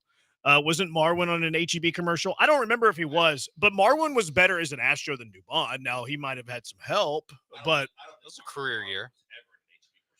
I don't remember him in an HEB commercial. Especially in 2017 would have been insane. 2017 Astros had so many guys that could be in this. Marwin led the team in RBIs that year. Yeah. Again, Marwin Gonzalez as an Astro. Yeah, just a random career Medicine. year from a guy.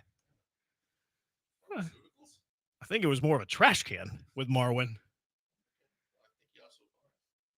I don't know about the pharmaceuticals. That was Joel Blank that said that. Yeah, Joel Blank said that. We're only maligning him for his part in the trash can. Dubon can play.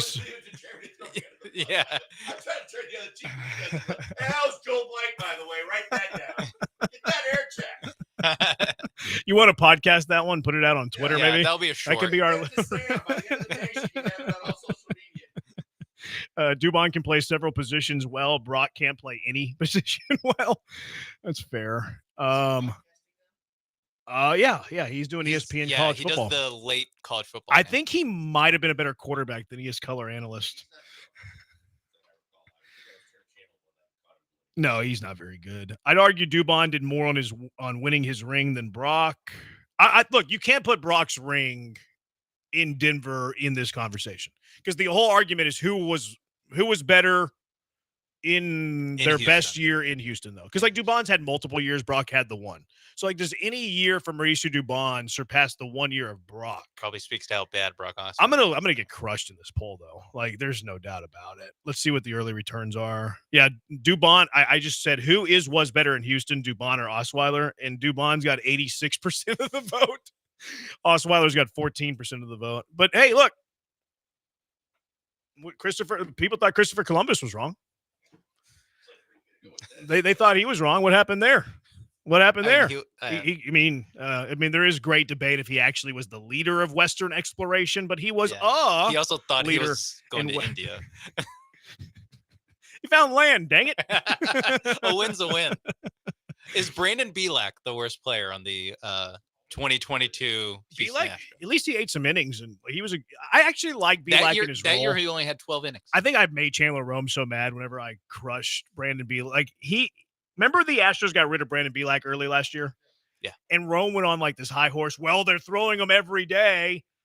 That's the reason he's in the bigs, is to throw every day. He's not in the bigs to get guys out. Every time they were down 5 or more, here comes Bielak. Yeah.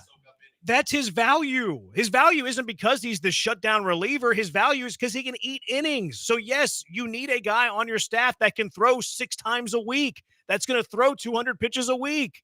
That was his value to the Astros. So, like, oh, my goodness, they abused poor Brandon Bielak. No, they paid him a big league salary that he wouldn't otherwise get. And what has happened to Brandon Bielak since then? He's been in the minors.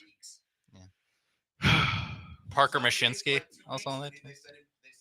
I had to get that off my chest. No, I like this show because it's Bothered basically a time machine show of former I was complaints. talking about 2017 and 2022. They ruined poor Brandon Just Bielak. What we've talked about today is Brock Osweiler. Dubon is a better color analyst than Brock. I bet you he would be.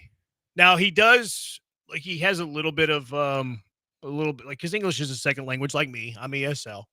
So he does have a little accent, but he's colorful though. I like Dubon's pretty entertaining. He's got a personality. He does have a very good personality. And he's not afraid to show it either. I mean, even when they have all the City Connects, his spikes are always the vibrant colors and everything like that. And he's kind of a showman too. He's a little bit of a nerd too. He likes Harry Potter a lot. Yeah, they did Julie did a big deal with him a couple years ago about that deal. One of those guys too. I know I don't know. Oh, Bunner was Game of Thrones, I think. When they did Game of Thrones giveaways and stuff like that. Sean strikes me as a Game of Thrones fan. I watched the show. See, told you. Dubon definitely the worst singer. Have you heard Dubon sing? I'm telling you, from the commercial, Altuve's is basically AI created. He can't sing. The AI. I need someone to get to the bottom of that. I saw one with Bryson DeChambeau yesterday. AI Bryson on Rory. Oh yeah, that was funny. Didn't Osweiler get benched for the walking corpse of Manning? He did. Yeah. Pena looks to me just out of place in HEB commercials and all looks and no charm. He is a hunk, Jeremy Pena. An injured Lance McCullers was the worst in the few HEB commercials I've seen so far, but he's had a good resume. He's won in the past. McCullers. Brock stole more money from Houston, put him on the list. Brock helped him win a ring. Okay, that doesn't matter. I don't know if they'll have Hader HEB after his racist tweets. That was a long time ago, though. That was a long time ago. Well, it was high school days, wasn't it? It was when he got called. Yeah, when he got called up with the Brewers. Tweets from like 5 years ago. From then, what did he say? Not great stuff. Yeah, words he can't say. Different words than those. Ganache? The ones you couldn't say. Did you see what they were? No. They eat some weird stuff over there. Yeah. Listen to the first hour of our podcast. They eat some weird stuff. I mean, there were a couple of things I did not mention. Oh, they just read over. Just read over. Can't say. Oh, yeah. They openly talk about it there. Okay. Yeah. Okay. 713. Apparently, we can't hear your mic on YouTube. That's what Donna said too. Donna is texting me directly. Turn your mic up. I was like, okay, PD, thanks. I didn't know. Yeah, says on. We're having some issues with the tube. Yeah, we're working on some different stuff. I would say go over to the Twitch, but management might fire me if I said that, so I won't. I think the audio feed's the same. That day's still coming, right? Yeah. 713-780-ESPN. Dubon, Osweiler. We got to get to the bad and the ugly because there was a couple of things that were bad and ugly over the Astros weekend too. 713-780-3776. Killer Bees, ESPN 97.5, ESPN 92.5. Guys, before we go to the break, a word from my good people at Allstate Siding and Windows. They are the best in the business. They take care of you every step of the way, and they're absolutely fantastic. Family owned and operated for almost 50 years. Mary and her family do a phenomenal job of taking care of Houstonians by also being experts in their field. They love taking care of Houstonians. They're going to take care of you too. They do it all the time because of the fact that they love making sure that you get the right product and it makes your house the best. Look, they do free estimates, which is the biggest thing that I'm here to tell you about too, because the free estimates, they come to you, tell you what they can do, and it doesn't cost you a single thing. And they know your products. But the thing that I really thought was interesting and very valuable was we bought a house a little over a year and a half ago. They came to the house, and the first thing that they mentioned was, hey, what you really need to do is look at the fact that this house was built at this year with this kind of architectural design, which means the better products that you should be looking at are these. And we're like, wow, that's pretty valuable stuff and the decisions that we made based on their recommendations are phenomenal. The windows that we got, they're fantastic. The curb appeal made the house look way better than it did when we bought it and brought the value way up from the fact that people, when they drive by, say that the house looks really nice. But on top of that, they're very energy efficient. We saved a little over 30% on our energy bills from month to month. It's fantastic because in hurricane season, these windows are super durable and tough. And the fact that they're going to do what they're supposed to do, which means in the summertime, keep the cool in the wintertime, they keep the cool out. They're fantastic. And they're all because of the fact that Allstate Siding and Windows are experts.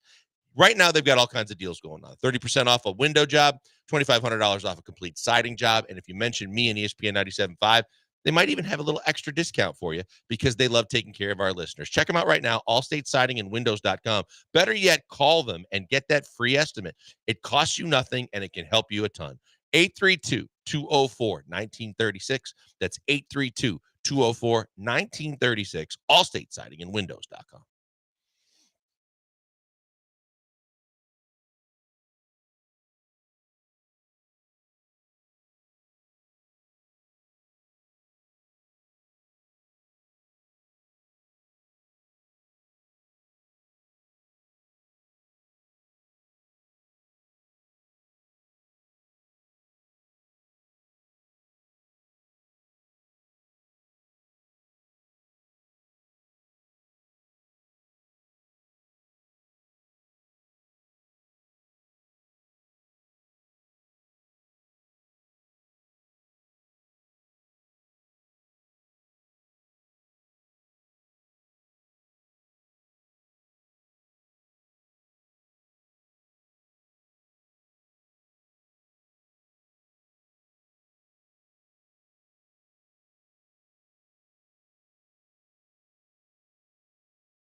Now back to the Killer Bees. On ESPN 97.5 and 92.5. Live from the Veritex Community Bank Studios, here's Joel Blank and Jeremy Branham. Battery Chuck says J-Bone likes terrible white quarterbacks, clearly. That's not nice. Vermont says the Dubon's net worth is $2.8 million. Brock Osweiler's is $20 million. Well, Brock, no doubt, Brock made more money. He signed that horrible contract for the Texans that was fantastic for his pocketbook. You think Dubon's ever signing a horrible contract for anybody? No. That's right. What does Nice that tell try, you? but okay. Tells you that Brock at one point was very coveted. Yes. Dubon's never been very coveted. HEB felt differently. If they had it to do all over again, they would absolutely live with Dubon and never do the Brock Osweiler deal. Philip 68. I love when Branham says something and then he says he won't say that. I die every time. I don't know what you're talking about. Philip 68. No clue. He was looking for you Friday. I heard. Yeah. He said that on the text He works line. nearby, and he always stops by when we're there. I've met Philip before. I've met Philip at St. Arnold's. That's what I'm saying. He Yeah, works yeah. nearby, so at St. Arnold's, he was Yeah. looking for you. Batman on YouTube said he was looking for me too, which I don't know if that was a bad thing or a good thing. But yeah, he said he was looking for me, which I don't know if I like that though. I don't know if I like people looking for me. Don't love that. Esoc World Series Paradis. I see what you did there. Ocho, if McCullers' velocity doesn't return and we're stuck with him, he's throwing 93. What are you talking Ocho. about, Och? It was his first his first session that they were clocking that he was 89. Since then, he's been 94. Ocho, you're a hater, man. You're a hater. Your college basketball's on point. Your baseball, come on, man. He's a hater there, too. If McCullers' velocity doesn't return and we're stuck with him trying to finesse his way through batters with excessive curveballs, he can stay away. I'm not trying to watch that crap. He was hit 93, Och. He's gassing it up at 93. Jasper C. Branham compliments blankers from time to time, but nobody wants to have a 3-hour conversation about that. Where's the haters at? He's in the bullpen. Boom. Saving games. I did compliment you earlier. You did? Yeah, I said you did a good job of deductive reasoning. Oh, okay. That's a compliment. Say thank you. No, I'm not saying thank you. Texter says, is Branham drunk? For what reason? Because Barkley gets the voice like that when he's hungover and he's on the air. For what reason are you asking that? Is it because of the way I sound, or is it because I think Brock Osweiler had a better single season than Dubon has had in Houston? Just got to tune in. Do y'all see the A&M baseball game on Saturday? 2 grand slams in the bottom of the ninth to win it. I didn't see it, but I did hear about it. Did we carry that game on the station? Was that the Aggie game of the week? I don't know. I don't know. Would have been a good one to have. Why not use Hunter over Dubon, Eric the driver? Maybe they couldn't pay Hunter's rate. See, but nothing makes sense to make it right. Because someone said, well, if you're doing like with all the guacamole and the salsa and everything like that, Dubon was a perfect fit. No, Fromber would have been the perfect fit. Because Fromber is your most known next commodity that could do the same thing. Yeah. I think this texture, Dubon is a personality, though. People like him, and you see him clowning around a lot with the guys, and Julia especially, says Aaron in Mid-County. He does have personality. Yeah, you could have had like was Colby Jack? Colby Rasmus was a fan favorite like that. I don't know if he was Hank Conger. Yeah, he did the Conger. Yeah, he did the Conger bot. Conger Copper or whatever. Conger bot. Yeah. Conger bot. Osweiler has a Super Bowl championship, but not in Houston. Nothing better than Jose Lima's Casse Olay or Sam Cassell's Subway commercials. You know that I don't remember Cassell's Subway. I don't either. Hey, send us that, texter. I don't remember Sam Cassell Sam doing Cassell Subway. did a national or a local Subway. I don't remember either one. I don't either. I was looking for because you mentioned that you couldn't find the Astros interpreter. The Dominican Republic area scout for the Astros is named Jose Lima. What? Yeah. The Astros have a Jose Lima as their DR area scout. Huh. I guess it's a popular. I mean, Jose is very popular. My grandpa's name's Jose. Yeah, but I'm just saying that's. It's not Lima though. No, I know it's not Lima time. It's Rios. Jose Rios is his name. I'm saying. I don't, but it's not. That's not Jose Lima. No. Texas said I really don't get the hate for Doobie. I don't hate Doobie. I have a fair appreciation of Mauricio Dubon. He's a solid utility guy. It still behooves the question: how the hell did he get the HEB commercial? It's his personality. I mean, I guess. Personality. Personality is very important. Yeah. I mean, you see these 5s get these 8s all the time. Like that's because they have personality. I'm a 5. My wife's a 10. It's not because of my great look she picked me. It's my personality. It's my booming personality that everybody loves. That's why she married me. I don't know why you're so silent right now. If we asked her, would she say that? Well, it's not my looks. You don't know that. Yeah, wow. Let's Beauty's call in it the out. beauty's in the eye of the beholder. That is true. That is true. But you think it's my looks, not my I personality? mean, look at how many like Carmen Electra ended up with Rodman, and before that, the lead singer of personality. Come on, help me, Sean. I got nothing for you. Insane in the Membrane, the lead singer of that group. She has the type. Well, She does likes, she? She likes bad boys. Okay. Yeah, she likes bad I boys. was gonna say those two guys don't look similar, but they might act similar. Yeah. I can fix them.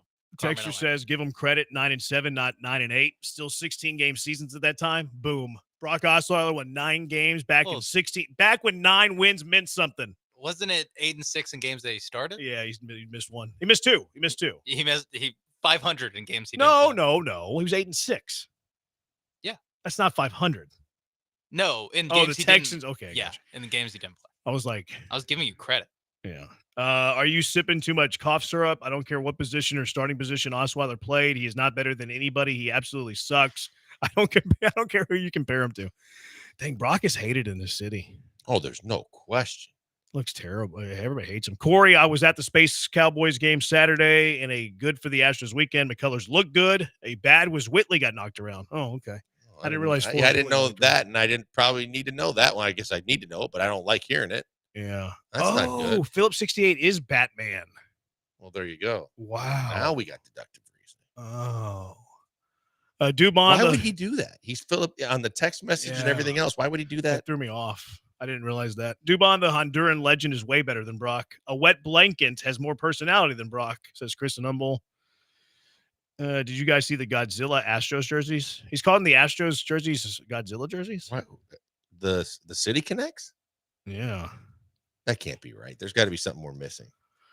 Yeah. Why is that a Godzilla jersey? I like their City Connects. I do. I'm a big fan. I haven't been. I didn't like the softball uniforms with the Space Cities, but I do like these. All right, people still want to talk about Brock Osweiler and Mauricio Dubon, and we just do what the people tell us to do because we do what y'all want us to do. And we're going to get to the bad and the ugly of the Astros weekend too. 713-780-3776. Killer Bees, ESPN 97.5, ESPN 92.5. Seriously. The names of the Astros front office and what they list as their personnel. There's Brian Taggart, Drew Pearson,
Coming to you live from the Veritex Community Bank Studios, it's the Killer Bees. On ESPN 97.5 and 92.5. Here's Joel Blank and Jeremy Branham. Texter says mailbag. We'll get to it. Chill. Plenty of show left. Saving your voice. Dubon is Latin born, speaks good English, and is recognizable by fans. Who else checks all three boxes? Pena, Altuve for sure. Who else is? I don't know about Brian Abreu using Don't you English. think Yordi's- Jordan doesn't speak English though, or he can, but he doesn't. He can. Was Dubon not born in America though? I know he's Honduran, but I don't know if he was born there. I thought he was born in Honduras because I thought he was the first like Honduran He born was. player He was. in MLB. That is true. I'll take Yep. the L there. He was. He's born the there. best player in his country's history. Can Brock Osweiler say the same thing? No, he can't. Is he the best Honduran ever? Honduran the only one that made the baseball major player. leagues. Honduran baseball player, not even close. Yeah. There's only been one. Yeah. That was a big deal when he first joined the Astros. Well, I mean, he already played. No, but they were saying like because the Astros was like were the building up for their tidbit that community they would relations. throw and in stuff. there. Google AI says that Gerald Young was Gerald the first Honduran. Was he an Astro? I feel like he might have been an Astro. Yeah, he was. I think he was. Oh, well, if Google AI says it. then Google we have to- AI. we have You to said it believe sucks. It does. Google AI is the worst. It gets things wrong all the time. That's interesting. I'm surprised there had been more in Honduras that have played in the bigs. Branham fishing for good looks compliments. I actually was fishing for good personality compliments. Dubon has a baby face. Yuli fan favorite, never got one. Yeah, but he had the thing with you, Darvish. True, very true. You'd have to cover up a little Going to bit. be of tough PR to there. outlive that one. Yeah. If HEB's PR conscious, that's probably why they didn't get Yuli there. Dubon an HEB commercial couldn't be more clear how poor this Astros team is. That's not true Because because how poor HEB is. HEB was looking for personality, not star power or best baseball player. Because there's way better players than Dubon that could have done it too. Is it Altuve can't sing, or is it that he can barely speak English? No, because he has speaking parts in the previous HEB commercials. It's the singing thing that I think he probably didn't want to do. I would rather see Julia on there instead of Dubon. Okay, pervert. Did you see Hader had her tattoo yesterday for her birthday? What? Josh Hader came out and made a muscle, and she's like, "Why are you making a muscle at me?" And he showed that on his inner elbow, he had "Happy 40th Julia" with a picture of her. That's weird. Yeah, it was a temporary tattoo. Oh, okay. Temporary. Yeah, well, I mean, I'm sure they went with the bit, but it was a temporary tattoo. Osweiler's the best athlete for Kalispell, Montana. Montana might be bigger than Honduras. That's where he played. It was University of Montana. No, he played at Arizona State, but I think he's from Montana. Okay. Like, if you're just going size, is Montana bigger than Honduras? I don't know the No, size of Honduras has a population of over 10 No, I'm talking about land mass. Well, that doesn't matter. Absolutely matters. Well, how does that matter? I don't know. Because it might help. But what I would know, I know here's why it matters is because there's no way Montana has more people than Honduras. But I Yeah. wonder if it's larger in space. Just like land square footage. Yeah. Okay. So There's a bunch word of- for this that they I'm have missing. A bunch of bison that live there. There's a It's word. Not, it's not like square footage, but it's Landmass? Maybe. I don't Acreage? remember. There's something I learned in like fourth grade geography. Per That capita? I'm missing. No, per capita is people. no. He's talking Yeah. about just the state of Texas is bigger than most states. Montana is bigger than Honduras, size-wise, not population-wise. What's the population of Montana? I don't know population, but I know the land mass of Montana is 147 square miles. The land mass of Honduras is 43.5 square miles. So I think it is saying something to be the best athlete from Montana than the first baseball player from Honduras Because of land mass. okay, This is a terrible argument. Jeremy's going door to door next. I was He's gonna say putting he's not the signs on best Arizona doorknobs. This State ain't over. quarterback. This argument has some holes in it. Yeah, there's a lot of space to poke holes in it. So much space. It's Because like the state of Branham, Montana. why would land mass matter more than population, Branham? Because I said so. He needs more space to throw a football. Osweiler was throwing it over the mountains. in There we go. Montana. There we go. Just like Uncle Rico. Yeah. All right. What's the Uncle Rico greatest athlete on this side of the mountain? Says a texter. His next job, giraffe at Disney. Why is Osweiler catching long neck? Well, I know why. Wouldn't that be Mills? Mills got a long neck Yeah. too. Brock walked so Mills could run. Who's a better quarterback, Brock or Davis Mills? Brock. You think? Now we're talking about like accomplishments. Yeah, now this is easier. Yeah, this is an easy discussion. How can you say any differently? Because Davis Mills didn't have any players on it whenever he played. Like the team was lousy when he played. But we're still evaluating like who's a better quarterback. Switch spots though. If Davis Mills played on that Brock Osweiler team and Brock Osweiler played on the team when Davis Mills was a rookie, is the outcome the same? I think Osweiler does better than Mills. Yes. I don't know. Maybe it was just the system and everything was lined up for Osweiler, but I think Osweiler does better. Okay. Another poll.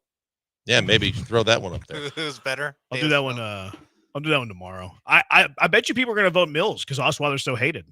Like there is a bias in Houston against Brock Osweiler, and rightfully so. I'm not saying that you shouldn't. I'm not saying Brock Osweiler's mistreated in the city of Houston, but we in Houston do still have very bitter and bad taste for Brock Osweiler, and it will never go away. I will say it will never go away. His passer rating in Brock's his 1 year in Houston 72. Rookie Davis Mills 88. There you go. That's because they counted all the times that he hit the popcorn vendor in the third row on an out route. Well, they don't have that on Pro Football Reference. 68% completion percentage. Hold on, who's that? Davis Mills as a rookie. Was His how much? rookie year was better than his 68%. Yeah, and Mills had nobody. He had Brandon Cooks. Like Osweiler's had Hopkins. He did. Like his team was good. Like that's why they won, enough games to go to the playoffs. Like I think Davis Mills might have more talent than Brock. What was Brock? I mean, Mills was a third rounder. I think Brock might have been a third or fourth rounder. Brock was a second rounder, 57th overall. Wrong, Branham. He was a second rounder. Okay. All right. Texture, you guys have reached the radio pinnacle with the show today. I think we have. Brock can throw the deep ball. I think we're going to win a Marconi for today. You don't think Mills can throw a deep ball, though? I mean, but the giraffe would just load it up and let it fly, and you get some distance. I love Mills or Osweiler. What did he say? He told Paul that every interception has its own story. Yes, he did say that. He absolutely said that. I remember that. Yep. He's kind of right, though. Like every interception does have its own story. Like receiver breaks the wrong way, corner cuts the route. Matt Schaub could tell you that too, because a lot of them had an unhappy ending with a pick six. Deshaun knows about those too. Oh, that too. What was you getting it? The Osweiler? Yeah, it might not be in the system. That's I okay. definitely have. We don't need to hear from Brock. We've talked enough about Brock today. Just tune in on game nights on the Friday night 11 p.m. He game. does do the Friday nighter, doesn't he? Yeah. Yeah. No, he does the Thursday Andre, night. He does Andre. Oh, the doubleheader. Yeah, it's a doubleheader, and Andre does the primetime. Okay, so that's why I thought that. Okay, bad and ugly. What do you got? Astros. Ugly to me is Taylor Scott continues to be awful. Mhm. I'm about done with Taylor Scott. As good as he was last year, this ain't last year. I'm done with him. That was the first bad for me. I mean, look, you can go. Some of the guys in the lineup, DeCenzo didn't get a hit. Yiner thankfully had a breakout game, but I'm still concerned about Yiner breaking out. But that was pretty much the gist of it. My bad was the Astros relocating the fan that legally took the ball out of Mike Trout's glove. What are you doing? He's entitled to that space. Don't move him, Astros. He did nothing wrong. He should have stayed. That's why Mike Trout was so remorseful that he brought the old man and his kid down to the clubhouse after the game, is because Mike Trout knew he was wrong, and the Astros were wrong for relocating that fan. Offense sleep after a big offensive game. It's been the old reoccurring joke with the Astros. They score 10 runs or more, you might as well plan a shutout the next game. They were awful on Saturday offensively after a big game Friday. Yeah, Gusto was in a tough spot, but I was really also was just the fact that they were really trying to baby everything Friday night because they knew it was coming Saturday, and it's almost like they just kind of accepted they were going to lose Saturday night. Yeah. The offense just no-showed, which was what they always do after they have a big night offensively. Astros Cardinals tonight, by the way, 6:45 in St. Louis. Weird time. Why are you starting a game at 6:45? We talked about this, or Paul and I talked. What did y'all come up with? Apparently, they just move it up earlier in some places like St. Louis for the kids. So the game starts like 30 minutes earlier. They than must it not- Oh, so normally they would. love the kids as But, opposed I to mean, me. Yeah. Do they not have traffic? It's St. Louis. I don't know. I guess. I mean, first of all, It's the gateway it's to the St. West. Louis. This is. It's not like when people say, "Well, Astros attendance on it's because of school," because it's not because we don't care. St. Louis is like that's religion. Baseball in St. Louis, they go every night, no matter what game time is. Every day, they go. Good, bad, or different. The team wise, they go. I saw the Astros play there. That city on every game night. I mean, everyone's wearing red. Everybody's there early. They fill up the stadium. It's pretty crazy. Yeah, but they live in St. Louis. I'm not arguing with that point. I would never want to live in St. Louis, but they love their Cardinals. Rams left them. Couldn't Probably take even it. more reason why they love their Cardinals. They don't have an NBA team either. You know who has an NBA team? Houston. And they have an NBA team that's going to the playoffs for the first time since 2020. Would you rather see Golden State or would you rather see Memphis? Russ, lots to get to. 713-780-3776. Killer Bees, ESPN 97.5 and ESPN 92.5.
Juan's listening on the podcast link, I think. Saying Ireland is the same as England is like saying the United States is the same as Mexico. Both USA and Mexico are United States. Well, I'm half, so works for me. That's why I have this thought. Rory's also from Northern 5%, Ireland, which is a different country. Right? That's my favorite kind of correction that we've gotten. Yeah. Is that actually he's not from Ireland. He's from Northern Ireland. We get corrections all the time. That are on this wrong? show. Yeah. Yeah. Well, right and wrong. Usually from Brian. He always What's our corrects guy? us with inaccuracies. The other Philip. Fella? Philip. Oh, Grammatic. MLA collecting- Paul. Oh, Paul. There you go. We haven't heard from MLA Paul in a while. Oh, yeah. I wonder why. He got absolutely you shredded. It was just in good fun. He can shred us back. 713-780-ESPN to shred started it. Tell Blankers the Astros attendance is higher than St. Louis. They live on reputation. Hey, Blankers, the Astros attendance is higher than St. Louis. They This live on year, reputation. last year. Okay, cool. Don't text. Don't. I don't care that. Should I much. Don't text look him it up. back? Yeah, Sean, don't look it up. I know you're a top-notch producer that looks up everything for us. Don't. You don't have to do that. Would you rather see Memphis or Golden State? I would rather see Memphis. Of the two teams that the Rockets could play, I'll take the one that doesn't have the best shooter in the history of the game, and a really good coach, and have been playing much better with Jimmy Butler as opposed to the Grizzlies are a team in disarray that fired their coach a week before the end of the regular season. You got your best player worried more about how he celebrates making threes and what fines he gets than worried about his team. And I think that they're all over the place. So I would rather play Memphis and take my chances than take on an experienced Golden State team. Memphis would be the path of less resistance. Not that you're a slam dunk to win it. Sorry Right. for the pun. But the Rockets' odds would be better to win a 7-game series over Memphis than Golden State. I feel very safe saying that, even though John Morant's been throwing grenades lately, which is a little bit scary. It's a little worrisome. If the grenade hits, things could go bad. The more entertaining series would be Golden State. Far more entertaining Golden State. Oh, for sure. That Because would there's a built-in hatred. Uh-huh.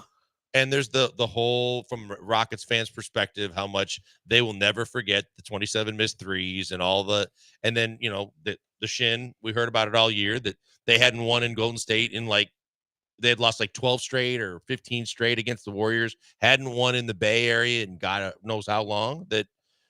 There's a whole lot of extra. And Curry, though Harden is gone and Chris Paul's gone, you had all that as well with Draymond. This year, Draymond doing all the cheap shots late in the year with Şengün and others. Yeah, there's going to be a whole lot more with the Golden State series. Their storylines would be there. More drama would be there. I think it'd be highly entertaining. The last regular season matchup had all that drama, like you just mentioned. Jimmy coming home-ish. Yeah. I don't know what I'm pulling for, though. For me, it's kind of bring whoever on. I think if you're pulling for a win, you pull for Memphis. I still think they beat Golden State.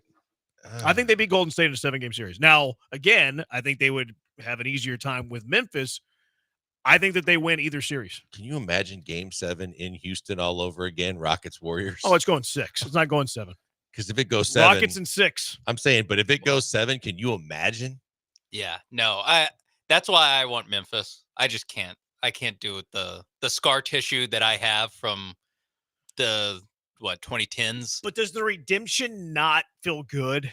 It would feel good, but it's not quite the same. But I feel like you cure some evil there. But it's really A little putting bit, it all on for the sure. line. It's putting it all. Anytime you would have a chance to beat them, it's obviously the luster's a little less with Clay not there and them not on their game like they used to be. Yeah. But at the same time, if you beat the Warriors in a playoff series, at least for once, you can chuckle and walk into the next round instead of going home and packing your bag. I mean, you can do hey, listen, Jalen Green, Alperen Şengün, they did what James Harden could never do, kind of ignoring the fact that you're playing 35-year-old Steph. That old and, Jimmy's playing pretty well these days. The cachet would be higher too. I think you get more respect around the league. Part of my rationale here too is, for me, anything that happens in the postseason is house money. Mm-hmm.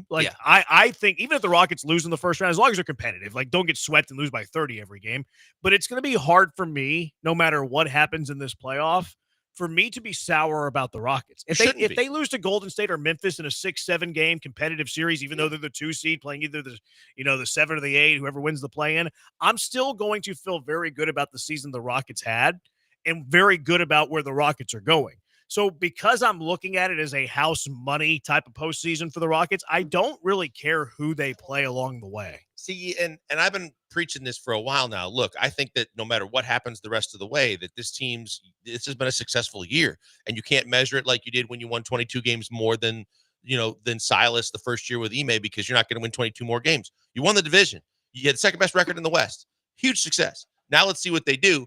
Although I do think, especially from a national perspective, if a 7 beats a 2, that nationally people are going to be like, frauds. See, Exactly. Told you. Yeah, because there is some of that with the Rockets where even if it's Golden State, though, like I feel like a lot of people would expect Golden State to beat Houston, but not the Golden State. They're not the Golden State of the past where they were the dominant powerhouse. Now they traded for Jimmy. They were good real quick when they got him. A little less than lately, but yeah, I don't think it has the same luster. B. Hannon says Warriors. I think our youth can end it quickly in 4 before Golden State warms up. I take that. he knows it's the best of 7. Yeah, in the first round now, right? All it takes is 4. It's a race to 4, mates. Yeah. It's a So you're race to saying at 4. least a sweep? Is what he's saying. The last thing I want to see is us get into game 6 or 7 and lose because we don't know how to close. Desert Stro, I welcome any Western Conference smoke. Not worried about anyone except maybe OKC. Wow. See, that's kind of how I feel too. Like OKC is way up here, and then everybody else in the West to me is very, very for the Rockets, or for including the Rockets, just taking the landscape of the West, including the Rockets. See, I think first of all, there's no doubt in my mind OKC is head and shoulders above everybody in the West. But I think Denver's starting to play better basketball to where you got to be, and they have that pedigree. And Jokic is just the best player in the playoffs. Maybe on the planet. I do like that they're on the other side of the bracket. Yes, but I'm talking about for OKC. That Jokic is just such a uniquely bad matchup for OKC. That's where I can It's a bad see. matchup for just about anybody. Yeah, no, definitely. But yeah, you don't want to throw Chet on him. He'll back Chet under the rim. He'll back Chet all the way to Can Nebraska. you imagine from just the whole, like you were talking, the drama and the entertainment, if you go Golden State, you somehow beat them and you get the Lakers.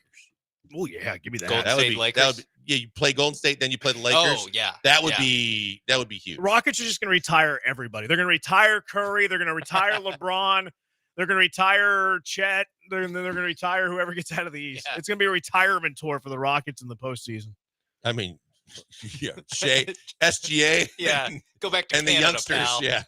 Yeah, they're going to retire everybody. 713-780-ESPN, HRP listener line, 713-780-3776. Warriors or Memphis? How do you feel about this whole rest versus rust debate as well, and how the Rockets handled this final week? 713-780-3776. Killer Bees, ESPN 97.5 and ESPN 92.5. Didn't someone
You found the Killer Bees, live from the Veritex Community Bank Studios. Here's Joel Blank and Jeremy Branham.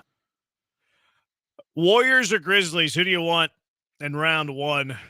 Give them both to me. Rockets will take them both out. Make it super team between the two. Texture, I want to see Golden State. Want to see how heated that series would get, says Corey. Another texture, Steph Curry, Chicken Curry, Oreo McFlurry, Rockets in 5. There's a lot of confident Rockets fans right now. I would rather lose to the Memphis Grizzlies than the Warriors. That's a defeatist attitude. What a defeatist attitude that is. If you lock up the second seed, you need to win a playoff series. So expectations there. Warriors have been in battles the last month, so that helps. I think the bigger thing that helps is both Jimmy Butler and Steph got hurt. Steph's thumb is hurt, although it didn't hurt him in the fact that game that went overtime that they lost, he had 36 points, I think. He got benched on the last possession because he can't play defense. He can't play defense, but, he hurt his thumb and he still scores 36. And then Jimmy Butler went knee to knee with Harden, I think it was, or somebody. Kawhi. Yeah. And then he was dinged up. So Lakers will smoke them, says a texter. Old man LeBron, please. 409 Josh. Josh should start wearing wristbands and tossing them into the stands when he does his grenade celebration. That's not a bad idea. That could be pretty good. Talk about drama, though. How about the fact that we get a rematch? We get a revenge game with Dylan Brooks and his former Grizzlies team. That'd be good. That'd be us because he's getting a lot of credit now. They thought he was a problem, shipped him off, and now they're all in regret, saying they never should have shipped him off. They leaked out there before during the playoffs that under They no were done. circumstance will Dylan Brooks come back to the Grizzlies. Yeah. Now all the reports after Taylor, what's his name, got fired and all that is, hey, they were looking for a culture change. Yeah, they missed the They thought leadership. Brooks had to go, and they were bringing in guys like Marcus Smart when Brooks never should have gone. Should have gone. Keith from LA, we got Luka, Lakers in 6. Luka's overrated. Okay. How ironic would it be if they met up with the Clippers with James and Leonard? That'd be great because it'd be the Western Conference Finals. A lot of people are betting on the two LA teams have a lot of love in the casinos right now, but a lot of people's late Cinderella team is the Clippers. Yeah. People love LA teams. Kawhi's playing his tail off. He's playing. Clippers are playing really well. Yeah. Golden State might get people in the lower bowl on time. That's probably true. Grizzlies are awful. Rockets in 5. Golden State shows some fight. Rockets in 6. Who hosts that game tomorrow night? It's Golden State, right? Yeah, they're favored by like 4.5. Golden too. State's the 7. Yeah, I think Golden State's going to win. I mean, the odds tell you that they should. Yeah. Oh, actually, I got the line wrong. You want to guess the line? 6.5. Closer. 7.5. Yeah, wow. So I mean, the Warriors are expected to win Yeah, this I game think the comfortably. Warriors are going to win. Well, because the Grizzlies haven't beaten a Western Conference playoff team since like before the All-Star break. That was part of the reason that they fired Taylor Jenkins.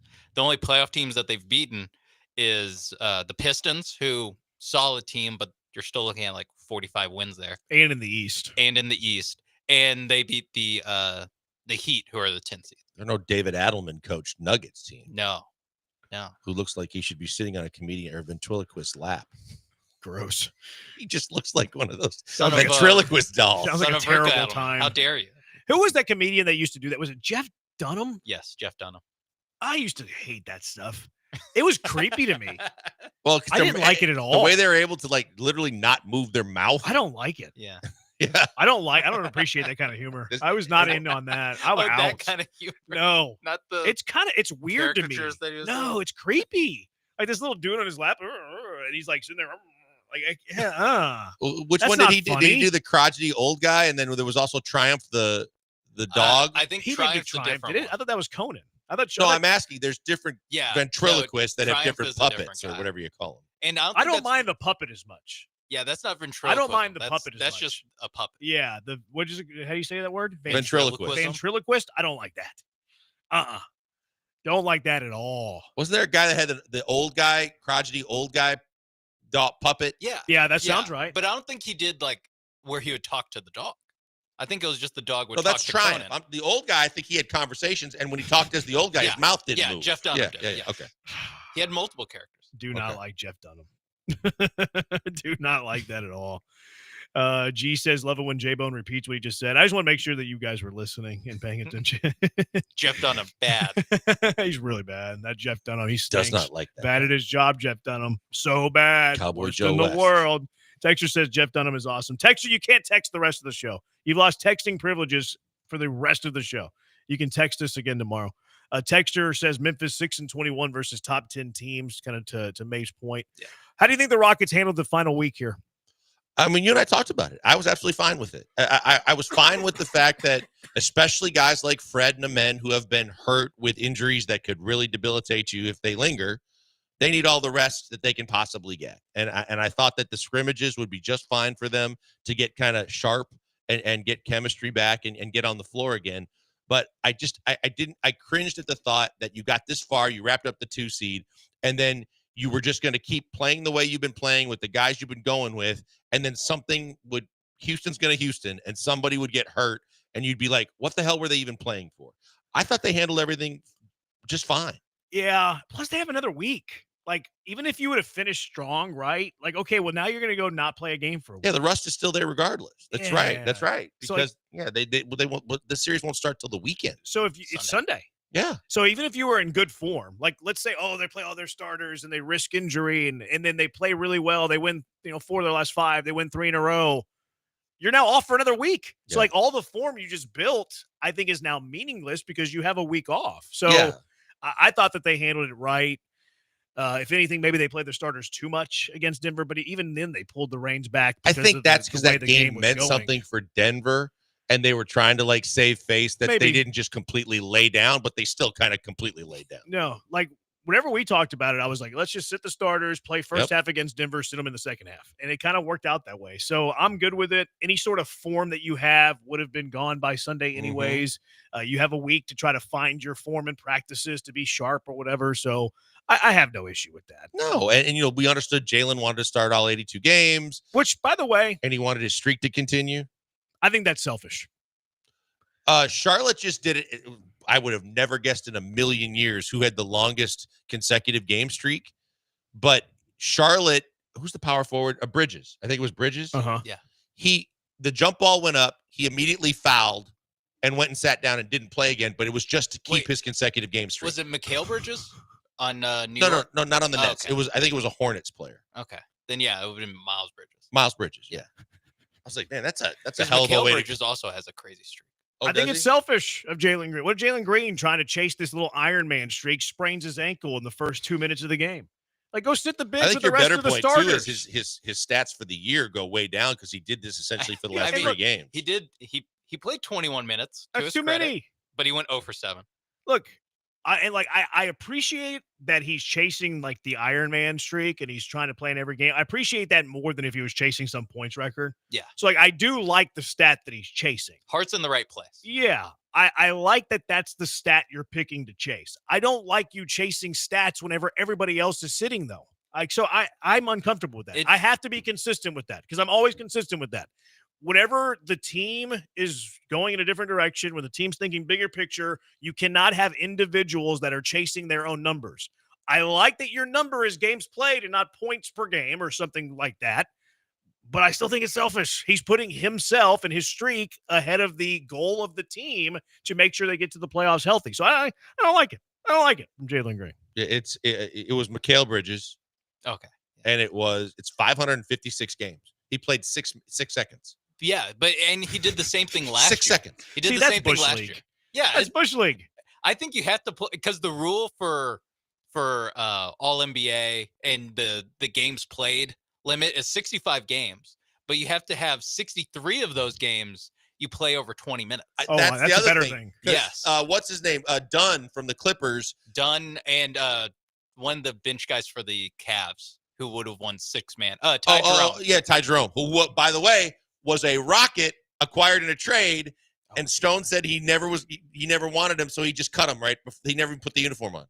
That's a tough one. Yeah, he's pretty good. He's bounced around a little bit, though. Think he's better than the Holiday that we have?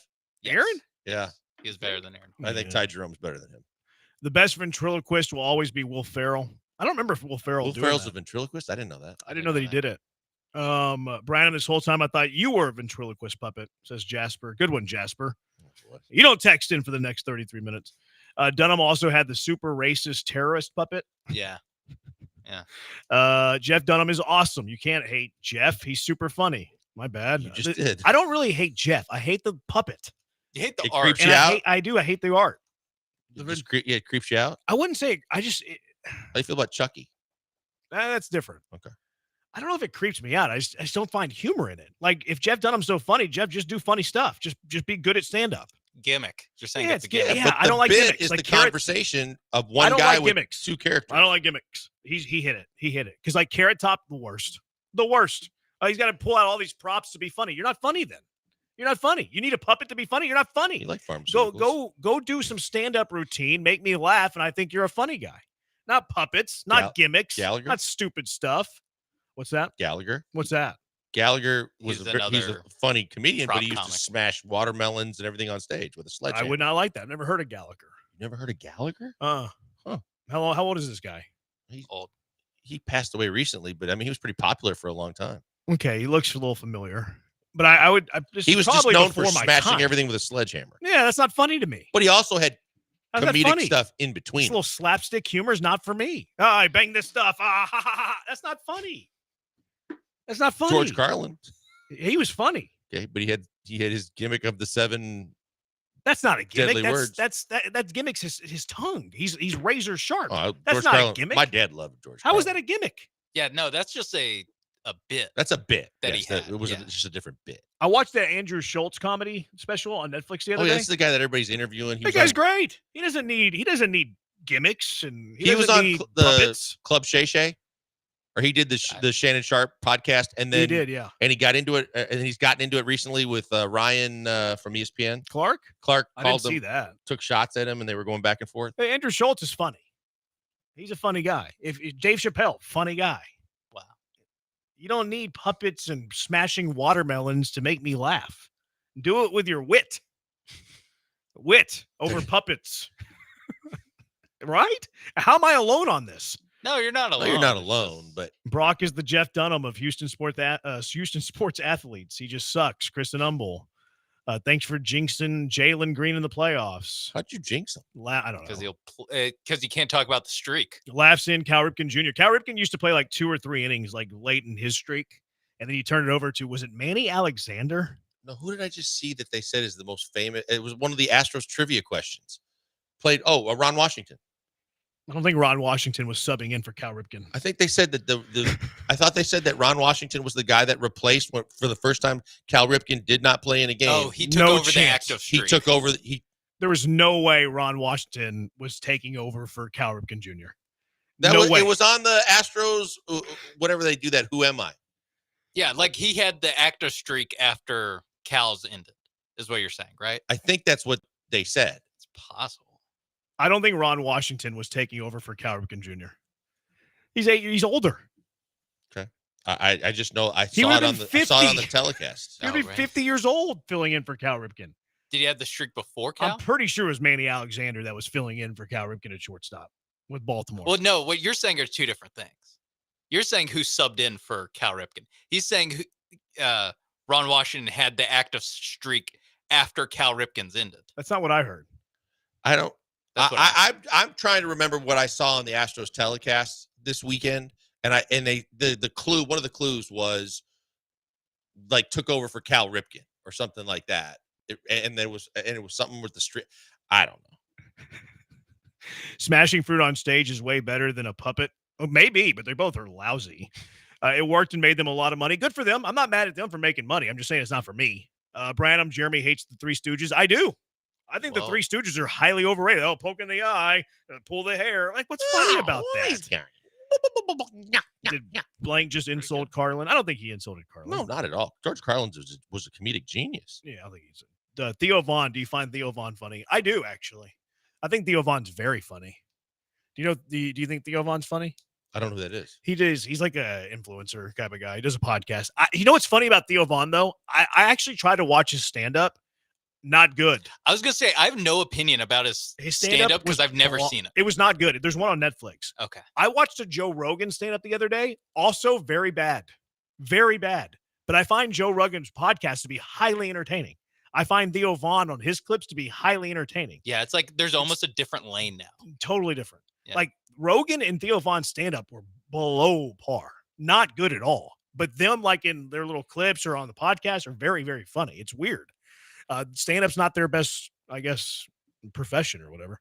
All right, 713-780-ESPN. Let's get to Mailbag Monday. What are your questions for the Killer Bees? 713-780-3776. Killer Bees, ESPN 97.5 and ESPN 92.5. Guys, we all know, hey, this week, tax day, April 15th, and the clock is ticking. But the clock is also ticking for your property taxes and your ability to fight them. The deadline is May the 15th, and you don't want to wait for that final whistle. You want to contact Century Property Tax Consultants today because they have over 60 combined years of experience. Century Tax Consultants are here to help you win and win big. Whether it's residential, commercial, industrial, or business properties, they're going to fight to reduce your taxes. And here's what I love the best.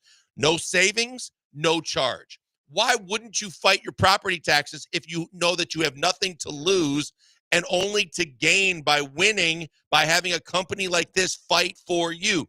They don't get paid by you unless they win for you. So you're saving money to pay a little money and you come out a big winner. Why wouldn't you do this right now? CPROtax.com is how you reach them. CPROtax.com. Get with them now, and before it's too late, they will fight for you no matter what the property is. Like I said, it doesn't matter if it's residential, commercial, industrial, or business properties. They're going to fight. They're going to get you the taxes reduced, and you are going to come out a winner. They are the best at what they do. Tons of experience here for you, and they're only waiting for your call so they can get going to personally help you win your property tax battle. Get going right now. Century Property Tax Consultants are here. Don't pay more on your taxes than you need to. CPROtax.com.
What's your question for the Bees? 713-780-ESPN. Do you like Matt Rife? He insulted some people. I think he insulted the women. Who's Matt Rife? He's a comedian. He's pretty funny, though. You were right about Manny Alexander. I don't know what they had on the telecast. Washington was just too Ron old. Washington. Yeah. Yeah. But I know that it was one of the clues for Ron Washington, who played 1 year with the Astros. I didn't see that. I watched the condensed games this weekend. Matt Rife, good. Jaybert, you get $1 million in cash, but your arch nemesis gets $10 million in cash when you take it. Are you doing it? I get 10 mil? No. You get 1 million in cash, but your arch nemesis gets 10. Right, I get the 10. You get no. No, if you I take see it, what he you're gets saying. the You're million, making I a get- joke. yes, I am. Yeah, that's funny. I was going to use the same joke with you. He You beat should do it. beat you to it. Do Okay. people have arch nemesis? Arch I- nemesi? Like, do normal I don't think people I have do. one? I don't hate anybody. Did you say nemesis? I don't know. That's pretty funny. Nemesis? You've got to laugh out of me. How do you pluralize that? Nemesis. I don't. I'm sure that they do. Yeah, I'm sure that there's people that carry hate and grudges with them and have arch nemesis for sure. For sure. Feels dramatic. I for if sure. you're You do? just clocking God, it. You carry grudges though. Yeah. Yeah. I hate Ted. You have a lot of hatefulness in you. There's a lot of hate. There's no doubt. I argue with people and usually have like knockout dragouts. I forget about it in a minute. Like You're unique in that. I don't mind people. Like people are like I don't really like talking to them a whole lot. Yeah. But I also don't carry grudges with me or hate. Yeah, I'm not a just hateful person Don't at come all. in contact enough with like people I actively don't like. Yeah, Like, I'll get I have to search them out. I get into arguments with people. People are like, "Are you guys okay?" I'm like, "Yeah." Yeah. Like, I thought we were friendly. They might feel differently. They They do. which I've learned that, but it doesn't really affect me. So to answer the question, yes, I would don't know who would get 10 gladly million. take $1 million, even if my arch nemesis, and I don't know who it would be for me either, gets 10. So would you take $1 million and Tad Brown gets 10 million? Would you be He's willing? already got too much money, but yeah, I could Yeah, take $1 what's million. 10 I'd be happy. I don't see who would say no to this. Yeah, I'd take $1 million. I don't have to ever deal with the arch nemesis again. I can go just fade off into the sunset with my mill. Yeah. Best type of bread. What? Bolillo. What's the best type I of bread? know, like now I'm thinking about the Tortilla? Rory with the potato That's, bread. that's not bread. That's not bread. Okay. I would go. I mean, I like banana nut bread. I like You give me a little banana nut bread around the holidays. Oh yeah, that's fine. fresh Italian bread out of the oven. is Yeah, great. I would go garlic bread. Yeah. My wife's been making some sourdough lately. She said she was dabbling in all that. Yeah. I think I'm gonna have to buy a new garbage disposal soon. I think it's coming. Because you're clogging it all up with sourdough? I ain't clogging it all up. Oh. Oh. Still mastering it phase. She does a good job with it. Oh, okay. It's really good. It's just a lot of no, waste? I'm teasing a little bit. Okay. I'll probably go banana nut. I'm with Sean. Like a either Italian bread or just a good garlic bread. Oh, garlic bread's good too. Like a little garlic Yeah, nut bread. garlic bread's fantastic. Ooh. See, and growing up, my dad, there was an Italian bakery in Milwaukee that would make the fresh Italian bread right out of the oven. Boy, all you need that stuff was awesome. Yeah. I get 11 million because I am my own arch nemesis. Nemesis. I just like the idea of just like my arch nemesis just being someone that I forgot about in like third grade. Just someone I didn't like way back in the Ooh. day, just randomly got $10 I'll tell you million. this. Yeah, that's weird, but I'll tell you this. Like one of my best friends that I grew up with, he used to be bullied all the time by this guy. As adults, he went on Facebook, found the guy, and just wanted to make sure that he knew how hellacious he made his childhood. I was like, wow, that took a lot. Yeah. Wow. You had to find him, and then you just wanted to let him know. Is this the right? What was he supposed to Matt say? I'm Smith? sorry? I mean, yeah, right. My bad. How do you feel about babkas? what's that? That type of bread. I don't know. I saw it on Seinfeld once. Oh, okay. I don't know. Never had it. Babka. How do you feel about a croissant?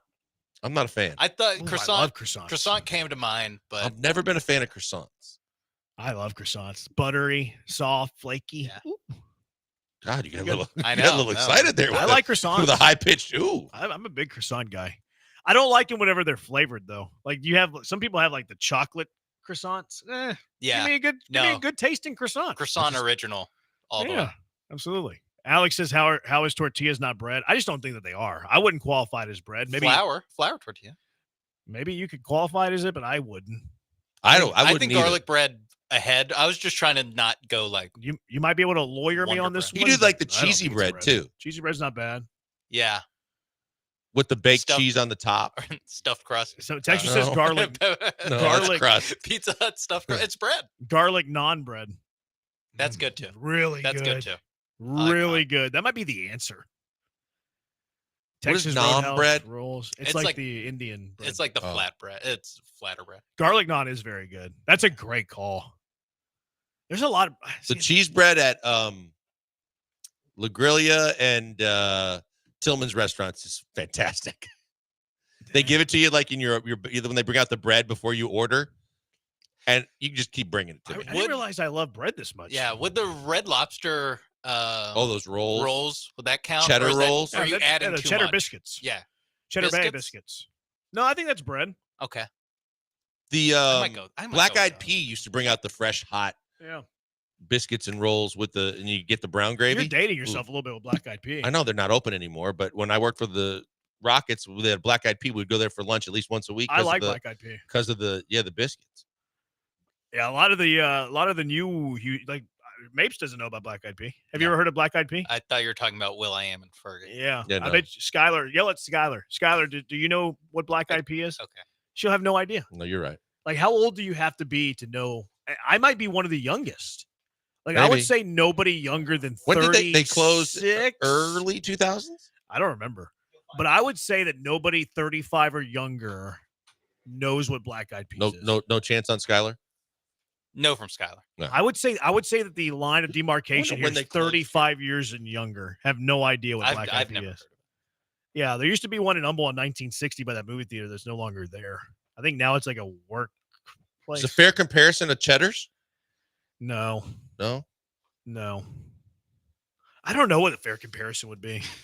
What was the cuisine? It's Kind of like American fare. American traditional, like you can just about anything. You get pot roast, or you can get meatloaf, You or get you can salads. get Like a Cracker Barrel? No, They're it was kinda nicer. It wasn't nicer. as country either. Okay. Cheddar's is a little cheap, you know? I don't know. What's like a step above? It's like an elitist Cheddar's. Okay, so the Black Eyed Pea. That's a great pull. One on Bel Air Boulevard. Let's see when that one closed. I remember there was one on Westheimer in the Galleria area. I loved some Black Eyed Peas. B. Hannon says Binnigan's. Binnigan's was open more recently than Black The last Eyed Peas. Black Eyed Pea in Texas was in 2023. Yeah, but that's not Houston. Oh. Virginia says it's like Piccadilly. It's kind of like an American Olive Garden. That's a good call. I like Okay. that. Yeah, because you get the free rolls and everything. Like you get the soup and salad with your meals. Yeah, I would Because think like that- Texas Roadhouse, too country. Little country. Yeah. Like maybe a not as country Texas Roadhouse. Okay. Yeah, Black Eyed Peas were good. Mm-hmm. Yeah, I used to their rolls were really good. No question. We've irritated some people, I think. 2016 is when 12 of the remaining restaurants in Texas closed. Wow. What year? 2016. In Houston? Yeah. That's not that long ago. Yeah, I was gonna say I should definitely know about it then. All this bread, why my back big? Heart yeast rolls. Where's the sourdough toasted with butter and jelly? I've done that. Sourdough's good. It's just not one of my favorites. Potato Patch tossed rolls. They would throw them at you. I've been to Potato Patch once in my life. That's also a throwback. You ever been to Potato Patch? I've never been. There was there. one on 1960 close to Hardy Toll Road. That's probably been closed for 15 years. Steak and Ale sweet pumpernickel bread. Steak and Ale is another throwback. Yeah, it is. Yeah, it is. You ever heard of Steak and Ale? Yeah, that's a throwback. Pumpernickel. No, 27, I know it. Oh, okay. So 27-year-old knows Black Eyed Peas. Oh, wow. Because I know it because So the maybe- House of Pies on used to be by one. So that must be the one I think in the Galleria area. Probably. Yeah. I Yeah, used because to love 2016, it Black looks Eyed like Peas. there was at least a couple in Houston that Jones Road. I'm 30 and I know Black Eyed Pea. There you go. Pillsbury croissant, like a Luby's. Do kids know Binnigan's? You've heard of Binnigan's, I've right? heard of it. I've Binnigan's- never been. Plus, but I've Binnigan's heard was of a little more national, right? Like, it was- Bennigan's was the spot after games at the Compaq Center. Really? But It was like right there on Binnigan's, Kirby. Binnigan's also like was in pop culture a little bit. Yeah, it was. Like, wasn't it an Office Space? Binnigan's? Bennigan's was like TGI Fridays and Sure, but like Chili's. Rachel Chili's, from right. Friends, Jennifer Aniston, was in Office Space. She worked at one of those little like chain restaurants, and she talked about the flair. I'm pretty sure they mentioned Binnigan's in that movie. I know they mentioned Fridays. You're like Brian. You're very passionate about it. I believe you, whether it's true or not. It's one of my favorite movies. Love Office Space. I'm 31. I went to the one in Conroe when I was young. Okay, so maybe 30 is the line. Okay. Were there because you mentioned there's one in Humble, there's one in Conroe. Which Black Eyed Pea? Black Eyed Pea, yeah. Used to be. But were there more in town? Because I would have only gone to one in town because I didn't Maybe. grow up in the suburbs. Yeah, My they were hands still hurt. around between 14 and 16. Okay. In Houston. I use that little thing to wash my bowl. The scrub brush? It stinks. Yeah, I don't know why you trust anything Oof. in that sink. I'm going to go wash my hand. This Yeah, is you nasty. would. Why would you trust anything in that I was sink trying for to be- something that you're going to keep? I was trying. It's not my bowl. Oh, I was cleaning the company bowl. you used a company bowl? I'm a dog. That's risky too. Yeah, you better have a hell of an immune system. King's Hawaiian rolls. Those are very popular. Steak and Ale was amazing. Spaghetti Warehouse sourdough. Cheesy rolls you get from Brazilian Steakhouses. Good call. Yeah. You ever had those cheesy rolls from Fogo? Yep. Really good. Monte Cristo sandwich at Biggins was elite. That was my order at Biggins, was the Monte Cristo. Office Space didn't reference Bennigan's, but that was definitely the representation. Okay, maybe it was like the faux Bennigan's. Yeah. Knockoff, yeah. I looked up Office Space Bennigan's, and it is that clip, and it is that scene, but they don't say Bennigan's. I think they do say Fridays, though. And she worked at Shoney's, maybe? Oh, I've heard of those. I'm getting those a little I've mixed only, up, I think. Only heard of Shoney's. Never Have seen you it. watched Office Space, Mapes? Yes. Okay, good. That's good. All right, we got to go. 713-780-ESPN. Car wreck of the day. Coming up next, what's your car wreck of the day? 713-780-3776. Killer Bees, ESPN 97.5, ESPN 92.5.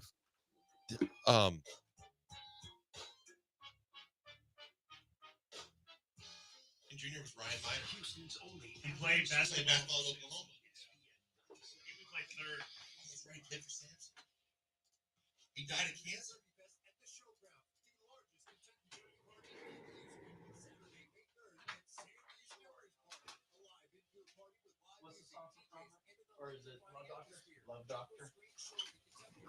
Love roller coaster by the Ohio Players. Love Doctor is not even Dr. Love or Kiss songs or anything else. Don't let Brandon do music on you. Now someone's saying there's a Bennigan's in Borger, Texas. Go to gimmethevin.com, put in your license plate, see for yourself. We're paying more today than we were yesterday. Remember the tariff. I enjoyed the hell out of this show today.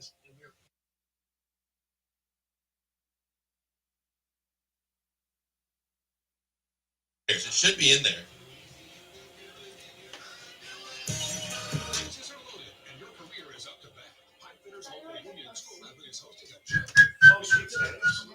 It's kind of like a super salad, right? They do the buffet. Yeah. Those go down too? I think COVID got sweet potatoes, right? Yeah. It's not a really good COVID place. Love Doctor. Yes. Say it again. Yes. I corrected it right away. I said, don't play that or Dr. Love by Kiss. Play Love Roller Coaster by the Ohio Players. It should be in the system under Fromber's song. Everybody's telling you that it was Flingers in the movie. But they did mention Chili's. Hey, we're live.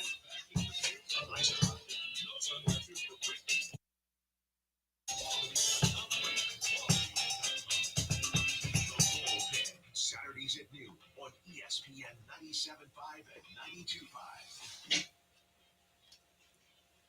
We were hot online. That's great.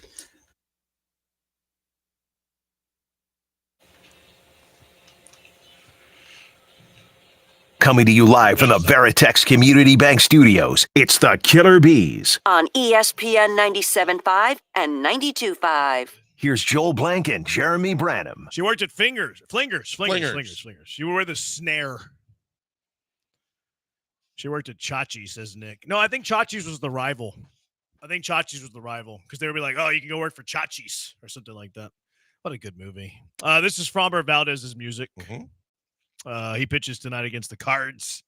See if they can keep the momentum going. He's been pitching pretty good. 6 innings, 4 hits, 1 run.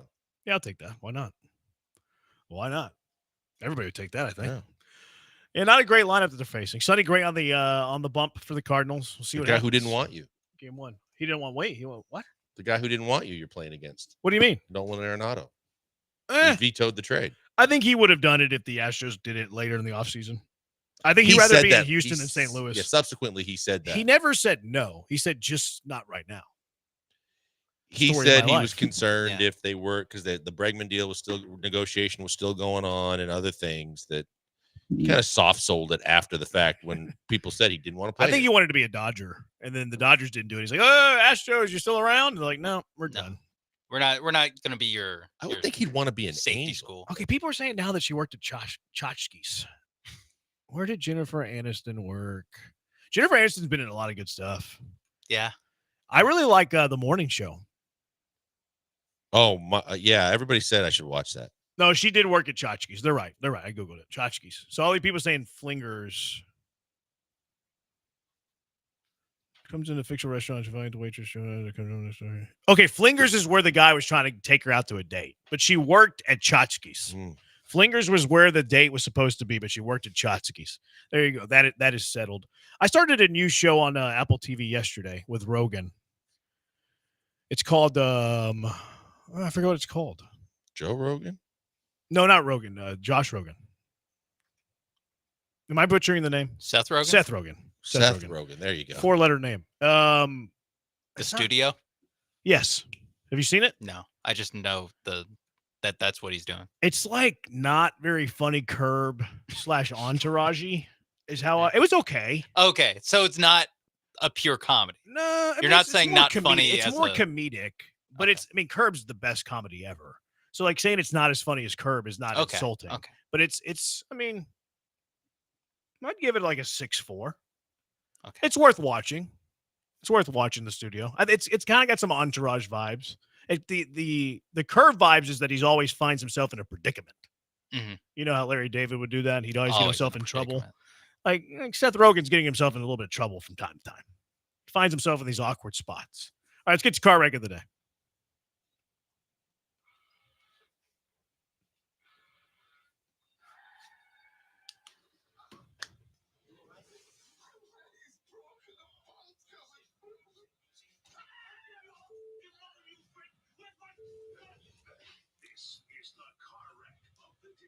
All right, car wrecks of the day. What do you got, Blankers? I got, if your team, and if you were calling the game, because we do like to rate the call, I got to rate the call for you. Okay. Diamondbacks announcers enter the 9th inning. Brewers are leading 4-0. Diamondbacks come all the way back to walk it off, and this is how it sounded when it ended. Lourdes to right. Frelick has got it. Here comes Perdomo. Here's the throw. And the Diamondbacks walk it off with a 5-run 9th inning. He's not that excited? No. And I mean, I think most announcers would be going nuts. You put a 5 spot in the bottom of the 9th, improbable finish. You win it, and you that's all you get is, oh, and they came back and they won it in the bottom of the 9th. He's probably ready to get home. May had dinner plans. At the You can go home permanently if you don't want to have a little more excitement in my book. The long inning took away from his dinner plans. Didn't get home when he was supposed to. Or the excuse used to be when we first got NBA games on League Pass, be like, oh, I'm calling it for both sides now, so I just wanted to be neutral. That's what it sounds like. It sounds like the national broadcast, like the Sunday Night Baseball broadcast. Yeah. That's what it sounds like. Like Jeremy's favorite guy, another hot button for him. Who? If you don't know, Jeff Carl Dunham. Ravitch. Oh, can't stand Carl Ravitch. He's the He worst. doesn't hide it at all. Better I or don't worse like than him. Jeff Dunham? He was bad again last night. I was going to write I'll some go of them Dunham down. over Ravitch. Okay. Wow. Yeah. Ravitch is brutal. I'm not a fan at all. He's the worst. He's worse. He's pretentious. He thinks he knows better than everybody, and he's bad at his job. I want to nominate Rory about 3 times on the back 9. Whoops, good my call. bad. Second 9. You're not supposed to say back 9 watch to the it. Masters. Nominate myself for car wreck of the day. Rory about 3 times. He tried to choke that away multiple times. But also Bryson DeChambeau. We were supposed to get ourselves a shootout. We were supposed to get ourselves a little Rory Bryson head-to-head. PGA, Live. 2 guys that don't like each other. And Bryson DeChambeau did not carry his weight. 75 in the final round, Bryson? Yeah. This was supposed to be a shootout, can't miss, must-watch TV, and you let us down, Bryson. Remember when we had Koepka versus Bryson, and that was like everybody wanted to see those 2 guys play? Yeah. Since then, everybody wanted to see this pairing. Bryce and Rory last year head-to-head Yeah. at you. Actually, they weren't head-to-head because they weren't in the same group, but they were going down to the wire. This was supposed to be that again, but finally in the same group, and you let us down, Bryson. Unbelievable. Rory's the 9th greatest golfer of all time now. All right, who's winning? I'm gonna go Rory because even though he won and I wanted him to win.